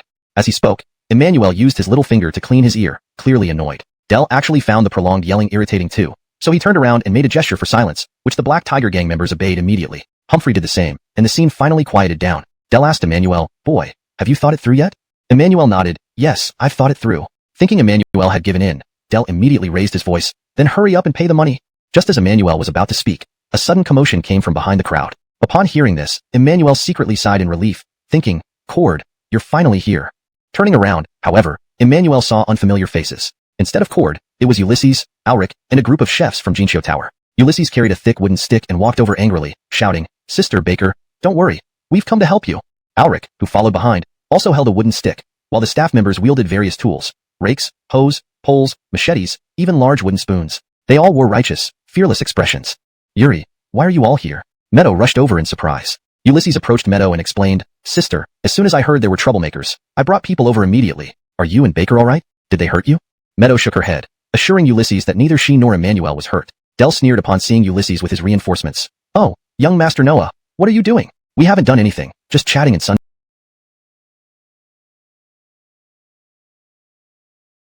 sunbathing. You're not planning to hit us, are you?" Enraged, Ulysses pointed his wooden stick at Dell. "Get out of here now, or I'll beat you into pulp." Dell laughed, stepped forward, leaned his head forward, and pointed to his head. "Come on, hit me. Hit right here. Hit hard." In Dell's eyes, Ulysses was just an unweaned baby. How could he be intimidated by a baby's threats? Moreover, if Ulysses dared to strike first, Dell could seize the opportunity to extort even more money, like winning the lottery. As for getting hit with sticks, Dell wasn't bothered at all. He had survived countless battles, where being hit by knives was common. Seeing Dell's arrogance, Ulysses lost his temper instantly. "Do you think I won't dare?" Ulysses roared and lunged forward with his stick, ready to give him a bloody nose. Startled, Meadow immediately held back Ulysses, urging, "Yuri, calm down." "Sister, how can I stay calm? These rascals have bullied us enough. Today, I'll make them regret coming here." Ulysses tried to shake off Meadow's grip, but she refused to let go. At this moment, Emmanuel walked up to Ulysses and snatched the wooden stick from his hands. Ulysses looked at Emmanuel blankly. "Baker, what are you doing?" Emmanuel coldly replied, "This is helping in reverse." Confused, Ulysses didn't understand why Emmanuel said this. Meadow quickly explained to Ulysses why they couldn't resort to violence, and he finally calmed down. Emmanuel sternly said, "Young Tucker, if you don't want to help in reverse, take your people back now and leave this to me." Unwillingly, Ulysses argued, "But Baker." Emmanuel's eyes narrowed as he seriously added, "Young Tucker, trust me, I can handle it." After some consideration, Ulysses eventually agreed. Then Ulysses turned to Alric. "Boio Hamlin, please lead everyone back." Actually, Alric hadn't wanted to come in the first place. As the innkeeper of Jinqiu Tower, if he didn't accompany them, Ulysses might look down on him in the future. Hearing Ulysses' command, Alric heaved a sigh of relief and began ordering the staff to return home. Confused, the staff didn't say much since the boss told them to go. Noticing Ulysses staying behind, Alric asked, "Bert, why aren't you coming back? Why would I go? Who will protect Sister and Baker if I leave?" "Forget it, take them away quickly," Ulysses urged. With no choice, Alric urged the Jinsho Tower staff to leave. Unexpectedly, after Alric left the crowd, another commotion arose from behind the crowd. Thinking Alric had brought them in back again, Ulysses turned back impatiently. What is Alric up to? Didn't I tell him to? Before he finished, Ulysses saw Cord approaching with a group of intimidating men. Emmanuel couldn't help but shake his head, thinking, finally. Chapter 395. A formality must be followed. The crowd watching was now intimidated by the powerful presence exuded by Cord and his 100-strong squad. Everyone hurriedly moved out of the way, fearing they might get in their path and incur bad luck. A person in the crowd whispered in confusion, "Hey, which gang are these people from? I've never seen them before." Another nearby shook his head. "I have no idea. Could it be a new rising gang?" Cord and over 100 soldiers were dressed in civilian clothes, but the tough military demeanor could not be hidden. Without uniforms, the civilians assumed they were gang members too. Emmanuel shook his head as Cord approached and frowned. "Brother Davyank, you're really slow today." Cord arrived in front of Emmanuel, saluted with clasped fists, and apologized with a sheepish expression. Sorry. I'm not very familiar with the city roads. In my rush, I took a wrong turn and that delayed me. Don't be mad at me." After listening, Emmanuel felt speechless, rolled his eyes, and thought to himself, "This is unbelievable. I'm truly impressed." With Cord's arrival, the atmosphere immediately shifted. Humphrey and Dell, who were previously acting arrogantly due to their numbers, suddenly looked uneasy seeing more people on the opposite side. Cord glanced at Humphrey and Dell then asked Emmanuel, "Brother Sue, what happened? Tell me." Nodding, Emmanuel proceeded to narrate quietly to Cord. Deviating this exchange, Dell couldn't help but look towards Humphrey, who also turned his gaze toward him. After exchanging looks, both walked towards each other and joined forces. Both understood they needed to present a united front, setting aside their grudges for now. Dell turned away from Emmanuel and whispered, "Humphrey, what's going on here?" Humphrey shook his head and whispered back, "No idea. Who are these people? They look unfamiliar." Looking puzzled, Dell continued in a low voice, "I mostly know the gangs around Shinjo County. Could they be outsiders?" Humphrey frowned. "Whoever they are, let's not make the first move. They won't have a leg to stand on if we don't act first." Dell agreed with Humphrey's logic. He had already planned to act like a toad, annoying but not aggressive. If he stopped them from doing business, they would surely compensate. After deciding on this strategy, Dell turned to Humphrey, instantly changing tone. "Humphrey, how long has it been since you last bathed? You smell awful." As he said this, Dell fanned the air near his nose and walked away with disgust on his face. Humphrey was stunned, then retorted angrily, "You fatso. You're the one who hasn't bathed. I scrub daily. My butt is cleaner than your face." Despite his words, Humphrey couldn't resist sniffing his arm until he was sure there was no odor. Meanwhile, Emmanuel had finished recounting the situation. Listening intently, Cord's eyes flashed with anger as he stared at Humphrey and Dell, muttering angrily, "Damn, these scoundrels, actually obstructing our sugar trade. They've got some nerve." Then he turned to Emmanuel and said, "Brother Sue, leave these thugs to me. Go rest somewhere with Miss Noah while I take care of them." Saying this, Cord prepared to confront them directly. Emmanuel held Cord back, saying, "Brother Davyank, wouldn't it be too undignified to start fighting right away? Shouldn't we give them a chance first?" "Huh? These people need a chance?" Cord didn't understand. Emmanuel explained, "We should follow the proper formality. We aren't hooligans, so we can't be too crude." Thinking for a moment, Cord nodded. All right. Shinjo is your territory. Let's do it your way." Cord then gestured Emmanuel to hurry up. Turning around, Emmanuel called out to Humphrey and Dell, "Hey, you two." "What?" Dell glanced sideways at Emmanuel. Emmanuel said, "My friend wants to give you a chance. If you leave now, we can forget today's incident. Maybe next time, we'll even say hello." Dell found it incredibly funny, laughing mockingly. "You're not much of a man, but you sure have big talk." His expression darkened as he added fiercely, "What if we refuse to leave?" Though Humphrey remained silent, his expression mirrored Dell's resolve. Emmanuel, seemingly expecting this response, warned, "If you stay, don't blame my friend for not showing any courtesy." "Ha ha ha." Dell laughed loudly, almost echoing down the entire street. Cord watched Dell with a frown, thinking, "Laugh all you want. Soon you won't be laughing anymore." Suddenly, Dell's laughter stopped. "Young man, you're the first to dare speak to me like that after years in Shinjo County." Humphrey, impatient, cut in, "Enough talk. Do you think we fear you just because you're many? I warn you, if you lay a hand on us, you'll all end up in jail today." Seeing the formality complete, Emmanuel turned to Cord. "Brother Davyank, it's your move." "Sure thing, Brother Sue." This was what Cord had been waiting for. Excitedly, he cracked his knuckles. Before engaging, Cord waited for Emmanuel to lead Meadow and Jada to a safer distance. Then he loudly addressed his troops. "Brothers, you've been cooped up for days. Want to stretch a little?"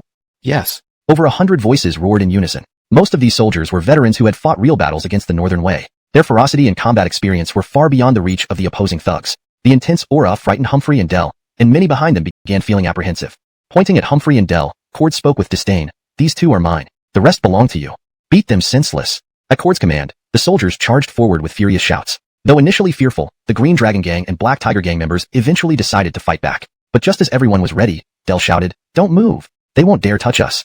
Humphrey echoed, "That's right. They definitely won't dare." Unexpectedly, a member of the Green Dragon Gang was kicked flying by a soldier, landing with a pained yelp. Dell and Humphrey froze, eyes wide. They actually dared to attack? Soon, screams filled the air as chaos erupted outside the cosmetics shop. Cord bellowed at Humphrey and Dell, "Hey, are you coming together, or one at a time?" Cord's voice brought them back to reality. "Watch closely, fatso." Humphrey spat as he lunged at Cord, eyeing his middle age. Dell was well aware that his combat ability could no longer match the young and strong Humphrey. So he shouted to Humphrey, "Humphrey, if you can kill him, I'll give you a beautiful young maiden." Humphrey, who usually enjoyed taking advantage of young maidens the most, instantly became energized upon hearing this. "Fatso, if you dare not keep your promise, I'll castrate you for sure." Immediately after, Humphrey raised his fist, as big as a sandbag, and fiercely smashed it toward Davy Yank Zixing's face. Highly aware of his diminished fighting prowess compared to the young and strong Humphrey, Dell shouted, "Humphrey, if you can kill him, I'll give you a virgin girl." Humphrey, who usually delights in ruining innocent girls, perked up instantly at this offer.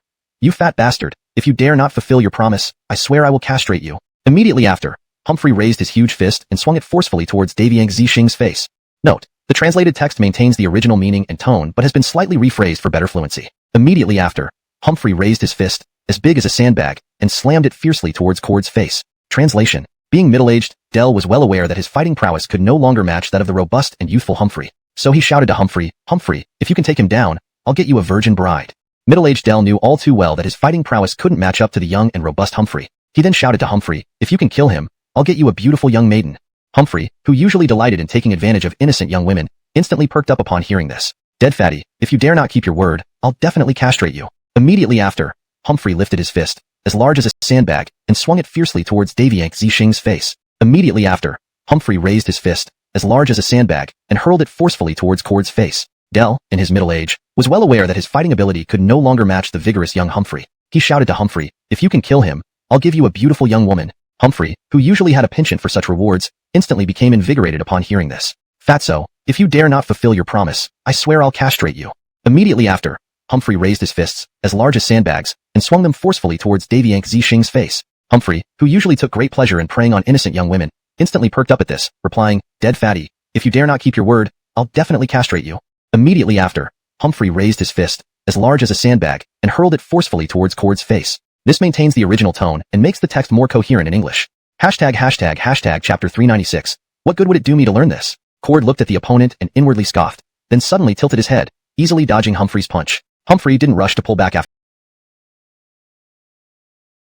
Humphrey instantly saw stars, feeling dizzy. Before he could recover, he found himself airborne as the world flipped upside down, only to land heavily on his back. It turned out Cord used an over-the-shoulder throw, bringing down the formidable Humphrey. Seeing Humphrey being subdued, Dell called out anxiously, "Hey, Humphrey, can you get up?" Lying on the ground, dazed and in pain, Humphrey couldn't respond. From afar, Emmanuel grinned proudly, pointing at Cord and saying to Meadow, "Xianger, did you see that move just now? I taught him that." Meadow, hearing Emmanuel call her by such an intimate name in front of others, quickly gave him a warning look. "Sir." Realizing his mistake, Emmanuel glanced around nervously. Fortunately, Ulysses, Xiaoyu Aiming, and the guards were all focused on the fight and hadn't noticed. Emmanuel whispered hastily, "Don't worry, they didn't hear." At Lanyan Pass, during their downtime, Emmanuel had sparred with Cord a few times. Despite Emmanuel not being Cord's match, he had managed to use a few moves, including the over-the-shoulder throw, to subdue Cord. Intrigued by this move, Cord asked Emmanuel to teach him, and unexpectedly put it to use now. Humphrey, still enraged, climbed back up, eyes blazing with fury. Ignoring the pain in his back, he lunged at Cord again. However, Meadow chimed in skeptically, "That doesn't require any skill at all." Hearing Meadow, Emmanuel chuckled softly. "There's more to it than you think. I'll teach you later." Meadow was bewildered. "What good would it do me to learn this? I don't fight." Emmanuel nodded vigorously. "It's extremely useful. You'll understand once you learn it." Unconvinced, Meadow turned her attention back to the ongoing melee. By now, Dell was screaming and begging for mercy under Cord's assault, but Cord continued for a few more blows before stopping. The surrounding skirmish also ended. Members of the Azure Dragon Gang and Black Tiger Gang were thoroughly beaten, lying sprawled on the ground with injuries and bruises, crying out in agony. A terrifying sight. Even though they won decisively, many soldiers felt unsatisfied, finding the battle too brief. They turned their frustration onto those groaning on the ground, reasoning that if anyone cried out, they still had strength left and needed more punishment. Soon, none of the gang members dared make a sound, enduring the pain rather than risk another beating which might cost them their lives. Seeing the situation settled, Cord shouted loudly, "All right, stop it now. If you really kill anyone, I won't be responsible." The soldiers finally ceased, knowing that excessive force was unnecessary. After all, they weren't fighting Northern Wei soldiers. Turning to Emmanuel, who approached along with Meadow and Xiaoyu Aiming, Cord grinned. "Brother Su, how did the boys do?" Emmanuel gave a thumbs up, smiling. "More than just fine. They were awesome, incredibly awesome." Cord laughed heartily. "You better treat us to dinner." Emmanuel nodded, grinning. "Sure, everyone will go to Zinshala on me." Cord beamed. "I'll hold you to that. Ha ha ha." The translation maintains the original tone, style, and structure while ensuring it is natural, fluent, and free of grammatical errors. The story flows coherently, and character names are accurately represented in pinyin. Chapter 397. Assessing the situation. After Cord and his companions had defeated the Azure Dragon Gang and the Black Tiger Gang, thunderous applause and cheers erupted from the onlookers. "Good hit. These people have long deserved a good thrashing. Really, He who does much wrong will eventually suffer for it. These ruffians used to rampage everywhere and act as if they were invincible. Finally, someone can handle them. Many citizens who had been bullied by the Azure Dragon Gang and the Black Tiger Gang let out sighs of relief. The atmosphere at the scene became even livelier than during the New Year festivities. Seeing the delighted expressions of the common people, Emmanuel also smiled. He said to the person beside him, "It seems we did a great deed today, fully winning the hearts of the people." Everyone nodded in agreement after hearing this. Cord glanced at Humphrey, who was still unconscious on the ground, and Rashad Yedong, whose face was swollen like a pig's head and whimpering softly. Turning his head, he asked, "Brother Sue, what do you plan to do with these people?" Meadow and Dawson both looked towards Emmanuel, waiting for him to make a decision. Emmanuel shrugged slightly and said, "What else can I do? Naturally, report it to the authorities." "Have you already reported it?" Cord asked. Emmanuel smiled and replied, "Brother Daviank, do I need to report it myself?" With such a big commotion just now, someone must have rushed off to report it immediately. Upon hearing this, Meadow quickly interjected, "Master, are you talking about those sugar merchants?" Just as Emmanuel nodded to respond, there was a disturbance among the crowd. "Everyone move aside. The constables are here," someone shouted loudly. This shout immediately cleared a wide path through the crowd. Then, Tiger walked over with a group of constables and bailiffs. "There. Look, when one speaks of Chow Chow, he appears." Emmanuel chuckled. Puzzled, Meadow asked, "Master, who is Chow Chow?" Emmanuel thought for a moment before explaining, "Chow Chow. You can think of him as someone who always shows up quickly when mentioned. If anyone mentions him, he'll appear immediately." "Is there really such a person?" Meadow found it interesting, her eyes widening in surprise. After Tiger entered the crowd, his gaze immediately fell on the scattered bodies of the Azure Dragon Gang and Black Tiger Gang members lying around haphazardly. Next, he saw Humphrey and Rashad Yedong, causing his eyebrows to furrow slightly. The Azure Dragon Gang and the Black Tiger Gang were two major gangs that roamed around Xinzhou County. As the chief clerk, Tiger inevitably dealt with these people frequently, especially Rashad Yedong, who would often invite him to dinner or find an opportunity to give gifts every month. Although Tiger met with Humphrey less often, the offerings from the Azure Dragon Gang were no less lavish than those from the Black Tiger Gang. Tiger also mastered the art of balance. Knowing that the continuous fighting between the two gangs could be manipulated, he would sometimes protect or favor one side based on the situation. As long as the power of the Azure Dragon Gang and the Black Tiger Gang remained evenly matched, without one dominating the other, Tiger could continue reaping benefits from his position as the chief clerk. In fact, when the Azure Dragon Gang and the Black Tiger Gang blockaded the entrance to the fragrant skin specialty store, Tiger had already heard about it. But since the Noah family hadn't reported it, Tiger had every reason not to send anyone to handle it, so he deliberately ignored it.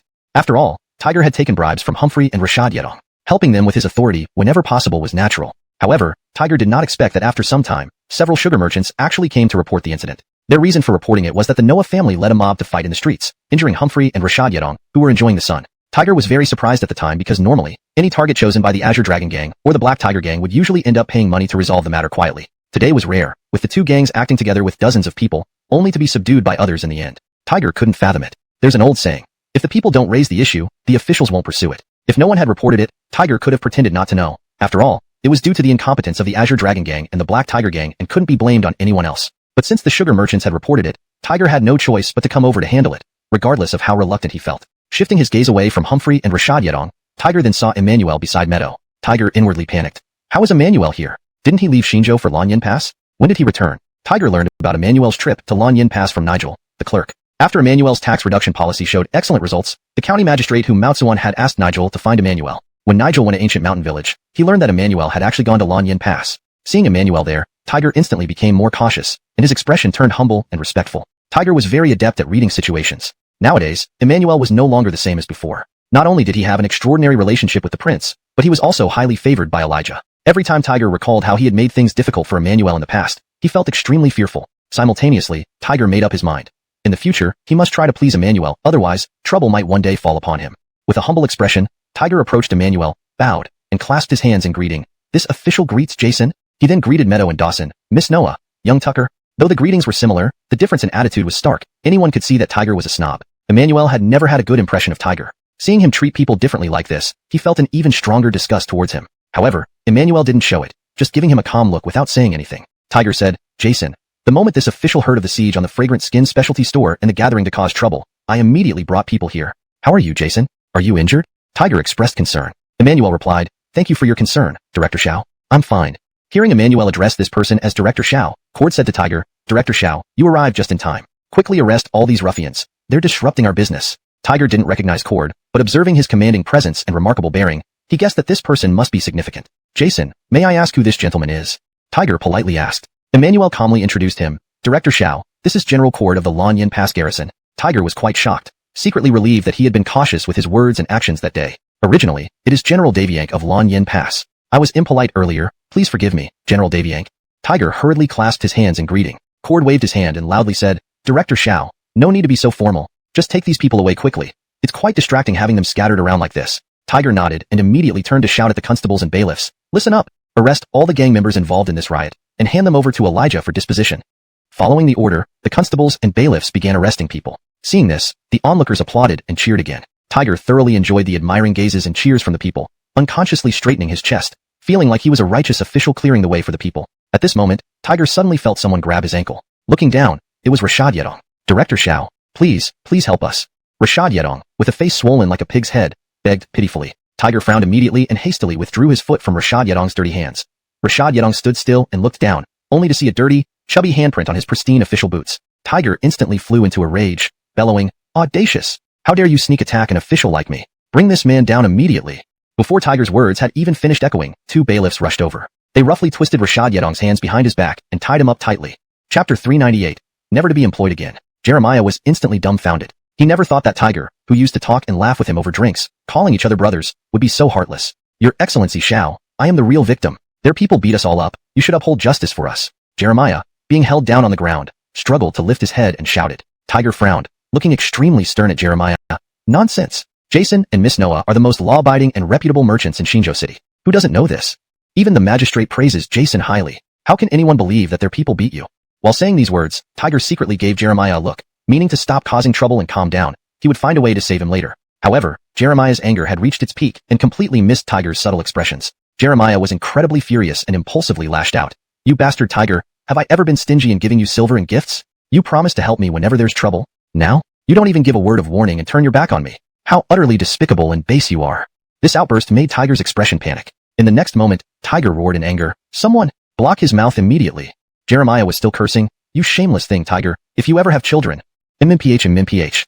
Before he could finish, a rag was stuffed into his mouth by a constable. Seeing Jeremiah finally unable to shout, Tiger breathed a sigh of relief. Looking up at Emmanuel and Cord, he saw their cold, icy gazes and instantly broke out in a cold sweat. "Jason, General Daviank, please don't listen to his nonsense. This official is not familiar with him and has never received any money from him. Please trust this official," Tiger quickly explained.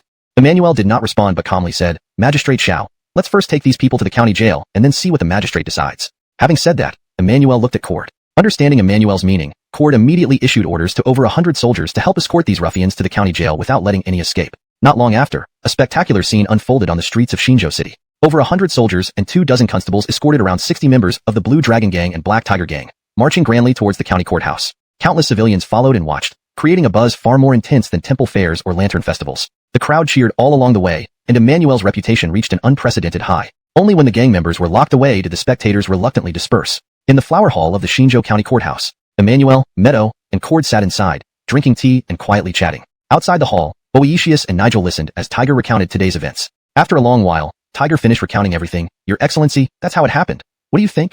Halfway through, Tiger noticed Boetius's ashen face and terrifying expression, which scared him into silence. Boetius tried to suppress his anger but couldn't manage it, making him even angrier. Smack! Boetius finally couldn't hold back and slapped Tiger hard across the face. "Tiger, look at the mess you've caused," Boetius yelled, his voice deafening. Inside the hall, Emmanuel, Meadow, and Cord heard the sound. They exchanged glances, then smiled faintly, continuing their conversation. The slap sent Tiger reeling, nearly crashing into the wall. Boetius's face turned beet red with rage as he pointed at Tiger, seething, "Tiger, did you really think I didn't know about your dealings with the Blue Dragon and Black Tiger gangs? I didn't expose you because you managed Shinjo's public order well, but you've gone too far, allowing them to extort Jason and Miss Noah." By now, Boetius's eyes were ablaze with fury. "You've brought this upon yourself, unworthy scum." Earlier, Tiger had spoken ill of Emmanuel to Boetius. If not for his misguidance, Boetius would have promoted Emmanuel earlier, possibly leading to greater commercial prosperity in Shinjo. Watching Tiger cower and cover his face, Boetius made up his mind. Such a person cannot be kept. How could he rely on Emmanuel to revitalize Shinjo's commerce, while tolerating subordinates colluding with gangs to extort his favored individuals? "Get out. I never want to see you again." Boetius roared, startling Tiger. Sensing impending doom, Tiger hastily explained, "Your Excellency, this official is truly wronged. It was those sugar merchants who instigated the Blue Dragon and Black Tiger gangs, and I had no knowledge of it." Falling to his knees before Boetius, Tiger sobbed, "If this official had known, it would never have happened. Your Excellency, please believe me, I had nothing to do with this." Despite his tearful pleas, Boetius remained unmoved. Boetius looked at Tiger, his tone turning ice cold. "I'll say this one last time, get out." But Tiger began banging his head on the ground, thud, thud, thud, each sound painful to hear. Boetius kicked Tiger down and bellowed, "Take him away! 20 lashes, then expel him from the courthouse." never to be employed again. Several constables dragged Tiger away forcefully. With that, the corridor finally quieted. Boethius's chest heaved with anger, silent for a long while. Nigel opened a fan and gently fanned Boethius, whispering, "Your Excellency, calm down. Jason is a broad-minded man, not petty. You've already punished Tiger. He won't be angry at you." Boethius felt slightly relieved by Nigel's words. He nodded slowly, then instructed, "Nigel, gather a team to arrest all sugar merchants involved. I will personally interrogate each one." "Yes, Your Excellency." Nigel bowed and swiftly left. Taking a deep breath, Boethius adjusted his attire and headed towards the flower hall. Chapter 399. Arresting them personally. Upon arriving at the hall, Boethius courteously greeted Emmanuel and his two companions with a salute, then sat in the main seat within the hall. Boethius first inquired about Emmanuel's recent well-being, then complimented Miriam a couple of times. Finally, he exchanged pleasantries with Cord with a smile. When he heard that Cord was from Liangdu, he immediately thought of the Daviank General Mansion in Liangdu. Boethius's expression suddenly became much more serious as he asked, "I wonder what connection does General Daviank have with Great General Shan?" Cord didn't want to say anything at first, but since Boethius had asked, he could only reply, "Great General Daviank is my grandfather."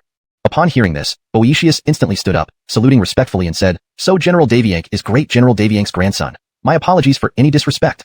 Cord's grandfather, Shan, was an imperial-appointed top general, renowned for his military achievements and moral integrity. However, now Shan, being quite elderly, had retired to enjoy his family life. Seeing this, Cord hurriedly stood, "Rest assured, I will interrogate those involved in the Green Dragon Gang and Black Tiger Gang severely and mete out severe punishments. I will dissolve these two gangs and crack down on similar organizations within Shinjo County. Until I restore peace and harmony for the citizens, I won't stop." Boethius spoke emotionally and confidently. Emmanuel knew a bit about Boethius's character, and thus wasn't very convinced, thinking that listening was enough. If Boethius was really willing to do so, that would indeed be beneficial. Cord, who didn't know Boethius, believed him after hearing his firm declaration and nodded appreciatively. With such an upright official-like administrator who in Shinjo County, it truly benefits the people. Satisfied by Cord's affirmation, Boethius felt very pleased inside, yet still appeared very humble and modest on the outside, careful not to show any signs of arrogance. At this moment, Miriam asked, "Administrator Who, today's incident was stirred up by some sugar merchants in town. How does Administrator Who plan to resolve it?" Boethius responded solemnly, "Miss Noah, rest assured. I have ordered Clerk Amin to investigate this matter. No one involved will be allowed to escape justice." "Administrator Who, you are wise." Miriam rose and bowed respectfully. Boethius quickly returned the salute. Usually, Boethius wouldn't be so courteous, but today was different. Emmanuel was present, as well as Shan. Boethius nodded, his expression authoritative. "Clerk Amin, gather all the officers and constables. I intend to arrest these individuals personally." Clerk Amin was somewhat surprised. "Sir, leaving it to me would suffice. There's no need for you to do it personally." Boethius frowned and firmly said, "Clerk Amin, my decision is final. Please do not persuade me further." Helpless, Clerk Amin could only nod in agreement and followed Boethius to the hall.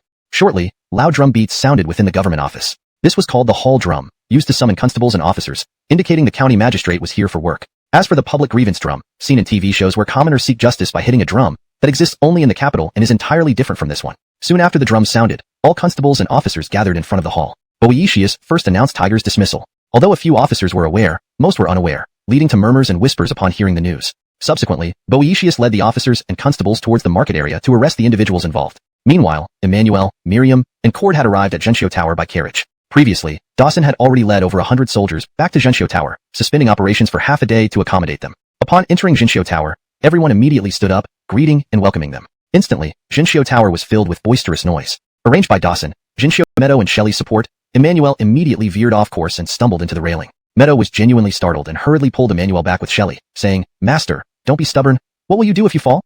In a drunken slur, Emmanuel reassured them, don't worry, I won't fall. Look, am I not holding on firmly? Nothing wrong. Master, let me help you lie down for a while inside. You'll feel better after some sleep." Meadow then helped Emmanuel into Dawson's room with Shelley. After laying Emmanuel on the bed, Meadow and Shelley got busy. Meadow took off Emmanuel's outer clothing and shoes, making sure he lay comfortably. Meanwhile, Shelley fetched a towel soaked in cool water to wipe Emmanuel's burning red face and neck. Throughout this process, Emmanuel kept muttering incoherent drunken words. After a while, Emmanuel finally quieted down and closed his eyes, seemingly asleep. Sitting by the bedside, Meadow sighed in relief and wiped the tiny beads of sweat from her forehead. Meadow said, "Bo-Isa, go around nearby to see which pharmacy sells sobering medicine and bring one back. With all the wine Master drank, he's bound to have a terrible headache when he wakes up. Drinking some sobering medicine will make him more comfortable." Shelley promptly replied, "Young mistress, I remember we still have unfinished sobering tea at home. Should I run and fetch it?" Meadow nodded after hearing this. "All right, then go and get it quickly. Come back soon." "Yes, young mistress," Shelley answered before leaving the room, her footsteps gradually fading away. Meadow turned to look at Emmanuel lying there, couldn't help but frown slightly, gently scolding him. "If you can't drink, don't force yourself. Now you've gotten drunk." After finishing, Meadow prepared to rise from the bedside. At that very instant, just as Meadow's buttocks left the bed, a hand suddenly grabbed her wrist. Caught off guard, Meadow couldn't help but gasp aloud, "Ah!" She immediately turned her head and saw Emmanuel grinning at her. I'm not drunk. See how worried you are. Emmanuel laughed. Startled, Meadow glared at Emmanuel, asking, weren't you sleeping? Emmanuel turned on his side and held both of Meadow's soft hands, gently stroking them as he said, no, I was pretending to be asleep. Are you really not drunk? Meadow asked, surprised. Emmanuel nodded very definitively. Really, I'm not drunk. If I didn't pretend to be asleep earlier, those people would have forced me to drink until I passed out.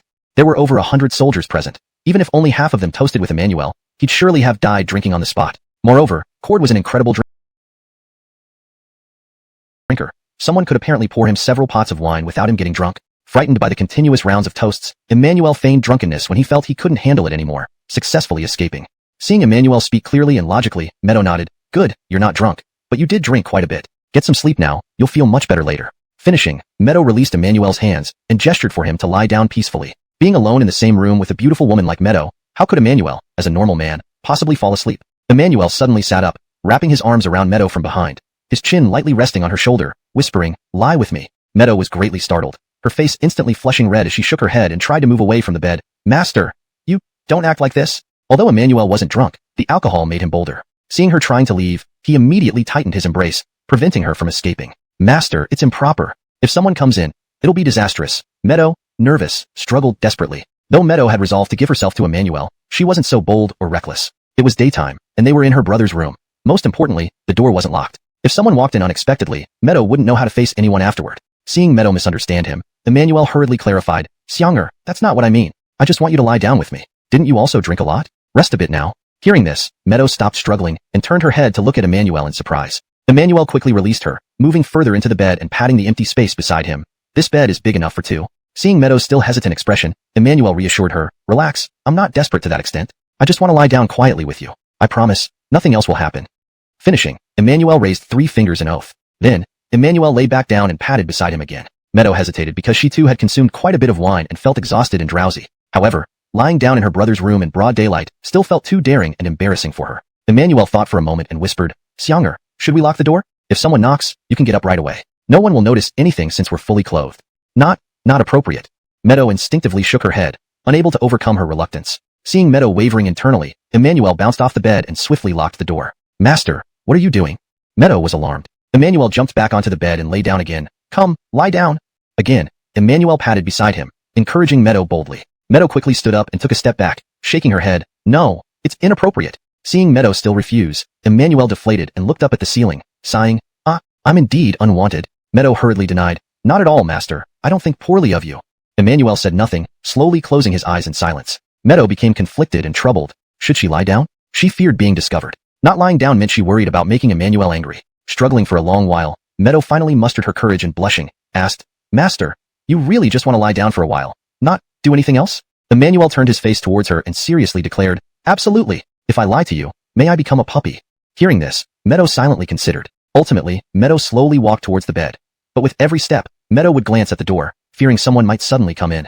Emmanuel remained silent, patiently waiting for Meadow to approach. The short distance of 2 or 3 steps felt like miles as Meadow hesitantly walked toward the bed. After what seemed like an eternity, Meadow timidly sat on the edge of the bed, then steeled herself and slowly lay down. Once lying down, she didn't dare turn around but faced away from Emmanuel, her heart pounding fiercely. Emmanuel watched the bashful Meadow, suppressing a chuckle, and asked in a serious tone, Xianger, why don't you turn around and look at me? You only said to lie here for a while. You didn't say not to lie this way. Meadow's cheeks flushed red, her voice barely audible. What did you say? Emmanuel didn't catch it, so he moved his head closer to her. Unexpectedly, Meadow suddenly turned over, quickly facing Emmanuel. Coincidentally, as she turned, her lips brushed against something soft. Upon closer inspection, Meadow realized she had kissed Emmanuel on the mouth. Shocked, Meadow quickly recoiled. Her sudden retreat almost caused her to fall off the bed. Fortunately, Emmanuel caught her just in time, preventing her from falling completely off the bed. Pulling Meadow back, Emmanuel asked in a very proper tone, Xianger, how can you break your word? Huh? When did I break my word? Meadow looked at Emmanuel with a puzzled expression. Emmanuel, somewhat aggrieved, replied, Xianger, didn't we agree just now? We just lie here, doing nothing. But you went ahead and kissed me. Isn't that breaking your word? The structure and flow of the translation match the original text while ensuring it remains natural and fluent in English. The names are accurately represented using pinyin, and the overall tone and style are preserved. Noticing Miriam didn't get up and leave, Emmanuel realized that while she still seemed angry, she must have forgiven him in her heart. Thus, Emmanuel remained quiet, lying there quietly. Sometimes he would glance at the ceiling, other times he would look at Miriam who was still sulking. After waiting for some time and finding Emmanuel unusually quiet, Miriam couldn't help but turn and look at him. Unbeknownst to her, Emmanuel was also looking at her at that moment. Their gazes met immediately. Emmanuel quickly flashed her a thick-skinned smile. Miriam blushed instantly and quickly turned her head away, looking outside the bed. After a long while, Miriam found Emmanuel still quiet, and finally couldn't help asking softly, "Are you asleep?" "No," Emmanuel replied. Hearing his reply, Miriam turned over. Indeed, Emmanuel showed no signs of sleepiness and lay flat on his back, staring at the ceiling. Miriam asked curiously, "What are you looking at?" As she spoke, she also looked up at the ceiling, but saw nothing. Emmanuel continued watching the ceiling and replied earnestly, "I promised to lie here like this and do nothing, so I'm doing exactly what I said." At first, Miriam was taken aback. Then she almost laughed but managed to hold it back. Miriam huffed softly and pouted, "Humph! Stop putting on such an act." Emmanuel chuckled awkwardly, but continued staring at the ceiling. Miriam frowned and turned over, saying, "Look at me." Emmanuel shook his head, unmoved. Miriam repeated, "Look at me."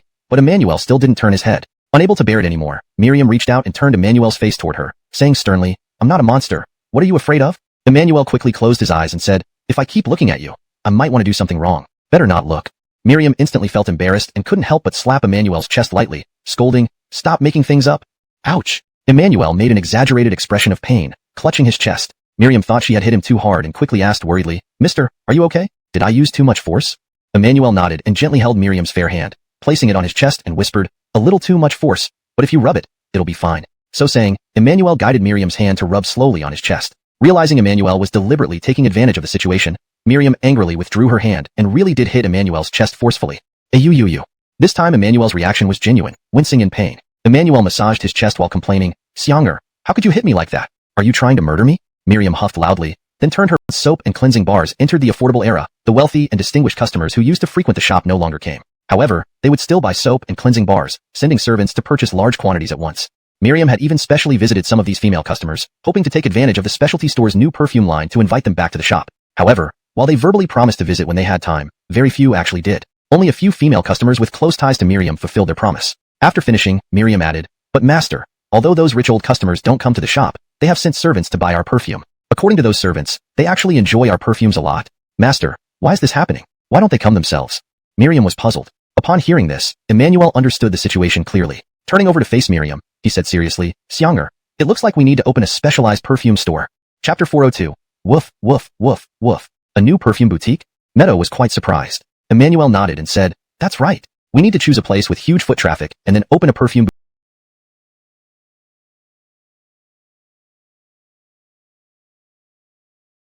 boutique there. Decorate it as luxurious as possible. The more upscale, the better." Emmanuel continued immediately, "Ideally, it should be on the same street as Zhenxiu Building, where the current pedestrian traffic is at its peak. A perfume boutique would fit perfectly here, but I'm not sure if shops on this street are easy to rent." "Master, please hold on for a moment. I'm confused," Meadow suddenly interrupted Emmanuel. "What don't you understand?"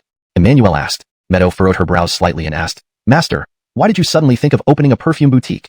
And also, I still don't understand why those wealthy customers no longer come to our store?" Emmanuel asked, "Xianger, do you know what superiority complex is?" Meadow nodded. "Yes, what's the matter?" Emmanuel replied solemnly, "The issue with the rich unwilling to visit us lies in their superiority complex." "How so, master?" Meadow was filled with curiosity and eager to understand the reason. Emmanuel explained patiently, "Many wealthy people, even if they don't show it outwardly, have a strong sense of superiority within them. Many of them believe from the bottom of their hearts that they are inherently superior to those who are less fortunate. So in their daily lives, to demonstrate their superiority, they often buy more expensive and higher quality goods, especially items that ordinary people can't afford, which makes them feel even more superior." Meadow nodded in agreement as she listened, finding this explanation to be true. Not mentioning others, Meadow herself sometimes preferred to pick the most expensive and best cosmetic products when shopping. Each time she bought such items, she enjoyed the envious and jealous looks from bystanders. Meadow now understood what Emmanuel meant by the superiority complex. Emmanuel continued, "Since we reduced the prices of our soaps, all our customers became ordinary people. The soaps that only the wealthy could previously afford are now accessible to everyone. Xianger, put yourself in the shoes of these wealthy people who are brimming with superiority. Would you personally visit our store to buy something that everyone else can afford?" Meadow finally understood and shook her head. "No, definitely not." Emmanuel said, "Therefore, if we want to boost the sales of perfumes, we must open a dedicated perfume boutique targeting high-end consumers. This way, we can provide a space for the wealthy to flaunt their wealth and status." Meadow, who had been listening intently, was taken aback by Emmanuel's casual remark. "Master, as a learned person, you shouldn't use such vulgar language," Meadow reminded him, frowning slightly. Emmanuel laughed. "It's fine. Just us two here. No one else around. Let's relax and be ourselves." Meadow sighed helplessly and couldn't resist asking, "Master, shall we go explore the neighboring streets? We might find a suitable shop." As she spoke, she stood up, but Emmanuel gently pushed her back down. "No rush, Xianger." Emmanuel shook his head and continued, "I bet Cord is still downstairs. If I go out now, he'll definitely try to get me drunk again. I don't want to end up intoxicated." At that moment, Meadow could faintly hear the sounds of drinking and dice throwing outside, so she nodded and decided not to get up again. Then, both Emmanuel and Meadow fell silent. They lay side by side on the bed, facing each other, creating an increasingly peculiar and delicate atmosphere, until Meadow felt uncomfortable under Emmanuel's gaze and shyly looked away. "Why do you keep staring at me like that?" "Because you're beautiful," Emmanuel smiled, adding flirtatiously, "People love admiring beautiful things, and I'm no exception." Complimented by Emmanuel, Meadow lowered her head, her cheeks blushing red with a bashful expression. "When did you become such a smooth talker?" Meadow asked shyly. Feeling stirred by Meadow's coy demeanor, Emmanuel couldn't resist wrapping his arms around her waist. "Xianger, you're truly beautiful. Can I kiss you?" As he spoke, Emmanuel pulled Meadow closer until their bodies were almost touching. Meadow didn't dare look up at him, her neck already flushed red. Haven't you already kissed me before?" Her voice was barely above a whisper. Yet Emmanuel heard every word clearly, his heartstrings being touched once again. "Just because it happened earlier doesn't mean it can't happen again. I want to kiss you again, okay?" As Emmanuel asked in a low voice, he held Meadow even tighter and slowly leaned in. Instinctively, Meadow tried to pull back but found her waist tightly embraced by Emmanuel, leaving her no room to retreat. "Didn't you promise to lie here without doing anything else? Why are you going back on your word now?" Meadow's breathing quickened and her heartbeat raced, as if it might burst through her chest at any moment. "Did I say that?" "I don't remember," Emmanuel denied. Inching closer, Meadow grew anxious and exclaimed, "You did! You said it yourself. If you lie to me, you're a dog." Upon hearing this, Emmanuel halted his advance. Realizing her words had effect, Meadow added, "Remember now? You did say it. Woof woof woof woof woof." Suddenly, Emmanuel tilted his head back and mimicked a dog barking. Startled, Meadow spat out, "You rascal." Emmanuel laughed happily and resumed advancing toward Meadow. Soon, Emmanuel's nose lightly touched Meadow's nose. The moment their noses touched, Meadow trembled involuntarily, but didn't turn away or try to escape. Emmanuel sensed Meadow trying to accommodate him. Oddly, Meadow kept her eyes wide open, blinking nervously as she watched Emmanuel closely. Emmanuel couldn't help but remind her, "Little fool, you should close your eyes now." Hearing this, Meadow hesitated, then obediently closed her eyes, her breathing becoming even more rapid. Feeling her fragrant breath, Emmanuel tilted his head to miss her nose and aimed for her cherry lips. Just then, someone knocked on the door and called out, "Miss, I've brought the tea to sober you up, miss." Chapter 403, Impartial Law Enforcement. At the moment Miriam heard Nora's voice, her body reacted as if it had been connected to 220 volts of electricity. Miriam abruptly shoved Emmanuel away and shot up from the bed with lightning speed, immediately jumping down. In this process, due to Meadow pushing too hard, Emmanuel, caught unawares, hit the back of his head against the wall inside with a bang. Ouch! Emmanuel felt a severe pain at the back of his head and couldn't help but wince in pain. Miriam was already standing by the bed, and upon seeing Emmanuel collide with the wall after being pushed, she immediately felt somewhat guilty. "Sir, are you all right?" Miriam asked hurriedly. As she spoke, Nora's knocking on the door could be heard again from outside. "Young miss, it's your servant, are you inside?" Miriam did not want Nora to overthink the situation, so she quickly gave Emmanuel an apologetic look and then hurriedly ran towards the door. Coming," Miriam replied. Emmanuel slowly sat up, frowning while holding the back of his head, thinking, "This Nora has perfect timing." Meadow didn't open the door immediately upon reaching it. Instead, she first quickly tidied her clothes and hairpin, took a deep breath, and tried to appear composed before opening the door. Outside the door, Nora held a small package, looking at Meadow in confusion and asking, "Young miss, what were you doing? Why did it take you so long to come and open the door?" Meadow's mind raced and she quickly answered, I was afraid General Daviank might come again to invite Sir Sue for drinks, so I locked the door." Meadow was quite satisfied with her response and nodded instinctively, appearing very confident. Nora believed her without much thought, then picked up the paper package in her hand and asked, "Young miss, there's only this much hangover left at home, but it should be enough for Sir Sue." As Nora spoke, she entered the room and then remembered that Emmanuel was still sleeping, immediately lowering her voice. "Young miss, is Sir Sue still asleep? Did my earlier call disturb him?" Just as Emmanuel on the bed was about to speak, he heard Meadow answer for him, "Sir is still asleep, just speak more quietly." Upon hearing Meadow's words, Emmanuel smiled, lay back down, closed his eyes, and continued pretending to sleep. By dusk, the county magistrate's court was brightly lit. After untiring efforts throughout the afternoon, Clayton had captured all 18 sugar merchants on the list. The 18 kneeling sugar merchants filled the once spacious second hall, making it suddenly seem cramped. Clayton stood with his hands behind his back in front of the hall, while Nigel stood quietly to one side. Emmanuel, Meadow, and Cord were also present in the hall, honored as distinguished guests, sitting solemnly under the Ericard Self, Love People, plaque. On either side of the kneeling 18 sugar merchants were 8 bailiffs armed with water fire sticks, staring sternly at them. These sugar merchants, averaging around 40 years old, had been left to kneel by Clayton for nearly an hour since they were apprehended. Many of the older ones were experiencing knee pain but dared not make a sound, enduring silently through gritted teeth. Clayton scrutinized them with a grim expression and finally said, "How dare you? You actually bribed the Green Dragon Gang and Black Tiger Gang, these scoundrels, to extort Sir Sue and young Miss Noah. Do you still have any respect for the law?" The sugar merchants remained silent, not even daring to breathe loudly. At that moment, a pin drop would have been audible. After venting his anger at them for a while, Clayton suddenly raised his voice. "Where is Damon Shangqing?" Damon Shangqing was a short man in his 30s, kneeling in the front row, close to Clayton. Clayton called out Damon Shangqing's name because he had suggested bribing the Green Dragon Gang and Black Tiger Gang, making him the natural principal offender. "Damon Shangqing. This official does not wish to ask a third time." Clayton repeated, his tone significantly harsher. Yes, your excellency, this humble person." This humble person is Damon Shangqing. Damon Shangqing responded, his face full of fear and trembling in speech. He hadn't intentionally ignored Clayton. Rather, he was simply taken aback by the sudden call, unable to react promptly. So, you are Damon Shangqing? Clayton sneered, looking at the man kneeling before him, nodding and saying, good, very good. Next, Clayton shouted, bring me 4 men to give him 30 strokes. Yes, the bailiffs responded in unison. 4 people came forward, 2 to hold Damon Shangqing down, and 2 to administer the strokes. Seeing this, those kneeling beside Damon Shangqing immediately cowered to the side. Their eyes filled with fear as they watched Damon Shangqing prepare to receive punishment. Soon, cries of agony began filling the hall. Ah, ah, ah. Each cry was more agonizing than the last. After a while, the 30 strokes were completed. Damon Shangqing, lying on the ground, was drenched in sweat, pale-faced to Clayton, saying, Your Excellency, whose fair handling of this case is greatly appreciated. Clayton nodded after hearing this, turned, and loudly declared to the hall, bring Damon Shangqing to the county jail for interrogation at a later date. Yes. 2 bailiffs, who previously restrained Damon Shangqing, immediately dragged him out of the hall. Next, Clayton said, where is accomplice Eriko Noah? I am here. A fat man tremblingly responded from the second row. Clayton sternly ordered, give him 20 heavy strokes.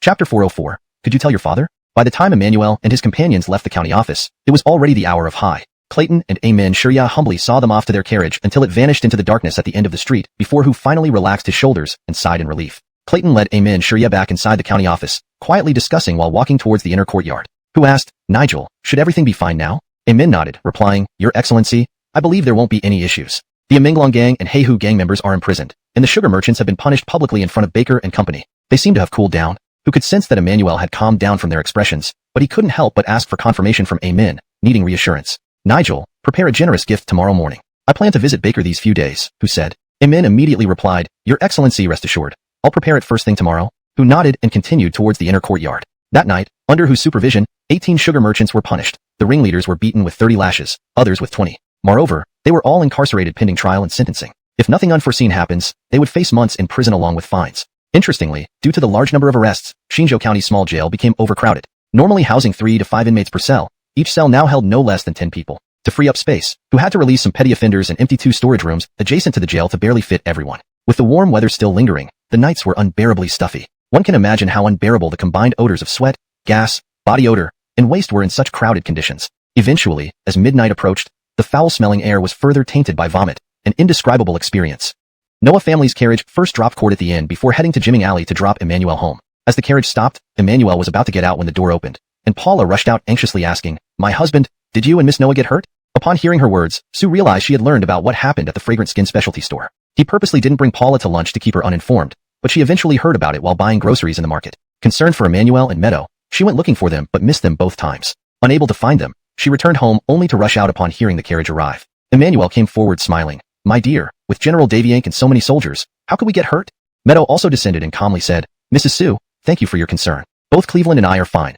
Others face consequences today. Seeing Emmanuel and Meadow unharmed, Paula felt relieved. Emmanuel turned to Meadow, Miss Noah, it's late. Please go rest early. We will see the sugar merchant tomorrow morning. Meadow nodded gracefully, bowed, and got back into the carriage, leaving. After the carriage departed, Emmanuel took Paula's hand into the courtyard and locked the door. Paula tenderly said, My husband, water is ready in the kitchen. Go take a bath after your tiring day. Emmanuel hugged her, kissed her cheek, and whispered playfully, My dear, I don't want to bathe alone. Will you join me? Even though Paula was used to Emmanuel's antics, she blushed hearing this. I've already bathed, she softly said. Emmanuel sniffed her neck and shook his head. Nope, you still smell sweaty. Let's wash together. Don't lie. Paula refused. Suddenly, Emmanuel picked her up and walked toward the room, saying, I detected a strong sweat smell. To ensure you're squeaky clean, I must accompany you. Laughing mischievously, Sue carried her into the room, closing the door behind them. Soon, Paula's giggles echoed within. Meanwhile, Meadow returned home. Just entering, a servant bowed and informed, Miss, Sir Noah wants to see you. Surprised, Meadow asked, This late? Is father not asleep yet? The servant replied, Miss, Sir fell asleep but woke later. He instructed me to inform you as soon as you arrived. Meadow frowned slightly, then told Shelley, Prepare hot water for me. I'll be right back. Yes, miss, Shelley replied. Meadow looked at the servant. Lead the way. The servant lit a lantern and guided Meadow to Sir Noah's quarters. A moment later, Meadow entered Sir Noah's well-lit room where he lay half asleep on the bed. Opening his eyes upon hearing someone enter, he asked, Xianger, why so late? Sir Noah appeared even more emaciated and frail compared to before, speaking in a weak voice, almost lifeless. Meadow calmly replied, Father, some issues occurred at the store today, delaying my return. Sir Noah asked, What happened? Could you tell your father? Unwilling to mention Emmanuel, Meadow dodged. It was trivial, not worth mentioning, just taking more time. Sir Noah's gaze dimmed instantly. Is it because it involves Emmanuel that you don't wish to tell me?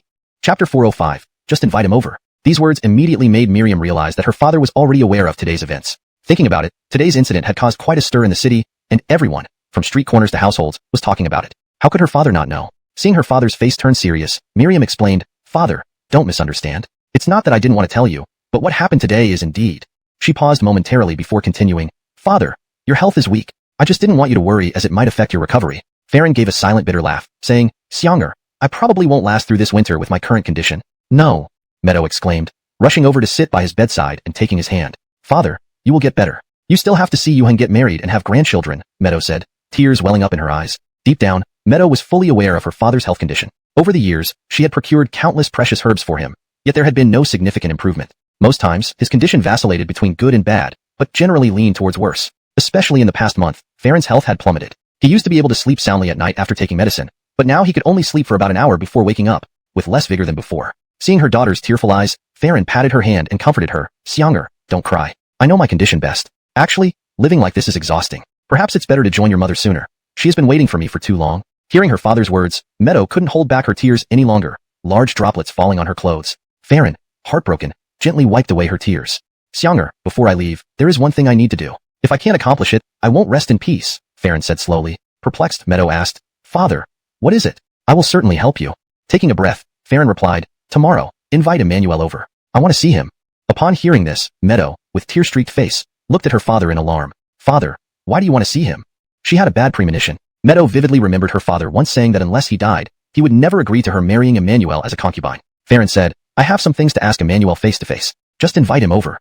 Meadow, looking at her father's face, suddenly had a frightening suspicion. She hastily asked, "Father, you wouldn't force Emmanuel, right?" Meadow knew her father too well. His stubborn and determined nature made it almost impossible to change his mind once he decided something. What worried her most was that her father might resort to extreme measures to prevent her from entering the Su family. Farron didn't answer directly but said, "Xianger, if you won't invite Emmanuel, I'll have someone else do it. I believe he won't refuse." "Father," Meadow pleaded, tears streaming down her face. Seeing her daughter so distressed, Farron assured her, "Xianger, I can't tell you what I want to ask Emmanuel now, but I promise I won't harm you." He looked at her earnestly and asked, "Do you trust me?" Meadow looked at her father, ultimately nodding through her tears. Seeing her agreement, Farron smiled faintly, patting her hand and nodding. "That's my girl." Afterward, Farron changed the topic to Dawson entirely, not mentioning Emmanuel again. "Xianger, Yuheng is no longer young. It's time for him to marry. Whose daughter do you think matches him?" Mentioning Dawson, Farron's mood lightened significantly. Understanding her father, Meadow guessed there must be a reason for bringing this up. She asked, "Father, have you found a suitable match?" Farron smiled slightly, then continued, "The youngest daughter of Mr. Damon from Kaixin's brocade shop is 16 this year. You've met her when she was little. She's now very graceful and knows how to manage a household. What do you think?" Meadow knew Mr. Damon from Kaixin and their families were well matched. The Damons were kind-hearted and had a good reputation. Meadow nodded in approval. "If it's Miss Damon, I fully agree. Yuheng would be incredibly fortunate to marry her." Then she added hesitantly, "But we should worry about Mr. Damon." Farron laughed reassuringly. "Don't worry. I've already corresponded with Mr. Damon, and he should not oppose. But I wanted your opinion as an older sister before making a decision." Relieved that Meadow had no objections, Farron planned to send someone to Kaixin soon to arrange the marriage proposal. The next morning, Emmanuel had just finished breakfast and was helping Paula clean up when they heard carriage sounds outside the courtyard. Paula realized it was Meadow and said, "Dear, let me handle this. Don't keep Miss Noah waiting." Emmanuel opened the door to find Meadow and Shelley approaching. Before Emmanuel could speak, Meadow said, "Sir, can we delay our meeting with the sugar merchant? Could you please come with me to see someone first?" "Who?" Emmanuel asked curiously. Meadow hesitated briefly before gathering her courage. "My father." Surprised, Emmanuel asked, "Your father? Why?" "He wants to ask you some questions in person. No matter how I tried, he wouldn't tell me what they are, so I must bring you to meet him." Without hesitation, Emmanuel nodded seriously. "All right, wait a moment while I change into proper attire." Relieved by his prompt agreement, Meadow nodded. "Take your time, sir." Smiling, Emmanuel returned to the main hall and called for Paula to assist him in changing into formal wear. Once ready, they both boarded the carriage to head towards the Noah residence. Paula was initially surprised to hear that Farron wanted to meet Emmanuel but couldn't figure out why. Emmanuel comforted her, "It's fine. You'll know once I return." Thus, they proceeded to the Noah residence.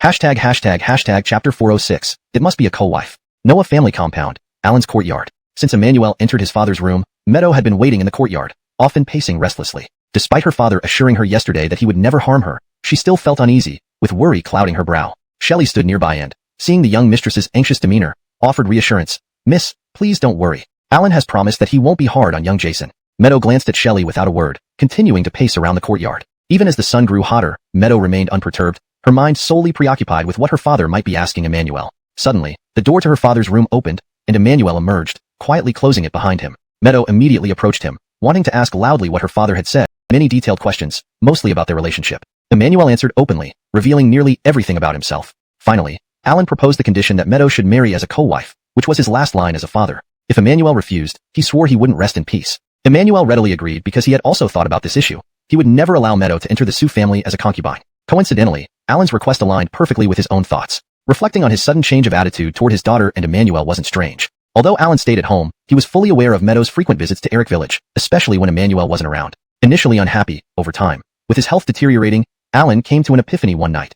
If he were gone, no one could stop Meadow from marrying Emmanuel. Instead of letting her become a concubine, he preferred to ensure her status while he was still alive. Despite co-wives being legally recognized as concubines under De Liang law, their actual status was much higher than concubines, though the law did not clearly define this intermediate status. This was one of the last things Alan could do for his daughter. Seeing Meadow crying uncontrollably, Emmanuel wiped her tears with a handkerchief, gently saying, "Don't cry anymore. Go see your father. He probably has something to tell you." Meadow nodded and wiped away her tears, rushing back into her father's room. Soon, Emmanuel heard her cries from inside, filled with joy and excitement, happy tears. Outside, Shelley shed tears too, deeply moved by the happiness of her mistress. After about a quarter of an hour, Meadow emerged from her father's room. Though her cheeks were still tear-streaked, there was a blissful smile on her face. When Meadow approached, Emmanuel whispered, "Xianger, what did your father say?" Meadow blushed, stammering, "Sir, we haven't even, how can you call me that already?" Emmanuel replied matter-of-factly, "It's inevitable. Getting used to it now will prevent awkwardness later." Meadow found herself speechless, unsure how to respond but inwardly happy. Shelley, following them, chuckled, covering her mouth. Gathering herself, Meadow put on a serious face and said, "Father said I should be a bit more assertive with you. If I'm too submissive, you'll think I'm easy to bully, and I'll end up suffering." Emmanuel nodded vigorously, giving a thumbs up. "You're right, father. He truly is wise."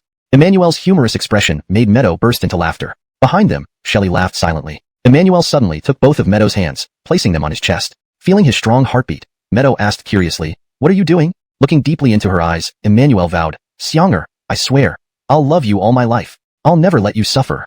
Meadow felt her heart swell with joy, feeling like the happiest woman in the world. Her face flushed red, unable to meet his gaze. A moment later, she muttered shyly, "Sir, Shelley is still here. Aren't you embarrassed to say these things in front of her?" Emmanuel turned to look at Shelley. Without waiting for him to speak, Shelley quickly said, "Oh, I suddenly remember. Miss Room isn't tidied yet. I'll go do that now." She hurried out of the courtyard. Emmanuel smiled and then embraced Meadow tightly, creating a scene brimming with happiness. Chapter 407. The Connor Couple. After confirming this matter, Emmanuel felt extremely pleased, and Miriam was also very happy. Usually, the aloof Miriam showed many more smiles on her face. After leaving the Noah residence, seeing that it was still early, the two of them took a carriage to the address given by Livia. Livia knew a sugar merchant named Connor, who came from a place called Haozhou in the south. Haozhou was a major sugar-producing county in the south, and almost all the brown sugar, red sugar, and white sugar in the capital were supplied by Haozhou merchants. Connor was 55 years old, and his wife was 10 years younger. They had been married for over 20 years. Connor's wife was originally from Xinzhou, and had married into the south over 20 years ago. Her hometown originally had a younger brother, but unfortunately, both her parents and her younger brother passed away. Thus, Gianna returned this time specifically to relocate her parents' and brother's graves. Since her husband and children were in Haozhou in the south, it wouldn't be feasible to come back to Xinzhou every year for ancestral worship. Gianna loved music deeply, and soon after returning to Xinzhou with her husband, she heard that not only was the restaurant Xinzhou building famous for its cuisine, but it also had an outstanding female musician skilled in the guqin. So Connor took his wife to Xinzhou building to listen to one of Livia's live performances. After that performance, Gianna became thoroughly captivated by Livia's music and booked seats for several consecutive days whenever there was a concert, always arriving on time to show her support. Later, Gianna gave Livia a family heirloom qin score. Livia initially refused because the score appeared quite valuable. However, Gianna insisted, reasoning that if the score remained with her, it would be like pearls covered in dust or a waste of treasure. Only in the hands of someone like Livia, with exceptional skills, could the true value of the score be realized. Of course, Emmanuel and Meadow were unaware of these details. When Emmanuel and Meadow arrived at Connor's residence, Connor was discussing the relocation of graves with his wife in the hall. Relocation was no small matter. They needed to choose auspicious dates for excavation and perform multiple rituals to honor mountain deities and other gods, resulting in a rather lengthy process that could take over 2 months. Emmanuel stood at the courtyard gate verifying the address and then said to Meadow, "Xianger, this should be the place." Meadow nodded and gestured for Shelley to knock on the door. Shelley, carrying some small gifts, immediately agreed and approached the door, tapping the door ring. Clank, clank, clank. "Is anyone home?" Shelley called out. Soon after, a servant opened the door, looking puzzled and asked, "Who are you looking for?" Emmanuel quickly stepped forward and explained their purpose. Upon hearing they wanted to see the master, the servant ran inside to inform him. "Master, a young gentleman surnamed Su is looking for you," the servant reported at the hall entrance. Connor was already frustrated by the details of the grave relocation, feeling irritable. He said, "I don't know him. Tell him I'm busy and can't meet them now." Gianna was equally annoyed and didn't bother whether her husband met outsiders or not, as her mind was preoccupied with the relocation. The servant ran out to relay the message. A short while later, the servant returned and reported at the hall entrance, "Madam, the young gentleman surnamed Su says he's a friend of Miss Livia and has come to visit Master and Madam." Connor and his wife exchanged glances upon hearing about Livia's friend. Gianna nodded. invite them in. Connor temporarily stopped pondering and walked over to have a drink, preparing to receive guests. Gianna quietly asked her husband, Master, is it because I haven't gone to Jinshio building recently to hear her play? So Miss Livia sent someone to inquire? Connor nodded. That's possible. You always went before and even gave her the Chin score. She might have felt puzzled when she didn't see you, so sending someone to ask isn't strange. Lately, the Zechariah couple had been busy with the grave relocation and hadn't visited Jinshio building. They were unaware that Livia had already left Shinjo. Moments later, Emmanuel, Meadow, and Shelley were led by a servant into the hall. Emmanuel bowed politely. This is Emmanuel. This lady is Meadow from the Noah family in Shinjo. We greet Master Zechariah and Madam Zechariah. Meadow gracefully greeted, Greetings, Master Zechariah and Madam Zechariah. She then looked at Shelley and said, This is our first visit. Please accept these small tokens of our respect. We hope Master Zechariah and Madam Zechariah will not find them unsuitable. Shelley promptly handed the gifts over and placed them on the table in the hall. Connor and his wife immediately expressed their gratitude and invited Emmanuel and Meadow to be seated. Servants soon brought tea and then withdrew from the hall. Thinking of Livia, Gianna asked, Sir Sue, Miss Noah, my apologies for being busy lately and not visiting Miss Livia at Jinshio building. How is she? Connor simply nodded without speaking. Emmanuel replied, Master Zechariah, Madam Zechariah, Miss Livia has left Shinjo City recently due to urgent matters and couldn't bid farewell to you two in person. We've come to express her apologies on her behalf. Miss Livia left? Gianna was surprised and glanced at her husband. Connor couldn't help but ask, Where did Miss Livia go? When will she return to Shinjo City? Gianna also awaited Emmanuel's answer, looking concerned. Emmanuel responded, Master Zechariah, Madam Zechariah, I'm unsure where Miss Livia has gone, but I can confirm she won't be returning to Shinjo. Emmanuel wouldn't disclose that Livia had gone to Lanyan Pass, knowing that the situation wasn't as simple as it seemed. What a pity. My wife and I were planning to appreciate Miss Livia's music after we finish with the grave relocation, Connor remarked with regret. Gianna also sighed. It seems hearing Miss Livia's music again will be nearly impossible. Subsequently, Emmanuel and Meadow chatted a bit more with Connor and his wife about Livia. Once the conversation wound down, Emmanuel found an opportunity to shift the topic. Oh, right, Master Zechariah. Miss Livia mentioned that you're a large sugar merchant from the south, doing very successful business. Emmanuel smiled and asked. Connor waved his hands hastily, shaking his head.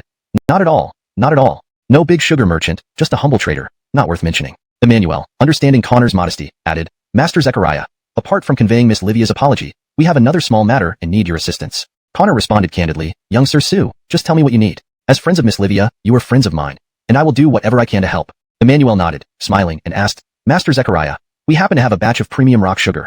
Are you interested in purchasing it?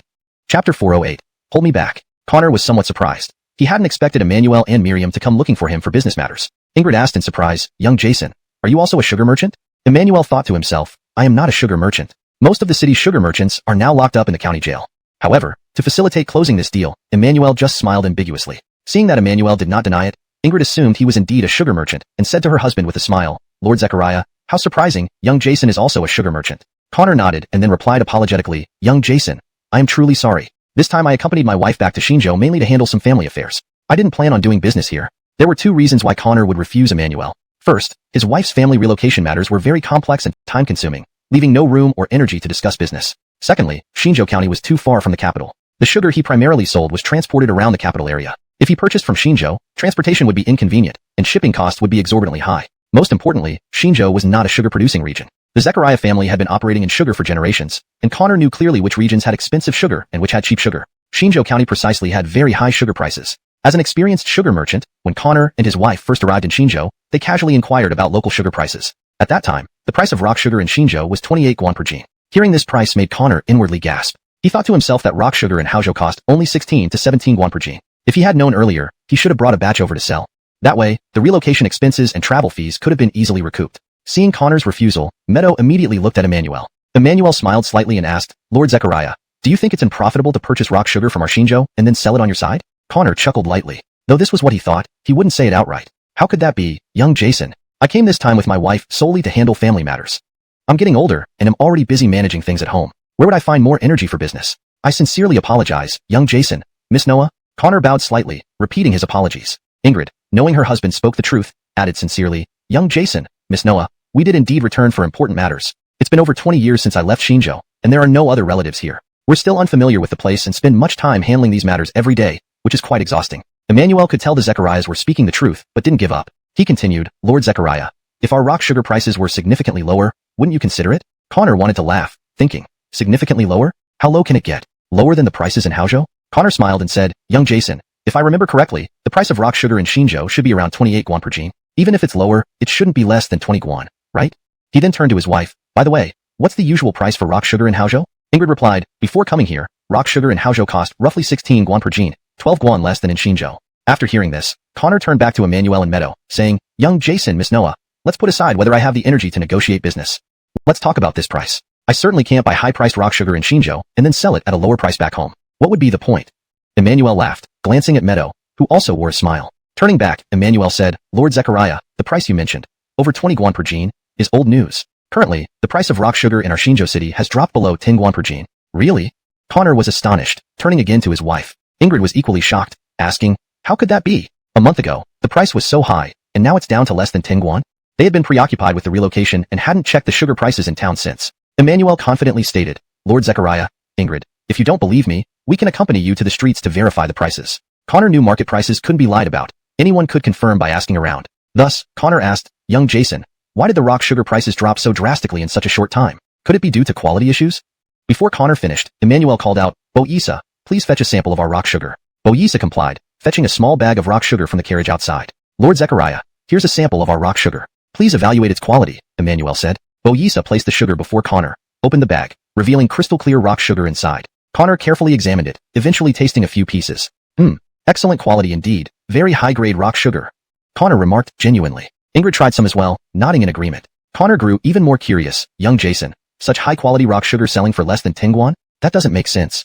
Emmanuel shook his head, smiling wryly. "Lord Zechariah, if I suddenly dumped over 8,000 jean on the market, would you still think it unreasonable?" "Over 8,000 jean?"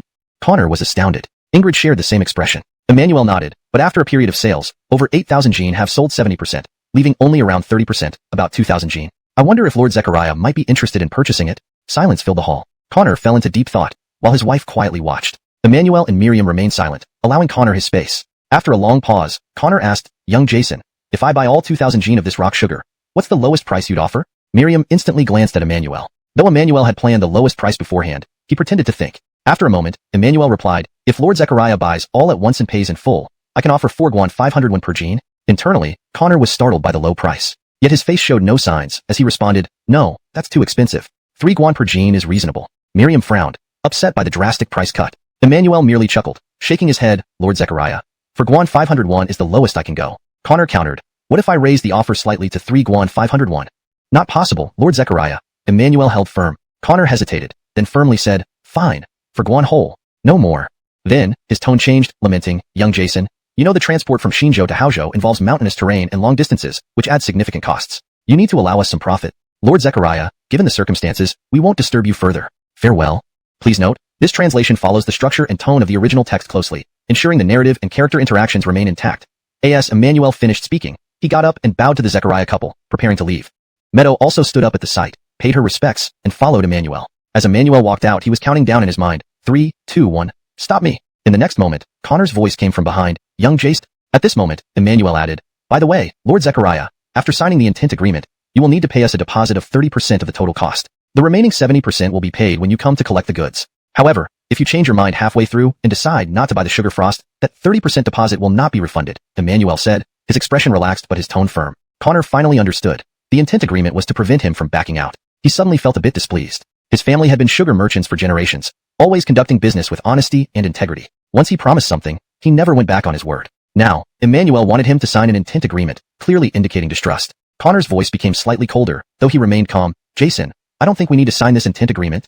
In Haozhou, who doesn't know my character? In business, I always keep my word. This small amount of sugar frost won't make me lose my credibility." Emmanuel calmly explained, "Lord Zechariah, please don't misunderstand. We do not doubt your integrity. Signing the intent agreement is part of our standard procedure. You can ask around in Xinzhou if you wish to verify this." Connor naturally wouldn't go around asking people, but he knew what Emmanuel meant. He asked, "Jason, as you've seen, we mainly deal in soap and scented soap. Sugar frost is just a side venture for us.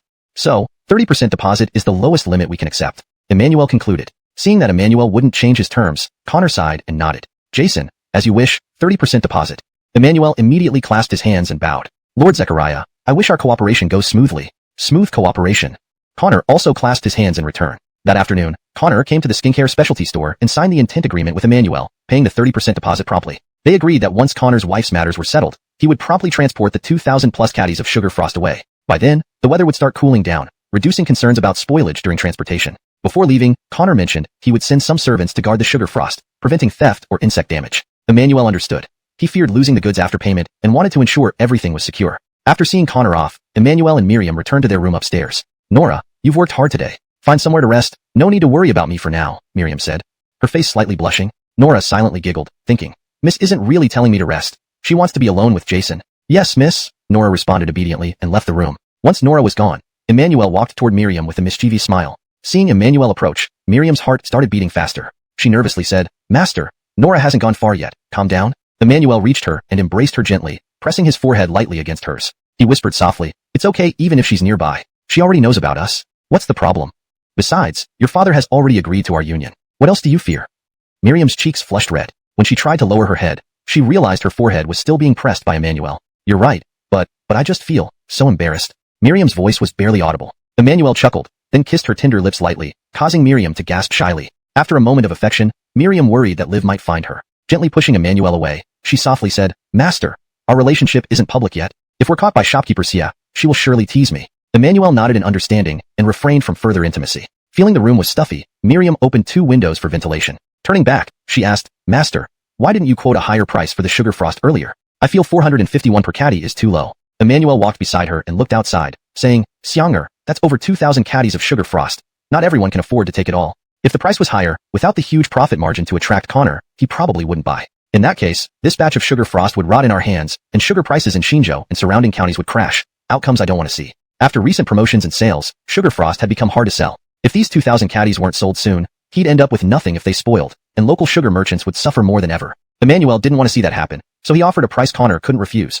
Miriam nodded lightly after listening, then asked, Master, Connor is a major sugar merchant from the south. So, in the future, can we sell our sugar frost to the south through him continuously? Emmanuel thought for a moment and replied earnestly, At first, it might work, but as time goes on, once our low-priced sugar frost floods the southern market and causes a significant drop in sugar frost prices there, we probably won't be able to sell it anymore.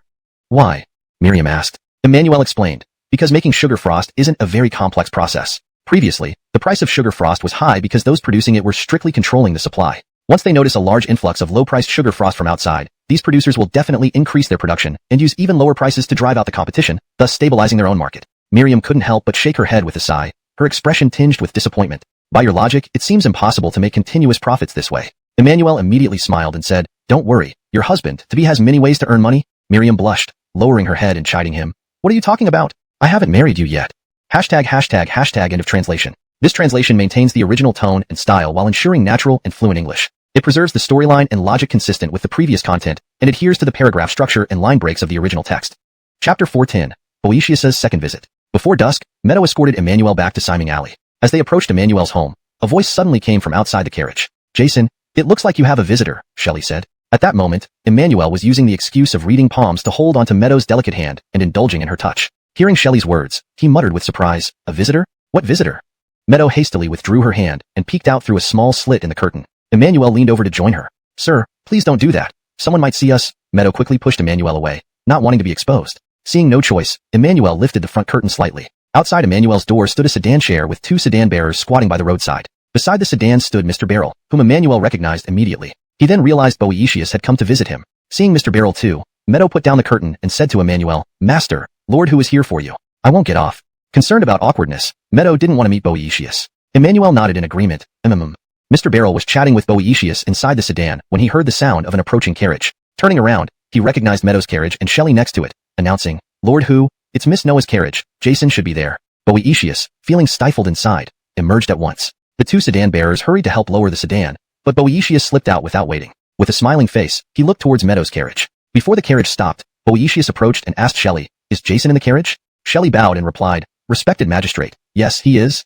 Originally reluctant to disembark, Meadow saw Boetius coming forward and had no choice but to greet him politely. Once the carriage stopped, Emmanuel and Meadow descended and greeted Boetius. He promptly returned their greetings warmly. Realizing Boetius had something serious to discuss with Emmanuel, Meadow bid farewell and left promptly. As she departed, Boetius said, Jason, you're finally back. I've been waiting for quite some time.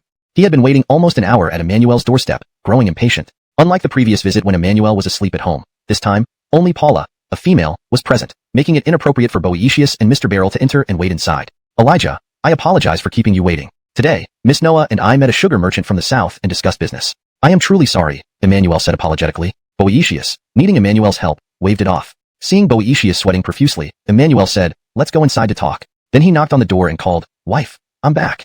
Taking advantage of the time, Boetius instructed Mr. Beryl to retrieve the gifts from the sedan. Soon, Paula opened the door, looking as if she had just woken up. Husband, you're back? Paula stifled a yawn upon seeing Boetius and Mr. Beryl behind Emmanuel. Did I come too early and disturb your rest? Emmanuel laughed softly as he stepped inside. No, husband, I was just taking a nap and ended up oversleeping, Paula replied hurriedly. Emmanuel chuckled, then turned to his guests. Elijah, Mr. Beryl, please come in. After entering the courtyard, they were led to the main hall by Emmanuel and Paula. Before sitting down, Mr. Beryl handed over the gift, saying, Jason, this is a small token from my lord. Please accept it. Without hesitation, Emmanuel received the gift and passed it to Paula before inviting them to sit. Seizing the opportunity, Boetius began discussing trivial matters, asking about Emmanuel's experiences at Lanyan Pass and the soap workshop. Davian this time, Paula served tea and pastries, then retreated to the kitchen. Smiling, Emmanuel said, Elijah, did you come today just to chat about these topics? Boetius responded, how about we continue our discussion over dinner at a nearby tavern? Shaking his head, Emmanuel declined. I've been dining out frequently lately and feel somewhat overheated. Let's talk here instead. Not insisting, Boetius continued. Since implementing the tax reduction policies and promoting services as per your suggestions, the commercial situation in Xianzhou County has significantly improved. Emmanuel nodded. Yes, I noticed many new shops opening and more merchants from the west. Precisely. All thanks to your strategies. Boetius exclaimed. Don't give me too much credit. The execution rests in your capable hands. The current improvements are entirely due to you, Emmanuel modestly replied. Flattered, Boetius smiled brightly. After exchanging pleasantries, Boetius said seriously, Today, I seek further advice from you on how to elevate Xianzhou's commercial prosperity. Emmanuel responded calmly, Elijah, the trade in Xianzhou seems to be thriving. Is there anything specific bothering you? Boetius admitted, though we've seen increased footfall and new establishments, the revenue from commercial taxes hasn't grown significantly. It feels like, well, running at a loss while gaining popularity. Sensing his discomfort, Boetius clarified, no real losses, but I mean the tax increase isn't proportional. Here, let me show you. Mr. Beryl produced a ledger from his sleeve and laid it out for Emmanuel. Here's the recent detail of commercial taxes in our county, Mr. Beryl explained. Internally amused yet surprised, Emmanuel couldn't help but smile. To Emmanuel's surprise, Boetius seemed to fear that he wouldn't believe him and actually brought the county's commercial tax payment records. Chapter 411, devoted to the people. Emmanuel did not flip through the business tax accounts, but instead pushed the ledger towards Boetius, smiling, Lord Hu, why wouldn't I believe you? Firstly, Emmanuel knew clearly that Boetius said, Young Jason, you are a prodigy in business and one of our Xinzhou County residents. Please help me. Saying this, Boetius stood up, bowed deeply, and clasped his hands towards Emmanuel. Seeing Boetius's action, Nigel hurriedly followed suit. Startled, Emmanuel immediately got up, holding Boetius's arm anxiously. Lord Hu, this is too much, please stand up. Emmanuel was, of course, not genuinely anxious. Given the respect due to an official, he couldn't just sit there nonchalantly accepting such deference. Boetius straightened up, looking at Emmanuel pleadingly, Young Jason, the court appointed me to Xinzhou nearly 3 years ago, and my term is almost over. But looking back, I've done nothing substantial for the people of Xinzhou. Sigh. Boetius lowered his head sorrowfully at this point. Pausing for a moment, he continued, It might seem laughable to young Jason, but every sleepless night, I am filled with guilt. So, after much consideration, I feel I should do something meaningful for the people of Xinzhou before I leave. Otherwise, I can't justify these past 3 years. Saying this, Boetius stepped back, clapped his hands again, and bowed even deeper this time. Emmanuel was speechless, thinking how cunning Boetius was, resorting to this trick. Emmanuel didn't believe for a second that Boetius genuinely wanted to do something for the common people. In Boetius's eyes, political achievements were paramount. Nigel chimed in, Young Jason, Lord who truly has the people's welfare at heart. Please help him. We beg you, young Jason. Nigel also bowed. Just as Emmanuel was about to speak, he noticed Paula standing half-hidden at the door of the hall, looking at him. Seeing Emmanuel's gaze, Paula gave a slight nod, meaning she thought he should agree. Emmanuel smiled and nodded back, then turned to Boetius, saying, Lord Hu, I'll give it a try. Overjoyed, Boetius straightened up and thanked Emmanuel profusely. Thank you, young Jason. Nigel was also pleased, joining in the gratitude. Resiting, Boetius took a sip of tea and then looked at Emmanuel with expectation, asking, Young Jason, in your opinion, what method can increase the commercial tax revenue of Xinzhou further? Emmanuel fell into deep thought, while Boetius and Nigel waited patiently. After a while, Emmanuel looked up towards the entrance of the hall, calling out to Paula, My dear, come in for a moment. I need to ask you something. Paula paused, pointing hesitantly at her own nose. Emmanuel nodded, urging her to come in quickly. Reluctantly, Paula stepped inside, whispering, Husband, what is it? Emmanuel asked, My dear, I remember you brought perfume. Can you fetch it for me? Paula nodded immediately and quickly went to the bedroom. Both Boetius and Nigel were puzzled about what Emmanuel needed the perfume for, but they did not ask. Soon, Paula returned with a small porcelain bottle containing peony-scented perfume, which she had used nearly halfway through. After placing the perfume down, Paula prepared to leave but was stopped by Emmanuel, who pulled her to sit beside him. Paula hesitated, feeling that as a woman, she wasn't qualified to sit at the table while Count Elijah was present. Emmanuel held Paula firmly and said earnestly, My dear, I need your perspective as a woman for my conversation with Lord Hu. It's very important. Ah. Paula was taken aback. Boetius immediately said, Lady Sue, please sit. We're all family here, no need for formalities. Though Boetius spoke untruthfully as he usually followed many rules, he couldn't refuse after Emmanuel had spoken. Thus, Paula sat down, slightly hunched, placing her hands gently on her knees. Emmanuel placed the perfume bottle in front of Boetius, explaining, Lord Hu, this is our newly launched perfume, the peony fragrance. We also have rose, lily, and calla lily scents. Curiously picking up the bottle, Boetius read aloud slowly, only the peony truly embodies the nation's beauty. Its blooming moves the entire capital city. What a wonderful poem. Boetius praised, visibly moved. Nigel also nodded in agreement, muttering the lines silently. Then, Boetius asked, young Jason, did you write this poem? Emmanuel replied, Lord Hu, we can discuss the poem later. Let's focus on the matter at hand. Understanding, Boetius nodded promptly. Next, Emmanuel inquired how familiar Boetius and Nigel were with the new range of perfumes. Although Boetius and Nigel were men, they had gained some understanding through daily interactions. The most obvious point was that this product was outrageously expensive. After listening, Emmanuel said, Lord Hu, I plan to open a specialized perfume shop soon, selling these fragrances. Upon hearing this, Boetius immediately caught on, young Jason, are you planning to boost the shop's reputation to attract more merchants to Shinjo? Emmanuel explained, Lord Hu, promoting the shop is necessary, but since perfumes target high-income groups, their effect on attracting merchants would be limited. Confused, Boetius looked at Emmanuel with puzzlement. Then what do you mean, young Jason? Emmanuel then asked, Lord Hu, what if we use Zinxier bottles for the perfume? What effect do you think it would have? Boetius pondered and then commented, crystal clear and shimmering with radiance. Chapter 411. Wholeheartedly for the people. Emmanuel did not flip through the commercial tax ledger, but instead pushed the book towards Boetius with a smile. Lord Hu, how could I not believe you? Firstly, Emmanuel was well aware that any ledger Boetius brought out would definitely have data consistent with what he had narrated. Hence, it didn't matter if he looked or not.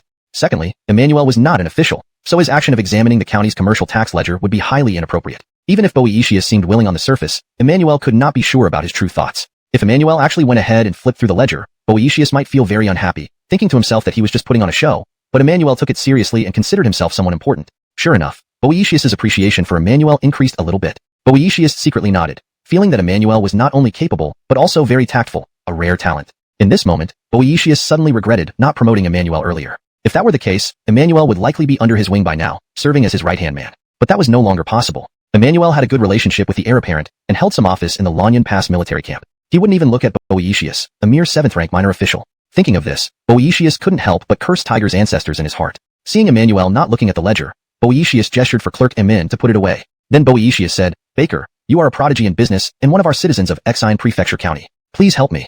As he spoke, Boetius stood up, bowed deeply, and offered his respects. Clerk Emin saw Boetius's actions and quickly followed suit. Seeing this, Emmanuel immediately got up, holding Boetius's arm with a frightened expression. Lord Hu, this is too much. This is too much.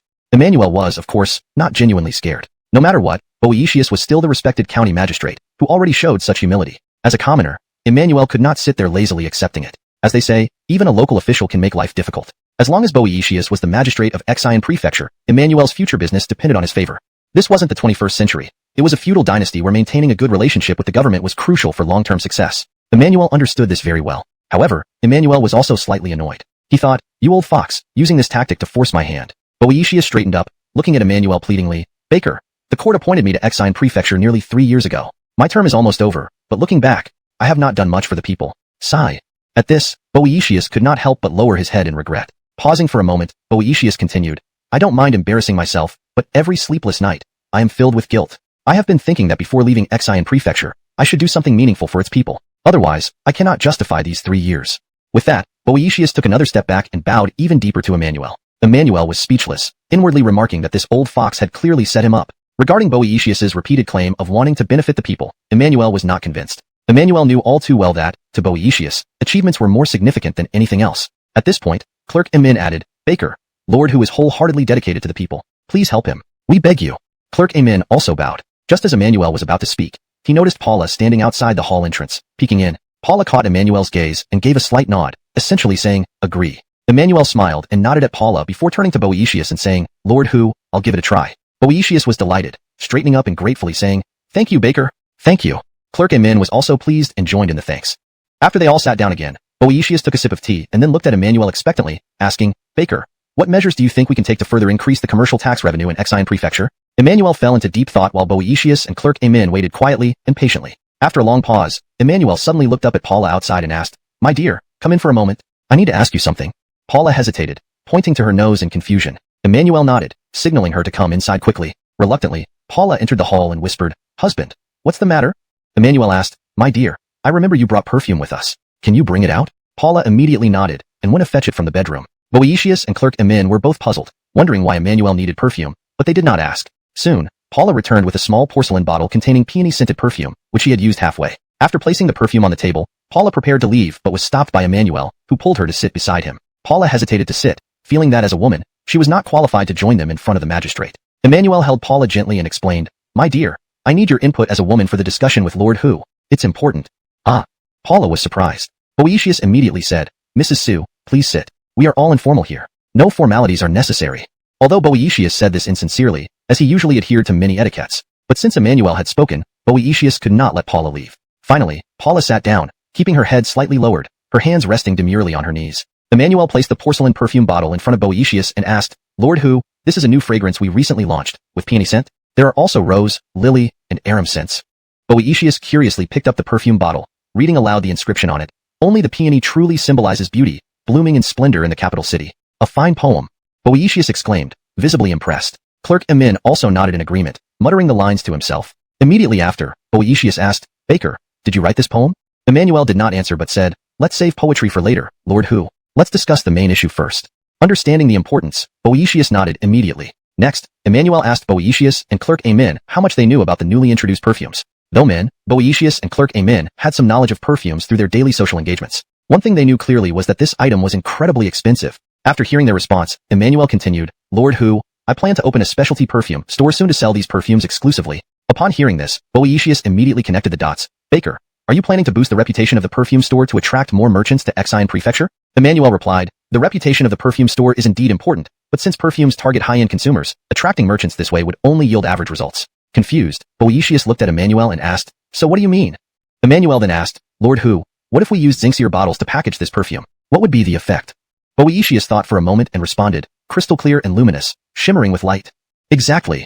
Emmanuel nodded affirmatively. Boetius was still very puzzled and asked, "But Jason, what does Xingxir bottle have to do with increasing commercial tax?" At this point, Emmanuel stopped beating around the bush and said directly, "Lord Hu, if we were to build a Xingxir workshop, do you think it would be feasible?" To glass. The requirements for raw materials were less stringent, hence there was no problem. Boetius couldn't help but ask, "Young Jason, the method to make Lauren isn't something ordinary people can know. Where did you learn it?"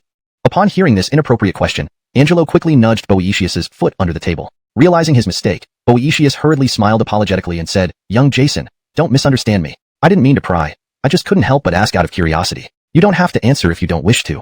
In this era, many high-end techniques passed down through generations have their own rules and methods, and it was frowned upon for unrelated people to inquire deliberately. Understanding this, Emmanuel inherited the memory of his previous life and chuckled mysteriously, "Adult Hu, it's not convenient for me to reveal who taught me. All I can say is that it was a reclusive master." "A reclusive master?" After hearing this, Boetius began to speculate. It definitely wasn't the Noah family. If they knew how to make Lauren, why would they engage in ceramics? They would directly start a Lauren workshop. Why tell outsiders? After much contemplation, Boetius thought of Mac. The place Emmanuel could meet a reclusive master would likely be Yuang Palace. Moreover, since Emmanuel has a good relationship with Mac, he must have learned it there. "Young Jason, meeting a master who taught you Lauren is incredible luck. Congratulations." Boetius soon dismissed any doubts, convinced that the method came from a master within Yuang Palace. With this resolved, Boetius then asked, "Young Jason, are you planning to switch perfume bottles to Lauren bottles by starting this workshop?" Emmanuel nodded. "Exactly. No matter how good the perfume is, using ordinary porcelain jars seems lacking and less sophisticated. But using Lauren bottles changes everything. Crystal clear and radiant with colorful light, they exude elegance and grandeur." Finishing, Emmanuel turned to Paula. "If you were to buy perfume at the same price, would you choose a porcelain jar or a Lauren bottle?"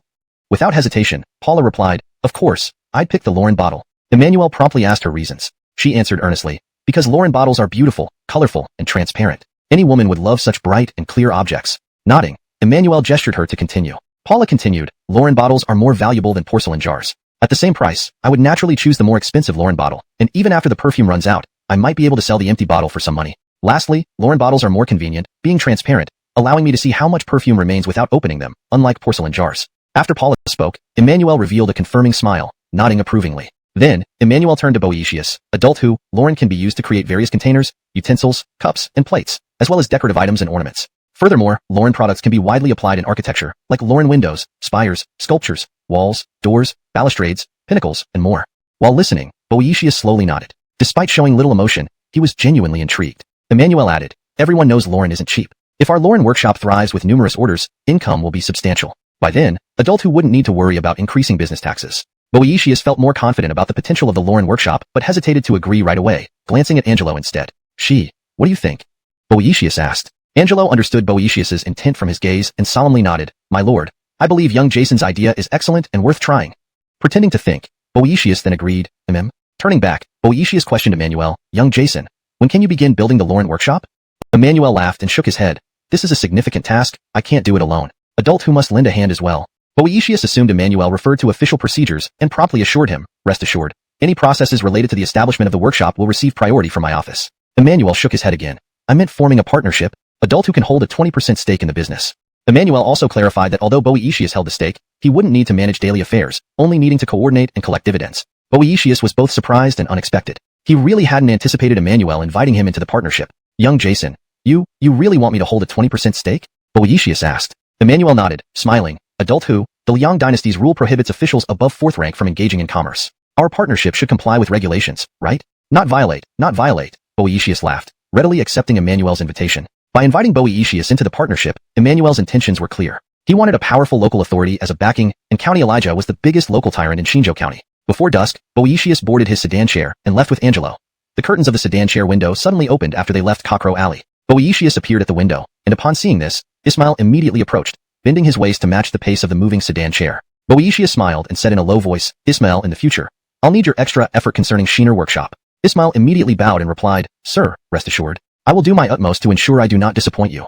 Note, arched his hands is an old Chinese gesture of respect, but in English translation it's more natural to use bowed, or simply describe the respectful action as replied respectfully.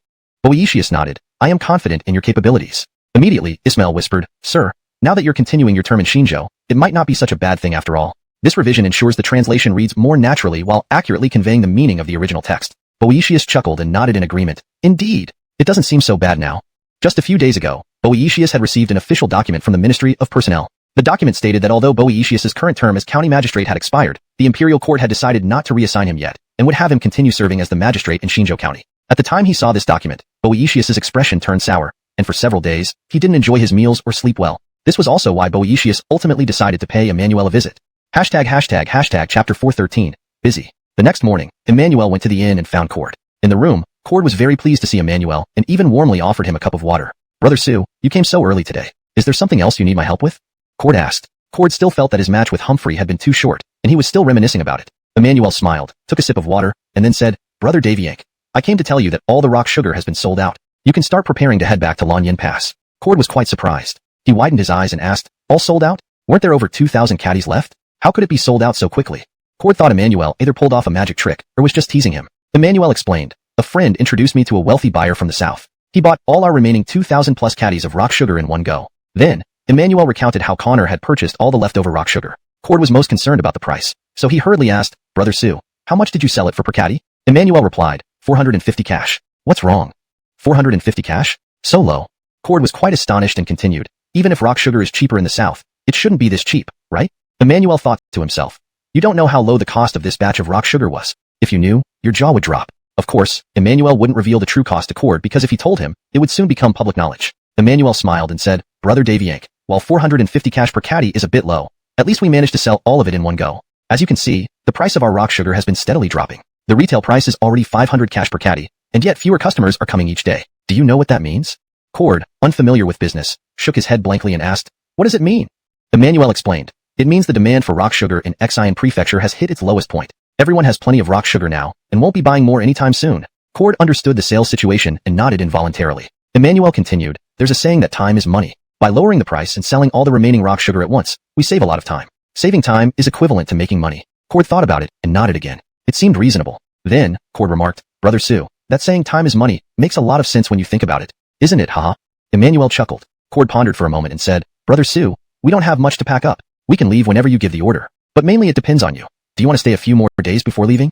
Emmanuel replied, Brother Daviank, I still have some matters to attend to in Xian Prefecture, so I can't return to Lanyin Pass with you. I'll come back as soon as I'm done. Well, alright. Cord was slightly disappointed but didn't ask what Emmanuel needed to stay for, guessing it was probably business related. Alright, I'll take them back first. Take care when you come back, Cord agreed. Emmanuel nodded and smiled. He then began discussing financial matters. Emmanuel told Cord he would convert the 50,000 strings of cash from selling the rock sugar into half silver ingots and half banknotes. This would make the transport back to Lanyin Pass easier. As for the outstanding payment from Connor, Emmanuel would send it to Lonnie immediately upon receiving it. Cord had no objections to Emmanuel's arrangements and readily agreed. Cord's personality was fiery, and he disliked procrastination. Immediately after Emmanuel finished speaking, he issued orders for the soldiers to pack up by the end of the day and depart early the next morning for Lanyin Pass. The next morning, Emmanuel and Meadow bid farewell to Cord and over 100 soldiers. After that, Emmanuel became busy. Emmanuel had two main tasks. One was selecting a location for the new perfume boutique and finalizing the high-end interior design with Meadow. The other was working with Clayton to finalize the details of establishing the Shinger workshop. The latter task was more complex and intricate, so apart from accompanying Meadow around Xian Prefecture for a couple of days, Emmanuel left the site selection entirely to her. He would only step in when Meadow identified suitable storefronts, and then check if they were appropriate. Clayton was deeply invested in the Shinger workshop project. After all, he would hold a 20% stake, and if the workshop prospered and made increasing profits, his dividends would grow as well. There's a saying, 3 years as an honest magistrate yields 10,000 pieces of silver, meaning officials can make money quickly. But this adage didn't apply to Clayton. Xian Prefecture was a poor county in the north, and making substantial gains was nearly impossible. Certainly, if Clayton were ruthless enough and exploited the populace mercilessly, he might earn some money. However, he wasn't that kind of corrupt official. His motives for being an official included not only wealth, but also a genuine desire to improve people's lives and let everyone live better. And joining Emmanuel and setting up the Shinger workshop aligned perfectly with both objectives. Why not? After extensive discussions, Emmanuel and Clayton decided to locate the Shinger workshop at an old kiln workshop just outside the city. This old kiln workshop was nearly bankrupt due to poor management, so Emmanuel acquired it for a minimal cost. The reason he chose this place was not only its affordability, but also the presence of many skilled craftsmen. With proper training, these artisans could quickly adapt to producing items for the Shinger workshop. However, the existing kilns couldn't reach the necessary temperature of over 1400 degrees Celsius for the production of these items. Therefore, the first step was to build a new charcoal-fired high-temperature furnace capable of reaching such temperatures. Initially, Emmanuel was worried about the difficulty of constructing such a furnace. But when he met several experienced craftsmen Clayton brought in, his concerns disappeared. Emmanuel simply sketched out the furnace plans and explained their principles and purposes. The old craftsman immediately understood his intentions and assured him that building the furnace was not difficult as long as there were sufficient manpower and funds. They promised to complete it within a month. Emmanuel was delighted and promptly hired workers and allocated funds to get the furnace construction underway. Although the furnace would take a month to build, Emmanuel wouldn't sit idle during this period. He approached Clayton and asked him to begin collecting the raw materials required for producing the items at the Shinger workshop. Producing these items differed from glassmaking. They only required ordinary sand, soda ash, and limestone. Glass production needed additional ingredients like feldspar and calcite to achieve transparency, but the items produced at the Shinger workshop only required simple materials. Ordinary sand was abundant outside Xian Prefecture and could be collected without cost, requiring only labor for digging and transportation. Soda ash was straightforward for Emmanuel since it could be produced from wood ash at a low cost. Limestone, commonly used for wall construction, was readily available in the market at low prices. With all these materials easily accessible, Emmanuel and Clayton proceeded with their plans enthusiastically. Once busy, time flies by. Before he knew it, half a month had passed. Entering this half month, the location for the perfume boutique had been finalized. The day after it was confirmed, Emmanuel and Meadow arranged for workers to enter the site and begin renovations. At the same time, Emmanuel recruited more people in Ancient Village. These recruits were specifically for perfume production. Because once the perfume boutique opened, the current inventory would definitely not be sufficient to meet demand. They needed to expand production to handle the anticipated surge in sales. On the other side, the charcoal high-temperature furnace was being built steadily. Clayton was far more proactive than Emmanuel, the investor. Emmanuel generally visited the workshop every 2 or 3 days, while Clayton went every day with Amin Shariah to check on progress and meticulously supervise quality issues that arose during construction. Additionally, the stockpiling of Shinger raw materials was proceeding and should be on the wealthy in the city. Ordinary people wouldn't be able to afford perfumes, and spending time and money promoting to them would be wasteful. Shinzhou County was small, and Meadow knew best who could afford perfumes. So, under Emmanuel's suggestion, Meadow had Jada bring a team to visit the wealthy families one by one, informing them of the perfume boutique's opening time and presenting them with membership cards. Only those with membership cards could enter on opening day. Otherwise, they would be refused entry. As for Lauren workshop outside the city, the charcoal blast furnace was still under construction, so Emmanuel didn't need to go every day. This gave him a few days of leisure. One morning, Emmanuel was punching a heavy bag in the courtyard, an exercise he performed daily. The reason Emmanuel stuck with it was simple. He was going to have 2 wives. If he wasn't strong enough, he wouldn't be able to keep up. Thud thud thud. Went the bag as Emmanuel punched it rhythmically. Sweat dripped from his forehead and nose as his face and neck turned red from exertion. Husband, there's no more vegetables at home. What do you want for today? I can go to the market. Paula's voice came first, followed by her appearance from the kitchen, holding a basket by her wrist. Emmanuel continued striking the bag while breathing heavily. Buy some mutton, and see if you can find any ox penis. Get some of that too. Husband, what is ox penis? Paula asked, puzzled. Emmanuel stopped immediately, supporting the bag. Wife, you don't know about ox penis? Paula shook her head. No. Emmanuel pointed between his legs with a smile. It's this part of the ox. Realizing what he meant, Paula blushed. Husband, stop joking. Seriously, if Miss Noah comes over later, you can't serve her ox. Ox that thing. Why not? Emmanuel asked, then said seriously, ox penis is great for both men and women. It helps nourish the kidneys, replenish qi, and enrich the blood. It's highly nutritious. In all honesty, wife, you should eat it. It has many benefits. Paula's face turned even redder. I won't eat it. You eat it yourself. She turned away shyly. Emmanuel laughed. Of course, I will eat it. Go buy it now. I won't. Paula replied unhappily. Though she refused, she started thinking about which butcher to ask. Despite laws against slaughtering cattle, injured or old cows were occasionally slaughtered and their meat sold. After considering, Paula decided to check a butcher on the next street whose owner was a woman, thinking it would be easier than asking a male-owned shop. She took extra money for expensive beef products, put on her basket, and headed out. Just as she reached the gate, someone knocked. Meadow here so early? Paula opened the door, assuming it was her. But it was Josephine. Administrator Shang? Paula was surprised but quickly smiled. Josephine wore martial attire, carrying her favorite sword, looking as spirited as ever. Mrs. Su. Josephine smiled back at Paula. Paula welcomed her in. Administrator Shang, just the other day, my husband mentioned you might have returned to the capital. I didn't expect you to still be here. Seeing Josephine, Emmanuel greeted her with a smile. Administrator Shang, why are you in Xinzhou? Josephine replied, I'm heading back to the capital. Since it's on the way, I came to say goodbye. Administrator Shang, come perfectly timed. I was just preparing to buy groceries. Please stay for dinner, Paula said. She turned to Emmanuel. Husband, entertain Administrator Shang while I go get fresh ingredients. Paula waved to Josephine briefly and hurried out. Emmanuel wiped his sweat and invited her inside. Administrator Shang, please come in. Josephine followed him into the living room. At the doorstep, she paused, pointing at the swaying sandbag. Emmanuel, what's this? A heavy bag for physical training. Train with this? Josephine touched the bag curiously. Yes, Emmanuel demonstrated. Punching the bag strengthens the arms, shoulders, and back muscles. It enhances wrist, elbow, and shoulder joint flexibility and burns fat in the abdomen, waist, and hips. Burns fat? Josephine misunderstood the term. Just good for health, Emmanuel simplified. I see. Some martial arts schools use wooden dummies. Your sandbag is like a hanging dummy, right? Pretty much. Punching a sandbag can release negative emotions and reduce stress, Emmanuel added. What does that mean? Josephine didn't quite get it. Emmanuel explained earnestly, Administrator Shang. If you hate someone but can't do anything about it, you can try imagining this sandbag as that person, and then punch him with all your might, as if you're beating him to death. Trust me, it feels great. Josephine immediately laughed happily after hearing this, nodding her head. That's a good idea. I'll definitely give it a try when I have the chance. Chapter 4:15. A farewell hug. After Josephine walked into the main hall, she sat at the table without Emmanuel inviting her and placed her sword on it. Emmanuel wanted to brew some tea for Josephine, but she refused. No need. I feel a bit hot from walking. I'd like something cold to drink. Saying this, Josephine took a cup from the table and filled it with water. But this cup of water was not for her. She set it aside. You're all sweaty. You must be tired from practice. Have a drink. After placing the cup down, Josephine poured another one for herself and started drinking casually. She acted as if Emmanuel's place were her own home, completely at ease. As a Chanyurjira from the 21st century, Emmanuel actually enjoyed this relaxed and easygoing interaction style. So he also smiled, walked over to the table and sat down, starting to sip the water comfortably. Note: the term Chanyurjira, time traveler or person who has crossed over from another era, is kept as is because it seems contextually important for the story setting. However, if you prefer a more fluent English expression, we can replace it with time traveler, or another appropriate term. Here's the adjusted version. As a time traveler from the 21st century, Emmanuel actually enjoyed this relaxed and easygoing interaction style. So he also smiled, walked over to the table and sat down, starting to sip the water comfortably. After finishing a large gulp, Emmanuel let out a contented sigh. Josephine then spoke. Emmanuel, I have to go soon. I can't stay for lunch. Emmanuel was surprised. That quick? They're waiting for me outside the city. I just came to say goodbye and didn't want them to wait too long, Josephine explained. Emmanuel nodded and asked, how has Xiaobai and Dag been recently? And what about Jared? Is he returning to the capital with you? Josephine replied, Xiaobai and Dag are doing fine, still the same. However, Jared was injured and returned to the capital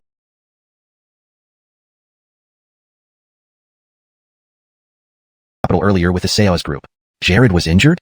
Emmanuel looked astonished and asked hastily, with his martial arts skills, who could possibly injure him? Jared was injured while protecting Asaya, Josephine said. Emmanuel was very surprised, looking at Josephine, waiting for more information. Josephine paused for a breath before recounting the details of Dave's injury. About 10 days ago in the evening, after Mike finished dinner at a small tavern in Lanyin Pass and was on his way back to the station, he was suddenly ambushed. The attackers were remnants of the sand bandits they had previously eliminated. There were 5 of them, all with decent martial arts skills, and their goal was to avenge their leader. Mike himself wasn't bad at martial arts, but due to his long-term responsibilities in command and management, his skills had grown rusty. If it had been only 1 or 2 sand bandits, even if he couldn't win, he could escape to save his life. However, there were 5 sand bandits surrounding him from both front and back, blocking all escape routes. Just when Mike thought he was doomed, Dave appeared. Coincidentally, Dave had bought wine nearby that day. As he was leaving the shop, he spotted Mike's figure. Initially, Dave disregarded Mike, thinking poorly of him, but soon noticed a few suspicious people following Mike, unnoticed by him. Dave inwardly criticized Mike for becoming complacent after a promotion and being unaware of being followed. Honestly, Dave initially intended to ignore Mike, letting him fend for himself,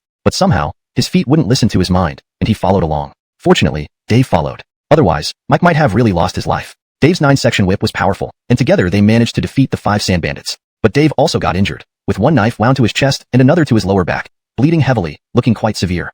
Mike immediately sent Dave to a nearby clinic to stop the bleeding and heal the wounds, calling Maven for help. But luckily, Dave's injuries weren't fatal, and he survived. Afterward, Mike led a group to escort Dave back to the capital since medical facilities there were better, and staying in Lanyin Pass wouldn't benefit his recovery. After hearing this, Emmanuel felt that working for the Xintian Ericard was indeed perilous. He couldn't help but ask, Director Shang, did those sand bandits trouble you? Josephine shook her head. No, I rarely went out in Lanyin Pass, so they barely had any chance. Moreover, I'm just a third-class Xintian Ericard. They wouldn't come after me to avenge their leader, Josephine added with a sudden laugh. Emmanuel nodded earnestly. Director Shang, no matter what, take care of yourself. I don't want anything to happen to you. Seeing Emmanuel's sincerity, Josephine's heart rate quickened slightly, and she unconsciously avoided his gaze. Right, how have you been these days? I heard you went back to Xinzhou to sell sugar frost for Lonnie. How did it go? Emmanuel smiled. I'm doing great. The sugar frost sold out long ago, and General Daviank already received orders to return to the capital immediately. It seems urgent. If it were another time, delaying a few days would be fine. Emmanuel understood. All right, Director Shang, safe travels. Josephine nodded and picked up her sword, speaking seriously. Goodbye, Emmanuel. I'll see you off. Emmanuel stood up as well. When Emmanuel escorted Josephine to the center of the courtyard, she stopped and turned to face him with a complicated look in her eyes. What's wrong? Emmanuel asked curiously. Josephine hesitated, then asked seriously, Emmanuel, will you come find me in the capital? Without hesitation, Emmanuel nodded. Yes, my wife and I will visit our relatives in the capital. I'll definitely find you then. Josephine was delighted and pulled out a note from her bosom, handing it to Emmanuel. This is my address in the capital. Remember to find me when you come.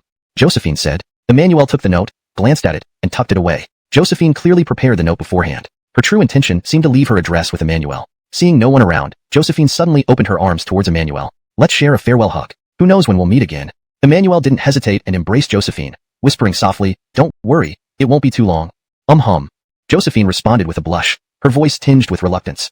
Just then, the courtyard gate was suddenly pushed open, and Meadow appeared at the doorway with Shelley. When Meadow saw Emmanuel embracing a woman, she froze in place. Shelley was utterly astonished, her mouth hanging open in shock. Realizing someone had arrived, Josephine immediately pushed Emmanuel away, her face and neck flushing red instantly. At that moment, Josephine looked just like a woman caught in an illicit rendezvous, shy and embarrassed. Josephine lowered her head slightly, bashfully saying, Emmanuel, well, Maven is still waiting for me, so I should go. See you in the capital.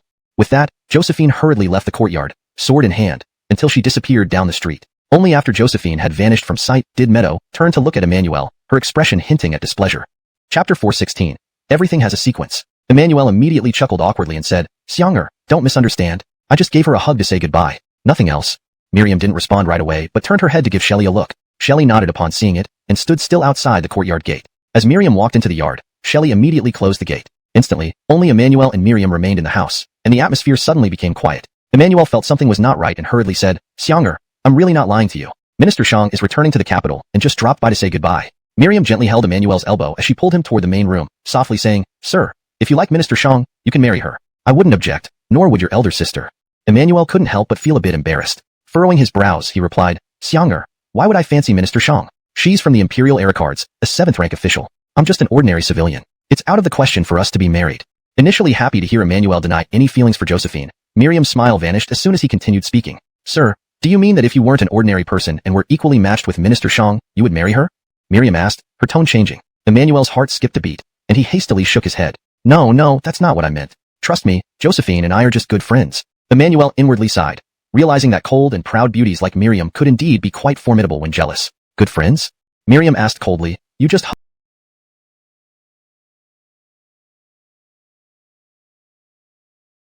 hugged each other, and now you're telling me it's just friendship? It's true, just friendship. Our relationship is pure. You can understand it as, yes, best friends? Emmanuel explained urgently. Best friends? Miriam found Emmanuel's explanation less plausible, frowning deeply. Sir, you're a man, she's a woman. How can you be best friends? Why can't we? Can't I be her male best friend? We fought bandits together and faced life and death situations. It's completely possible. Emmanuel argued seriously, almost believing himself.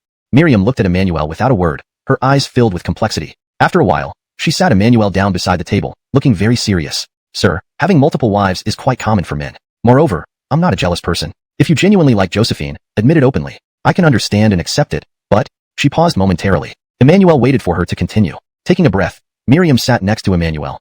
But sir, I hope you won't rush things. Can we wait until after our marriage ceremony before considering anyone else? Otherwise, I will feel very uncomfortable. Miriam's thoughts were understandable. They had just established their relationship, and the wedding wasn't even arranged yet. If Emmanuel got another sweetheart now, she would undoubtedly feel uneasy and betrayed. Emmanuel quickly grabbed Miriam's hand, saying earnestly, Xianger, Josephine and I are really just friends. She practices martial arts and has a bold, unrestrained personality, so she hugged me like a man before leaving. It's not what you think.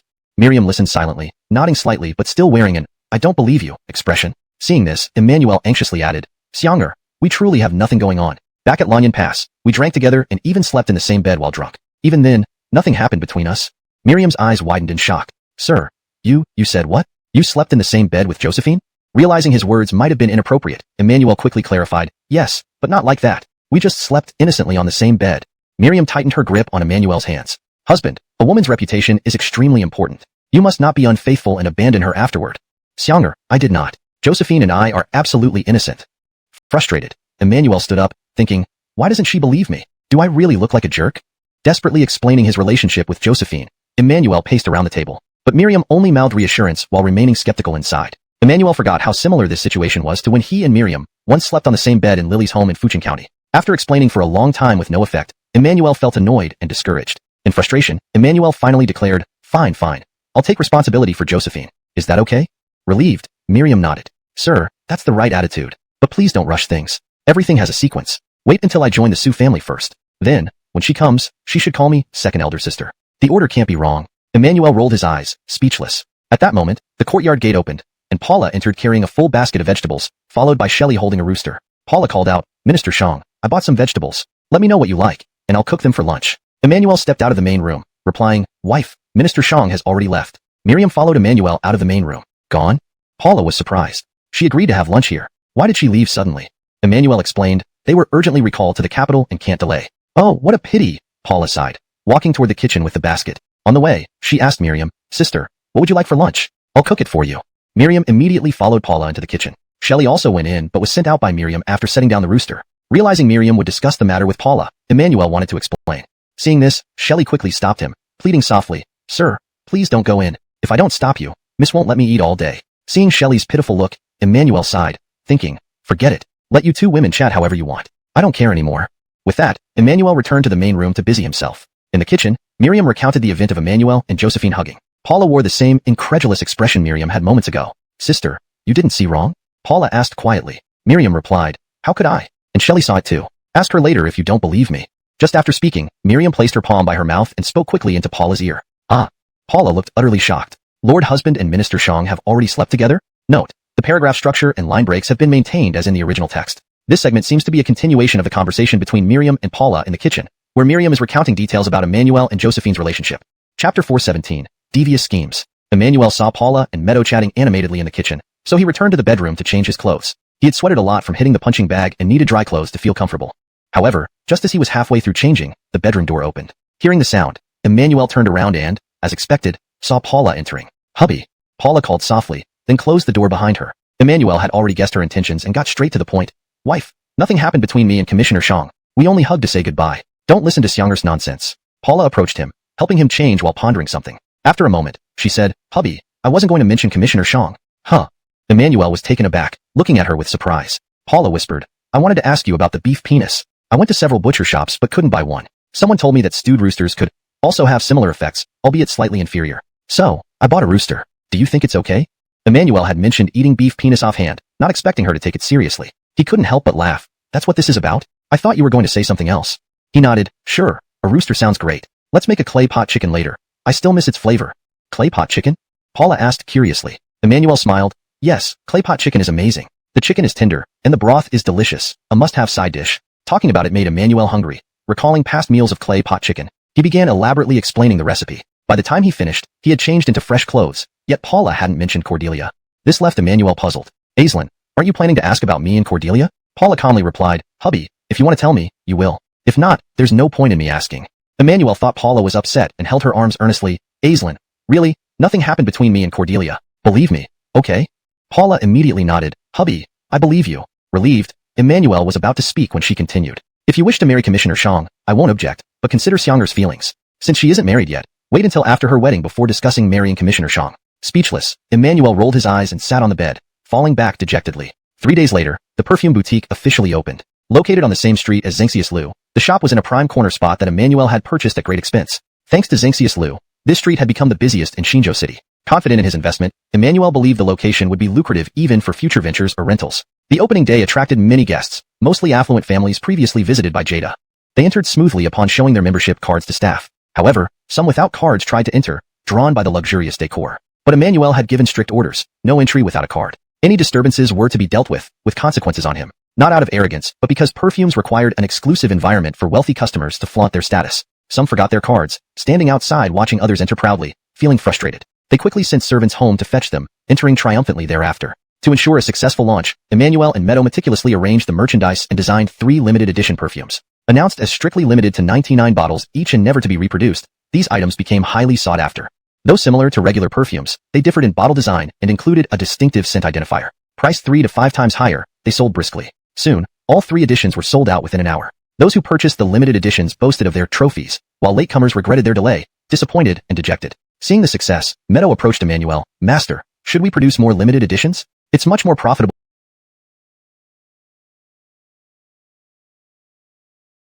Punishment. With that, Emmanuel leaned in towards Meadow's cheek.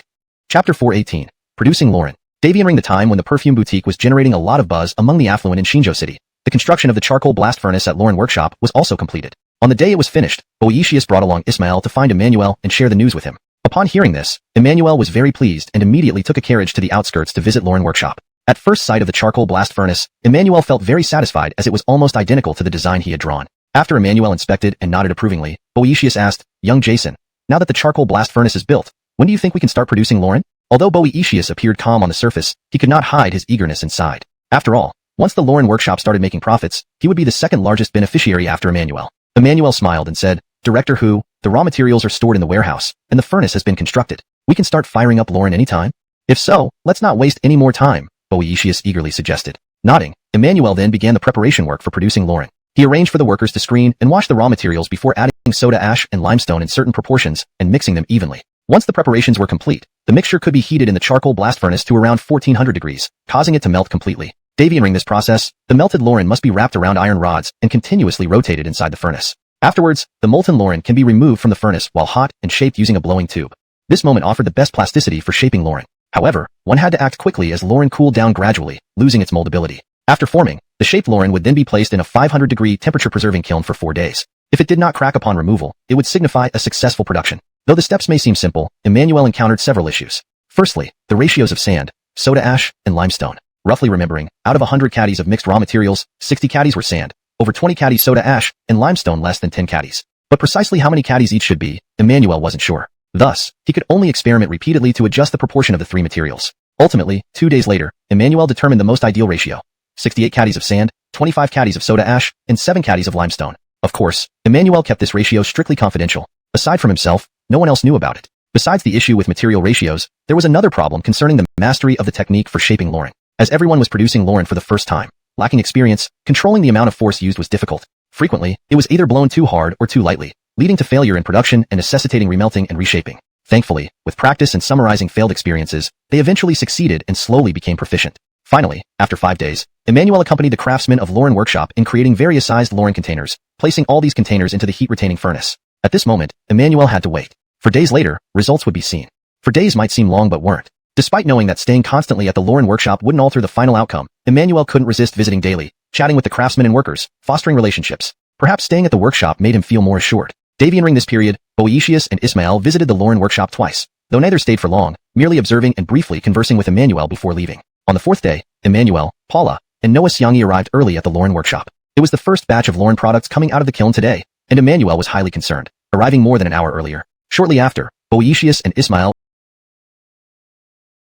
Lauren called glass, which is incredibly beautiful. Paula nodded and said, "I've heard your husband mention glass. Its uses are extensive. It can be made into bottles, cups, bowls, and even windows. With glass windows, no wind or rain will get in. We can watch the rain and snow through them, and the glass allows enough light indoors during cold days without opening windows." Meadow had also heard Emmanuel talk about these and excitedly agreed, "Sister, if Master can indeed produce glass, we will make huge profits in the future." While saying this, she glanced toward the distant heat-retaining furnace, silently praying. An undetermined amount of time passed. Just as Boetius and Ismael were feeling drowsy, someone loudly announced something from near the heat-retaining furnace. Though what they shouted was incomprehensible, it was likely some auspicious words before the furnace opened. From afar, Emmanuel, Paula, and Meadow, who were chatting, rushed over upon hearing the sound. The tense moment arrived swiftly. After reciting the auspicious words, the craftsman retrieved the Lauren products from the heat-retaining furnace. Success. Young Jason, look, we succeeded.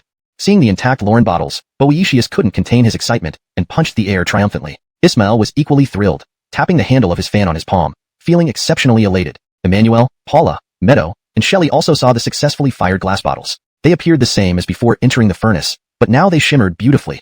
Overwhelmed with joy, Meadow grabbed Paula's hand and exclaimed, "Sister, we succeeded. We really succeeded."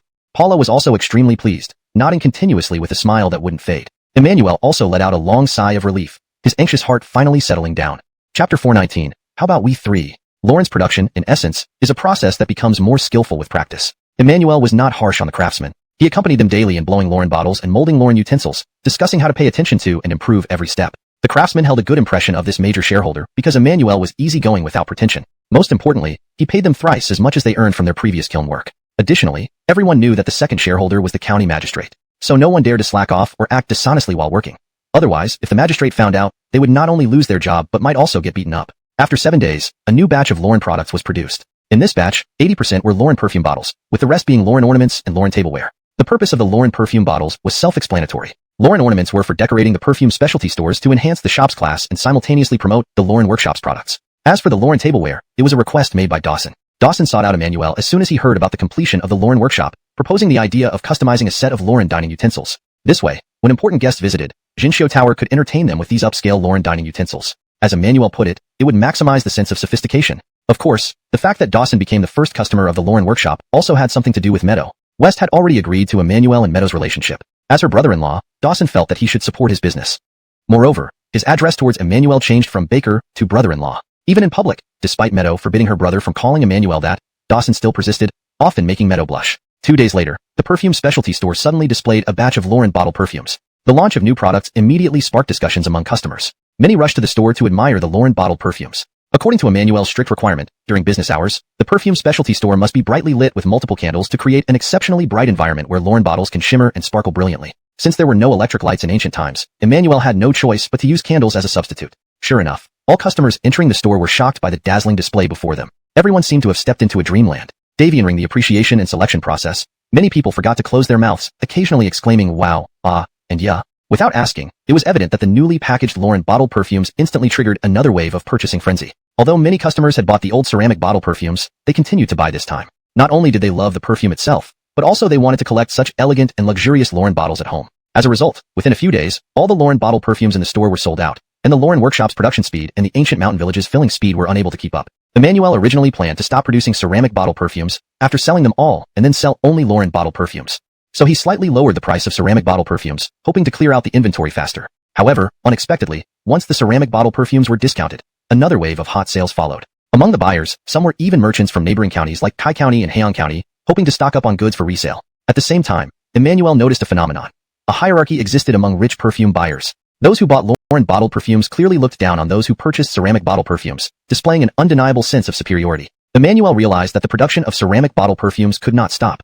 Otherwise, how could the customer's desire to feel superior be satisfied? Deviant to the popularity of Lauren bottled perfumes, Emmanuel became incredibly busy. Every day, he dealt with traders from the western regions, or entertained businessmen from Kai County, Heian County, Fujian County, and even more distant regions, all wanting to order perfumes. Days later, Emmanuel finally couldn't endure the hectic pace anymore. So, he decided to invite Paula and Meadow to stay at a nearby inn for a couple of days to escape the hustle and bustle. Upon entering the room, Emmanuel lay flat on the bed and sighed deeply. Paula was puzzled and asked, "Husband, isn't it fine to sleep at home? Why spend money to stay here?" Meadow closed the door, turned around, and said smilingly, "Sister, Master has been exhausted lately. He wants a quiet retreat here." Now, Emmanuel's residence on Jimming Lane was no longer a peaceful place. Every day, someone would come looking for him, all to order perfumes. Sometimes, even late at night when Emmanuel was already in bed, people would visit, which left him speechless. Unable to bear it, Emmanuel had to seek refuge at an inn. Paula nodded upon hearing this and asked, "Husband, how long do you plan to stay at the inn? You can't stay away forever." Emmanuel lay still for a moment, then slowly sat up and said, "Just for 2 days. Era has already sent someone to urge me to return to Lanyan Pass." A few days ago, Emmanuel received a letter from Era, asking just one question. "When will you return?" Emmanuel realized that he had been back in Xinzhou for almost 2 months. Indeed, the time seemed too long. Paula and Meadow were very reluctant, but understood when they heard that Emmanuel was returning to Lanyan Pass. Emmanuel stood up, walked over to Meadow, and said seriously, "Xianger, after I go to Lanyan Pass, please take care of the Lauren workshop for me." "Don't worry, Master. I'll take good care of the Lauren workshop," Meadow responded sincerely. Emmanuel nodded and took out a folded paper from his sleeve. "Xianger, this is the raw material formula for making Lauren. Choose a trustworthy person to entrust it to, so they can shoulder the responsibility of the Lauren workshop. This way, you won't need to supervise daily, focusing on the bigger picture instead," Emmanuel explained. Meadow looked at Emmanuel in surprise, probably not expecting him to hand over such an important formula. Emmanuel smiled and asked, "Why are you looking at me like that?" Meadow questioned, "Master, such an important formula, aren't you worried?" Emmanuel immediately shook his head and interrupted her, "Xianger, I trust you." Seeing how much Emmanuel trusted her, Meadow nodded, touched, and agreed. Emmanuel added, "By the way, regarding the raw materials for glassmaking like feldspar and calcite, I've asked Elijah to look into it. Once the materials arrive, remember to write to me. I'll come back immediately." "Yes, I understand." Meadow nodded heavily. Turning to Paula, Emmanuel smiled and said, "Wife, while I'm gone, the affairs in ancient mountain village depend on you." "Don't worry, husband. I promise nothing will go wrong," Paula nodded. Feeling delighted, Emmanuel wrapped both women into his arms, hugging them gently around the waist and laughed. "Having two wise and virtuous wives is truly a blessing for me."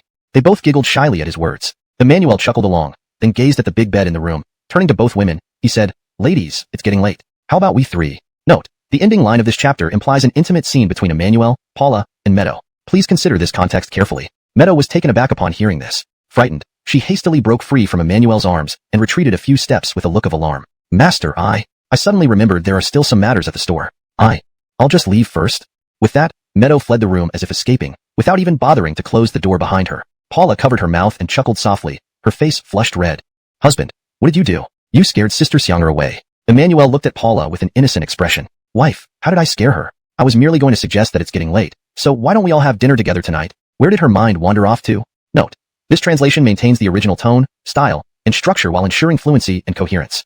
Chapter 420. Master, are you abandoning me? After making all the arrangements, Emmanuel took Meadow back to ancient mountain village. He would then leave directly from there to return to Lanyin Pass. Originally, Meadow had planned to see Emmanuel off, but due to numerous matters concerning the perfume specialty store and Xianger workshop requiring her attention, she could only send him off as he left Shinjo City. Before leaving, Emmanuel promised Meadow that he would propose to West upon his return for the new year. Back in ancient mountain village, Paula began helping Emmanuel pack, preparing to set out early the next day. Seeing Paula's bulging luggage, Emmanuel couldn't help but pat them, laughing and asking, "Aislinn, what have you packed? Why so much?" Paula immediately pointed to one of the bundles and said, "This has padded jackets, pants, underwear for changing. Oh yes, a scarf and a thicker hat which I bought specially in the city some time ago. The weather is getting colder, these things will be useful." Emmanuel nodded and then pointed at another bundle, asking, "What's in this one?" "These are thick quilts," Paula replied. "It's much colder at Lanyin Pass, you need more cover at night, or you might get sick." Upon opening the bundle, Emmanuel saw a newly sewn quilt inside. He touched it. It felt like two quilts sewn together. "Aislinn, don't worry. Won't they have quilts at Lanyin Pass?" "This isn't necessary," Emmanuel said, finding it troublesome and intending to put it back in the house. Paula immediately pulled it away from Emmanuel, saying firmly, "No way. They say it gets unbearably cold at Lanyin Pass. This quilt is very thick, perfect for the cold weather." She folded it neatly and repacked it into the bundle. As Emmanuel was shaking his head helplessly, a voice came from the courtyard. "Master." It was Nathan's voice. Emmanuel looked up and saw Nathan walking in, followed by Kay. Nathan looked urgent, as if something important needed to be discussed. In contrast, Kay seemed unhappy, pouting and frowning as she glared at Nathan. Emmanuel asked, "Aminjiu, what do you need?" Paula glanced at Nathan and then continued packing. Aminjiu quickly walked into the hall, and before even standing still, she blurted out, "Master, are you abandoning me?" Emmanuel was taken aback, and so was Paula. Their puzzled looks indicated they were confused by the question. Kay entered the room, questioning angrily, "Nathan, let me ask you again. Will you come with me or not?" Aminjiu glanced at Kay, about to say no, but at the last moment lost her courage and mumbled indecisively, turning back to Emmanuel, "What did you just say? Have the guts to speak clearly." Kay raised her voice. Although Kay didn't hear clearly what Nathan said, she guessed its content from Nathan's expression and became irritated. "I didn't say anything." Nathan avoided Kay's gaze. Just as Kay was about to explode, Emmanuel interrupted her. "Wait, let Aminjiu finish speaking." He pulled Nathan to sit by the table and asked, "Aminjiu, why do you ask if I'm abandoning you?" Curious herself, Paula stopped what she was doing and looked at Nathan. Aminjiu lifted her head, frowned, and asked anxiously, "Master, aren't you planning to take me with you to Lanyin Pass?" Hearing this, Emmanuel instantly understood. Aminjiu said, "Master, in the past, wherever you went, you always brought me along. But now you won't take me. Doesn't that mean you don't want me anymore?" Emmanuel wanted to laugh, but decided to console Nathan instead. Just then, Kay interjected sharply, "Nathan, what can you possibly do at Lanyin Pass? You're not a soldier or an official. They won't even let you into the military camp." Aminjiu looked at Kay gloomily. "I can protect Master." Emmanuel retorted, "Do you think I need your protection? With over 50,000 soldiers at the garrison, what danger could Cousin Sue possibly face? To me, it seems like you just don't want to stay home and work properly. You only want to go out and play." Kay retorted angrily, "No, I just want to stay by Master's side and protect him." Nathan stammered. Kay wanted to scold Nathan further, but Emmanuel stopped her. "Terry, go for a walk outside with your sister-in-law. Let me talk to Aminjiu alone." Without needing a second word from Emmanuel, Paula promptly pulled Kay's hand and led her outside. Sitting down and pondering for a moment, Emmanuel asked calmly, "Aminjiu, why do you want to come with me to Lanyin Pass?" Aminjiu looked earnestly at Emmanuel. "Master, I don't want to always stay at home. It feels pointless. I just want to follow you around, explore new places, learn more, meet more people." In the past, although Nathan had good martial arts skills, her horizons were narrow, typical of an honest villager. Since following Emmanuel south and north, meeting various kinds of people, Nathan's inner world had undergone tremendous changes. Outside under the tree, Paula watched Kay with furrowed brows and asked, "Terry, why don't you allow Aminjiu to follow your husband?" Lowering her head, Kay answered shyly, "Father said that next spring he will arrange our marriage. I just don't want him to go too far." Pausing, Kay raised her head seriously, "Sister-in-law, you know how Aminjiu is. He's often silly and absent-minded. If he's tricked or encounters danger outside, I'll feel uneasy all the time. Paula laughed softly. Terry, I understand your feelings. I often worry about my husband when he's away. It's natural. Kay was silent for a moment, her chest rising slightly. Paula continued. But Terry, they are men. Men should go out and experience the world to grow. But, sister-in-law. Paula raised a hand to stop Kay. Terry, you always say Minjiu is simple-minded and easily fooled because he hasn't seen much. Minjiu grew up in ancient mountain village and has never been farther than Shinjo City. Naturally, his horizons are limited. Actually, Minjiu isn't dumb. He lacks experience and needs to see more, live more. Kay pondered for a moment. Sister-in-law, do you mean I should agree for Minjiu to go with your brother-in-law to Lanyan Pass? Paula nodded sincerely. That's what I think. But ultimately it's up to Master. If he doesn't agree, I can't say Emmanuel come back. She immediately rushed out. Sir, what did Terry say? Nathan asked anxiously. Emmanuel's face remained serious as he glanced at Nathan and shook his head without speaking. Nathan became worried immediately. Sir, did Terry refuse? Paula stopped what she was doing and looked towards Emmanuel, waiting for his response. Emmanuel halted and frowned. Minjiu, maybe you should not go. I only have one horse, and 2 people cannot ride it. Nathan shook her head quickly. Sir, I don't need to ride a horse. I have legs and strength. I can run. Emmanuel also shook his head. That won't do. From here to Lanyan Pass is so far. I ride, and you run? That would be cruel. No, I can't agree. With that, Emmanuel shook his head and walked quickly into the yard, leaving Nathan outside. Moments later, Nathan caught up with Emmanuel, frowning and pleading earnestly. Sir, please take me along. Once we're out, I will definitely listen to you, and won't cause any trouble. I beg you, please persuade Terry again. In her urgency, Nathan even grabbed the hem of Emmanuel's robe, refusing to let go until he agreed. Let go, don't tear my clothes. Your sister-in-law just made these for me. Emmanuel tried to shake off Nathan, but she wouldn't let go. Seeing his predicament, Emmanuel sighed helplessly and turned to look at Paula. Paula, noticing Emmanuel's gaze, wanted to speak but suddenly realized he was smiling at her. Instantly, she understood and lowered her head, stifling a laugh. Then, Paula said, Husband, stop teasing Minjiu. Look how anxious he has become. At this moment, Nathan was sweating profusely, repeatedly begging Emmanuel, almost on the verge of kneeling down. Feeling Nathan pulling at his clothes getting heavier, Emmanuel hastily said, Hey, let go. They'll tear. But Nathan didn't respond, still pulling hard. Emmanuel finally shouted, All right, stop pulling. Terry already agreed. Nathan paused, then lifted his head, looking at Emmanuel with surprise. Sir, is that true? Did Terry really agree to let me go? Emmanuel pushed away Nathan's hand from his robe, smoothing out his clothes. She agreed. I was just teasing you. See how nervous you got. Looking at Emmanuel's expression and confirming he wasn't lying, Nathan burst into joyful cheers. Just then, several village children passing by the courtyard gate saw Nathan's exuberance and stopped, staring curiously. Child A asked, Hey, why is Brother Minjiu so happy? What happened? Child B responded, It must be because Sir Su brought something very delicious for Brother Minjiu. Otherwise, he wouldn't be this happy. The other children nodded in agreement, imagining what Nathan had eaten. Emmanuel waved his hand dismissively at Nathan. Stop making such a fuss here. Go see Terry. She's still upset. Say some nice words to her, or she might change her mind. Upon hearing, change her mind, Nathan immediately stopped cheering and ran out of the yard to find Kay. The children followed him, and soon Emmanuel's home was quiet again. Paula approached Emmanuel and asked, Husband, how did you persuade Terry? Emmanuel shook his head. How could I? You know her stubbornness. She's as obstinate as the Ilias's ox. So, how did she change her mind? Paula was curious. Emmanuel sat down in the hall, pouring himself a drink. I figured talking wouldn't work, so I went to Daryl. You won't believe it. When I told Daryl about taking Minjiu to Lanyan Pass, he agreed right away, even more readily than me. Daryl said a real man should venture out and see the world when young, to achieve success in the future. So, it was Daryl who persuaded Terry. Paula nodded, agreeing with Daryl's reasoning. Emmanuel shook his head. Not persuaded, scared into it. What do you mean?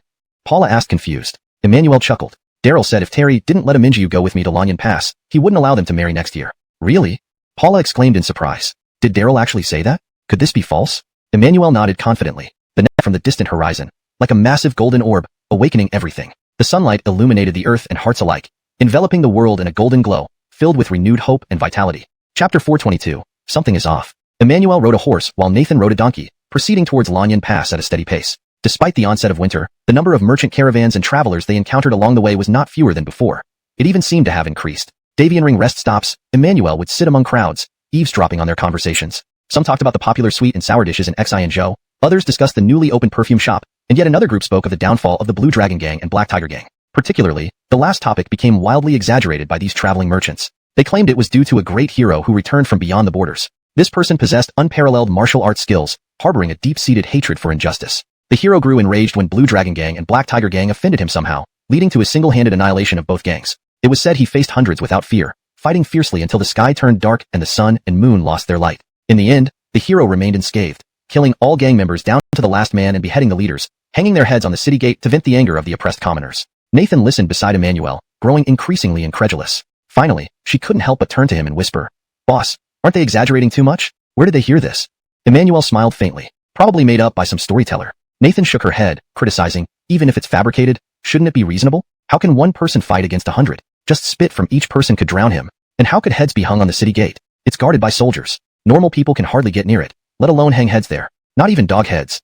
Emmanuel looked at Nathan with surprise and asked, Minjiu, did you secretly practice new kung fu while I was in Lanyan Pass? Nathan paused, then immediately shook her head. No, boss. I practiced the same kung fu taught by my master every day, stick and hammer techniques. I didn't learn any new kung fu. No, you must have. Emmanuel was very certain. Really, boss? Nathan denied again. Emmanuel stared at Nathan seriously. Did Kay teach you her fast-talking skill? Have you been practicing that nonstop? What? Nathan stared blankly at Emmanuel, not quite following. Emmanuel remarked, if you hadn't been practicing, why did you suddenly become so talkative? Your mouth wouldn't stop. I thought you ate a shinmai. Confused, Nathan scratched her head. Boss, what is shinmai? I haven't eaten it. As they traveled further away from Xianzhou, the topics of conversation changed. When they were less than half a day away from Lanyan Pass, Emmanuel and Nathan heard a worrying piece of news. According to reports, Northern Wei cavalry disguised as bandits had raided several villages along the border last month. While such incidents happened occasionally each month, this time it was different. In the past, the raids focused mainly on robbing valuables, with killings not reaching such an extreme level. But this time, the Northern Wei troops were exceptionally brutal, massacring civilians without mercy, including the elderly, women, and children. Villages were almost completely wiped out. Emmanuel immediately recalled the hard-fought victory at Xianshui town. He judged from the locals' accounts that these Northern Wei raiders were likely retaliating for the deaths of their comrades, unleashing their fury on innocent villagers. Although Emmanuel felt intensely angry inside, his face remained unchanged except for his furrowed brows. He silently sympathized with the villagers who died senselessly. Nathan reacted differently. If Emmanuel hadn't restrained him, he would have exploded on the spot. After remounting, Nathan rode the donkey with his head down, silent for a long time. Emmanuel noticed his unusual demeanor and asked, Minjiu, what are you thinking about? Nathan looked up at Emmanuel. Boss, after we reach Lanyan Pass, will we have a chance to teach those Northern Wei people a lesson, to avenge our dead villagers? Emmanuel responded, you want revenge? Nathan nodded firmly, yes. Emmanuel sighed softly, Minjiu, I'm just an assistant in the Arsenal Inspectorate, and I hold no official rank. By the way, do you know what an Arsenal Inspectorate assistant does? Nathan shook his head, puzzled. Emmanuel explained the responsibilities of the position. Nathan understood better and nodded. Continuing, Emmanuel said, to put it simply, my role is administrative within the military camp. There's almost zero possibility of being sent to war. Lanyan Pass houses over 5,000 troops, and combat can only happen if Liang declares war on Northern Wei. So, the chances of avenging our villagers are extremely low. Nathan felt deeply disappointed and frustrated, but admitted Emmanuel's point. He could only lower his head silently, filled with anger and sorrow. By twilight, Emmanuel and Nathan entered the pass town with the last wave of travelers. It was Nathan's first visit to the pass town, and everything intrigued him. He asked Emmanuel about everything new he saw or heard. As Emmanuel answered his questions, he mused, indeed, staying close to someone changes you. Nathan has become more talkative from being around Kay. Upon entering the town, Emmanuel led Nathan to the Lanyan Pass Inn. Minjiu, it's late and we're tired. Let's stay here tonight. We'll visit Granville and the Crown Prince tomorrow before returning to camp, Emmanuel said. Nathan agreed immediately. At the inn, Emmanuel easily obtained lodging using his status as an Arsenal Inspectorate assistant. However, the room conditions were inferior to his previous stay. Emmanuel thought, these people indeed treat you based on your standing. Without mentioning Granville's name, everything dropped. Still, Emmanuel didn't complain. He reasoned it was just one night, and they'd return to camp the next day. The next morning, Emmanuel brought Nathan to Granville's mansion. After explaining his identity and purpose to the gatekeeper, he waited. Soon, the gatekeeper returned apologetically. The prince wasn't in, and the crown prince was unwell, unable to receive visitors. They asked Emmanuel to return later. Emmanuel thought for a moment, and asked the gatekeeper to find Izzy or Jonah. Either would suffice, as he wanted to see familiar faces before leaving. Unexpectedly, the gatekeeper soon returned saying both Izzy and Jonah were also unwell and couldn't meet him. After delivering the message, the gate closed, leaving Emmanuel astonished.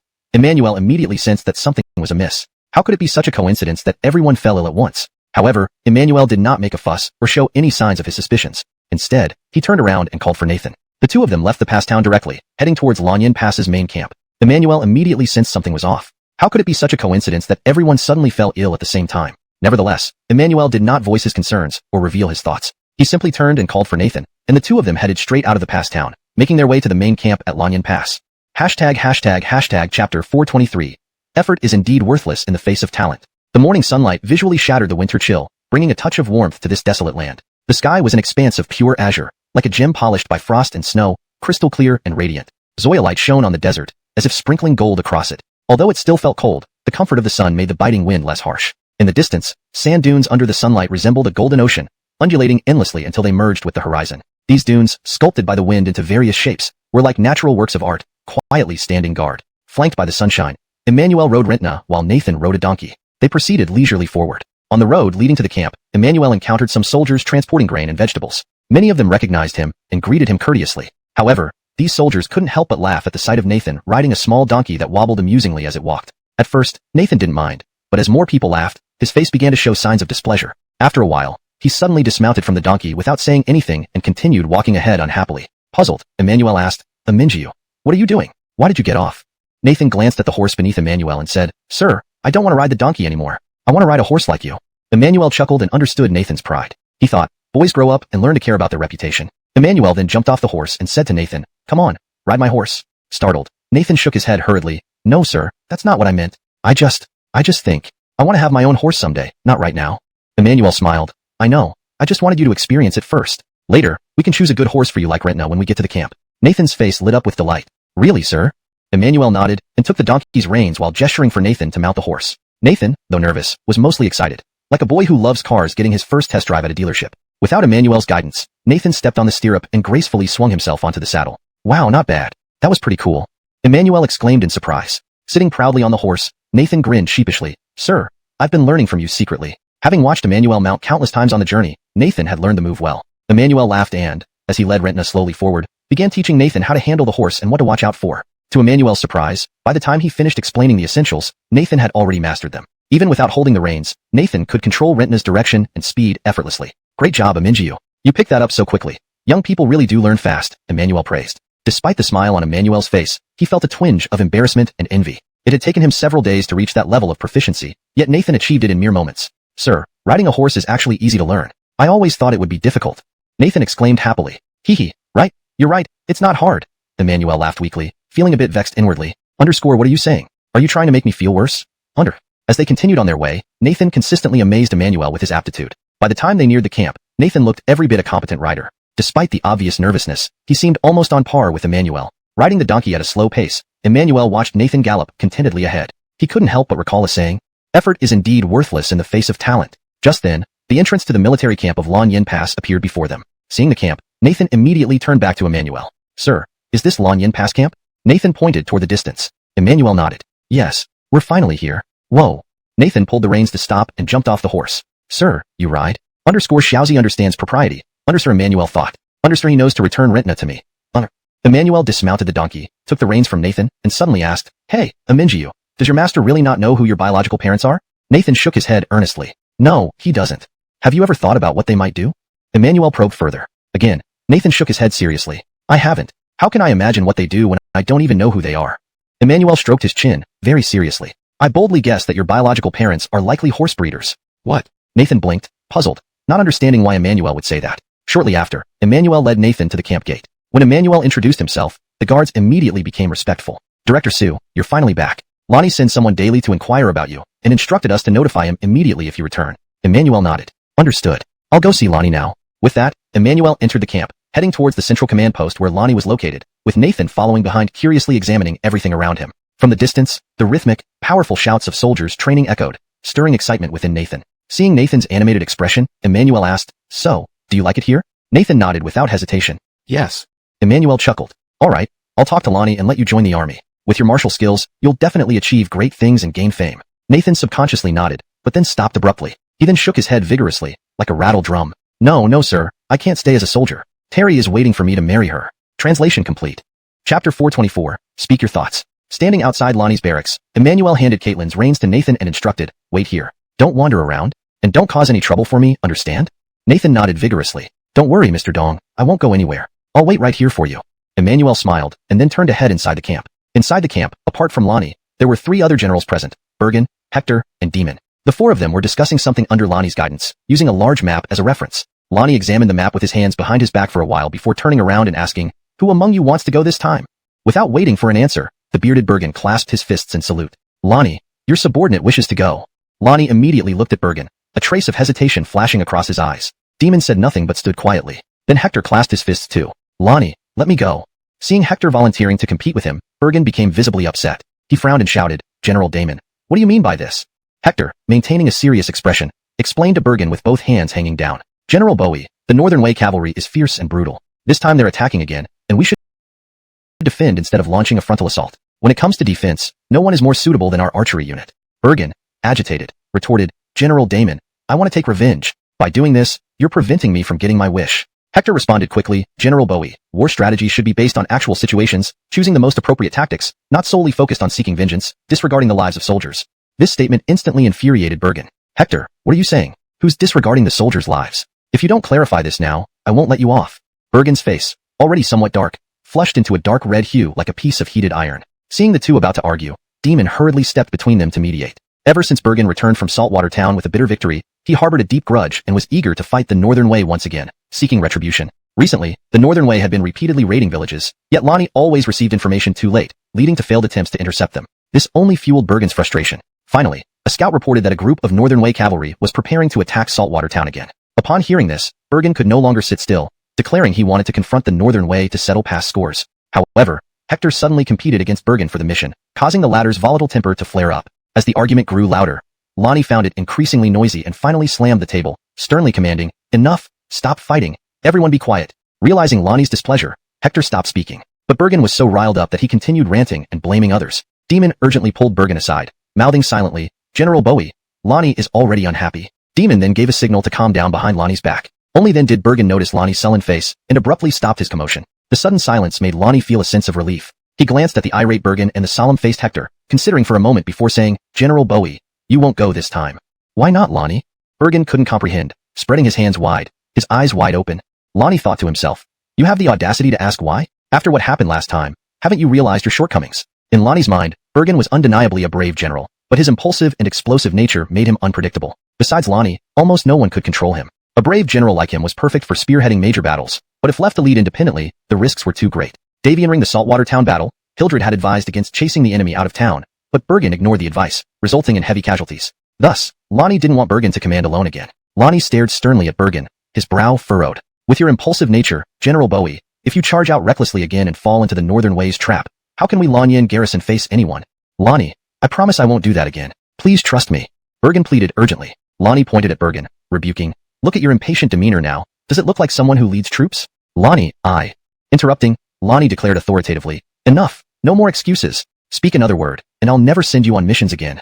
Bergen, struck speechless, could only pound his chest in frustration. Lonnie turned to Hector.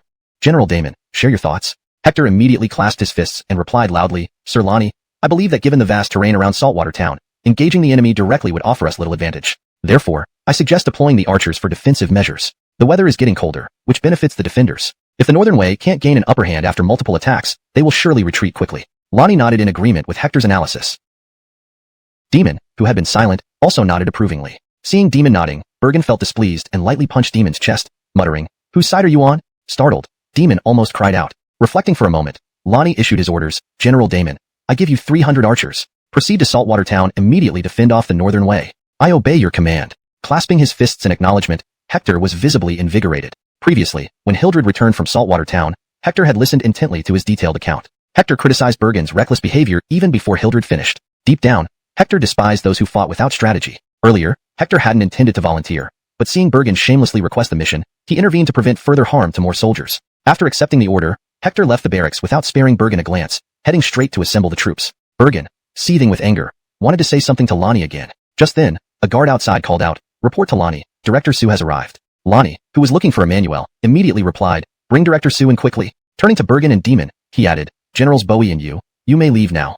Chapter 425, The Old Fox. Bergen and Jesse had no choice but to leave with a polite farewell after hearing the response. As they were about to step out, they bumped into Emmanuel. Emmanuel gave a courteous smile and greeted the two generals with a bow of his hands. General Bowie. Although Emmanuel had never met Bergen before, he had heard descriptions of his appearance. Knowing that he was the only bearded general in the camp, Emmanuel instantly recognized him. Bergen was still fuming and didn't recognize or care who Emmanuel was. He walked out of the barracks without so much as a glance. Jesse, always the gentleman, worried that Emmanuel might be offended, quickly apologized in hushed tones. Assistant Sue, General Bowie is in a bad mood today. Please don't take it personally. Emmanuel smiled and shook his head to indicate it was no issue. After exchanging a few more pleasantries, Jesse hurried off to catch up with Bergen. Assistant Sue, you're finally back. Come, sit down. Lonnie welcomed Emmanuel warmly. The lines on his forehead seemed deeper than before, likely due to worries over recent events involving attacks by Bayway on villages. Lonnie immediately ordered his attendant to bring tea, then started chatting amiably with Emmanuel. After asking about his trip back to Xian Prefecture, Lonnie shifted the conversation to the sugar frosting. Assistant Sue, we owe it all to you for selling the sugar frosting. Lonnie expressed heartfelt gratitude. He told Emmanuel that the 50,000 taels from the sale had already been used to purchase new armor, which would be issued to the most elite soldiers next spring. These new armors should have been bought 2 years ago, But the military budget provided by the court was insufficient. They had to constantly balance between paying soldiers and purchasing supplies. Now, this problem was finally being resolved.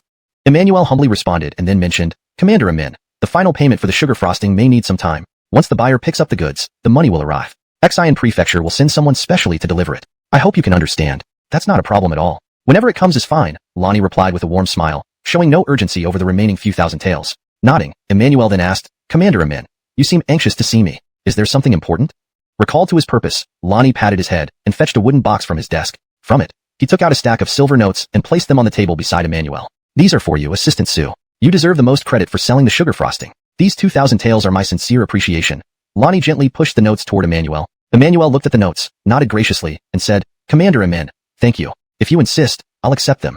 Emmanuel knew better than to refuse the money. While 2,000 taels wasn't much, it was deserved compensation for his efforts in selling the sugar frosting. Kong Jiong's face lit up even more when Emmanuel agreed to take the money. Assistant Sue, you've been away for over a month. Let me fill you in on what's happened in the camp. Lonnie began to update Emmanuel. At first, Emmanuel thought it was something significant, but soon realized these were trivial matters that barely concerned him. His sharp mind quickly deduced that Lonnie had more important matters to discuss, perhaps hesitating to broach the subject directly. So Emmanuel interrupted him, Commander Amin, if there's something specific on your mind, let's cut to the chase. Caught off guard, Lonnie cleared his throat and got straight to the point. Assistant Sue, while we made 50,000 taels from the sugar frosting, many expenses remain unmet in our camp. Currently, sugar frosting prices have bottomed out and demand has dried up. It might take months or even half a year for prices to recover, leading to a significant loss of income. Therefore, Kong Jiong paused, clearly struggling to put it into words. Emmanuel understood perfectly, finishing for him. You want me to help raise more funds for the camp? Exactly, Lonnie exclaimed, clapping his hands. Assistant Sue, you're an expert in business. I can only entrust this task to you. He stood up and bowed deeply to Emmanuel, a gesture that would astonish. Chapter 426. Have you heard of cement? Emmanuel gave a light laugh and said, Lonnie, something as abstract as the moon isn't for me. I prefer something practical. Lonnie slowly nodded, watching Emmanuel with a smile as he waited for him to state his conditions. Emmanuel asked, Lonnie, have you heard of cement? Water, mud? Lonnie had never heard this term before. After pondering for a bit, he inquired, Supervisor Sue, what is cement? Water is water, mud is mud. Mixing these two would just result in slurry, right? Emmanuel found Lonnie's interpretation amusing and couldn't help but laugh, nodding. From a certain perspective, that understanding isn't entirely wrong, but this slurry is vastly different from ordinary slurry. Oh, how so? Lonnie asked with interest. If Emmanuel had proposed such an idea or novelty 2 months ago, Lonnie wouldn't have reacted this way. But now, Emmanuel had proven himself through innovations like improved crossbows, stone bombs, and sugar production from yellow clay. Therefore, Lonnie took Emmanuel's words seriously. Emmanuel's expression grew more serious as he explained, Lonnie, cement, professionally speaking, is called a powdered hydraulic inorganic binder. Powdered? What inorganic binder?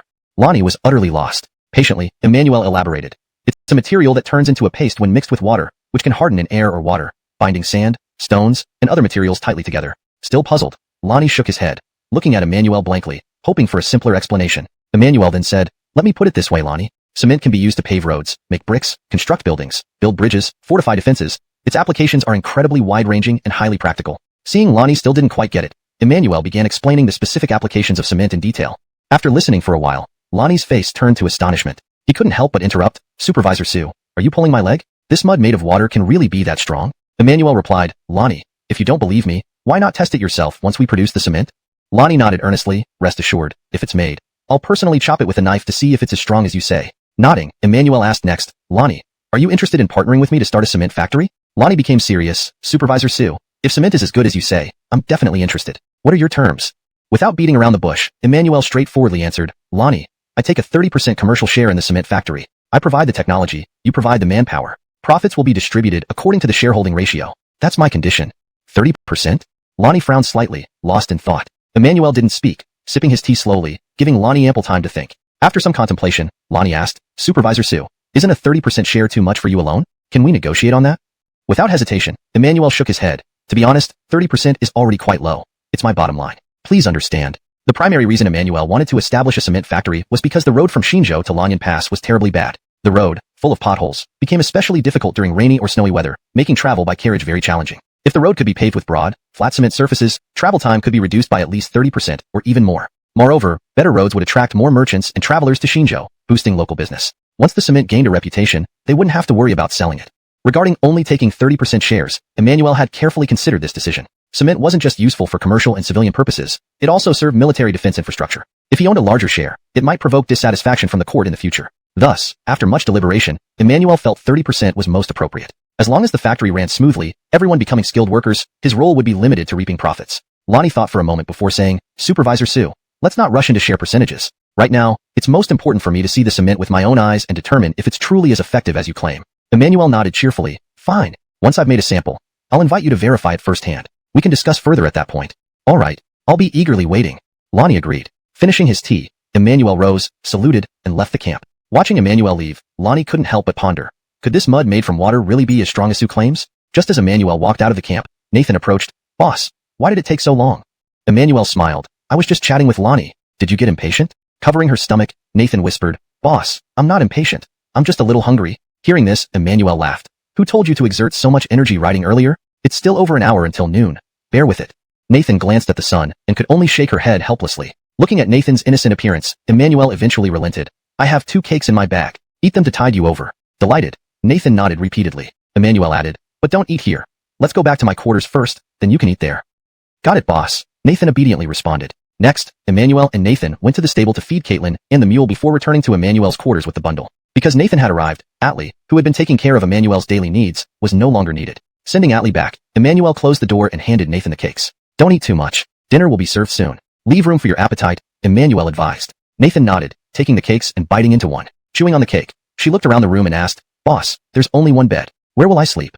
Already seated and drinking water, Emmanuel replied, I'll have another bed brought in shortly. You can sleep there. He pointed to a corner where several items were piled up. Moving them aside would make space for another bed. Got it. Relieved that her sleeping arrangements were resolved, Nathan continued eating with renewed vigor. Unable to resist, Emmanuel poured her a glass of water. Too dry. Drink some water while eating. Watching you makes me uncomfortable. Nathan chuckled, quickly drank some water, and returned the glass with a few crumbs on its rim. Just as Emmanuel was about to comment, someone knocked on the door. Brother Sue, are you there? It's me. Recognizing the voice, Emmanuel knew it was Cord. Chapter 427.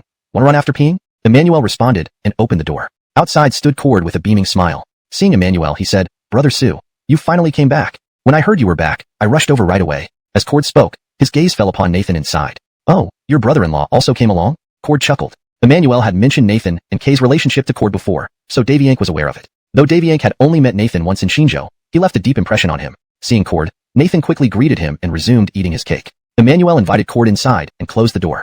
Smiling, Emmanuel said, Sorry, Brother Daviank. There were many matters in Shinjo recently, so I returned a bit later.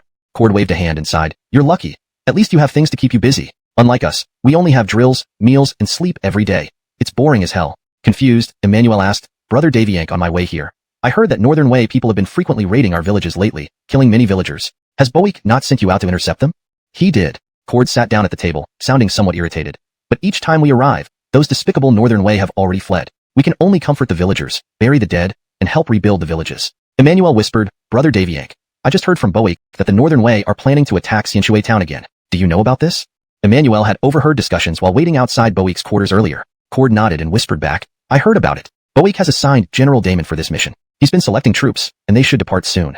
Pausing, Cord continued, honestly, General Damon is far more composed in battle than General Boik. Moreover, he commands archers and crossbowmen, and with your invention, Stone Thunder, those Northern Way dogs will surely suffer this time.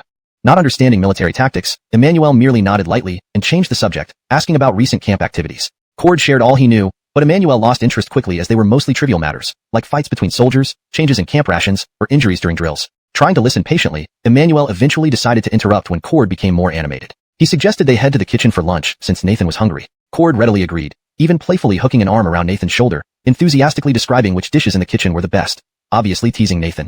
Thus, the three went off, chatting happily, towards the kitchen. By noon, the officers' mess hall was filled with people waiting for their meal. Everyone chatted amiably while waiting. Recognizing Emmanuel after his return, some soldiers approached him, causing the area near the kitchen to become lively. Nathan suddenly felt the urge to use the latrine and pulled Emmanuel aside to inform him. Go ahead, Emmanuel pointed. The latrine is that way. If I'm not here when you return, just find me inside. Nathan nodded and ran off in the indicated direction. Emmanuel continued talking with others. However, Nathan couldn't find the latrine and ended up near a row of soldiers' barracks. Feeling the urgency, he ran behind one barrack, unbuttoned his pants, and began to relieve himself against a wall. Mid-urination, Nathan heard a voice. Hey, who are you? What are you doing there? Startled, Nathan stopped midstream and hurriedly zipped up, turning around to see the speaker, a soldier in his 30s, slightly dark-skinned and stern-faced. With him were 3 other soldiers and a bearded General Bergen, who recognized Nathan vaguely.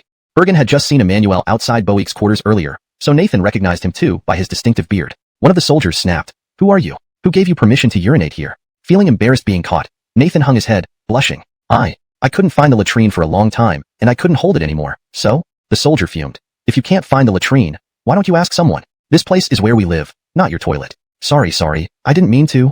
Nathan apologized sincerely, knowing he was wrong. The soldier shouted. Now that you've finished, what good does an apology do? Nathan thought for a moment. Big brother, let me fetch water to clean it up. I'll make sure there's no smell.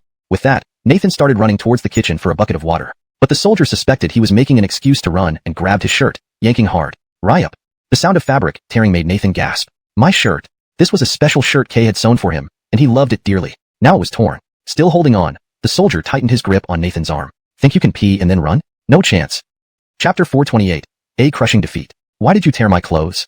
Nathan was no longer concerned with what the bodyguard was saying. Her face filled with anxiety as she cried out. Heh, you still have the nerve to act so aggressive after doing something wrong? The bodyguard immediately became enraged and tightened his grip on Nathan's hand even more firmly. Nathan felt a deep pain for her damaged clothes and continuously demanded the bodyguard to release her, fearing that the tear would grow larger. But the bodyguard refused to let go and only gripped tighter. However, Nathan had considerable strength, and one bodyguard simply couldn't control her. Wow, you're not too weak in strength. Let me tell you, this matter is far from over. Don't think you can run away, the bodyguard shouted. While speaking, another tearing sound came from the rip in the clothes. The tear, which was already torn earlier, had now become significantly bigger. Nathan suddenly became frantic, and without thinking, she pushed the bodyguard with all her might. In the next moment, the bodyguard stumbled backward, staggered for 3 or 4 steps, then fell heavily to the ground, causing quite a bit of dust to rise as he rolled back a full circle before landing solidly on the ground. Now lying about 10 feet away from Nathan, the bodyguard still clutched a piece of torn cloth in his hand, looking completely stunned. Bergen and the other 3 bodyguards were astonished.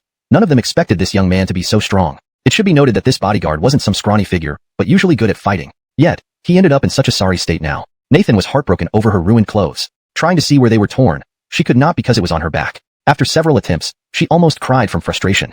You are so unreasonable. I said I would fetch water to clean it up. Why did you tear my clothes? Nathan turned her head and reached out to touch her shoulder while speaking. Soon, Nathan touched the large tear on her shoulder, instantly feeling more angry and anxious. Then, she saw the bodyguard still clutching the torn piece of her cloth and walked quickly toward him. Actually, Nathan only wanted to retrieve the piece of cloth so she could patch it up. However, from Bergen and others' perspective, Nathan looked like she wanted to hit the bodyguard out of spite. Stop him! Bergen immediately ordered. Hearing their general's command, the 3 bodyguards rushed forward and lined up to block Nathan. Though Bergen hadn't spoken from the start, in his eyes, urinating casually behind the barracks was utterly disrespectful. More importantly, Nathan didn't just look for excuses to escape. She also pushed the bodyguard to the ground. Bergen was known for protecting his men, and seeing his bodyguard at a disadvantage, he felt immediately angry. When he saw Nathan attempting to retaliate, Bergen made up his mind. Today this boy must learn a lesson. With a stern face, Bergen stepped forward and said to Nathan, Boy, you have guts. Not only did you pee behind the camp, but you dared to lay hands on my men. Bergen's eyes turned fierce as he continued, Do you think because you're young, I won't do anything to you? Nathan neither knew nor cared to explain herself to Bergen. She only wanted to get her torn cloth back. Give me back the cloth. Nathan yelled at the bodyguard who had just stood up. The bodyguard, still fuming, looked down at the torn cloth in his hand upon hearing Nathan's words. Immediately, he threw the cloth underfoot and trampled on it viciously twice. Nathan screamed in despair, What are you doing? To Nathan, the clothes Kay made for her were more precious than any jewels, and such an action was a disgrace to Kay's efforts. General! A bodyguard shouted to Bergen, his expression and gaze indicating that Nathan needed to be taught a lesson. Without hesitation, Bergen nodded to the 4 men and ordered, Take him down. Upon hearing this, the expressions of the 4 bodyguards changed. They could finally deal with this boy as they pleased. Still, being merely a youth in their eyes, the 4 bodyguards didn't attack together. After exchanging glances, they finally decided that the bodyguard who was pushed should be responsible for capturing Nathan, giving him a chance to regain his lost dignity. Next, the bodyguard stormed toward Nathan in anger. At first, Bergen and the other 3 bodyguards thought it would be an easy win for the bodyguard. He would quickly subdue Nathan, leaving him subdued and afraid to misbehave again. Unexpectedly, though it was indeed a crushing defeat, it was the bodyguard who suffered. In just 2 moves, Nathan knocked the bodyguard to the ground, leaving him clutching his chest and unable to catch his breath, his expression contorted in pain. Bergen was surprised and his droopy eyes suddenly widened. Brat, watch how I'll take care of you. One of the other 3 bodyguards roared and punched at Nathan. Originally, Nathan possessed considerable martial arts skills and strength, but lacked practical combat experience. However, after traveling south and north with Emmanuel, her practical combat experience had greatly improved. These bodyguards of Bergen were only physically bigger than Nathan. In terms of combat prowess and strength, they were not on the same level. Soon, the second bodyguard also fell to the ground, this time holding his abdomen. By now, surprise was evident in Bergen's eyes. He finally realized Nathan's strength was not to be underestimated. You 2 together, Bergen commanded. The remaining 2 bodyguards immediately attacked Nathan without hesitation. However, after a few exchanges, the result remained the same. Nathan stood unscathed while the last 2 bodyguards fell to the ground, unable to get up for some time. Suddenly, Nathan heard Bergen's excited praise. Great! The moves are crisp and the punch is powerful, and there's no unnecessary delay. Good, really good. Nathan was surprised. Turning her head, she saw the big bearded man's gaze towards her had clearly changed. She could never have imagined that within those few moves, Bergen's thoughts had completely shifted. Bergen suddenly felt that if he could recruit someone like Nathan, impart his skills to her, she would surely achieve remarkable success in the future. Chapter 429. Thick, steady, solid. The news that Nathan had overpowered Bergen's 4 personal guards quickly reached Emmanuel. At the time, Emmanuel and Cord were happily chatting with a group of people outside the kitchen, waiting for the meal to be served. Upon hearing that Nathan had injured someone, Emmanuel and Cord immediately rushed over. When they arrived at the scene, Nathan was already surrounded by a crowd. Nathan stood in the middle, looking lost and anxious, unsure whether to leave or stay. Meanwhile, Bergen's 4 personal guards had already gotten up. They weren't seriously hurt, just momentarily dazed from Nathan's blows. Bergen himself was looking at Nathan with an approving gaze, nodding and circling him as if admiring a rare treasure. Nathan felt uncomfortable under his scrutiny, especially since the initial anger had passed, leaving him regretting his impulsiveness. Emengiu. Suddenly, a voice called out from the crowd. It was Emmanuel. Hearing this voice, Nathan clung to it like a lifeline and responded loudly, "Master! I'm here, Master." The crowd parted, allowing Emmanuel and Cord to approach. Emmanuel asked immediately, "Emengiu, what happened? They say you injured someone?" Nathan lowered his head and nodded slightly, murmuring, "Master, I did." Though Nathan's words were hesitant, he still recounted the incident truthfully. After understanding the whole situation, Emmanuel turned to Bergen. Emmanuel apologized politely, bowing, "General Bowie, I am Assistant Manager Emmanuel of the Military Equipment Bureau. Emengiu is new here and doesn't know any better. Please accept my apologies on his behalf." The incident started because Nathan had urinated in public, although Bergen's guards also handled the matter improperly. Despite this, Nathan emerged victorious. To avoid further deteriorating relations and offending Bergen, Emmanuel opted to apologize diplomatically. Admitting fault verbally wouldn't hurt, especially since Nathan had won the fight. As Emmanuel bowed in apology, he felt a bit uneasy. On their way, Cord had mentioned that Bergen was extremely protective of his men and had a fiery temper, often not letting go even when in the right. Everyone usually avoided provoking him. However, to Emmanuel's surprise, Bergen broke his usual volatile demeanor and laughed heartily. "So this kid is Assistant Manager Sue's man. Should have said so earlier. Haha." Emmanuel paused, thinking, didn't Cord just say this person was hard to deal with? Cord and others were also taken aback. They exchanged puzzled glances, wondering what day it was. Why was General Bowie, who normally had such a fiery temper, acting so amiably? While they were still processing this, Bergen continued laughing, "Assistant Manager Sue, don't worry. It was just a misunderstanding. As the saying goes, there are 3 human necessities. He's new here and unfamiliar with everything. Finding a restroom took time. Who could blame him for taking care of business on the spot?" Bergen laughed boisterously again, showing no signs of anger. "General Bowie. All right, everyone. There's nothing to see here. Go eat. All of you scatter." Emmanuel was about to speak when Bergen shouted loudly. Seeing Bergen's orders, the crowd dispersed in small groups. Emmanuel suddenly remembered something and offered, "General Bowie, are your men seriously injured? Would you like me to take them to the medic, just in case?" No need. Bergen waved off the offer, then turned to his 4 disheveled guards with a stern look. "If you can't win a fight, whose fault is it but yours?" He then asked them sharply, "Are any of you injured? Need to see the medic?" The 4 guards shook their heads in unison, almost comically synchronized. "See?" Bergen chuckled, turning back to Emmanuel. "They're fine. A night's rest, and they'll be good as new tomorrow." Emmanuel still felt it wasn't right, but couldn't think of how to respond further. Instead, Bergen turned his attention back to Nathan. "Brother, you're called Emengiu, right? Is that your nickname?" Bergen asked gently. Nathan was uncomfortable with the sudden change in Bergen's attitude and didn't know how to answer. Emmanuel, too, found Bergen's behavior strange, reminiscent of a scary-looking bad uncle asking a child on the street, "Little boy, what's your name? Why are you alone?" Seeing Nathan's silence, Bergen looked at Emmanuel questioningly. Emmanuel explained, "General Bowie, his name is Nathan. He's my brother-in-law and my bodyguard." "Nathan?" Bergen repeated thoughtfully, nodding in approval.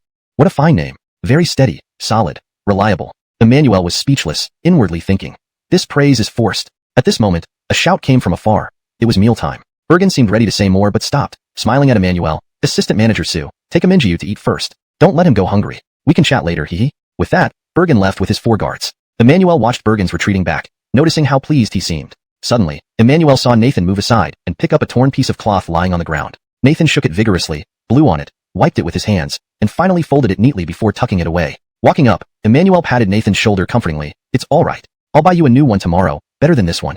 Nathan shook his head. "Master, I don't want a new one. This shirt was made by Terry. I'll mend it myself." Emmanuel didn't argue further, but only patted Nathan's shoulder again, signaling him to come along to eat. Just then, Cord walked over, puzzled. "Brother Sue, that's odd. General Bowie is usually so fierce. Why was he so gentle with you today?" Emmanuel, having met Bergen for the first time, didn't understand why Cord found his behavior unusual. He simply replied, "Let's go eat. Fill our bellies first."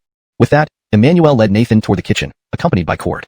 Chapter 430. I want to go home. After the meal, Emmanuel brought Nathan to find Emmanuel. Emmanuel had already learned about Nathan from Atlee that morning. Without any delay, he immediately arranged for an additional bed and bedding to be delivered to Emmanuel's quarters. While they were tidying up the new bed, someone came looking for them. The visitor was a middle-aged man with a noticeable humpback, limping slightly as he walked. Emmanuel asked, "Who are you looking for?" Nathan also paused, her eyes fixed on the door. The hunched man bowed humbly and said, "Baker, I'm a handyman in the camp. General Bowie sent me here to take measurements for a young brother named Nathan. For what? Emmanuel asked curiously, glancing at Nathan. Upon hearing his name, Nathan approached the doorway. The hunched man explained, Baker, General Bowie said Brother Amin's clothes were damaged by his men, so he instructed me to make a new set as an apology. Emmanuel was taken aback. He thought the matter from this morning had been dropped, but now Bergen had sent someone specifically to make new clothes for Nathan. Hearing this, Nathan immediately responded, Boss, I don't want his new clothes. At this moment, Emmanuel recalled the strange look Bergen gave Nathan earlier.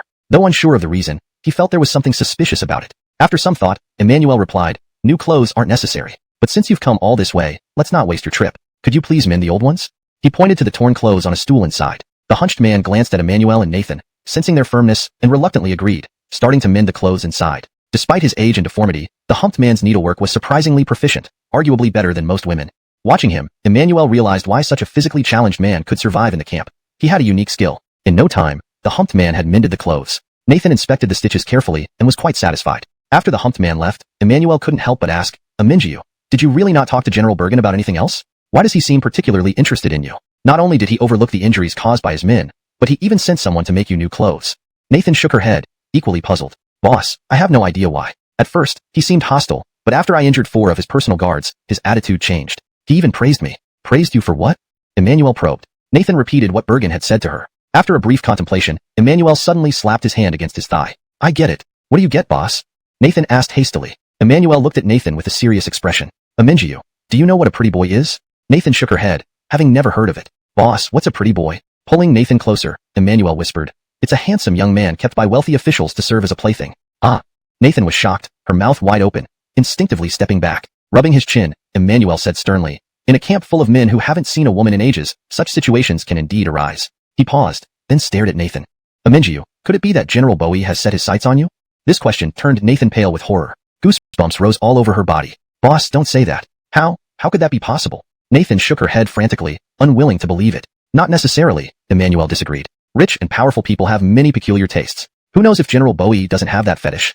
Nathan felt her mind spin as the image of the bearded guard embracing her flashed through her mind. She shuddered, trying to shake off the disturbing thoughts. No. It can't be, boss. I'm not beautiful. Why would he like me?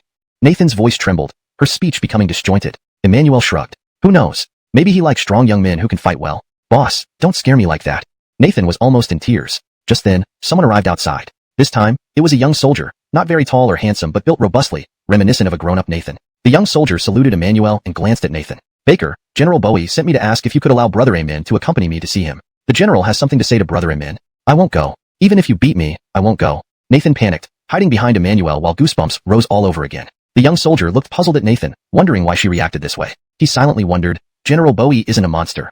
What's wrong with her?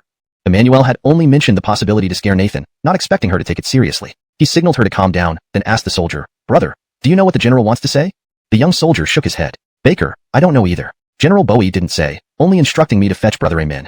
I won't go. Get out. Nathan shouted. Before the words finished, Nathan ran out from behind Emmanuel and slammed the door shut with a bang. Outside, the young soldier was confused. After a moment, he knocked on the door. Brother Amin. Open the door. Brother Amin. Nathan didn't open the door but bolted it and leaned against it, fearing he might force his way in. Emmanuel reassured her. Aminjiu, relax. I was just teasing you. General Bowie wouldn't have such preferences. But Nathan didn't believe him and refused to leave the door. After calling for a while without success, the young soldier finally left. When it quieted down, Nathan breathed a sigh of relief, though her face was now filled with sadness. Looking up at Emmanuel, she pleaded weakly, Boss, I want to go home. Chapter 431. Who says no to learning? Emmanuel asked Nathan to sit down. He tried to calm her down and patiently analyze the situation for her. Bergen was certainly not the type to have a penchant for young boys. More likely, he had something else to discuss. But despite his reassurance, Nathan still harbored doubts, unable to shake off the image of Bergen's bearded face. Suddenly, the image of Bergen's face appeared in her mind, accompanied by a sly smile, which frightened her so much that she shook her head vigorously, her heart pounding. Just as they were talking, there was another knock on the door. Tap, tap, tap. Who is it? Emmanuel asked. Outside the door, a gruff voice responded immediately. Assistant Sue, it's me, Bergen. Hearing that it was Bergen, Nathan panicked and stood up abruptly, causing the stool beneath her to fall over with a loud thud. Master! Nathan looked at Emmanuel, her eyes wide with panic. Emmanuel smiled, picked up the fallen stool and said, Aminjiu, I know you're anxious now, but please listen to me, don't panic. After saying this, Emmanuel patted Nathan's shoulder and made her sit back down. But Nathan couldn't sit still, and that sinister smile on Bergen's bearded face reappeared before her eyes. Emmanuel walked to the door while answering, Coming. Opening the door, Emmanuel saw Bergen standing alone outside. General Bowie, why are you here? Emmanuel greeted him respectfully. Bergen waved his hand. signaling Emmanuel not to be too formal. Then he looked past Emmanuel's shoulder toward Nathan inside. At this moment, Nathan felt like sitting on pins and needles. As soon as she noticed Bergen looking at her, she quickly lowered her head, thinking angrily, "Look at what? So disgusting." Bergen asked, "Assistant Sue, I need to talk about something. Is now a good time?" Emmanuel nodded immediately. "Sure, General Bowie, please come in and take a seat." Saying this, Emmanuel invited Bergen into the room. Bergen didn't hesitate, striding in without waiting for an invitation and sitting directly opposite Nathan at the table. The moment he sat down, Nathan stood up quickly, looking terrified. Unaware of Nathan's thoughts, Bergen assumed she was intimidated by his military rank. He put on an amiable and gentle smile and tried to make her feel at ease. "I'm about your father's age, so let's just call you Little Amin, okay?" Neither Emmanuel nor Nathan knew that Bergen's kind demeanor was rarely seen by others. If anyone else were present, they would have been stunned. Nathan remained silent, not daring to look at Bergen, filled with nothing but resistance. Emmanuel sat down beside the table and offered Bergen water, asking cautiously, "General Bowie, did you come for something important?" Bergen took the water from Emmanuel and answered straightforwardly after nodding, "Yes, I came to ask Little Amin if he wants to join me." "Huh." Emmanuel was taken aback, his eyes widening. Nathan was also alarmed. Her face turned anxious, and she pointed at Bergen, exclaiming, "Master, you said he isn't that kind of person." Bergen, who was about to drink, paused immediately at their reaction, staring at them in confusion. What kind of person am I?" Realizing she couldn't stay a moment longer, Nathan turned around and grabbed her bag, rushing toward the door. Emmanuel reacted swiftly, pulling Nathan back and gesturing for her not to act rashly. "General Bowie, when you say join you, what exactly do you mean?" Emmanuel asked carefully. From Nathan's attempt to escape, Bergen deduced that his earlier actions with the soldiers must have left a bad impression on her. Clenching his teeth silently, Bergen rose and bowed. "Little Amin, I sincerely apologize for what happened before. Please don't hold it against me." After bowing, Bergen explained, "Little Amin, I can tell you're a prodigy in martial arts. I want to ask if you'd like to learn spear techniques from me. You could serve the country and achieve great things." What did you say?" Nathan thought she had misheard. Emmanuel listened intently and instantly understood why Bergen was so warm and friendly to Nathan. Seeing that Nathan was still confused, Emmanuel confirmed, "General Bowie, you mean to take Engsub as your disciple and teach him spear techniques?" "Yes." Bergen nodded, speaking anxiously. Emmanuel sternly rebuked her. "Do you even understand? General Bowie is the fiercest general at Lanyan Pass. It's a huge honor for you, and you dare refuse him? How disrespectful." "General Bowie, don't listen to her. She's just a naive child. I'll take responsibility for this matter." Emmanuel laughed, addressing Bergen. Bergen was delighted, rubbing his hands together excitedly. "Great. That's excellent. Master, I don't want to go. I don't want to learn any spear techniques from him." Nathan tugged at Emmanuel's arm forcefully, her brows furrowed. "No more nonsense. If you dare refuse, don't follow me anymore," Emmanuel said in a low, firm voice, leaving no room for argument. Chapter 432, Carmine's New Crossbow. The next day, just as dawn was breaking, Emmanuel was awakened by an urgent knock on the door. "Who is it? So early?" Emmanuel grumbled in annoyance, then shouted, "Emengiu, go open the door." Emmanuel turned over and pulled the quilt over his head to continue sleeping. Nathan, who had been disturbed from sleep, rubbed her eyes and reluctantly went to open the door. Upon opening it, she froze, jumped back, and exclaimed, "Oh my!" Standing outside was none other than Bergen, dressed in short, tight-fitting clothes, clearly ready for morning exercises. Hearing Nathan's scream, Emmanuel threw off the quilt and sat up, turning his head toward the door. "General Bowie," he said in surprise. Compared to his friendly demeanor from the previous day, Bergen now looked stern. He glanced at Nathan and sternly said, "It's already daylight. Why aren't you up?" Seeing this, Emmanuel hurriedly got out of bed, put on his outer robe and shoes, and rushed to the door. Just yesterday, Emmanuel had agreed to let Nathan learn spear techniques from Bergen, and here he was, showing up early the next morning to fetch her, underscoring how important this was to him. "It's still too early. I haven't even woken up," Nathan complained with a sullen expression. Bergen stepped into the room, grabbed Nathan, and began pulling her out. "Stop sleeping. Come practice with me, and you can sleep when we're done." Nathan instinctively resisted, stepping backward and shouting, "I won't go." Surprisingly strong, Nathan proved hard even for the powerful Bergen to pull away. This, however, made Bergen feel satisfied and hopeful, as stronger individuals were more suited for his spear techniques. After a brief struggle, Bergen eventually managed to drag Nathan out of the barracks. Emmanuel followed to the door and frowned at Nathan's stubbornness. "Emengiu, did you forget what you promised me yesterday?"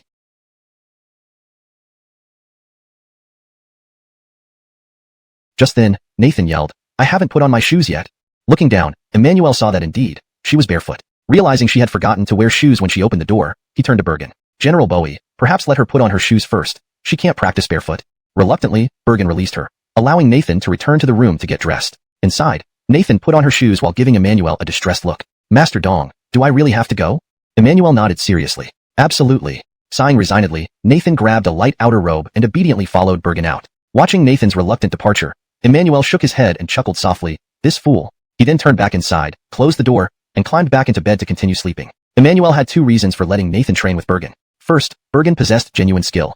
His spear techniques were renowned for their power and dominance. In any single combat contest among the generals, Bergen would undoubtedly take first place without question. Since Bergen saw Nathan as a promising candidate, Emmanuel believed this was a great opportunity for improvement and shouldn't be missed. Second, Emmanuel didn't want Nathan to be idle in the military camp. The tasks at the arsenal were beyond her capacity, and watching him work wasn't helpful. It was better to find something useful for her to do. As the sun rose, Emmanuel washed up and ate breakfast before heading leisurely to the arsenal. The training ground was already echoing with enthusiastic shouts. Walking along, Emmanuel occasionally paused to look for Nathan but couldn't spot her.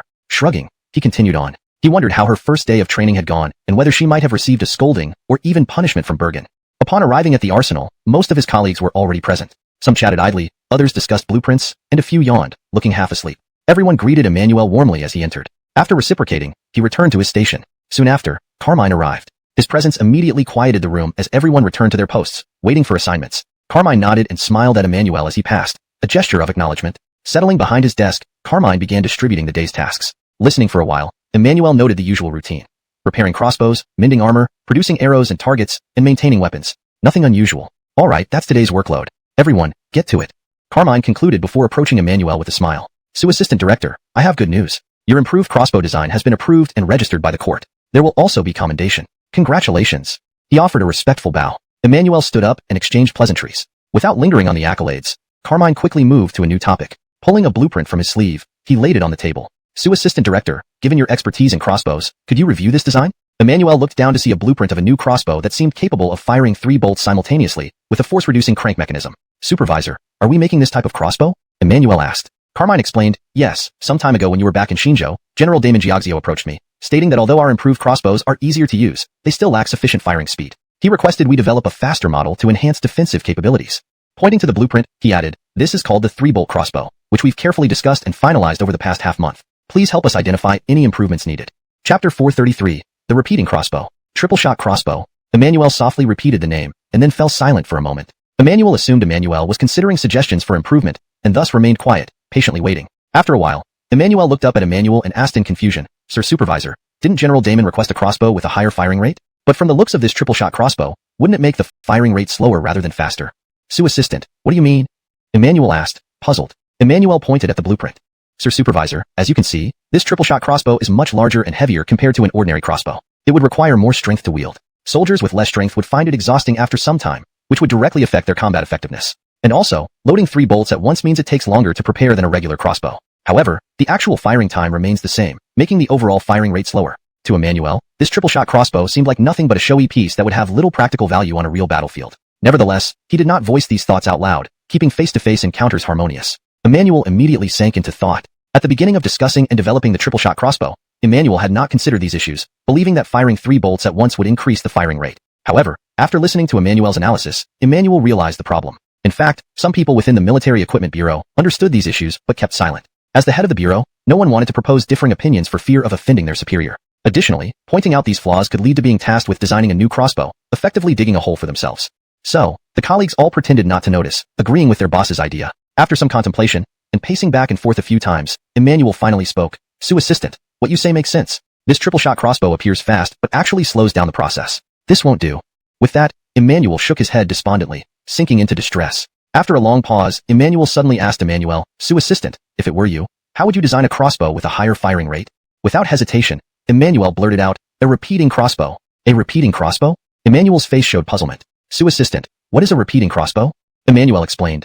It's a crossbow that can fire dozens of bolts in rapid succession, though its power is slightly weaker than a regular crossbow. Even so, its close-range destructive power remains formidable. Emmanuel found this intriguing and immediately started asking detailed questions about the repeating crossbow. Emmanuel felt it would be easier to explain visually, so he began sketching the blueprint on a piece of paper. As Emmanuel drew, Emmanuel stood beside him attentively watching, occasionally showing expressions of enlightenment, but mostly nodding in admiration. Soon, Emmanuel finished drawing the blueprint, labeling each part meticulously. Sir Supervisor, look here. This is the quiver, where the bolts are stored. 10 bolts should fit without any issue.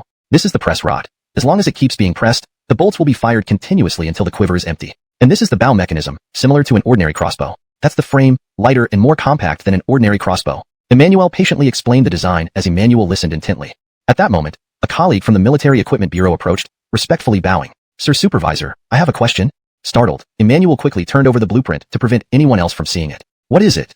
Emmanuel turned to ask. The colleague expressed his doubts, and Emmanuel promptly provided answers. Once the colleague left, Emmanuel immediately picked up the blueprint and grabbed Emmanuel's wrist, whispering, Assistant, come with me. Emmanuel hurriedly led Emmanuel outside, drawing many curious glances from the office staff. Inside a private room, after closing the door, Emmanuel asked quietly. Sue assistant, when did you come up with this repeating crossbow?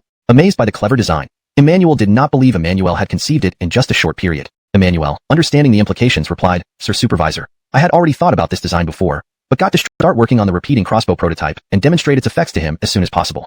Chapter 434. Nathan exhausted to the bone. After a day of hard work, Emmanuel, along with several experienced old craftsmen, finally determined the dimensions for the machine frame, crossbow bow, and string. They also began their fabrication.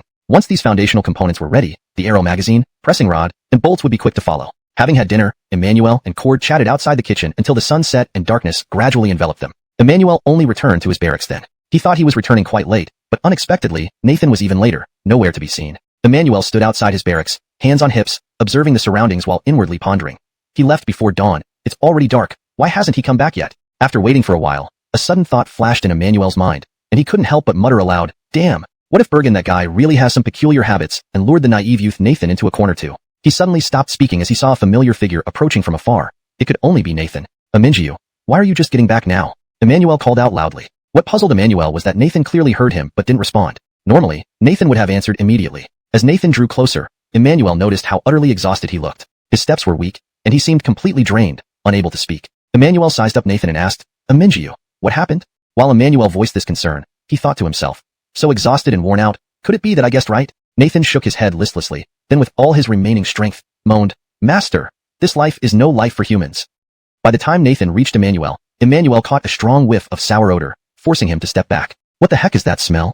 Emmanuel covered his nose, displaying evident disgust. Nathan didn't reply, walking straight into the room, lying down on his bed, and letting out an immensely relieved sigh. Emmanuel followed him inside, frowning, Hey, you stink. Go wash yourself, or the whole room will stink. Lying motionless, Nathan murmured feebly, Master, I really have no energy. I just want to sleep. Seeing Nathan's condition, Emmanuel realized he must have been pushed to his limits by Bergen all day. Otherwise, with his background, he wouldn't be this tired. AI, Emingiu, what did General Bowie make you do today to exhaust you like this? Emmanuel asked. Nathan didn't answer. Emmanuel repeated the question, but still got no. Nathan paused briefly, then apologetically said, Master, sorry for troubling you to wash my clothes. Emmanuel didn't reply, turning away from the bed. Then, the rustling sound of Nathan finding clean clothes and dressing himself was heard. Unable to fall back asleep, Emmanuel turned over and asked, Emingiu, what did General Bowie do to you yesterday? Mentioning Bergen, Nathan couldn't suppress his anger. With his strength and spirit restored from sleep, Nathan hopped off the bed, came over to Emmanuel, and began recounting his grueling day. It turned out that Bergen had put him through intense training all day long. Except for meals and hydration breaks, there was hardly any pause, even during bathroom breaks, ensuring Nathan had no chance to slack off.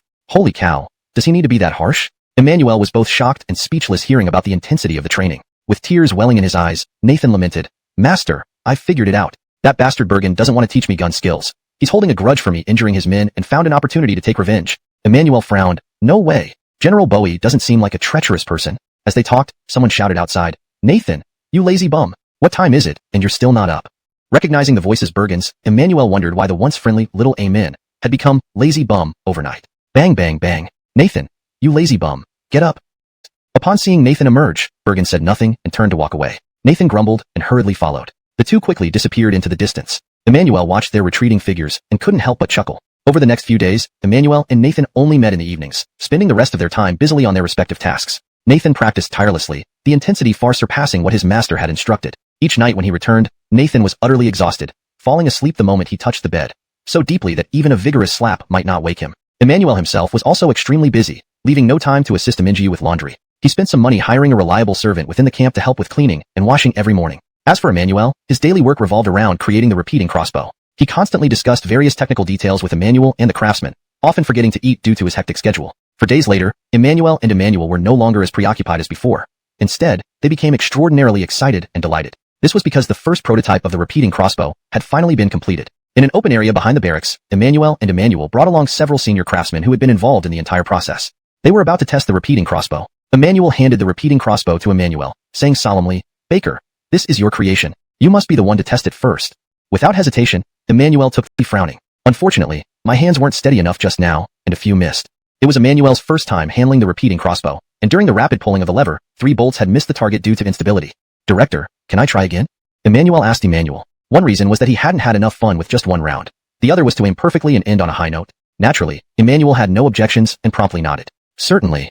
Subsequently, Emmanuel tried 3 more rounds. Only when all 10 bolts hit the target in the last round did he feel thoroughly satisfied and smiled. Assistant Commander Sue, impressive, very impressive. Emmanuel praised from the side. Emmanuel shook his head humbly and handed the repeating crossbow to Emmanuel. Director, you should give it a try. Emmanuel, having seen Emmanuel operate it several times, had long been eager to try himself. He wiped his hands on his clothes and respectfully received the repeating crossbow. Emmanuel's test firing went smoothly as well. There were no issues with the repeating crossbow itself. The key was controlling stability while pulling the lever. Emmanuel fired 3 rounds in total. He only hit 3 bolts in the first round, which left him feeling rather embarrassed and reluctant. Fortunately, his accuracy improved significantly in the following rounds, salvaging some of his dignity. After finishing, Emmanuel handed the repeating crossbow back to Emmanuel and smiled, bowing respectfully. Congratulations, Assistant Commander Su, on inventing such a formidable weapon for the court, adding another great achievement. The other craftsmen echoed similar praise. Emmanuel, however, declined to take all the credit and waved his head. Director, this isn't solely my achievement. Without your support and everyone's collaboration, we wouldn't have been able to complete the repeating crossbow. Hearing Emmanuel's words, Emmanuel and the present craftsmen felt genuinely happy, creating a harmonious atmosphere. Next, it was time for these craftsmen to try using the repeating crossbow. Although this wasn't originally part of the plan, Emmanuel insisted they all have a turn. After all, as the creators, they could identify many minor issues only through personal use, which would facilitate future improvements. Taking advantage of this time, Emmanuel asked Emmanuel, Assistant Commander Su, it seems the repeating crossbow works well. When do you think we should invite General Boik to test it? Emmanuel replied, I'm fine with it whenever you decide. I'll follow your lead. Good. Emmanuel immediately nodded, thrilled. Then I'll go find Boik right now. In the afternoon, Boik led a group of generals that Nathan's perception of Bergen had significantly changed. Moreover, it was clear that Nathan highly regarded Bergen's spear skills, even advocating for them. Emmanuel speculated that Bergen must have demonstrated his prowess before Nathan, winning her genuine admiration. This day, the military camp was on rest. Dark clouds dotted the sky, making it colder than when they had first arrived. Emmanuel didn't need to wake up early and hence indulged in a lie-in. However, Nathan couldn't take the day off. She still rose early to practice with Bergen. Just as Emmanuel was enjoying a comfortable sleep, someone knocked at the door. Opening it irritably, he found a soldier standing outside. Assistant Su, someone is looking for you at the camp gate, the soldier said politely. Who is it? Emmanuel asked, puzzled. The soldier replied, judging by the carriage, it seems someone from Cleveland Rue's residence. Emmanuel immediately understood. It must be Max sending someone for him. After dismissing the soldier, Emmanuel quickly freshened up and hurried to the camp gate. Indeed, a carriage from Cleveland Rue's residence waited there. But the visitor wasn't Izzy or Jonah, but rather a middle-aged man of modest height. The man greeted Emmanuel respectfully, bowing deeply and introducing himself, Assistant Su. I am Jeffrey Geelong. On behalf of His Highness Cleveland Rue, I've come to invite you to Jefferigi Salt Company. Jefferigi Salt Company? Emmanuel recalled that 2 branches of this salt company were located within Arrocanching, one in the south and one in the north, both in bustling areas near the city gates. Though Emmanuel had never dealt with Jefferigi personally, curiously, Emmanuel asked, Mr. Jeffrey, why are we going to Jefferigi Salt Company? Jeffrey Geelong smiled and said, why don't we get in the carriage first? I'll explain everything on the way. Emmanuel thought for a moment, then followed Jeffrey Geelong into the carriage. The carriage started moving towards Arrocanching. Listening to Jeffrey Geelong along the journey, Emmanuel learned that Jefferigi Salt Company was in partnership with Cleveland Rue's residence. The fine salt refining method Emmanuel had given to Mac eventually ended up with Jefferigi Salt Company. Jeffrey Geelong's purpose in inviting Emmanuel was to give him the dividends from the sale of pure fine salt. Emmanuel hadn't expected this money and almost forgot about the fine salt. When Jeffrey Geelong finished explaining, Emmanuel asked about Mac, hoping to see him too. But Jeffrey Geelong informed him that Mac wasn't at home and advised against further inquiry. Lost in thought, Emmanuel stopped asking and the carriage fell silent. Half an hour later, they reached a branch of Jefferigi Salt Company within Arrocanching. Compared to Shinjo, this branch was merely an average-sized salt shop. Yet, in Arrocanching where shops weren't spacious, it counted as a large business. The salt company was thriving with constant customers.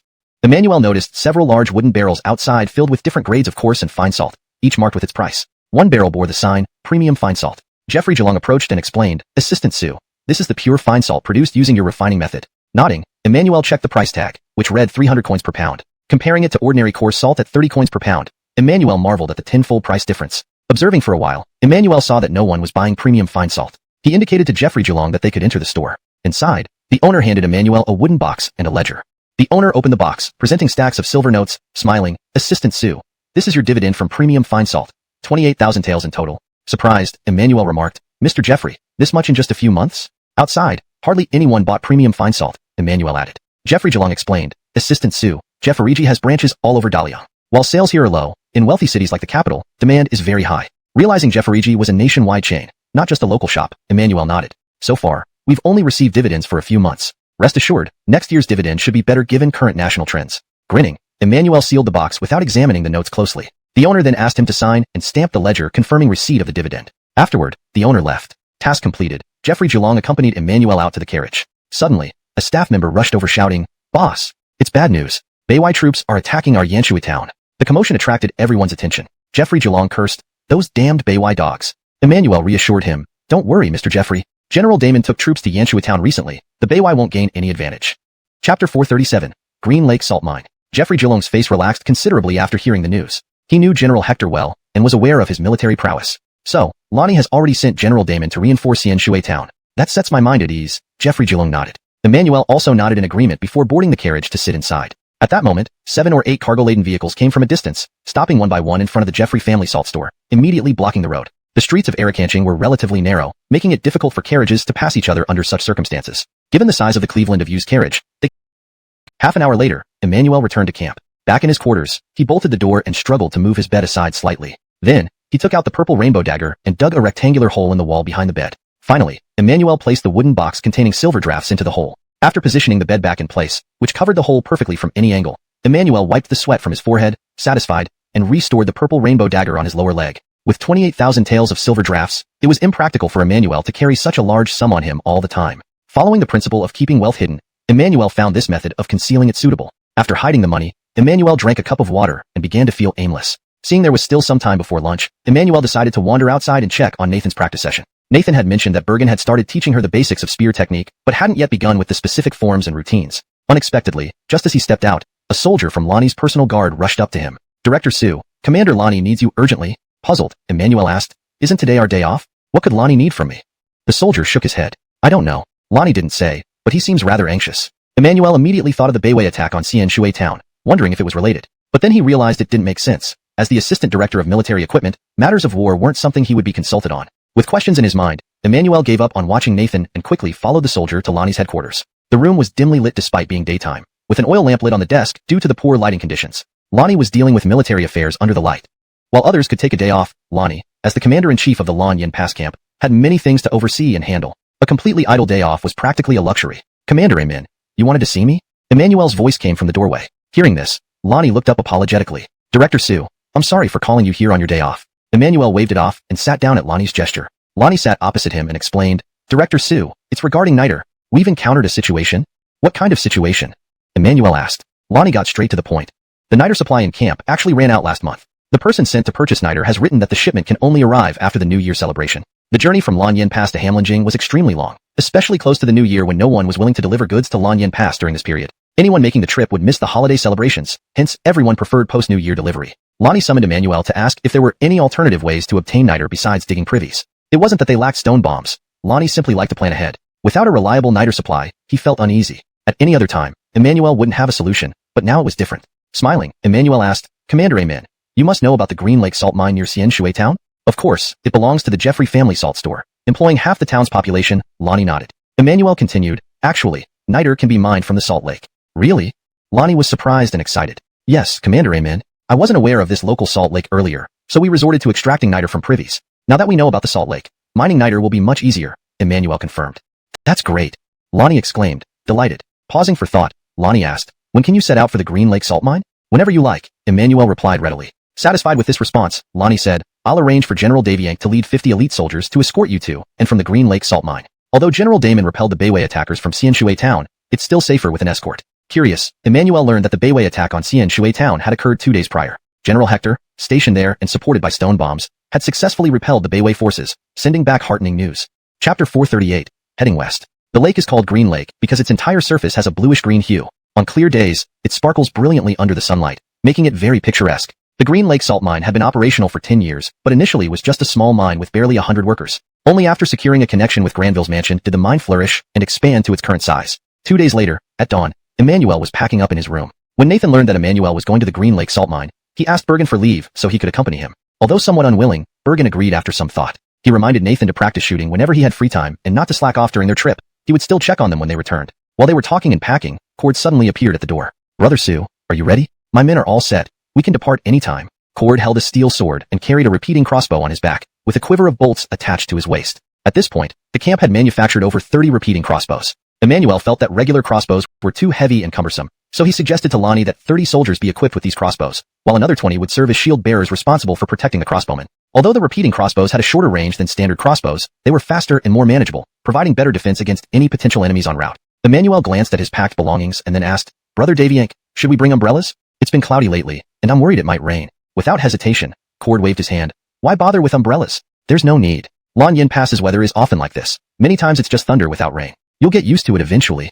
Emmanuel hesitated, but ultimately didn't listen to Cord. He instructed, Eminjiu, go find Supervisor Situ and ask him for 2 umbrellas. I have a feeling it will rain. Yes, master. Nathan nodded and ran out of the barracks. Moments later, Nathan returned with 3 umbrellas, bringing one for Cord as well. However, Cord disdainfully refused, saying soldiers carrying umbrellas looked too feminine. Emmanuel didn't insist further, shouldered his pack, took an umbrella, and the 3 of them left together. Just outside the barracks, 30 soldiers armed with repeating crossbows and 20 shield bearers stood in neat formation, ready for departure. Behind them were 10 mule carts, prepped for transporting saltpeter ore. After a brief speech, Cord turned to Emmanuel. With a calm nod from Emmanuel, Cord loudly announced, set off now. Immediately, the soldiers rushed to their assigned mule carts, and the entourage began marching westward through the camp gates. After a short distance, Cord approached Emmanuel with a smile. Brother Sue, why don't you ride in a cart? Walking will tire you out.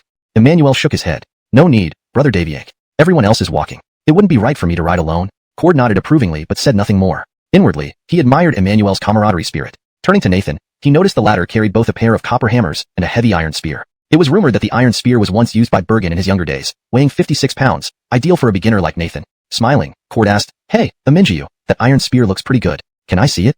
With a troubled shake of his head, Nathan replied, General Daviank, I'd love to show you, but I can't. General Bowie said this spear is my most important possession now. I must always be with it to build a bond. Huh. Cord was taken aback. General Bowie wants you to build a bond with an iron lump? Nathan nodded. That's ridiculous, Cord smirked. If you don't want to show me, just say so. No need for such an need for that, everyone's watching. Cord felt embarrassed. Emmanuel shrugged and stepped aside, leaving Cord exposed to the rain. Desperate, Cord grabbed Emmanuel's arm and whispered, Brother Sue, don't be petty. We'll talk about it later, okay? No deal. Emmanuel moved again, drenching Cord. Finally, Cord gritted his teeth and reluctantly pinched his nose. Brother Sue, let's share. The nearby soldiers burst into laughter. Emmanuel and Nathan couldn't help but join in. Strangely, moments after Cord spoke, the rain stopped. Looking up at the sky, Cord muttered, Damn, you did that on purpose. I wouldn't have shouted if I knew. Laughter erupted around them once more. Chapter 439, Bandits on Horseback. Departing from Lanyan Pass, it would take about 2 days to reach Green Lake Salt Mine. On the first day, everyone traveled in high spirits, the atmosphere joyful and harmonious. This stretch of road was relatively safe. After all, they were still close to Lanyan Pass garrison. The Bayway people wouldn't dare to approach easily. But on the second day, the atmosphere changed. Cord and the soldiers' expressions became noticeably more serious, and laughter faded. Emmanuel walked up to Cord and asked in a low voice, Brother Daviank, do Bayway people often appear around here? Cord pondered for a moment before replying, Not frequently, but there have indeed been instances where travelers passing through this area were attacked by Bayway dogs. Cord's face turned furious as he tightened his grip on the hilt of his sword, indignant. Those scoundrels don't just rob and kill. Sometimes they don't even spare the elderly, weak, or women and children. It's insane. I wish I wouldn't run into those bastards, Cord said viciously. Otherwise, I'd make sure they don't return alive. Emmanuel frowned slightly, nodding slowly. Nathan also clenched her iron spear, anger evident in her eyes. By noon, Cord ordered a temporary halt for everyone to eat some dry provisions and water, while also feeding the mules with hay. Emmanuel, Nathan, and Cord found a clean patch of ground and sat down to eat. Their rations were flatbreads similar to baked pies, which looked rather dry but weren't as tough as they appeared once you ate them. Cord and the soldiers were accustomed to this food. Though not particularly delicious, it wasn't unpalatable either. However, Emmanuel and Nathan, who were experiencing military life for the first time, had different reactions. Initially, they thought it tasted pretty good, but after a few meals, their enthusiasm waned, and they gradually found it less appealing. As Cord munched on a flatbread while sipping water, he chatted casually with Emmanuel. Emmanuel mostly listened, only responding when Cord addressed him directly. Nathan remained silent throughout, occasionally moving her hands as if practicing Bergen spear techniques. Just as they were nearly finished eating, sudden panic shouts came from the front of the road. Voices of both men and women could be heard, suggesting a significant number of people. Cord stood up instantly, unsheathing his sword with a swift swish, looking toward the source of the shouts. Emmanuel and Nathan also got to their feet, joining him in observing the situation. The rest of the soldiers rose quickly, putting away their food and water pouches. In the next moment, a military officer shouted, Shield bearers, be on guard. 20 shield bearers promptly formed a defensive formation, blocking the path with their shields. Then another officer called out, Crossbowmen, prepare. 30 crossbowmen moved into position, forming 3 rows of 10 each, standing behind the shield bearers with their crossbows at the ready. This defensive formation was something Cord had practiced with them before departure, making it easy to execute swiftly. Climbing onto a mule cart, Cord frowned, scanning the distance. Emmanuel and Nathan stood at the back of the formation, craning their necks to see what was happening. Soon, 8 figures, visibly panicking, emerged from the front of the road. They were dressed like ordinary civilians, 6 men and 2 women, all quite young. Their faces and actions were filled with terror as they ran towards the soldiers. Suddenly, the leading man spotted the soldiers. Recognizing them as Dalyang soldiers, he shouted desperately, Help! Save us! His companions, spotting the Dalyang soldiers, showed immediate relief and hope. Standing on the mule cart, Cord noticed something and waved urgently, shouting, Hurry! Run faster! They're chasing you! Indeed, pursuing the 8 were bandits on horseback, about a dozen of them, brandishing long cavalry sabers and screaming wildly. Seeing the Dalyang soldiers, the 8 people seemed to regain hope and increase their pace. A short while later, they reached the safety of the soldiers' lines. Exhausted, They collapsed onto the ground, breathing heavily. However, danger wasn't completely over. The dozen bandits had caught up, now about 100 meters away. Seeing that the 8 had reached safety, Cord, without hesitation, shouted, "First squad of crossbowmen, prepare to shoot." The first row of 10 crossbowmen immediately readied their weapons, their expressions grim. Meanwhile, the bandits halted abruptly 100 meters away, forming a line facing Cord's men. One of the bandits asked, "Callum, we've encountered Liang soldiers ahead. What should we do?" The one addressed, a robust, dark-faced man named Haddon, didn't reply immediately. He studied the Daliang formation, mentally calculating their numbers. At this moment, someone suggested, "Callum, maybe we should retreat. They outnumber us. It might be too risky." Before he could finish, another voice interjected, "Retreat? We can handle them. Let's charge forward. They'll scatter." Opinions divided quickly between those favoring a retreat and those urging an attack. Haddon raised a hand and shouted, "Enough!" Instantly, silence fell. After a brief pause, Haddon finally decided, "Let's retreat. Our mission is accomplished. No need to risk our lives further." "Brother Han, why are you afraid? Those Liang pigs can't stop us," someone retorted angrily. Haddon turned sharply, glaring menacingly. The man immediately lowered his head, silenced. Shifting his gaze, Haddon commanded in a deep voice, "Move out!" Instantly, Haddon led his group in a swift retreat, turning their horses and riding away. Seeing the bandits flee, Cord felt intense frustration and anger. Spitting on the ground, he cursed, "Damn it, they run fast enough." Chapter 440. Arrival at Xianshui Town. To be honest, Haddon's decision was indeed very correct. Despite the strong combat power of cavalry, which was difficult for infantry to withstand when charging, Haddon's group was just a band of light cavalry. If they had charged head-on and faced the crossbowmen, the casualties would have been unimaginable. In other words, Haddon saved his own life and the lives of his brothers with this decision. After confirming that Haddon's gang of horse bandits had truly left, Cord jumped down from the mule cart. Before he could take 2 steps, the 8 survivors ran up and knelt before him, bowing and expressing gratitude loudly. Cord felt somewhat proud inside, but did not show it on his face. Instead, he kept urging everyone to get up and stop kneeling. As everyone thanked him, Emmanuel and Nathan also walked over. Cord pulled up a man nearby and asked, "Where are you all from, and what happened earlier?" Hearing Cord's inquiry, the man began to narrate, while the remaining 7 people gradually stood up. From the man's account, they learned that the 8 of them were villagers from a nearby village called Baitsuan. Baitsuan was small, with only about 20 households and fewer than 70 residents. The village had just been attacked by horse bandits, and almost everyone in the village was killed. They had escaped because they were working outside the village at the time. These damn beasts. Cord couldn't help but curse. Nathan was also furious, tightly gripping her iron spear, her eyebrows full of indignation. After hearing this, Emmanuel asked Cord, "Brother Daviank, should we go check out Baitsuan? Since they've just suffered a massacre, there must be a lot we can help with." Cord thought so too and immediately told the man, "Take us to your village."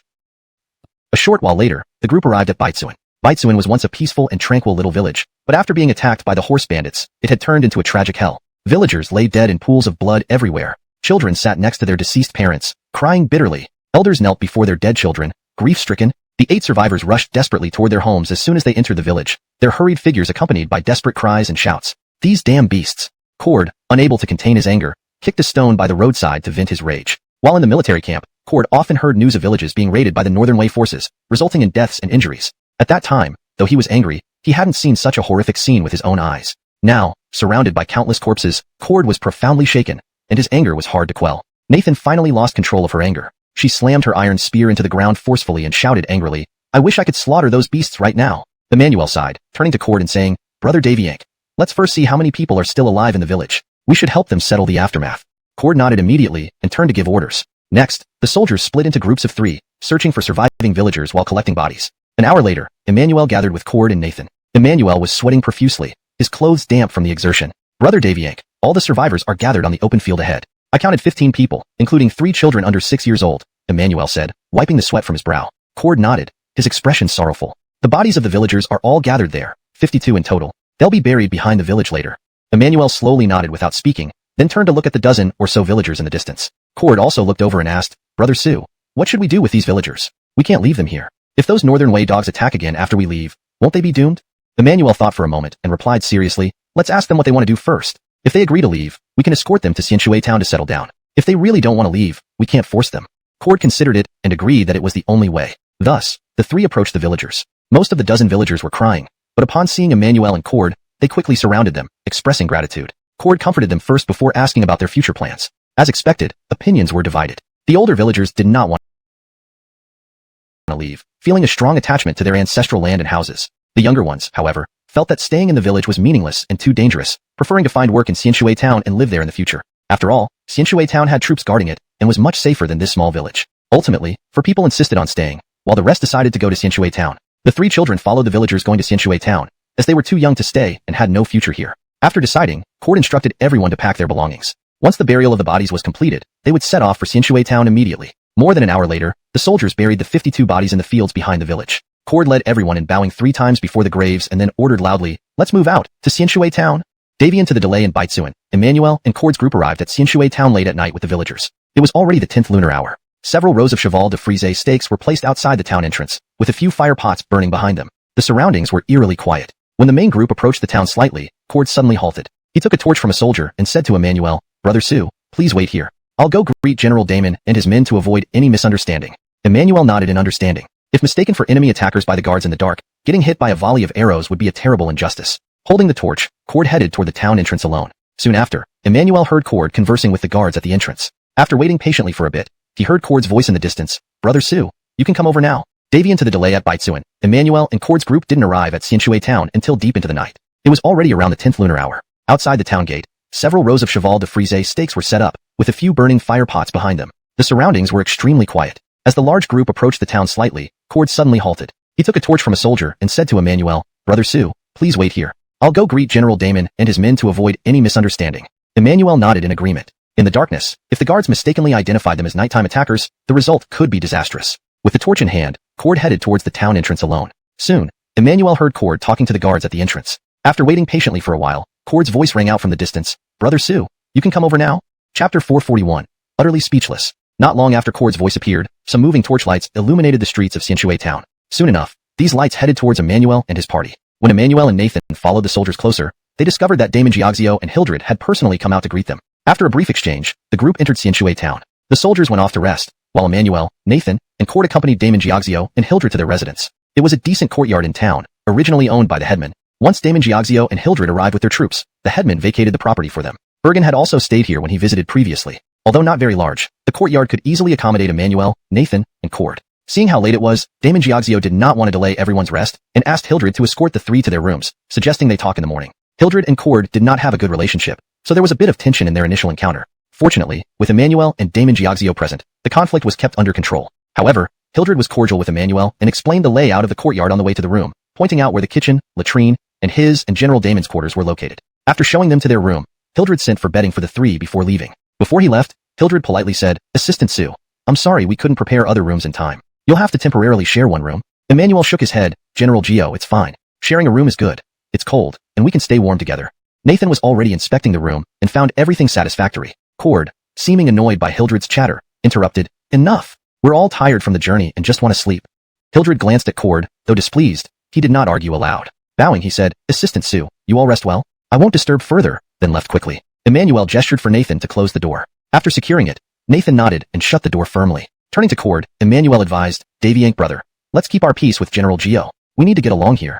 Cord looked at Emmanuel, understanding his concern. After a moment's thought, he nodded, "I know, Su brother.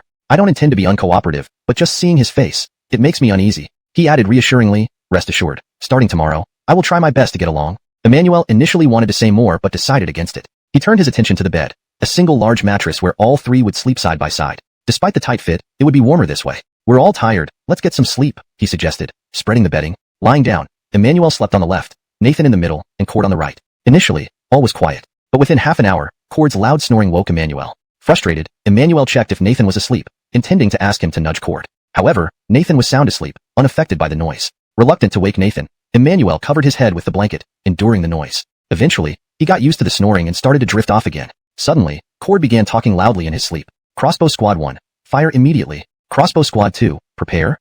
Fire harder. Kill those Northern Way dogs." Clearly dreaming about the daytime skirmish, Emmanuel's sleepiness vanished. Then, Cord resumed snoring. Unable to fall asleep, Emmanuel lay awake, thinking of Paula and Meadow. Later, Josephine's graceful figure and her words, "See you in the capital," echoed in his mind. Finally, he drifted off in the early hours. Early the next morning, Emmanuel was woken up. "Su brother, wake up. It's already light outside." Recognizing Cord's voice despite his grogginess, Emmanuel felt a pounding headache from lack of sleep. Cord, seeing Emmanuel still lying there, urged, "Su brother, stop being lazy. We need to meet General Damon." Fuming, Emmanuel retorted, "Joking, Cord? If it weren't for your snoring and talking in your sleep last night, I wouldn't have such poor sleep." Stunned, Cord pointed at himself, "Snore? Talk in my sleep? No way. Everyone knows I sleep quietly and orderly. Don't accuse me unjustly," he insisted. They argued over this, neither convinced. Then Nathan entered, having finished practicing with his spear outside. "Amengiu, you came at the right time?" Cord loudly asked, "Did I snore or talk in my sleep last night?" Emmanuel sat up, watching Nathan as he dressed. Nathan thought carefully and replied, "No, I usually sleep lightly. If anything disturbed me, I would have woken up." See, someone finally tells the truth. "Emmanuel, you were wrong," Cord proudly declared, standing tall. Emmanuel looked at both of them, then rolled his eyes in exasperation, utterly speechless. Chapter 442. Arrival at the Green Lake Salt Mine. The main hall. Emmanuel arrived with Nathan and Cord to meet Hector, along with Hildred, who was present as Deputy General. Last night, Cord had already informed Hector about their mission. Davioning the recent defense battles, Hector had frequently used stone bombs, causing significant casualties among the Northern Way forces. So when he heard that Emmanuel had come to find saltpeter mines in the Salt Lake, he immediately took it seriously and promptly arranged for Hildred to accompany them to the Green Lake Salt Mine. Cord was not pleased upon learning that Hildred would be joining them, but as this was a direct order from General Hector, he could not refuse. Hildred, having witnessed the power of the stone bombs firsthand, was very willing to assist. After discussing the trip to the Green Lake Salt Mine, Cord shifted the conversation to yesterday's encounter with Northern Way bandits and rescuing the villagers. Hector listened patiently to the entire account, and then readily promised to arrange for the village headman to help settle these villagers in Xianshui town, so they could live in peace. After further conversation, Hector left due to other commitments, which relaxed the atmosphere in the hall somewhat. Hildred suggested, "Assistant Director Sue, let's go next door for some food. After that, I'll take you to the Green Lake Salt Mine." Naturally, Emmanuel and Nathan agreed without hesitation. Only Cord silently pursed his lips, muttering under his breath, "The Salt Lake won't run away. Do we need your guidance?" Hildred heard it, but pretended not to notice. Subsequently, the four went to the adjacent room for breakfast. The meal was simple: steamed buns, congee, pickled vegetables, and tasted like any other place. However, Cord was nitpicking, complaining that the steamed buns were too hard. The congee too thick. Hildred approached Emmanuel with interest about the repeating crossbow. Last night, Hildred had seen the soldiers using new-style crossbows, but didn't have time to ask. When he learned that the repeating crossbow could fire 10 arrows in succession, his initial reaction was disbelief, shaking his head. Cord, seeing an opportunity to show off, stopped the group and demonstrated the weapon right there, much to everyone's amazement. Hildred's jaw almost dropped open, and he couldn't close his mouth for quite some time. Satisfied with Hildred's reaction, Cord beamed proudly, as if he had invented the repeating crossbow himself rather than Emmanuel. Although Hildred was annoyed by Cord's boasting, he focused instead on asking Emmanuel detailed questions about the crossbow. Emmanuel patiently explained its advantages and disadvantages compared to regular crossbows. Hildred learned that the repeating crossbow was developed at Hector's request, and he expressed regret. "Assistant Director Sue, if only we had shown General Damon its power earlier." Emmanuel nodded. "Indeed, it's unfortunate we forgot about him." Hildred replied, "No problem, we can show him once we return from the Green Lake Salt Mine." After traveling for over 2 hours, the group finally saw the Green Lake, a vast salt lake amidst the desert. Its unique shape resembled a giant mirror, reflecting the sky in hues of green, creating a dreamlike scene under the vast, endless horizon.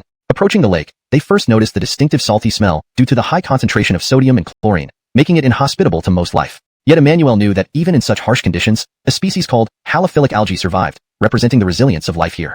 Hildred informed Emmanuel that while the lake predominantly appeared greenish, its color changed with seasons and weather. For instance, it turned deep blue under scorching sun and displayed fleeting gold or orange hues during sunrise and sunset. The lake's colors were rich and varied, evoking different emotions depending on the time of day, making it an unforgettable sight. Following the lakeside path, they came across houses and busy people after about an hour. Hildred pointed ahead. "Assistant Director Sue, that's the Green Lake Salt Mine ahead. It belongs to Jefferigi Salt House, employing around 1,000 people, mostly residents of Xianshui town." Emmanuel nodded and continued walking. Hildred instructed a nearby soldier, "Go notify the mine owner and ensure they're ready to receive us." The soldier acknowledged and quickly ran towards the mine. Shortly after, a group emerged from the mine, led by a noticeably obese man whose movements drew attention. Hildred whispered, "Assistant Director Sue, that fat man is Cohen, the grandson of the Jeffrey family patriarch and current owner of the Green Lake Salt Mine."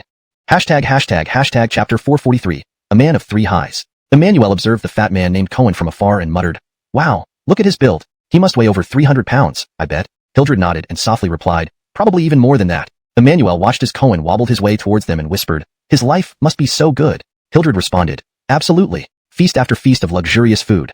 Seeing him eat makes me feel suffocated with envy." Emmanuel was curious. "General Geo, have you dined with him before?" Hildred nodded and spoke a bit faster. "Once, when General Bowie and I first arrived in Xianshui town, Cohen happened to be there. He hosted a banquet for us. The table was laden with dishes. I thought we wouldn't finish it all, but somehow, he managed to eat everything. Truly a bottomless pit." After hearing this, Emmanuel glanced back at Cohen, thinking this guy is definitely a three highs person: high blood pressure, high cholesterol, and high blood sugar. By then, Cohen had already approached with his salt mine staff. "General Geo, what wind brings you here? I'm truly sorry for not welcoming you far enough," Cohen said respectfully, bowing slightly. The others also followed suit, greeting Hildred formally. Hildred politely exchanged a few words before introducing Emmanuel and Cord, explaining their purpose briefly.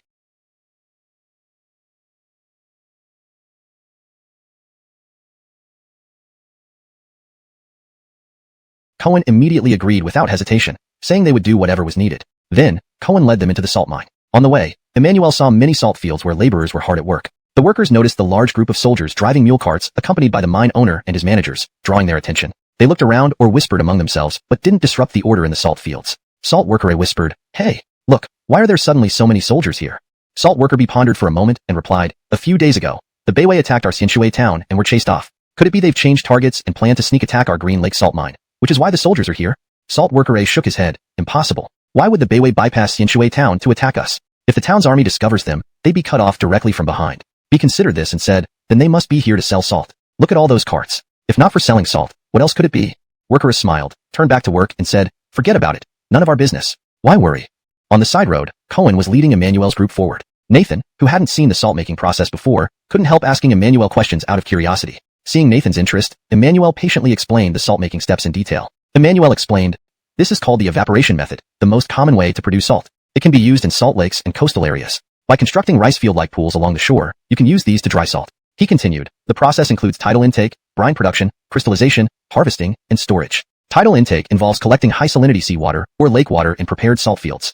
Brine production increases the concentration of the salt water. As water evaporates in the salt field, it becomes brine. At this point, the brine needs to be transferred to another pool, the crystallization pond. Here, further evaporation occurs, causing salt to gradually settle and form crystals. Once it reaches a certain level, it can be harvested, forming coarse salt, which is the type we commonly see." Nathan nodded while listening, grasping the salt-making process through Emmanuel's clear explanation.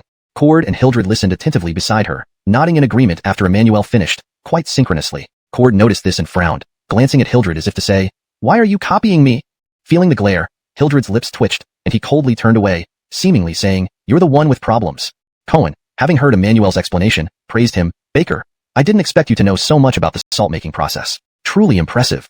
Others joined in with nods and praises. Emmanuel simply smiled modestly without comment. After a while, Cohen led them to a row of houses nearby. He instructed his staff to guide the soldiers to rest and invited Emmanuel and his companions into the house. As they walked inside, Emmanuel noticed Cohen breathing heavily, with red cheeks and beads of sweat on his forehead. Everyone sat down, and servants promptly served pastries and tea, creating a harmonious atmosphere. After a few minutes, Cohen caught his breath and regained his composure. Curiously, he asked, "General Geo, you mentioned earlier you're looking for nitrate mines, but this is a salt lake. How can there be nitrates?" Unsure, Hildred looked to Emmanuel for an answer. Emmanuel smiled and explained, "Master Jeffrey, naturally, there are nitrate mines in salt lakes. Otherwise, why would we come all the way here?"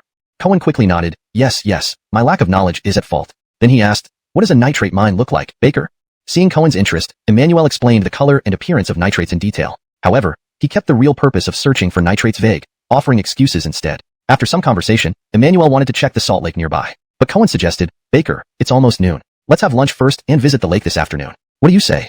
Emmanuel glanced at Cord and Hildred for their thoughts. Before they could respond, Emmanuel heard a gurgling sound. Turning around, he saw Nathan covering her stomach, looking somewhat embarrassed. "Boss, I'm not hungry, really not at all." Nathan hastily shook her head. Cord said, "Brother Sue, how about we have lunch first? I'm also a bit hungry, walking on an empty stomach isn't easy." Emmanuel nodded and looked at Cohen. "All right, Master Jeffrey, let's have lunch first and visit the lake later."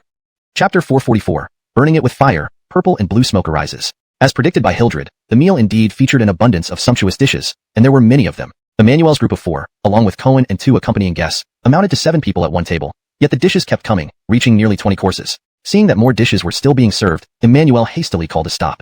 "Mr. Jeffrey, these dishes are already plenty. No need to serve more," said Emmanuel. Hildred and Cord echoed the same sentiment. At this moment, they weren't bickering but genuinely felt that the food was excessive, far too much to finish. Cohen, however, shook his head. "No, Coordinator Sue, you rarely visit our Green Lake salt mine, so we must treat you with the best hospitality. Otherwise, it would be disrespectful."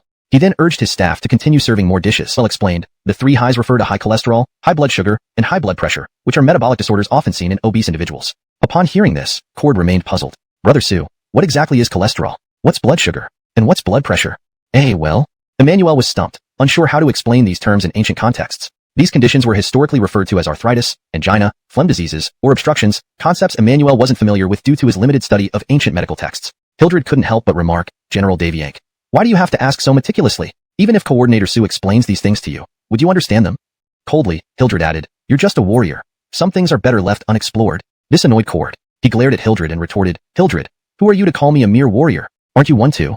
Hildred responded calmly, "Indeed, I am a warrior, but I know my limits, so I don't ask unnecessary questions, unlike certain people." He cast a disdainful glance at Cord. "Hildred, who do you think doesn't know their limits?" Cord huffed angrily. If it had been anyone else, he might have already reacted physically. However, Hildred outranked him, and arguing further would have been a grave offense. Hildred found great satisfaction in seeing Cord's frustration and stick from his waist. Hildred also had a fire stick, but was preempted by Cord. After handing the fire stick to Emmanuel, Cord gave Hildred a playful look, as if saying, I got here first, I win. Hildred couldn't help but chuckle, shaking his head. He almost blurted out, immature. Emmanuel noticed everything, but chose to ignore it, pretending not to see. Blowing the fire stick into flame, Emmanuel began burning the Salt Lake rock. Nathan couldn't resist asking, Master, what are you doing? Without looking up, Emmanuel concentrated on the rock, explaining, according to the book, if you burn it and purple-blue smoke arises, it's genuine saltpeter. Everyone understood. If the rock emitted purple-blue smoke, it was indeed the saltpeter they sought. Soon enough, the rock started producing a faint strand of purple-blue smoke. There it is. There's purple-blue smoke, Cord exclaimed excitedly. Hildred and Nathan were equally thrilled. They hadn't expected to find the saltpeter mine so easily. Emmanuel continued burning the rock until the purple-blue smoke became denser. Emmanuel handed the piece of saltpeter to Cord, smiling. General Daviank, now we just need to follow this rock's lead. Finding the saltpeter so smoothly pleased everyone greatly. Chapter 445, Return Trip. With the sample secured, Emmanuel no longer had to worry about the niter mining operation. Cord and Hildred both volunteered to take charge. However, this arrangement led to a disagreement between the two. Eventually, they decided to settle their dispute with a wager. The terms of the bet were straightforward. Each would lead half of the 50 soldiers and 10 carts to collect niter. Whoever filled their 5 carts first would be declared the winner, while the loser had to apologize and admit fault in front of everyone. Emmanuel did not intervene, as he saw it as an effective way to resolve the dispute and speed up the collection process. Still, he ensured the quality of the collected niter, so neither party would just throw any stones onto the carts for the sake of winning. However, the niter in the Salt Lake was not as easily found as they had expected. By dusk, each team had only managed to fill 1.5 carts. Nightfall forced them to stop, but Cord and Hildred were determined to continue the next morning. At dinner, Emmanuel noticed that Cohen was absent. 2 managers from the salt mine accompanied them instead. According to the managers, Cohen had been sent to Shui Town to see a doctor earlier that afternoon and his return time was uncertain. Emmanuel didn't mind. Cohen's presence or absence wouldn't affect the niter collection. The night passed quietly. The next morning, Cord and Hildred resumed their competition. After a full day's work, Hildred's team of 25 soldiers won by filling a cart and a half more than Cord's. Hildred was overjoyed, his usually stern face breaking into continuous smiles. He looked down on Cord with smug satisfaction. Cord, however, was frustrated and furious, blaming his team for underperforming and threatening to punish them upon return. Despite his anger, Cord was not someone who couldn't accept defeat. He publicly apologized to Hildred and admitted his mistake.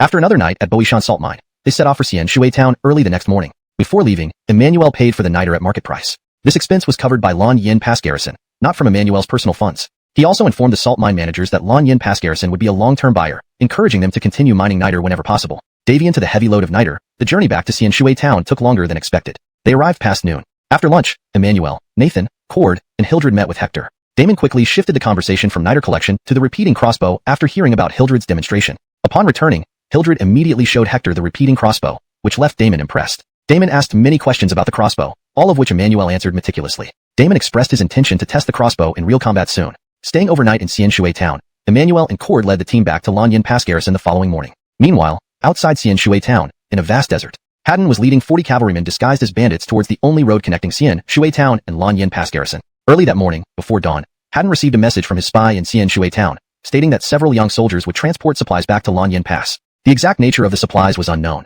Immediately after reading the message, Haddon ordered an all-out attack, eager to strike back at the Liang soldiers. His main motive was to avenge the defeat at Shui Town. Previously, Haddon's group had joined a large force attacking Shui Town. The assault was commanded by a Northern Wei general named Ding, known for his prowess in battle. Davianring the attack, the Liang soldiers used a powerful and unprecedented explosive that inflicted heavy casualties, even injuring General Ding, severing one of his legs. Only timely intervention by his guards saved him from death. Following the defeat, the Northern Wei forces retreated, sending General Ding back home where he would likely never return to the battlefield. This humiliating loss infuriated the Northern Wei and spurred them to send multiple groups of bandits to raid and slaughter villages around Shui Town and along the Liang border, driven purely by revenge.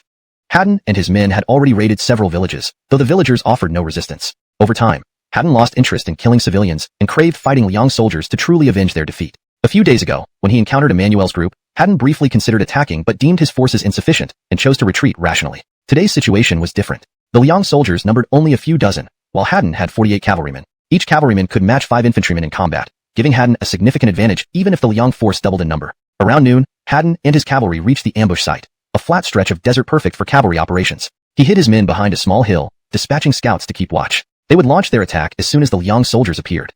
Chapter 446, Ambushed. On the way back to the city, Emmanuel and Cord were chatting when they suddenly brought up Liangdu. Cord asked, "Hey, Brother Su. I seem to remember you saying that your wife's family is in the capital, right?" "Yes, why?"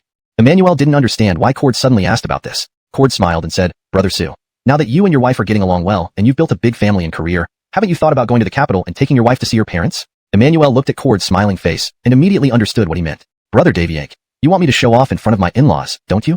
Emmanuel asked. In their daily conversations, Cord often inquired about Emmanuel's affairs. Emmanuel had never concealed anything from Cord and told him many things truthfully. Cord then shook his head and said, "That's not what I mean. I think you should take your wife back home, so her parents can see that you're successful now and their daughter hasn't suffered with you. It will put their minds at ease." Emmanuel smiled and sighed helplessly. "Sigh. I would love to, but I can't leave now. Maybe in the future." Emmanuel indeed wanted to take Paula to visit the capital earlier. For this purpose, he even had a luxurious carriage custom-made and prepared 2 fine horses. Now all he lacked was time. Cord thought for a moment and then suddenly asked, "Brother Sue, do your in-laws know about your current situation?" "Not sure." Emmanuel shook his head. Cord asked again, "If they don't know, imagine their expressions when they meet you and learn everything about you."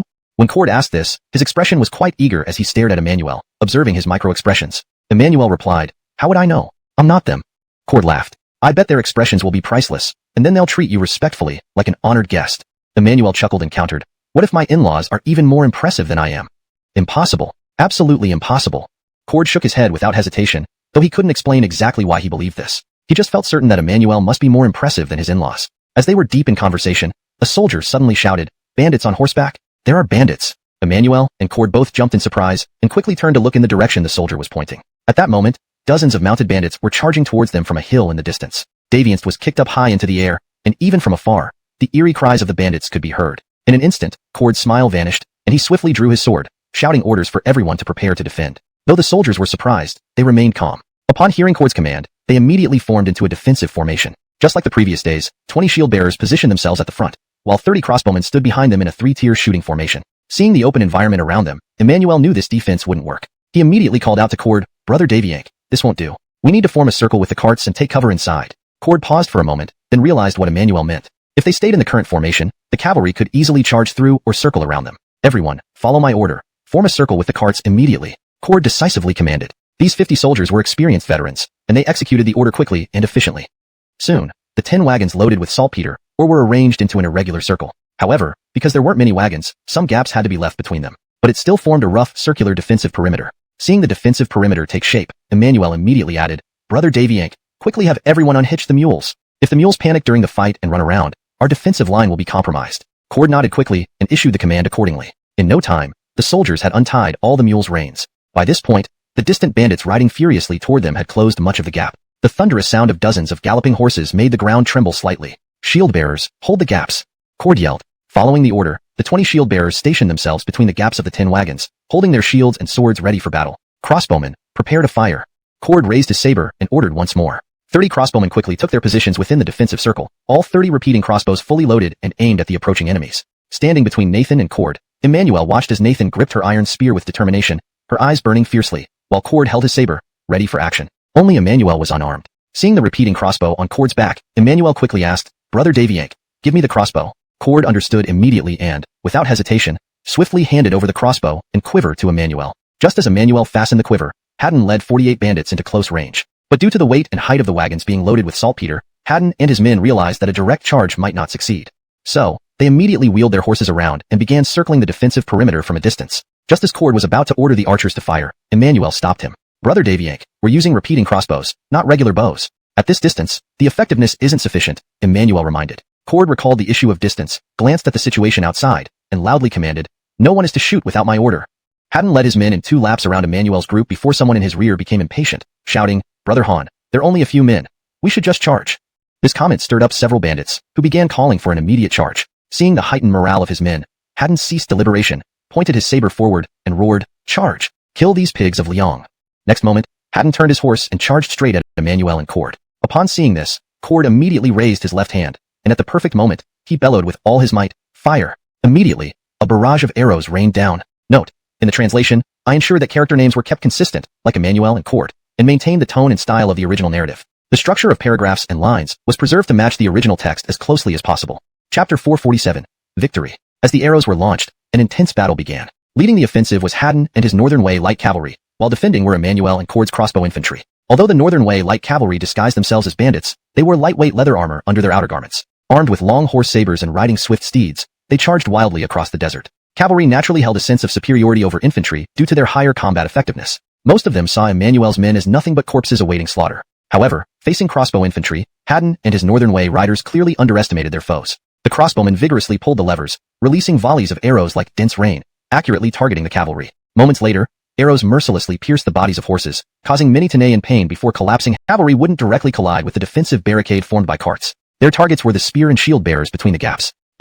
One spear and shield bearer was knocked flying into the sand. Seeing the defense breached, Cord shouted urgently, "Hold your positions!" A shield bearer rushed over, holding up his shield to plug the gap, temporarily keeping the Northern Way cavalry at bay. But the assaults continued, knocking down several more shield bearers. Fortunately, the remaining seasoned veterans quickly filled the gaps without waiting for orders. Amidst increasing defensive pressure, Nathan joined the fray from behind the shield bearers, thrusting his iron spear repeatedly. With great strength, each thrust inflicted heavy damage. Under Nathan's relentless attacks, more horses and their riders fell. The fallen Northern Way soldiers were immediately finished off by incoming arrows, adding to the carnage. After a furious assault, Haddon realized that over half of his forces were already dead. The dead horses and bodies lying before the barricades became obstacles, hindering further attacks. Why is this happening? Why?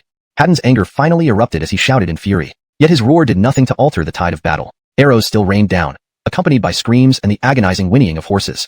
Some Northern Way cavalry, witnessing the continuous fall of their comrades, were struck with fear. "Han brother, let's retreat," someone cried. Others soon echoed, "Retreat, Han brother, we can't breach their defenses." Hearing this, Haddon roared furiously, "No retreating, charge forward, kill these Liang-a." A last word never emerged, cut short as an arrow pierced his throat, stiffening him. Before Haddon could fall, more arrows struck him, pinning into various parts of his body. Propelled by the force, he fell backward, landing heavily, his saber clattering to the ground. Dead. Haddon's fall shattered Northern Way morale. They began turning their horses, desperately seeking escape from the killing field. Cord, seeing this, lifted his steel sword and shouted, "Keep shooting, don't let them escape." The crossbowmen continued to shoot resolutely, sparing no opportunity for the Northern Way cavalry to flee. Moments later, the desert battle concluded. The Northern Way assault was completely crushed, with less than 10 cavalry managing to escape. Over 30 others, including Haddon, lay dead. Next, Cord, holding a single-bladed saber, led the shield bearers out of the defensive perimeter. Emmanuel, wielding his crossbow, and Nathan with his iron spear followed closely. Everyone gazed upon the hellish scene before them. Surveying the devastation, Cord ordered, "Cleanse the battlefield." Shield bearers promptly started examining the fallen, delivering finishing blows where necessary. Turning to Emmanuel, Cord said excitedly, "Sue brother, if not for your crossbows, we might have died here." Indeed, if they had only traditional crossbows, the delay in reloading would likely have resulted in the destruction of their defenses, and the outcome would have been grim. Thus, victory was secured, and the survivors stood amidst the remains of a fierce battle, ready to claim what remained. Chapter 448, The Future. The victory at the Battle of the Repeating Crossbow also stirred Hector's side. Hector was amazed by the power of the repeating crossbow, and he became even more determined to vigorously build up a repeating crossbow unit in the future. 2 days later, Emmanuel and Cord returned to the Lanyan Pass camp loaded with saltpeter ore. After hearing that Emmanuel and his men had killed over 30 Northern Way cavalrymen on the way back, Bowick was exhilarated and awarded the entire team. With a steady supply of saltpeter ore, Bowick no longer had to worry about not having enough stone grenades. For the next month, Emmanuel resumed his peaceful and regular life. Apart from checking on the production of the repeating crossbows each day, Emmanuel would chat idly with Cord and others. Nathan continued practicing spear techniques under Bergen, growing stronger physically and taller each day. As Emmanuel counted the days, planning to take leave earlier to return to Shinjo for the new year, someone from the Brenton's residence came looking for him. Emmanuel initially thought it was Mac who wanted to see him, but after arriving, he learned it was actually the Brenton himself who wanted to meet him. The Brenton led Emmanuel into his study, dismissed everyone else, and then solemnly informed him of a piece of news, that Mac had already entered the capital and was now established as the Arrigo. Emmanuel was both surprised and shocked. He couldn't believe that the crown prince had transformed into the current heir to the throne. With reports circulating in the camp about the emperor's declining health, it meant that once the emperor passed away, his good friend Mac would become the new emperor. After waiting for Emmanuel to process the news, the Brenton revealed the reason for bringing him there. The Brenton had received a letter from Mac asking if Emmanuel would be willing to enter the capital to assist him. Without hesitation, Emmanuel immediately agreed. The Brenton was pleased and told Emmanuel that he could leave the military camp and go back to Shinjo to wait for further instructions. When the time came, people from the capital would come to escort him safely to the capital.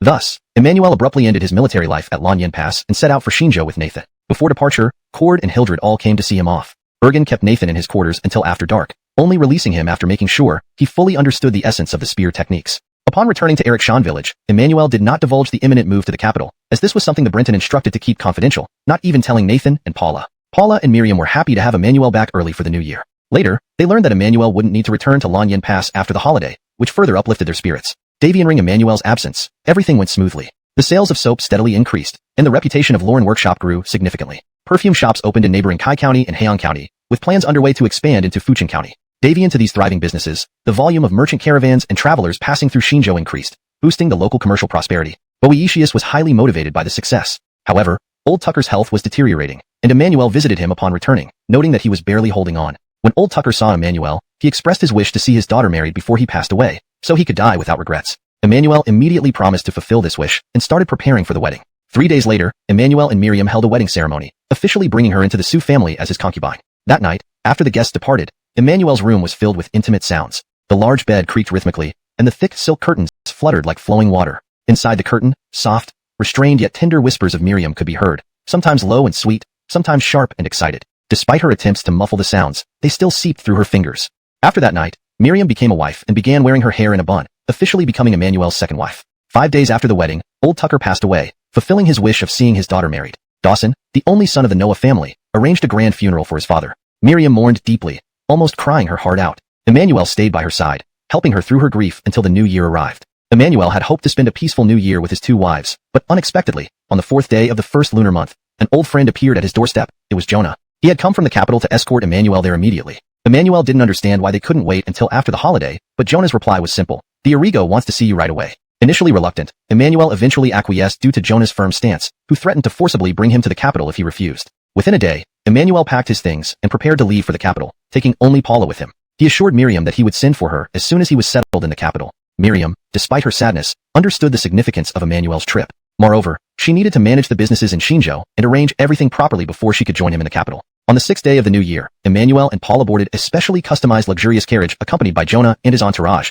departing from Xinzhou towards the capital. As Emmanuel poked his head out of the carriage window to wave goodbye to Miriam and Nathan's family standing at the city gate, he felt a mix of emotions. Only when the figures behind him faded from sight did he pull his head back inside and gently hold Paula close.